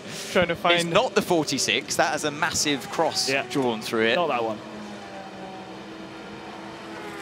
But it must be very dark, and it's hard for Michael Fassbender to just spin around the car and get on track. And yeah, it's not an easy location. I wonder if the car trying to overtake went over the curb on the inside. I was just trying to look at that corner and see a bit more detail. This is Vincent This is the one. This is the one. 61. Nicely spot, and kind of white. Ben, sorry. No, I'm taking it. Thanks, Jazz. Vincent Abril aboard the car that was on pole position, in fact, this Monaco-sponsored GTM. And here is a view again. See, he's trying to go left. I think it is the car on the inside's fault. From that view, it looks pretty damning for him. But it looked like Michael was trying to give as much room as he could, trying to drive off the track almost in avoidance. But yeah, actually, watch on with when you first came on that shot, it felt like he was about to understeer into the gravel, didn't it? Because he was pointing completely the wrong direction. He's behind the barriers here, trying to do a 3-point turn so he can get back onto the access road that he was on. And I've not seen this before. I can't imagine what angle the car's at. I thought I saw it's hit the barrier facing the outside of the circuit. And because he's on a strip of tarmac, if he goes into the gravel to turn around, he'll get stuck. So he's effectively off. He's way off the track. Yeah. He's on the other side of the barrier. Yeah. He's found a little place where usually a tow truck would parked, and now he's trying to do a three-point turn to use that strip of tarmac on the way back. You've clearly done a lot of investigative work around the outsides of the barriers, haven't you? I know lots of things about crashing cars. Just trying to remind myself on the regulations on that. The moment when you pass the escape road, is that considered DNF? It's a good point. He's still in the car. I think it's considered a DNF if you get out of the car and you move more than 10 metres away from it, which obviously he hasn't done. That reminds me of the Delta Wing, spending hours out on circuit trying to fix the car. And he had marshals joining, mechanics joining him, but he wasn't able to get too far away from the car. Oh, the Delta Wing. Right, anyway, the fight continues. Mike Conway and Sebastian Buemi. That's Buemi in front as we ride on board car 7. Brake lights come on for the first chicane. Ease the car into the right, flick it to the left. Get on power as early as you dare to get back onto the Mulsanne straight. You've got a car in front, so Mike hovers to the right to pick up a bit of tow. Now the GTs give off quite a good slipstream compared to the more slippery prototypes. So a little bit of extra speed there for Mike. Is he going to make it past this one? He flashes the GT before the second chicane, late on the brakes, but it's compromised the line into there. Gets the job done, but not as ideal as just attacking the corner like Buemi had the privilege of that time around. And you're constantly assessing this from inside the car. You're thinking, okay, they've had the better run that time, I'll get the better run this time. And it's like this massive high-speed game of chess going on, using the pawns out there of the chess pieces, the slower cars, to your benefit as much as you can. It is fascinating the way you describe the approach to driving these incredibly fast laps, because I think most of us assume you're just going all the way around the circuit on the very limit. I've done a bit of that. But actually there's so much thought going on, and that's a Glickenhaus facing the wrong direction. 708. Yes. Plat. Exit of Tetra Rouge by the looks of it. Wow. So if he's spun into, again, a kind of a space on the inside there. Well, he's found reverse. And that was the car that was closest in terms of competition team-wise to Toyota. So they were already a lap down. It's an outlap, isn't it? Oh, yeah. Has he? So he's only made 3 corners. It seems like it's a long time since the start of the race, of course. And in the warm-up, we saw a spin on the exit with that car. Was it the 708 or 709? I can't remember now. It might have been the 709, but it's just over the curb. Hit the inside curb, and it's bounced around and made a gentle bit of contact with the barrier left front by the looks of that. Yeah, I think he just clobbered the curb a bit too much on the inside, and the car didn't like it. The bounce then started to move the rear of the car out. Yeah, so it was his outlap. So cold tyres as well. Now these cars don't have the turn-in circle of a London taxi, that's for sure. Conway's in this lap. Was that a short stint? Well, are we taking advantage of 2 yellow flag areas? He's done 11 laps. So just time flies when you're having fun and all that. We got yellow flags down at 33. They've now come in, so just covering off the Glickenhaus that should be on his way up at Tetra Rouge, and we go back to green flag racing again. The gap was so tight between our 2 Toyotas pre-pit stop. I can see on the circuit map the Glickenhaus has got going again, heading down towards the first chicane. Mike looking so chilled inside that car. He's driving a cracking race, really driving brilliantly. So catching that gap and putting Buemi under pressure. Now it's all about who can get the best out laps and in laps as Fassbender makes his way into the pits. First thing to do, refuel the car. Oh, and look at that damage to the right-hand side. Wing mirror gone, right-hand damage. And absolutely side-slapped the tyre barrier, didn't he? Well, that's the damage from the car. I think that's... Yes, I suppose that's true, yeah. I mean, the catapulted car that launched itself over the curb, I believe. into that corner. So, yeah, gutting times. The annoying thing is he's going to take this so personally, right? And it's really nothing to do with him. It's not his fault. But you know that he's going to beat himself up. Louise, you down there? Yes, I'm with Vincent Abril. You've just been watching the team work on the 61. Tell us from your point of view what happened. We saw the damage. Yeah, I mean, it's mixed emotions at the moment because we were doing a perfect job since the beginning of the week. We've been executing at a high level every time we went into the car, and then we realized in the race that we're 3 seconds off at best. So to be honest, the feeling is very, very bitter at the moment. I don't really know what to say. And when we're in traffic, if we stay behind, we lose 15 seconds in a stint. So I mean, we have to go for it. It was an AM driver in front, so I thought, you know, I had the corner, and just we have no straight line speed, so you have to make some sort of moves to get in front. For me, I was in front, and or at least I was side by side. But anyway, I mean, the bigger problem is we have no speed, and it's just it's a Porsche Cup at the moment, and it's a bit disappointing. All right, thank you. Great to hear there from Vincent Abril, who was in the 61 car.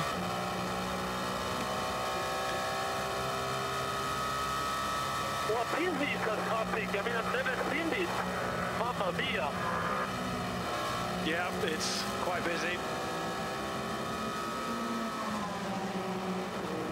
What was that message? He was saying that there was lots of traffic. Yeah, complaining about the traffic. I've never seen this, which is saying something because he's very experienced around this track and he's seen a lot of traffic in his time. But just trying to see the circuit map where he is in relation to traffic. It looked pretty clear in front of him. Because of course he's on a push because he is next to come in, and the in lap and the out lap so important. Just as I was saying, you know, that race between himself and Mike now is critical with who can do the best in laps and out laps. So Mike's already done his stop, as does Felix da Costa in car 38. And he's just looks like he's harassing that Richard Mille car in front of him. Just looked like the pit lane speed limit was a little bit too slow, a bit too conservative from the #1 car. And da Costa's thinking, come on, get on with it. And now trapped behind there as well in the Dunlop chicane, losing valuable time. Nothing you can do round here. Through the left-hander of turn 4 into 5. And here is Buemi in the pits. So no wonder he was frustrated. He wanted a fast lap in. Otherwise, he's going to be leapfrogged by Mike Conway. Where is Conway? And how fast is this stop in comparison to what we saw from the #7 just a few moments ago? Conway working his way through. I can see on the circuit map through the Ford chicane. Final chicane coming up for him. Buemi still trundling down pit lane. This is going to be close. Pit lane released. See the bright lights come on. The Toyota now. I'm looking to the left-hand side of the screen. Where is Conway? He's going to be around there somewhere. Was he ahead? And might have already been ahead. Yeah, looks like... Buemi nearly gets squeezed by the Ferrari. He did, there. didn't he? Not sure the Ferrari realised he was there. I think he's still ahead, you know. I think Buemi's still in front of Conway. He is. Gap saying 2.6, so by a slightly increased margin. But, of course, Buemi now in this traffic. Going to have to be careful here with Aston. He's going for it. Oh, this is risky stuff. I can see you wincing as well, Jazz, to the right of me. We know how it feels, yeah, and going through in the middle of the night, especially trying to gain as much time as we can, it's nerve-wracking. You put a lot of trust in the cars around you when you do moves like that. You're quite bullish. Sometimes you have to be when it's tight like this, and you're hoping that you're seen, basically. And you almost go in for a move like that, wincing, just thinking, I could feel contact here. And do you treat some cars differently than others? Do you know, like, for instance, that Porsche or that Aston, that Ferrari is going to react in a different way to most? To be honest, Ben, every overtake is a lunge, so we just dive in and get out as fast as we can. So take no prisoners, I think is what you're trying to say. No, you do end up taking you eyeball different cars throughout the week. We've been here a long time now, and you assess your opponents. Every car you come up against, you're always assessing who it is, who's at the wheel. This is a very slow the Glickenhaus is an issue. Yeah. So there was it was more than just a spin, wasn't it? Very slow into pit lane. We saw the car loop on its out lap, so he's not due back in the pits, but unless the spin has damaged the tyre and therefore they need new tyres or it's got a puncture. Yeah, it could have just severely flat spotted all 4 tyres. Oh, is that crabbing? It is. Yeah, it is. Yeah, so he's hit the barrier, hasn't he? Oh. He did glance the barrier, didn't he, when he on the inside, but it was a kind of a... It was hard to see, though. It could have been worse than... well, that's looking bad. Or did it happen when he hit the curb on the inside? Or is that the reason for the spin in the first place? I mean, who knows? Into the pits then. The 708 was the better of the two Glickenhauses. We've lost the Alpine. That left rear's got toe out. Looks like to me, isn't it? And that would be the side that touched the... Oh, no, it's wall, just... isn't it? Yeah, the right rear's shedded off. Yeah. Proper puncture. Yeah. But as we know from the Alpine, too much time in the pits and you'll never recover it against the LMP2 cars. That's a good point, yeah. So a P2 car is about to move ahead of the Glickenhaus. Here's how it happened. He was off the curb, wasn't he? He like the moment had gone. I mean, still had a bit of a bounce going on the car, but I mean, it was cold tyres, out lap. The team see it, react to that. Was the tyre gone already there? It doesn't look like it was, does it? But already crabbing, look. Yeah. Already the car not pulling straight. So what has happened here to the suspension? Rear it's all tyres going off. on now. Rear wing is off. Always this time of the night, isn't it, where these mistakes start to creep in.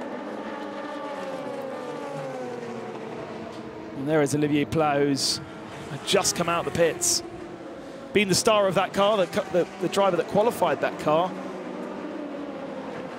And they're looking at the left rear, which would have been the side that tapped the barrier, wouldn't it? Yes, as it did that 180 and started going backwards.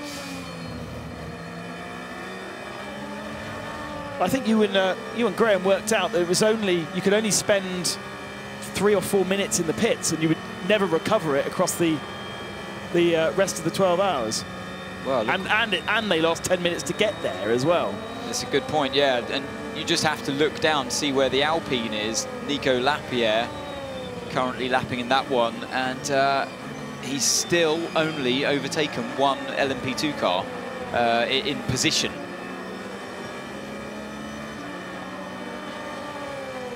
He was a lap down on the P2 car in front, now 2 minutes 15, and that it seems like an eternity ago that we were talking about him being 1 lap down. On board with Porsche 92, leading the race with Kevin Estre, being pursued by Gianmaria Bruni in the 91 car. Entirely sure what the graphic was telling us, that they were 7 kilometers apart. They're certainly not close from what I can see on the timing screens. Yeah, Bruni's current stint, he's on in the 91, 3:53.3 in 9 laps. Kevin Estre is telling me that he's done a 3:59 so far in this stint. And the Corvette number 63 is still in pit lane, so that's a big long fix for it was the better of the place Corvettes. It was the leader of our GT Pro category when it had its issue, and that is having its rear suspension fixed. So we lose that car from GT Pro, and again it'll be very, very hard to recover. We've seen the 64 car with brake issues.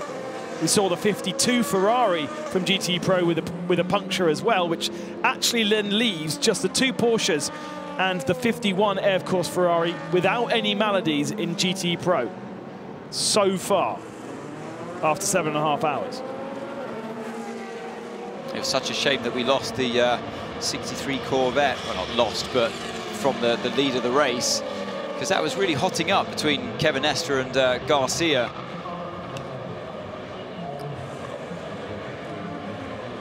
And that 52 Ferrari that chases Kevin Estre at the moment it's not for position with Antonio Fuoco at the wheel there. No, because of that puncture that they had. The front right, the contact, wasn't it? In that corner there, Tetra Rouge. That Glickenhaus back out? No, that's another LMP2 car.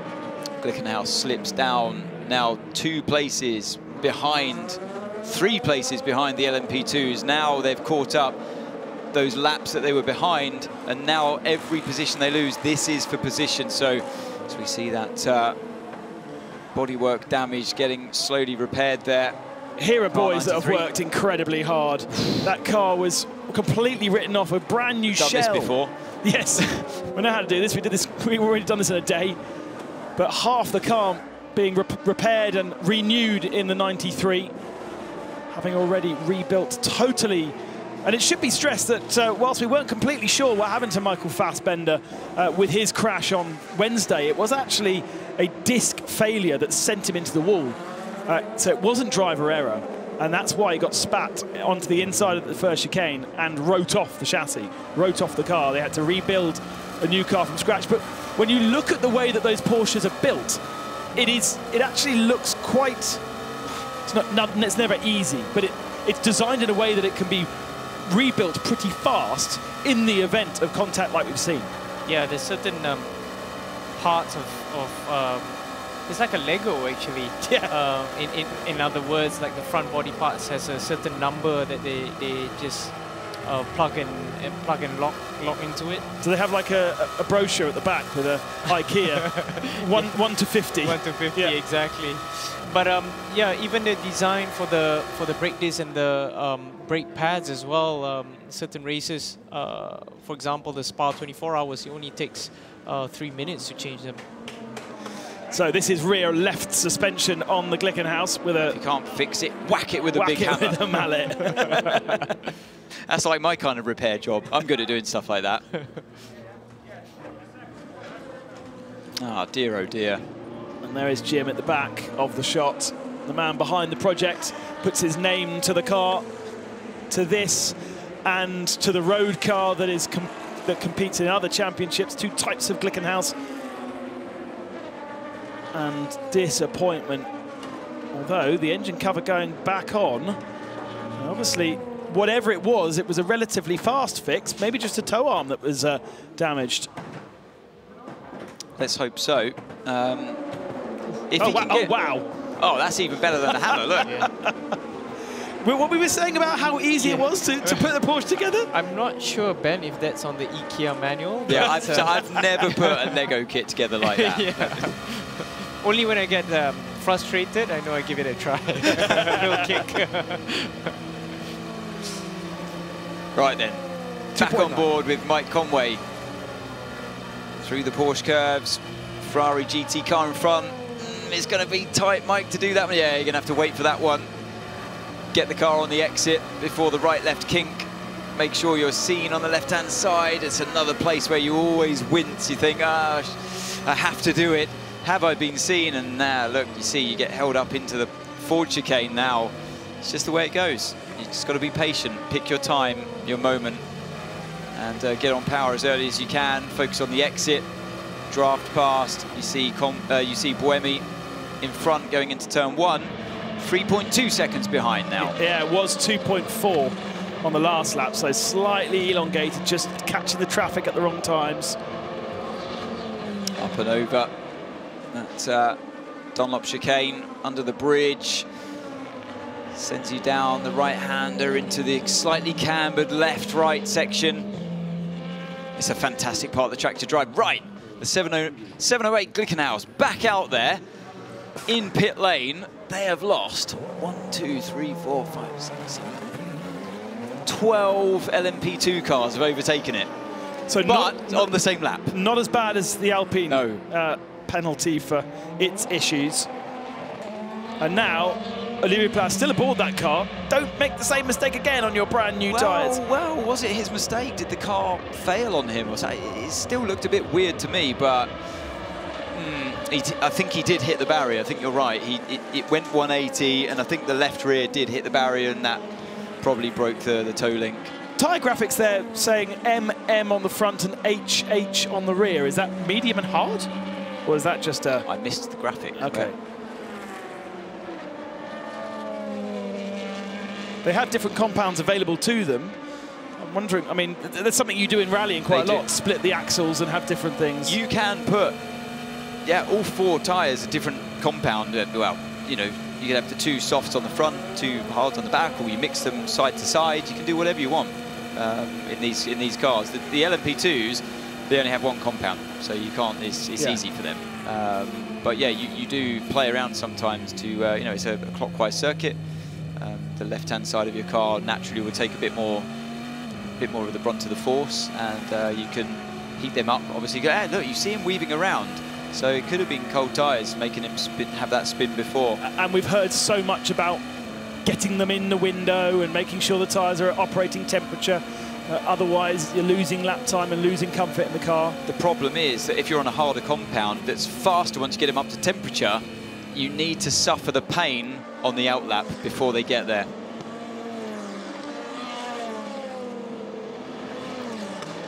.5 now the gap between the 2 Toyotas at the head of the field. 7:08 down to 17th position. So we're going to have some enjoyable laps with the Glickenhaus as it gets itself back up through the pack. Should be fun to watch. The 709 machine still very much in a comfortable 3rd position, but with a 2-lap advantage over the Jota. That's 6 minutes. I mean, it took 10 minutes for the Glickenhaus to get back to the garage. So very, very easy to lose that. Vincent Abril has been given a penalty for that contact with Michael Fassbender. We heard from Louise with him about how it happened, and I think pretty much a slam dunk there. Yeah, 1 minute stop and go penalty, as you can see on the top of your screen now.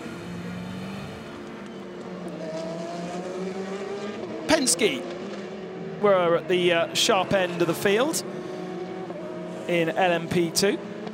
Now 7th position, and this is Manu Collar with Fabio Scherer just behind him in a battle for 5th position as we approach another round of pit stops for the LMP2 field. They do come very, very quickly, don't they, this year? It's hard to keep up with the amount of driver changes. It's rapid, isn't it, because of the short amount of laps they're doing.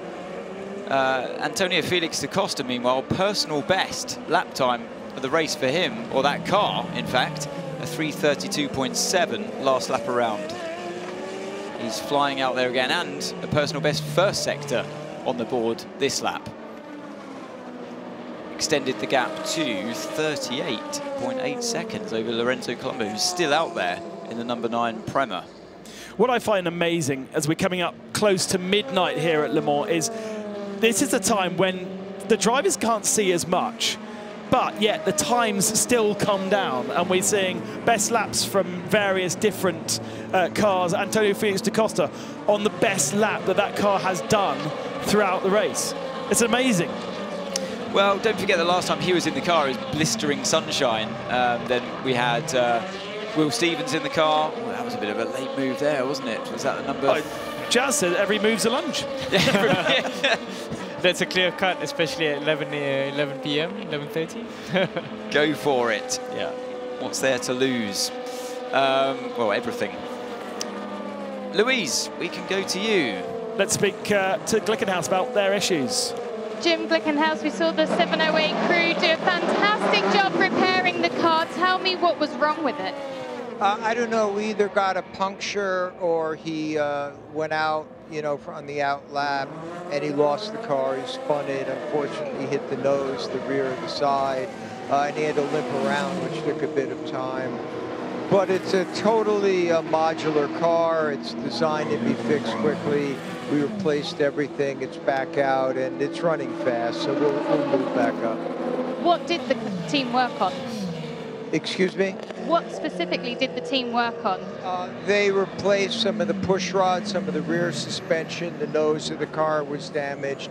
But basically, it was just a very quick rebuild, and the car's back out. It was fantastic. You gave the team a round of applause, and they deserved it.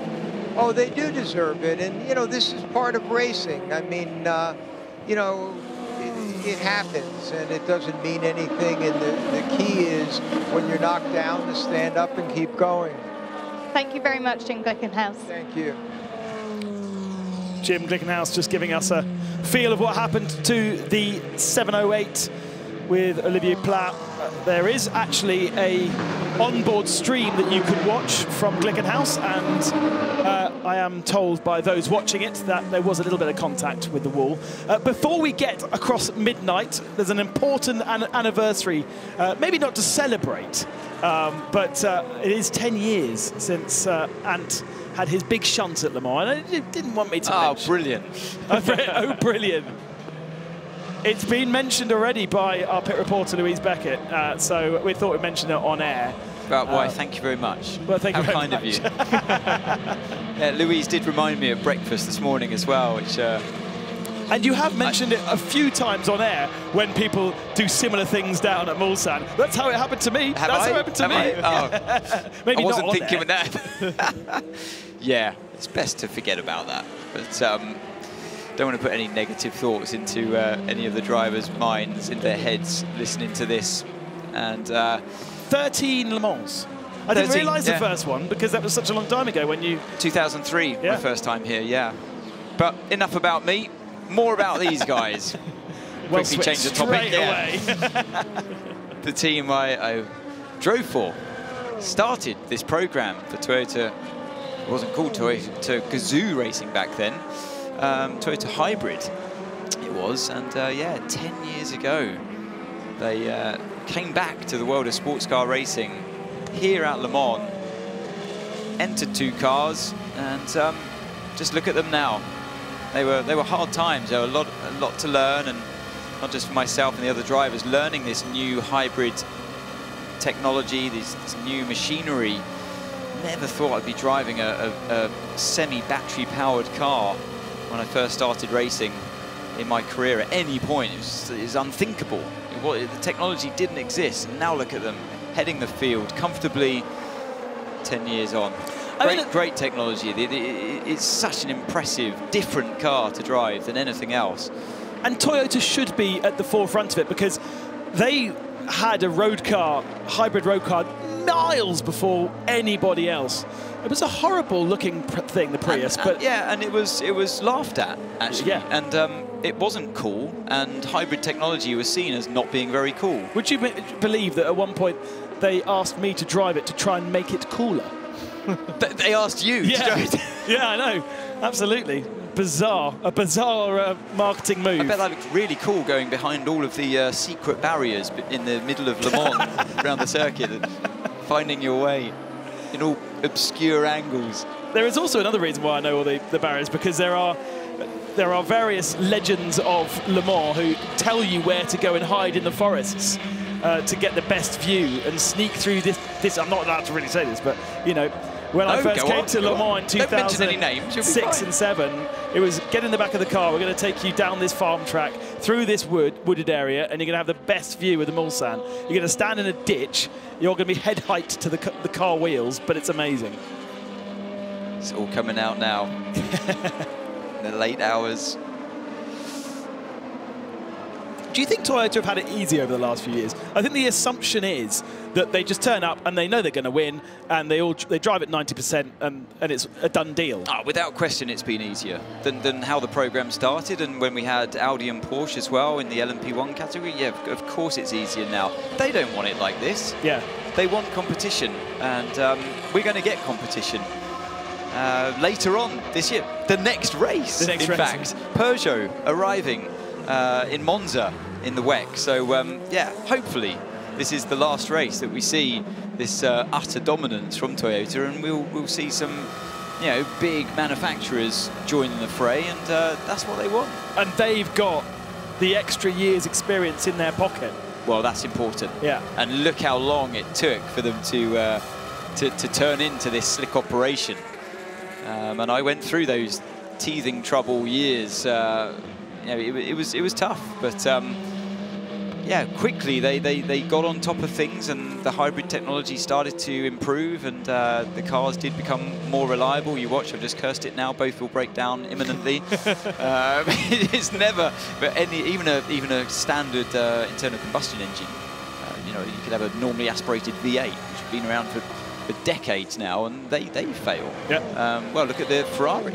I know it's a turbo engine, but it's not hybrid, and they had to change engine first run in FP1. Yes, and they weren't the only Ferrari 488 that had an engine change through free practice.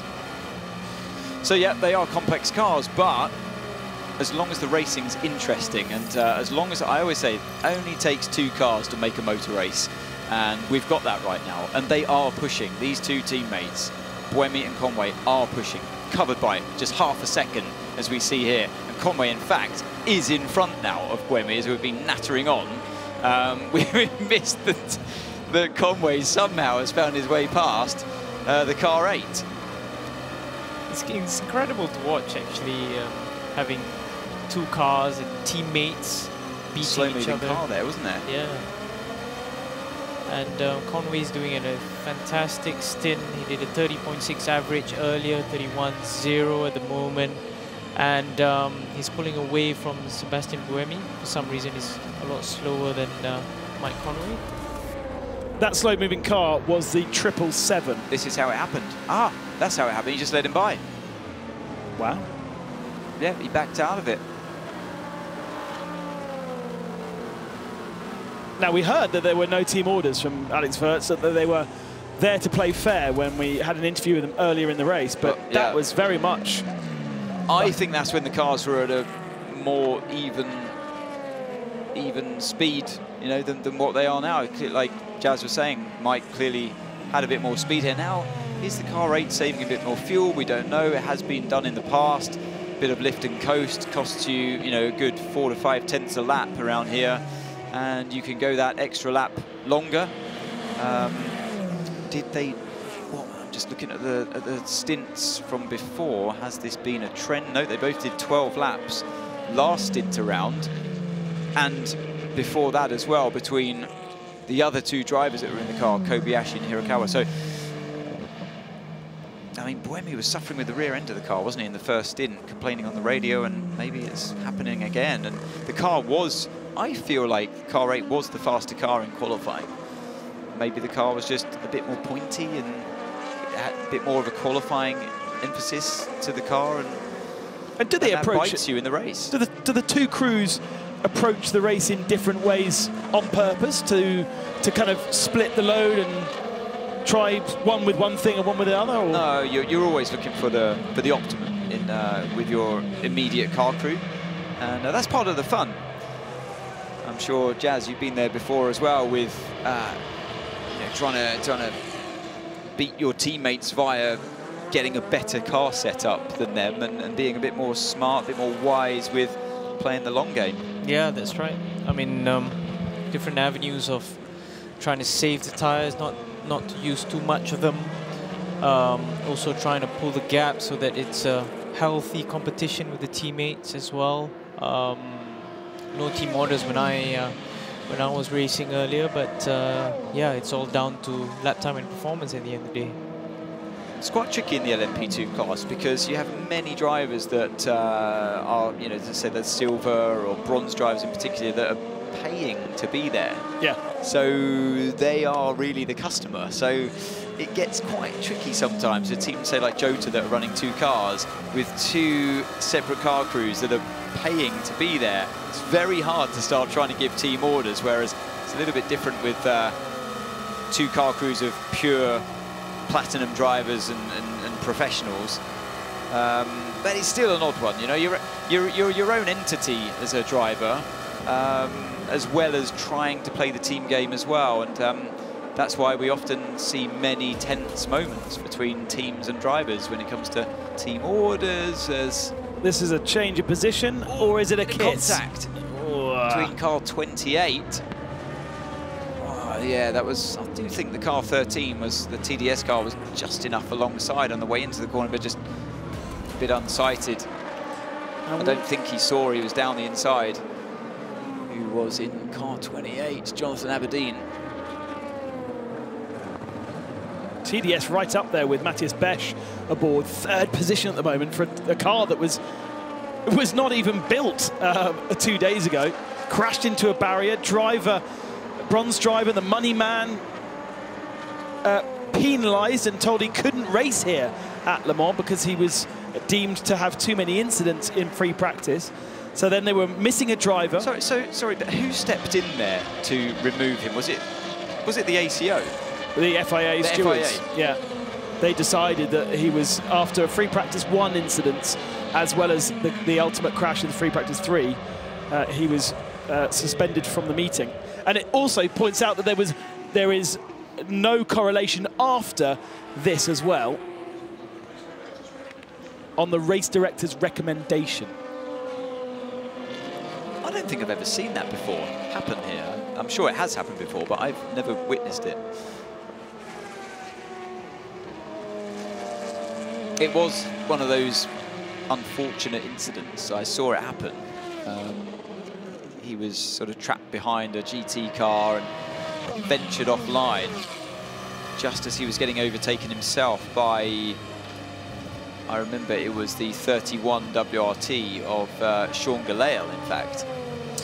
So we saw that Aston Martin going very slowly, the 777, the D-Station car. It is now being reported on our timing screens as stopped. Now, I think it has made it to pit lane, but it's definitely an issue for the 777. Charlie Fagg aboard that car.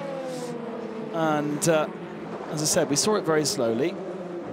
Is it in the pit lane? It's completed all the sectors, so I think it is. As we see the 91 Porsche.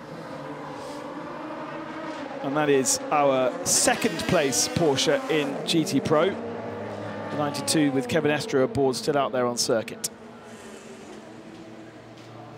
Fastest first sector of all, Mike Conway on this lap. Track continues to improve. And he's 1 second faster than Buemi in the first sector of the lap. So the Aston Martin has made it into pits. I guess our live timing defaults to a stop if it doesn't see a car within a certain amount of time. And Louise is going to be down there, so we'll be able to find out exactly what's going on with that car, other than it going slowly. It's 15th in GTAM at the moment. And Aston Martin having a much better run in the race than we saw from the early parts, with TF Sport in 3rd in GTAM, sorry, and Northwest AMR in 4th, with David Pittard aboard that car right now. Riding aboard with Jimmy Bruni, car number 91 in 2nd place in GTE Pro, as his teammate Kevin Estre comes into the pits. Driver change going on here. They've got a healthy lead at this stage over their teammates. It's funny in GT cars how the drivers help the driver that's just got out, helps to put the driver in. They don't have a dedicated driver helper like you see in the prototypes. I think they never worked that out. Yeah, I think the GTs is a lot easier to do the belts as well. And they can tighten the belts on the way out of the pit lane. And I love how all of the controls come to you. Yeah. All the drivers sit in the same position, and the steering wheel, we see them, they adjust the steering wheel, and the pedal box as well comes to the smaller driver. It's a very, very cool system. Oh yeah, good work, Kevin. Done some work out there. Let's get down to Louise, who's on Aston Martin duty at the moment. Still looking into it in the 777, but the report is that the driver heard some sort of bang and the car didn't work properly. The team have just told me gearbox, but it's still very early days for what they're looking into and what they think it is. Oh, that's bad news for D-Station. One of 3 Aston Martins in the GTM field. No Aston Martins in GT Pro this year.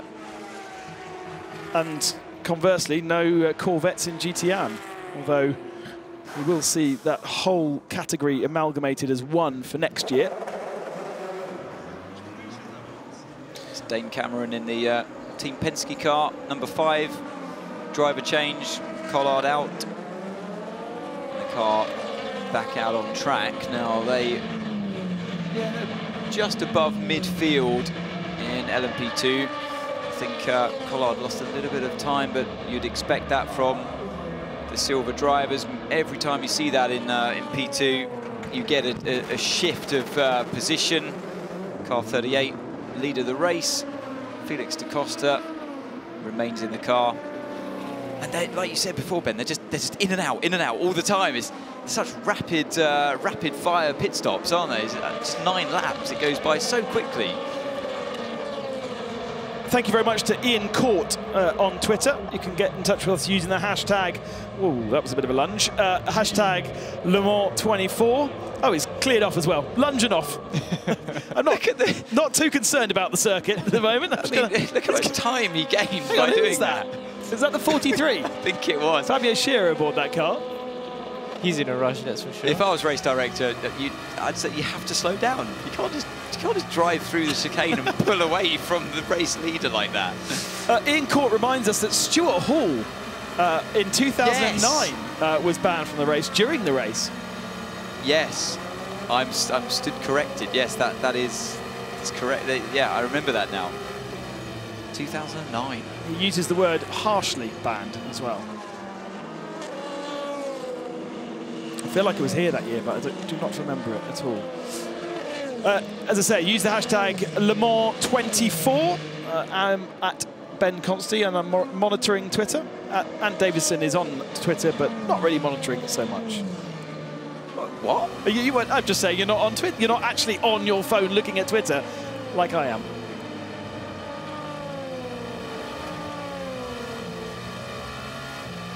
We are about to hit midnight here in France, and that means we have completed 8 hours, of racing, with 16 hours remaining.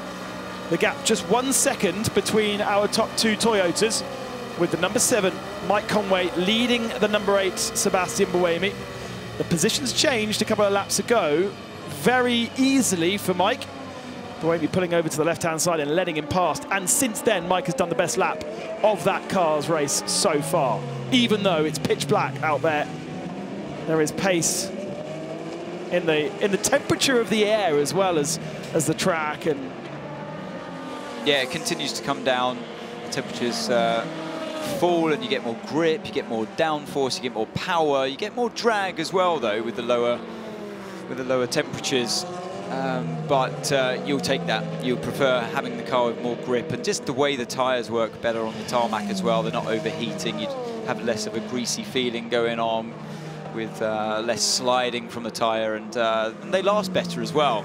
So you can keep pushing the car harder, and as long as you can keep your concentration up, stay focused, and get in a nice rhythm, you can sometimes actually go a bit faster in the night than particularly the race start when the track's at its hottest. But then the ultimate best time is when the sun starts to rise again and you can see a bit better.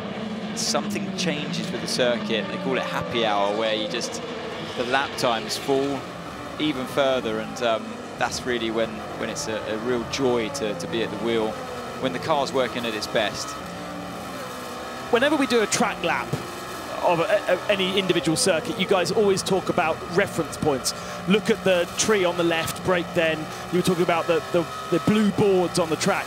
When it goes to the night, how much, and after how many laps we've done around the circuit, 130 right now, how much are you just relying upon feel as to where you need to slow down, rather than actually trying to search for those reference points in the dark? It's a good question, actually, Ben. I think it comes with instincts as well. Your references, even from gear changes, you know, you're so used to doing upshifts at a certain area, and your shift lights is coming sooner. Braking points, you know, in the middle of the night, there's more grip, that you can brake slightly later, early on the power because there's a bit more traction. Those kind of references change as well, and you have to adapt into the grip, and whilst it's at it, and whilst there's this extra boost of power and grip, that's when you can capitalize more performance as well.